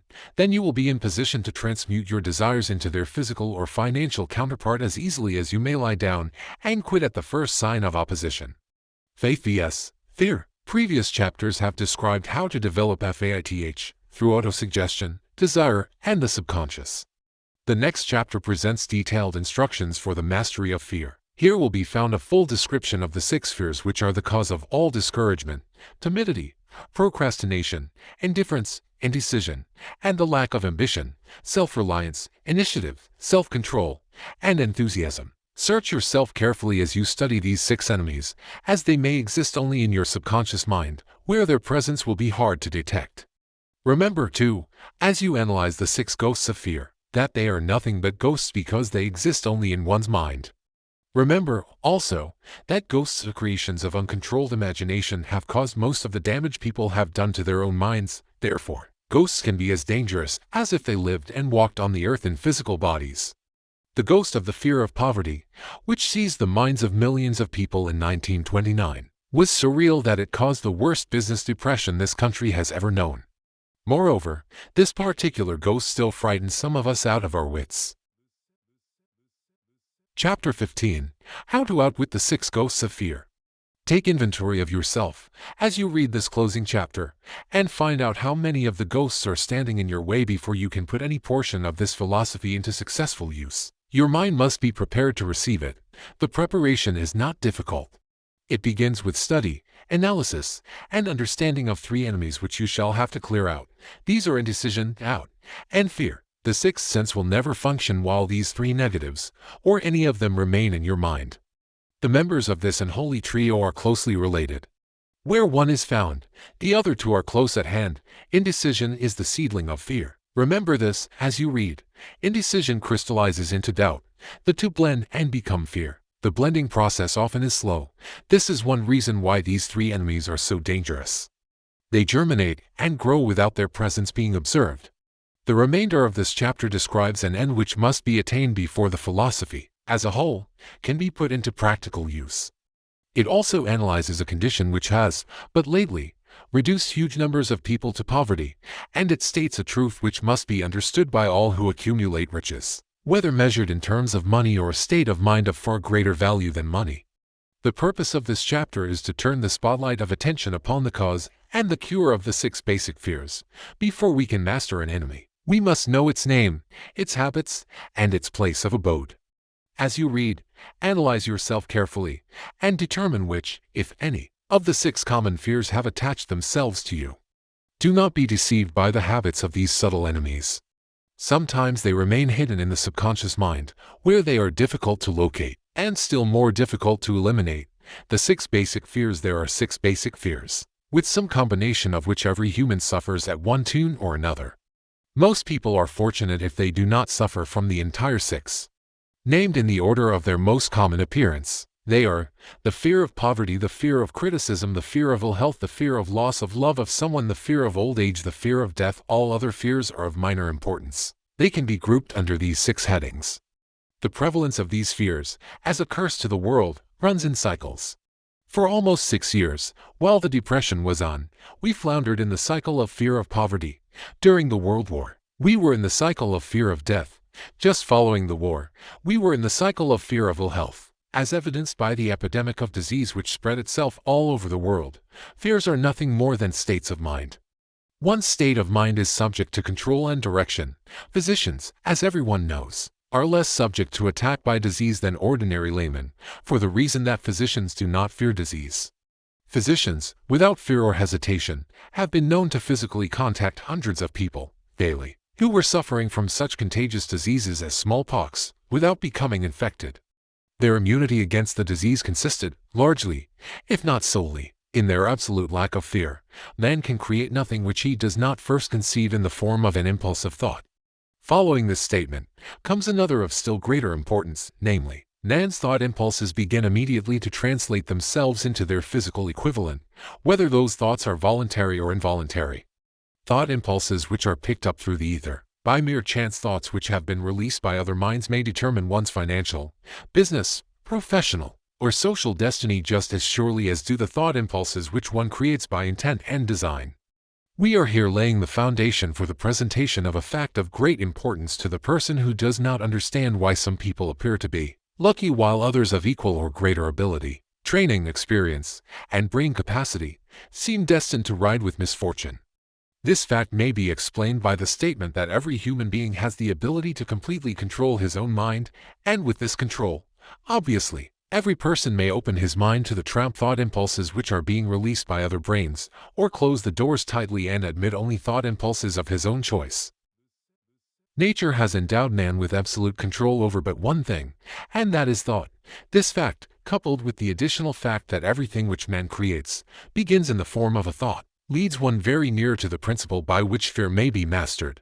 If it is true that all thought has a tendency to clothe itself in its physical equivalent, and this is true, beyond any reasonable room for doubt, it is equally true that thought impulses of fear and poverty cannot be translated into terms of courage and financial gain. The people of America began to think of poverty, following the Wall Street crash of 1929, slowly. But surely that mass thought was crystallized into its physical equivalent, which was known as a depression. This had to happen. It is in conformity with the laws of nature, the fear of poverty. There can be no compromise between poverty and riches. The two roads that lead to poverty and riches travel in opposite directions. If you want riches, you must refuse to accept any circumstance that leads toward poverty. The word riches is here used in its broadest sense, meaning financial, spiritual, mental and material estates. The starting point of the path that leads to riches is desire. In Chapter 1, you received full instructions for the proper use of desire. In this chapter, on fear, you have complete instructions for preparing your mind to make practical use of desire. Here, then, is the place to give yourself a challenge which will definitely determine how much of this philosophy you have absorbed. Here is the point at which you can turn prophet and foretell, accurately, what the future holds in store for you. After reading this chapter, you are willing to accept poverty. You may as well make up your mind to receive poverty. This is one decision you cannot avoid. If you demand riches, determine what form and how much will be required to satisfy you. You know the road that leads to riches. You have been given a road map which, if followed, will keep you on that road. If you neglect to make the start, or stop before you arrive, no one will be to blame but you. This responsibility is yours.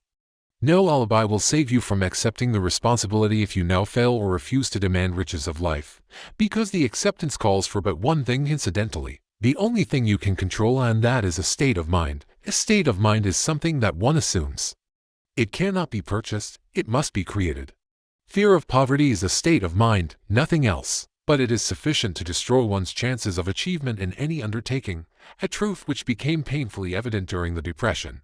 This fear paralyzes the faculty of reason, destroys the faculty of imagination, kills off self-reliance, undermines enthusiasm, discourages initiative, leads to uncertainty of purpose, encourages procrastination, wipes out enthusiasm and makes self-control an impossibility. It takes the charm from one's personality, destroys the possibility of accurate thinking, diverts concentration of effort, it masters persistence, turns the willpower into nothingness, destroys ambition, beclouds the memory and invites failure in every conceivable form. It kills love and assassinates the finer emotions of the heart, discourages friendship and invites disaster in 100 forms, leads to sleeplessness, misery and unhappiness, and all this despite the obvious truth that we live in a world of overabundance of everything the heart could desire, with nothing standing between us and our desires, excepting lack of a definite purpose. The fear of poverty is, without doubt, the most destructive of the 6 basic fears. It has been placed at the head of the list because it is the most difficult to master. Considerable courage is required to state the truth about the origin of this fear, and still greater courage to accept the truth after it has been stated. The fear of poverty grew out of man's inherited tendency to prey upon his fellow man economically. Nearly all animals lower than man are motivated by instinct, but their capacity to think is limited.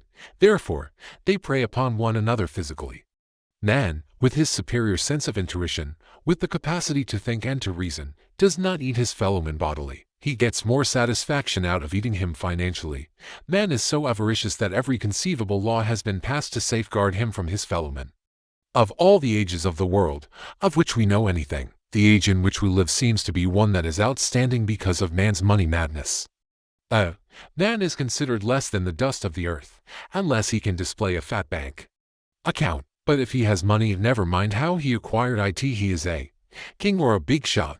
He is above the law, he rules in politics, he dominates in business, and the whole world about him bows in respect when he passes. Nothing brings man so much suffering and humility as poverty. Only those who have experienced poverty understand the full meaning of this. It is no wonder that man fears poverty. Through a long line of inherited experiences, man has learned, for sure, that some men cannot be trusted, where matters of money and earthly possessions are concerned.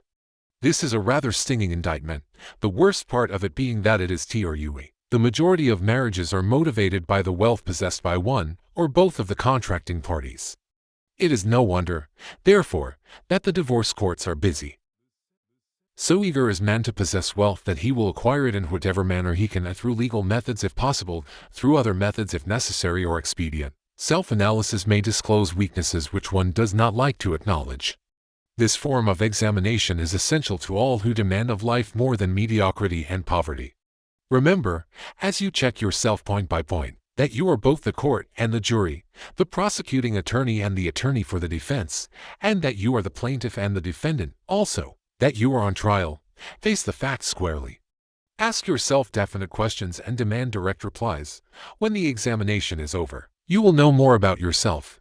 If you do not feel that you can be an impartial judge in this self-examination, call upon someone who knows you well to serve as judge while you cross-examine yourself. You are after the truth. Get it, no matter at what cost, even though it may temporarily embarrass you.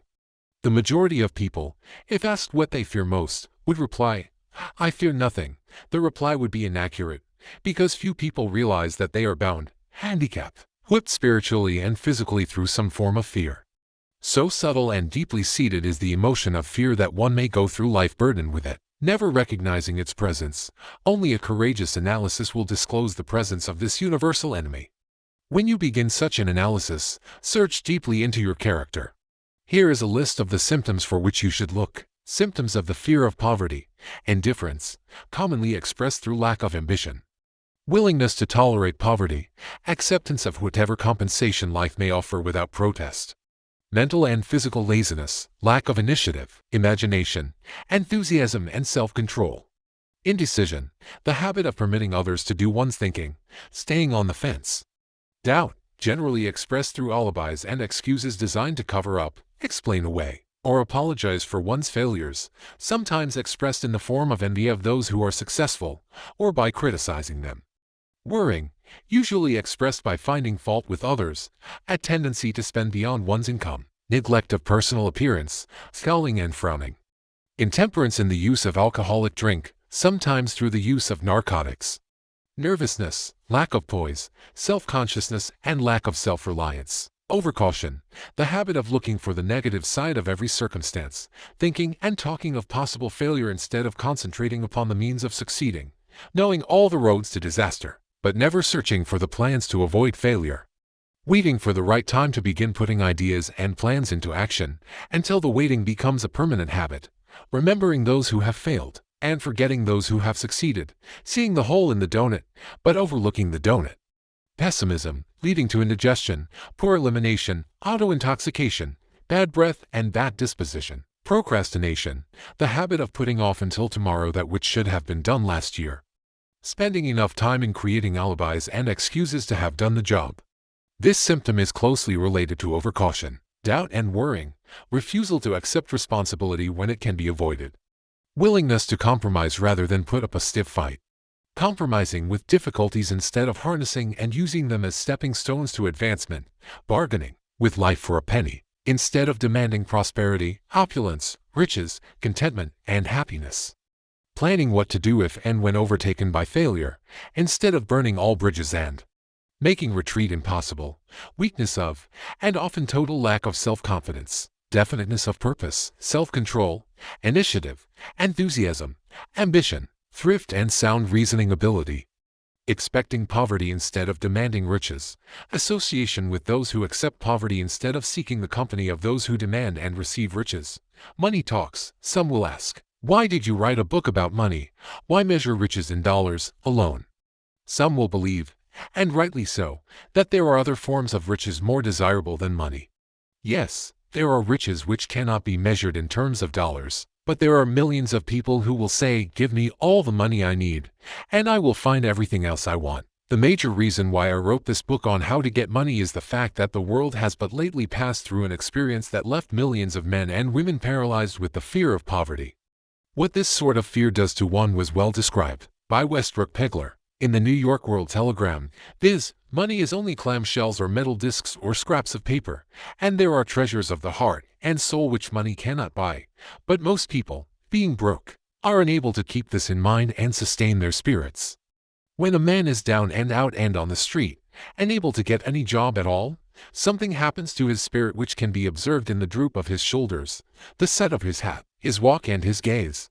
He cannot escape a feeling of inferiority among people with regular employment, even though he knows they are definitely not his equals in character, intelligence, or ability.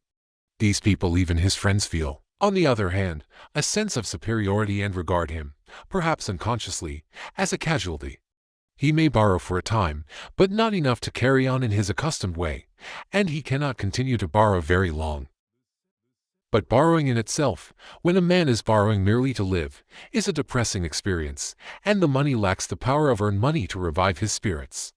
Of course, none of this applies to bums or habitual ne'er-do-wells, but only to men of normal ambitions and self-respect. Women conceal despair. Women in the same predicament must be different. We somehow do not think of women at all in considering the down and outers. They are scarce in the breadlines. They rarely are seen begging on the streets, and they are not recognizable in crowds by the same plain signs which identify busted men. Of course, I do not mean the shuffling hags of the city streets who are the opposite number of the confirmed nail bums. I mean reasonably young, decent and intelligent women. There must be many of them, but their despair is not apparent. Maybe they kill themselves. When a man is down and out, he has time on his hands for brooding. He may travel miles to see a man about a job and discover that the job is filled, or that it is one of those jobs with no base pay but only a commission on the sale of some useless knick-knack, which nobody would buy, except out of pity. Turning that down, he finds himself back on the street with nowhere to go but just anywhere. So, he walks and walks. He gazes into store windows at luxuries which are not for him, and feels inferior and gives way to people who stop to look with an active interest. He wanders into the railroad station or puts himself down in the library to ease his legs and soak up a little heat, but that isn't looking for a job. So he gets going again. He may not know it, but his aimlessness would give him away even if the very lines of his figure did not. He may be well dressed in the clothes left over from the days when he had a steady job, but the clothes cannot disguise the droop. Money makes difference. He sees thousands of other people, bookkeepers or clerks or chemists or wagon hands, busy at their work, and envies them from the bottom of his soul. They have their independence, their self-respect and manhood, and he simply cannot convince himself that he is a good man too, though he argue it out and arrive at a favorable verdict hour after hour. It is just money which makes this difference in him.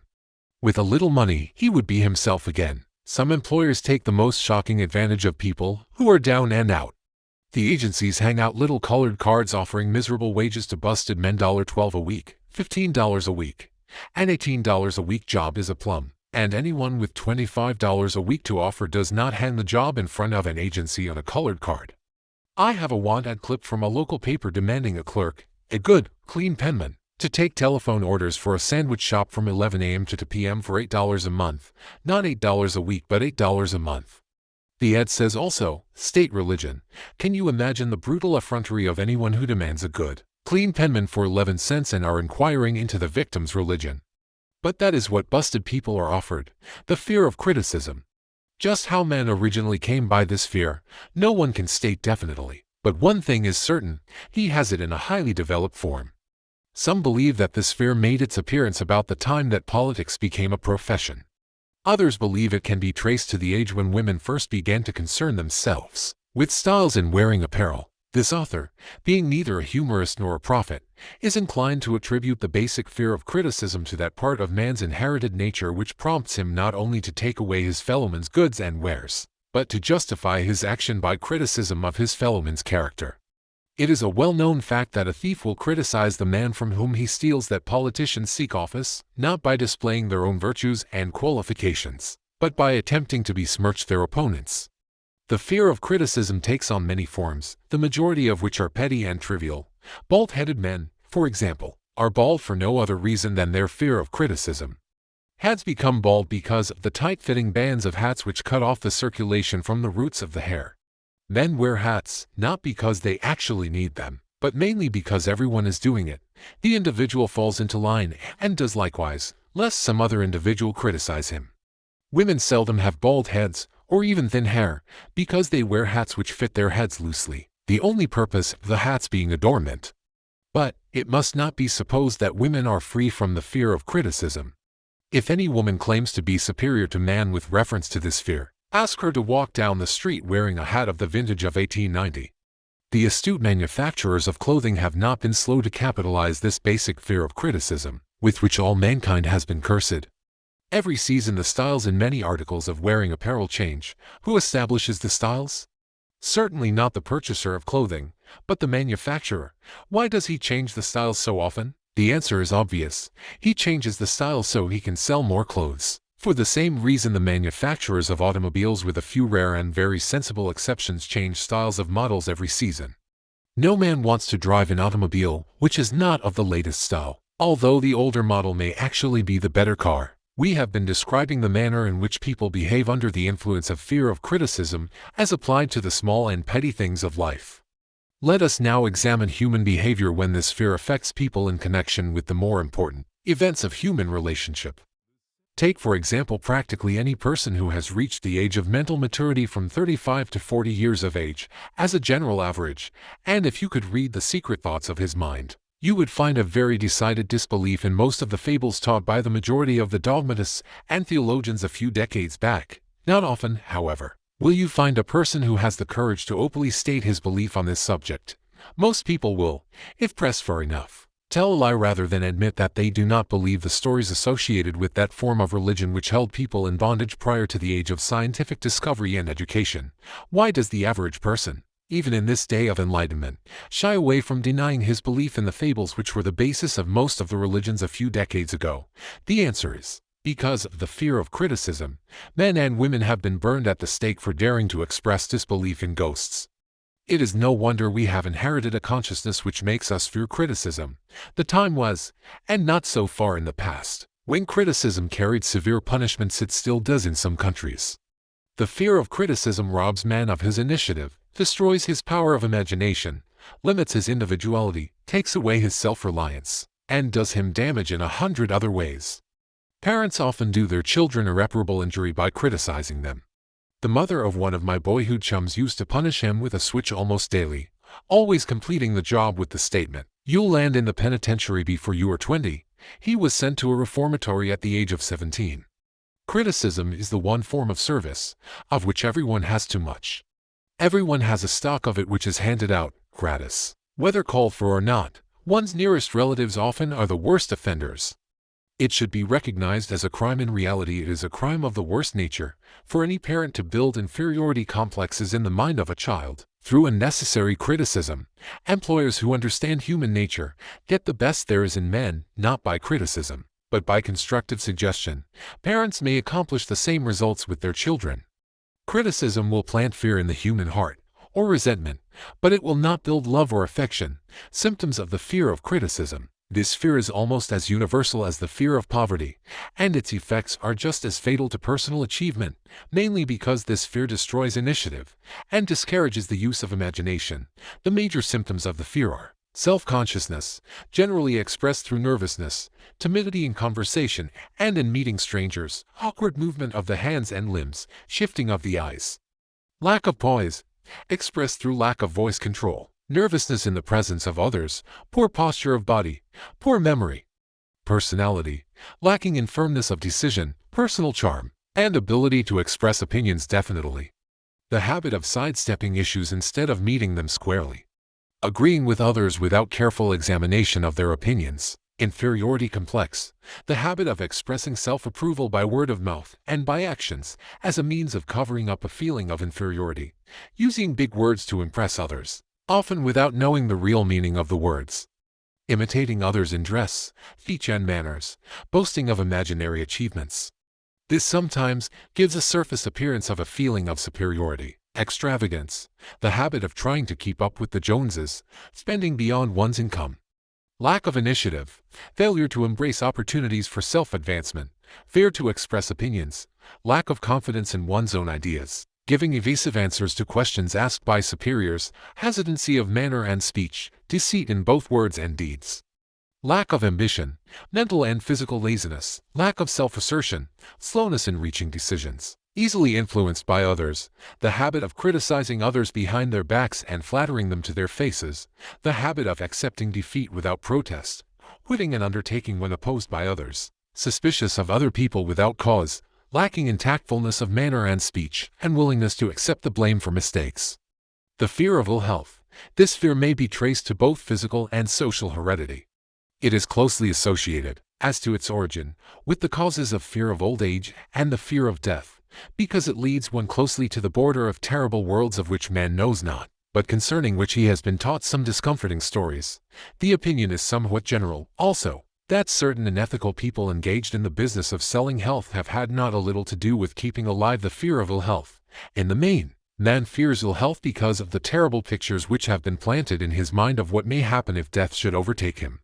He also fears it because of the economic toll which it may claim. A reputable physician estimated that 75% of all people who visit physicians for professional service are suffering with hypochondria, imaginary illness. It has been shown most convincingly that the fear of disease, even where there is not the slightest cause for fear, often produces the physical symptoms of the disease feared. Powerful and mighty is the human mind, it builds or it destroys. Playing upon this common weakness of fear of ill health, dispensers of patent medicines have reaped fortunes. This form of imposition upon credulous humanity became so prevalent some 20 years ago that Collier's Weekly magazine conducted a bitter campaign against some of the worst offenders in the patent medicine business. During the flu epidemic which broke out during the World War, the mayor of New York City took drastic steps to check the damage which people were doing themselves through their inherent fear of ill health. He called in the newspaper men and said to them, "Gentlemen, I feel it necessary to ask you not to publish any scare headlines concerning the flu epidemic. Unless you cooperate with me, we will have a situation which we cannot control." The newspapers quit publishing stories about the flu, and within 1 month the epidemic had been successfully checked. Through a series of experiments conducted some years ago, it was proved that people may be made ill by suggestion. We conducted this experiment by causing 3 acquaintances to visit the victims, each of whom asked the question, "What ails you? You look terribly ill." The first questioner usually provoked a grin and a nonchalant "Oh, nothing, I'm all right," from the victim. The second questioner usually was answered with the statement, "I don't know exactly, but I do feel badly." The third questioner was usually met with the frank admission that the victim was actually feeling ill. Try this on an acquaintance if you doubt that it will make him uncomfortable. But do not carry the experiment too far. There is a certain religious sect whose members take vengeance upon their enemies by the hexing method. They call it placing a spell on the victim. There is overwhelming evidence that disease sometimes begins in the form of negative thought impulse. Such an impulse may be passed from one mind to another, by suggestion, or created by an individual in his own mind. A man who was blessed with more wisdom than this incident might indicate, once said, "When anyone asks me how I feel, I always want to answer by knocking him down." Doctors send patients into new climates for their health, because a change of mental attitude is necessary. The seed of fear of ill health lives in every human mind. Worrying, fear, discouragement, disappointment in love and business affairs cause this seed to germinate and grow. The recent business depression kept the doctors on the run, because every form of negative thinking may cause ill health. Disappointments in business and in love stand at the head of the list of causes of fear of ill health. A young man suffered a disappointment in love which sent him to a hospital. For months he hovered between life and death. A specialist in suggestive therapeutics was called in. The specialist changed nurses, placing him in charge of a very charming young woman who began by prearrangement with the doctor to make love to him the first day of her arrival on the job. Within 3 weeks the patient was discharged from the hospital, still suffering, but with an entirely different malady. He was in love again. The remedy was a hoax, but the patient and the nurse were later married. Both are in good health at the time of this writing. Symptoms of the fear of ill health. The symptoms of this almost universal fear are autosuggestion, the habit of negative use of self-suggestion by looking for and expecting to find the symptoms of all kinds of disease, enjoying imaginary illness and speaking of it as being real, the habit of trying all fads and isms recommended by others as having therapeutic value, talking to others of operations, accidents and other forms of illness, experimenting with diets, physical exercises, reducing systems without professional guidance, trying home remedies, patent medicines and quack remedies. Hypochondria, the habit of talking of illness, concentrating the mind upon disease, and expecting its appearance until a nervous break occurs. Nothing that comes in bottles can cure this condition. It is brought on by negative thinking, and nothing but positive thought can effect a cure. Hypochondria, a medical term for imaginary disease, is said to do as much damage on occasion as the disease one fears might do. Most so-called cases of nerves come from imaginary illness. Exercise. Fear of ill health often interferes with proper physical exercise and results in overweight by causing one to avoid outdoor life. Susceptibility. Fear of ill health breaks down nature's body resistance and creates a favorable condition for any form of disease one may contact. The fear of ill health often is related to the fear of poverty, especially in the case of the hypochondriac, who constantly worries about the possibility of having to pay doctor's bills, hospital bills, etc. This type of person spends much time preparing for sickness, talking about death, saving money for cemetery lots and burial expenses, etc. Self-coddling, the habit of making a bid for sympathy, using imaginary illness as the lure. People often resort to this trick to avoid work.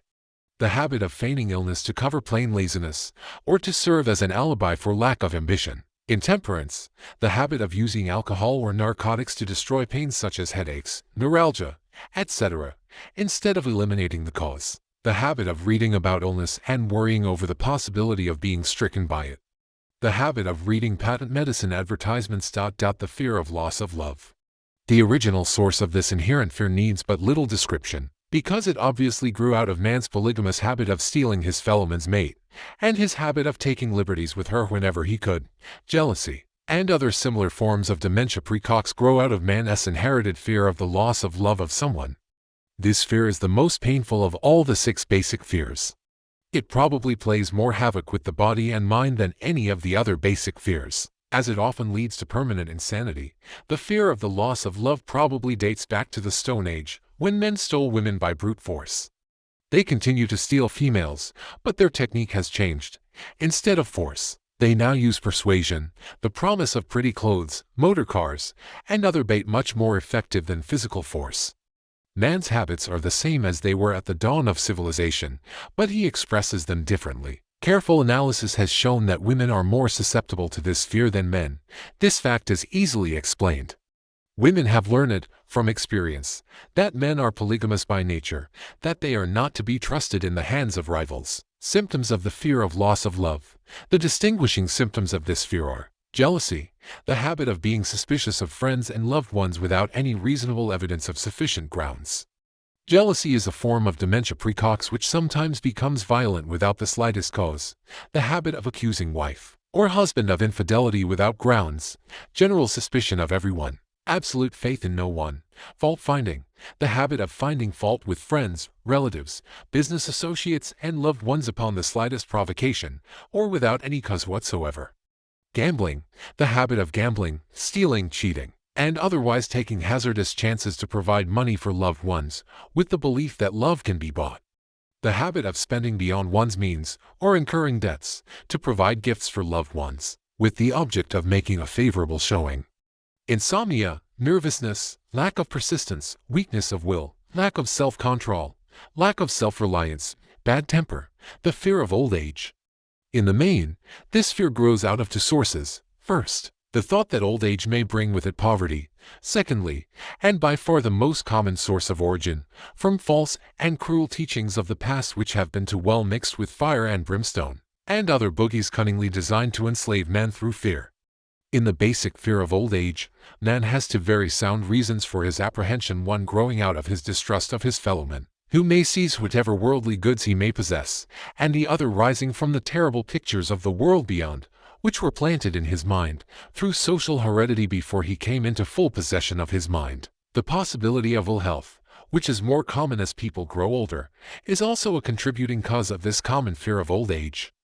Eroticism also enters into the cause of the fear of old age, as no man cherishes the thought of diminishing sex attraction. The most common cause of fear of old age is associated with the possibility of poverty. Poorhouse is not a pretty word. It throws a chill into the mind of every person who faces the possibility of having to spend his declining years on a poor farm. Another contributing cause of the fear of old age is the possibility of loss of freedom and independence, as old age may bring with it the loss of both physical and economic freedom.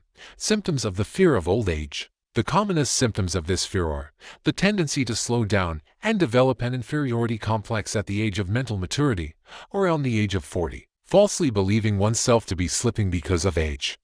The truth is that man's most useful years, mentally and spiritually, are those between 40 and 60. The habit of speaking apologetically of oneself as being old merely because one has reached the age of 40 or 50, instead of reversing the rule and expressing gratitude for having reached the age of wisdom and understanding.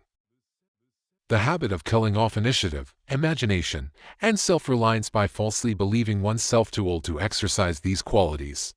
The habit of the man or woman of 40 dressing with the aim of trying to appear much younger and affecting mannerisms of youth, thereby inspiring ridicule by both friends and strangers.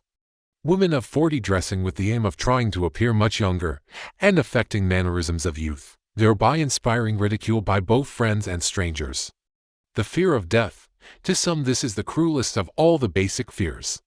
The reason is obvious: the terrible pangs of fear associated with the thought of death, in the majority of cases, may be charged directly to religious fanaticism. So-called heathen are less afraid of death than the more civilized. For hundreds of millions of years man has been asking the still unanswered questions: whence and whither? Where did I come from? And where am I going? During the darker ages of the past, the more cunning and crafty were not slow to offer the answer to these questions, for a price. Witness, now, the major source of origin of the fear of death. Come into my tent, embrace my faith, accept my dogmas, and I will give you a ticket that will admit you straightaway into heaven when you die, cries a leader of sectarianism. Remain out of my tent, says the same leader, and may the devil take you and burn you throughout eternity. Eternity is a long time. Fire is a terrible thing. The thought of eternal punishment, with fire, not only causes man to fear death, it often causes him to lose his reason. It destroys interest in life and makes happiness impossible. During my research, I reviewed a book entitled A Catalogue of the Gods, in which were listed the 30 gods which man has worshipped. Think of it. 30,000 of them, represented by everything from a crawfish to a man. It is little wonder that men have become frightened at the approach of death. While the religious leader may not be able to provide safe conduct into heaven, nor, by lack of such provision, allow the unfortunate to descend into hell, the possibility of the latter seems so terrible that the very thought of it lays hold of the imagination in such a realistic way that it paralyzes reason and sets up the fear of death. In truth, nitrogen monoxide man knows, and no man has ever known, what heaven or hell is like. Nor does any man know if either place actually exists. This very lack of positive knowledge opens the door of the human mind to the charlatan, so he may enter and control that mind with his stock of legerdemain and various brands of pious fraud and trickery. The fear of death is not as common now as it was during the age when there were no great colleges and universities.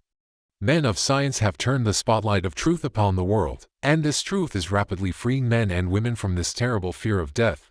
The young men and young women who attend the colleges and universities are not easily impressed by fire and brimstone. Through the aid of biology, astronomy, geology, and other related sciences, the fears of the dark ages which grip the minds of men and destroy their reason have been dispelled. Insane asylums are filled with men and women who have gone mad because of the fear of death. This fear is useless. Death will come, no matter what anyone may think about it. Accept it as a necessity, and pass the thought out of your mind. It must be a necessity, or it would not come to all. Perhaps it is not as bad as it has been pictured. The entire world is made up of only two things: energy and matter. In elementary physics we learn that neither matter nor energy, the only two realities known to man, can be created nor destroyed. Both matter and energy can be transformed, but neither can be destroyed.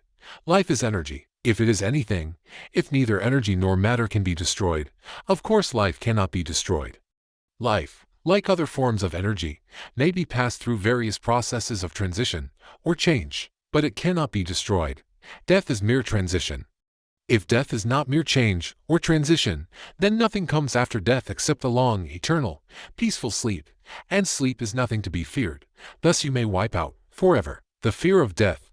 Symptoms of the fear of death.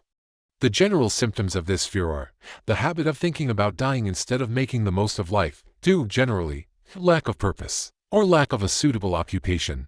This fear is more prevalent among the aged, but sometimes the more youthful are victims of it. The greatest of all remedies for the fear of death is a burning desire for achievement, backed by useful service to others. A busy person seldom has time to think about dying. He finds life too thrilling to worrying about death. Sometimes the fear of death is closely associated with the fear of poverty, where one's death would leave loved ones poverty-stricken. In other cases, the fear of death is caused by illness and the consequent breaking down of physical body resistance. The commonest causes of the fear of death are ill health, poverty, lack of appropriate occupation, disappointment over love, insanity, religious fanaticism. Old man worrying. Worrying is a state of mind based upon fear. It works slowly, but persistently. It is insidious and subtle. Step by step it digs itself in until it paralyzes one's reasoning faculty, destroys self-confidence and initiative. Worrying is a form of sustained fear caused by indecision, therefore it is a state of mind which can be controlled. An unsettled mind is helpless. Indecision makes an unsettled mind. Most individuals lack the willpower to reach decisions promptly, and to stand by them after they have been made. Even during normal business conditions, during periods of economic unrest such as the world recently experienced, the individual is handicapped, not alone by his inherent nature to be slow at reaching decisions, but he is influenced by the indecision of others around him who have created a state of mass indecision. During the Depression, the whole atmosphere, all over the world, was filled with fearenza and worryitis, the two mental disease germs which began to spread themselves after the Wall Street frenzy in 1929. There is only one known antidote for these germs. It is the habit of prompt and firm decision. Moreover, it is an antidote which every individual must apply for himself. We do not worry over conditions once we have reached a decision to follow a definite line of action. I once interviewed a man who was to be electrocuted 2 hours later. The condemned man was the calmest of some 8 men who were in the death cell with him. His calmness prompted me to ask him how it felt to know that he was going into eternity in a short while. With a smile of confidence on his face, he said, "It feels fine. Just think, brother, my troubles will soon be over. I have had nothing but trouble all my life. It has been a hardship to get food and clothing. Soon I will not need these things. I have felt fine ever since I learned it for certain that I must die.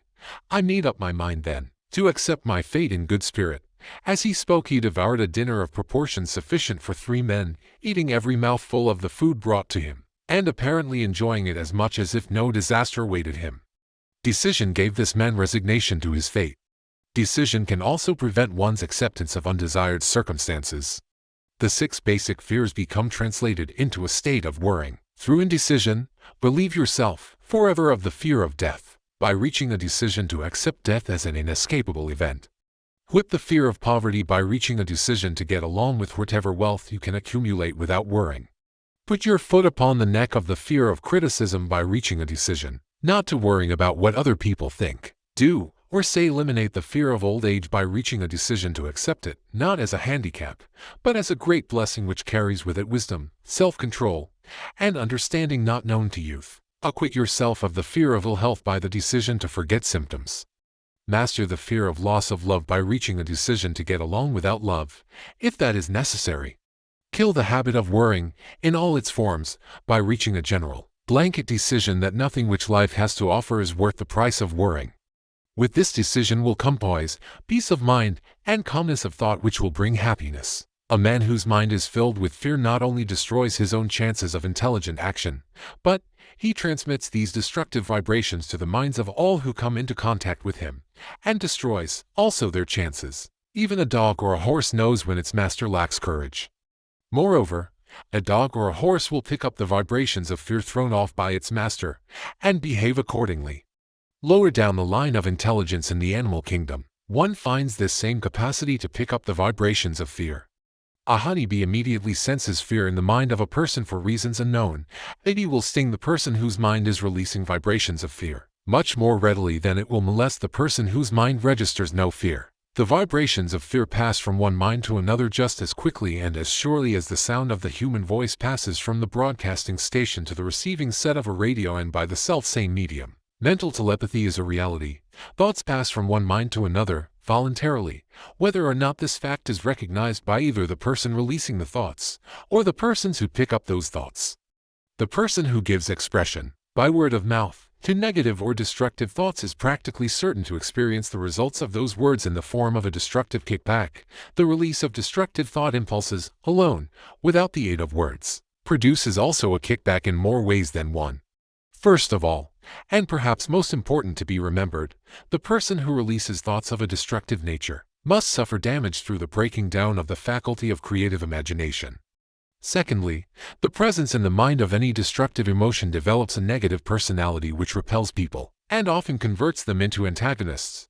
The third source of damage to the person who entertains or releases negative thoughts lies in this significant fact: these thought impulses are not only damaging to others, but they embed themselves in the subconscious mind of the person releasing them, and there become a part of his character. One is never through with a thought merely by releasing it. When a thought is released, it spreads in every direction, through the medium of the ether, but it also plants itself permanently in the subconscious mind of the person releasing it. Your business in life is, presumably, to achieve success. To be successful, you must find peace of mind, acquire the material needs of life, and above all, attain happiness. All of these evidences of success begin in the form of thought impulses. You may control your own mind. You have the power to feed it whatever thought impulses you choose. With this privilege goes also the responsibility of using it constructively. You are the master of your own earthly destiny just as surely as you have the power to control your own thoughts. You may influence, direct, and eventually control your own environment, making your life what you want it to be, or you may neglect to exercise the privilege which is yours, to make your life to order, thus casting yourself upon the broad sea of circumstance where you will be tossed hither and yon, like a chip on the waves of the ocean. The Devil's Workshop, the seventh basic evil. In addition to the 6 basic fears, there is another evil by which people suffer. It constitutes a rich soil in which the seeds of failure grow abundantly. It is so subtle that its presence often is not detected. This affliction cannot properly be classed as a fear. It is more deeply seated and more often fatal than all of the 6 fears. For want of a better name, let us call this evil susceptibility to negative influences. Men who accumulate great riches always protect themselves against this evil. The poverty-stricken never do. Those who succeed in any calling must prepare their minds to resist the evil. If you are reading this philosophy for the purpose of accumulating riches, you should examine yourself very carefully to determine whether you are susceptible to negative influences. If you neglect this self-analysis, you will forfeit your right to attain the object of your desires. Make the analysis searching. After you read the questions prepared for this self-analysis, hold yourself to a strict accounting in your answers. Go at the task as carefully as you would search for any other enemy you knew to be awaiting you in ambush, and deal with your own faults as you would with a more tangible enemy. You can easily protect yourself against highway robbers, because the law provides organized cooperation for your benefit. But the 7th basic evil is more difficult to master, because it strikes when you are not aware of its presence, when you are asleep, and while you are awake. Moreover, its weapon is intangible, because it consists of merely a state of mind. This evil is also dangerous because it strikes in as many different forms as there are human experiences. Sometimes it enters the mind through the well-meant words of one's own relatives. At other times, it bores from within, through one's own mental attitude. Always it is as deadly as poison, even though it may not kill as quickly. How to protect yourself against negative influences. To protect yourself against negative influences, whether of your own making, or the result of the activities of negative people around you, recognize that you have a willpower, and put it into constant use, until it builds a wall of immunity against negative influences in your own mind. Recognize the fact that you, and every other human being, are, by nature, lazy, indifferent, and susceptible to all suggestions which harmonize with your weaknesses. Recognize that you are, by nature, susceptible to all the 6 basic fears, and set up habits for the purpose of counteracting all these fears. Recognize that negative influences often work on you through your subconscious mind, therefore they are difficult to detect. And keep your mind closed against all people who depress or discourage you in any way. Clean out your medicine chest, throw away all pill bottles, and stop pandering to colds, aches, pains, and imaginary illness. Deliberately seek the company of people who influence you to think and act for yourself. Do not expect troubles, as they have a tendency not to disappoint.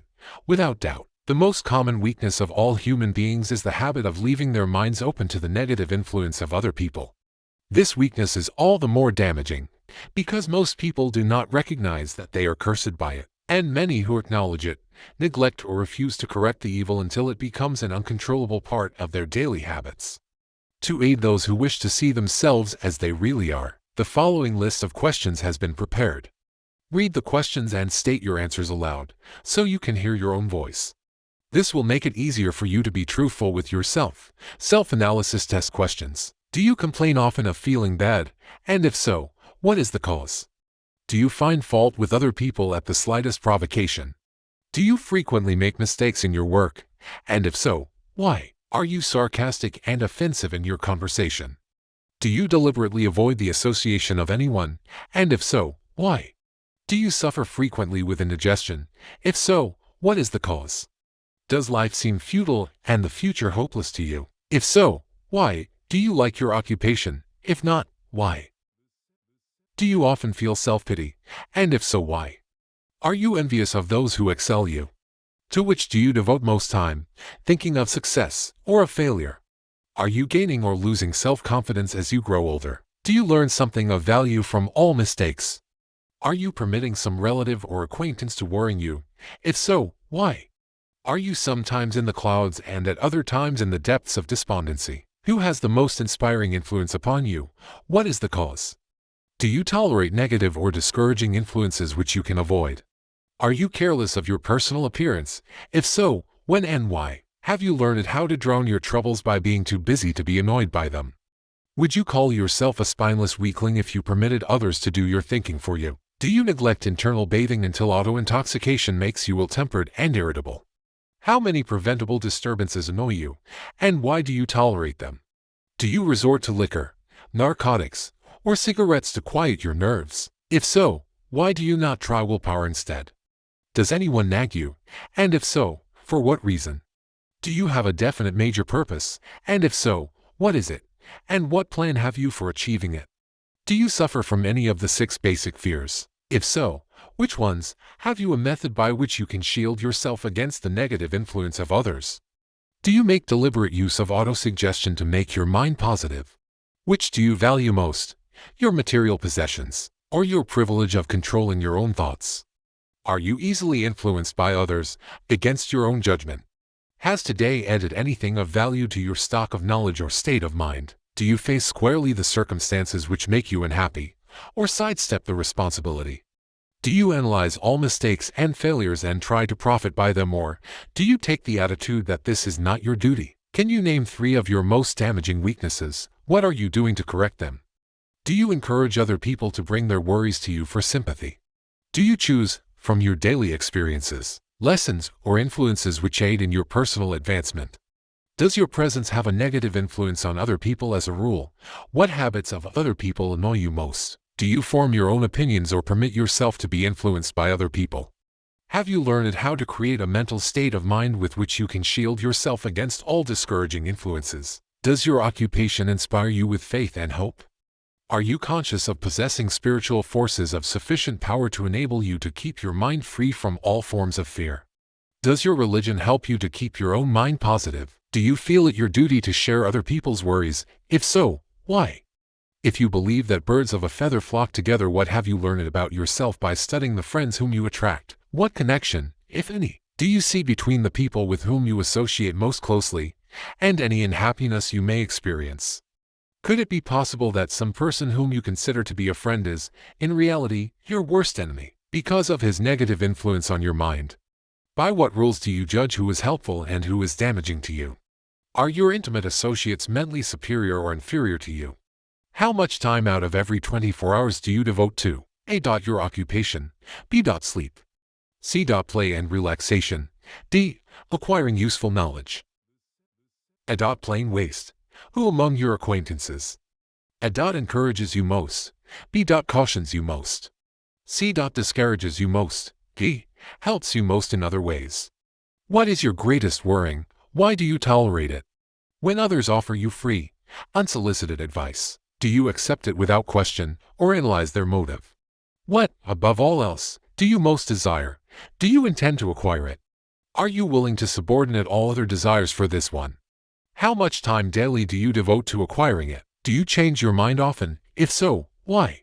Do you usually finish everything you begin? Are you easily impressed by other people's business or professional titles, college degrees, or wealth? Are you easily influenced by what other people think or say of you? Do you cater to people because of their social or financial status? Whom do you believe to be the greatest person living? In what respect is this person superior to yourself? How much time have you devoted to studying and answering these questions? At least one day is necessary for the analysis and the answering of the entire list. If you have answered all these questions truthfully, you know more about yourself than the majority of people. Study the questions carefully, come back to them once each week for several months, and be astounded at the amount of additional knowledge of great value to yourself you will have gained by the simple method of answering the questions truthfully. If you are not certain concerning the answers to some of the questions, seek the counsel of those who know you well, especially those who have no motive in flattering you, and see yourself through their eyes. The experience will be astonishing. You have absolute control over but one thing, and that is your thoughts. This is the most significant and inspiring of all facts known to man. It reflects man's divine nature. This divine prerogative is the sole means by which you may control your own destiny. If you fail to control your own mind, you may be sure you will control nothing else. If you must be careless with your possessions, let it be in connection with material things. Your mind is your spiritual estate. Protect and use it with the care to which divine royalty is entitled. You were given a willpower for this purpose, and fortunately, there is no legal protection against those who, either by design or ignorance, poison the minds of others by negative suggestion. This form of destruction should be punishable by heavy legal penalties, because it may and often does destroy one's chances of acquiring material things which are protected by law. Men with negative minds tried to convince Thomas A. Edison that he could not build a machine that would record and reproduce the human voice, because they said no one else had ever produced such a machine. Edison did not believe them. He knew that the mind could produce anything the mind could conceive and believe, and that knowledge was the thing that lifted the great Edison above the common herd. Men with negative minds told F. W. Woolworth he would go broke trying to run a store on 5 and 10-cent sales. He did not believe them. He knew that he could do anything, within reason, if he backed his plans with faith, exercising his right to keep other men's negative suggestions out of his mind. He piled up a fortune of more than $100 million. Men with negative minds told George Washington he could not hope to win against the vastly superior forces of the British, but he exercised his divine right to believe. Therefore this book was published under the protection of the Stars and Stripes. While the name of Lord Cornwallis has been all but forgotten, Doubting Thomas scoffed scornfully when Henry Ford tried out his first crudely built automobile on the streets of Detroit. Some said the thing never would become practical. Others said no one would pay money for such a contraption. Ford said, "I'll belt the earth with dependable motor cars," and he did. His decision to trust his own judgment has already piled up a fortune far greater than the next 5 generations of his descendants can squander.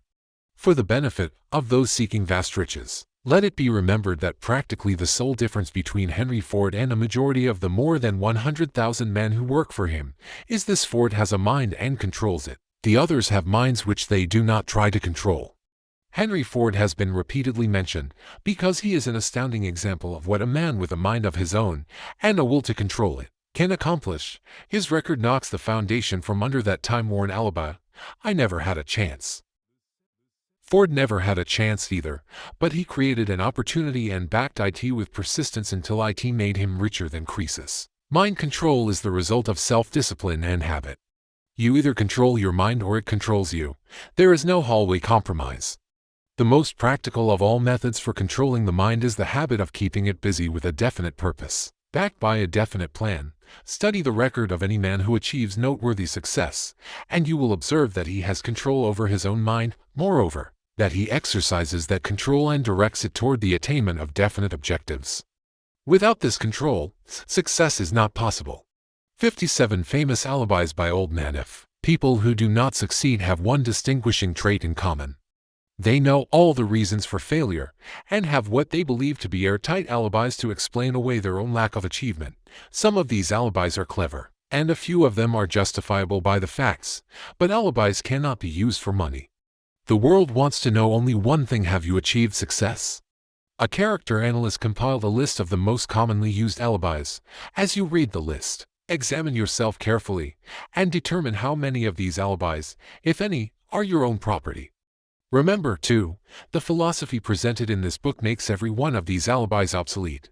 If I didn't have a wife and family, if I had enough pull, if I had money, if I had a good education, if I could get a job, if I had good health, if I only had time, if times were better, if other people understood me, if conditions around me were only different, if I could live my life over again, if I did not fear what they would say, if I had been given a chance, if I now had a chance, if other people didn't have it in for me, if nothing happens to stop me, if I were only younger, if I could only do what I want, if I had been born rich, if I could meet the right people, if I had the talent that some people have, if I dared assert myself, if I only had embraced past opportunities, if people didn't get on my nerves, if I didn't have to keep house and look after the children, if I could save some money, if the boss only appreciated me, if I only had somebody to help me, if my family understood me, if I lived in a big city,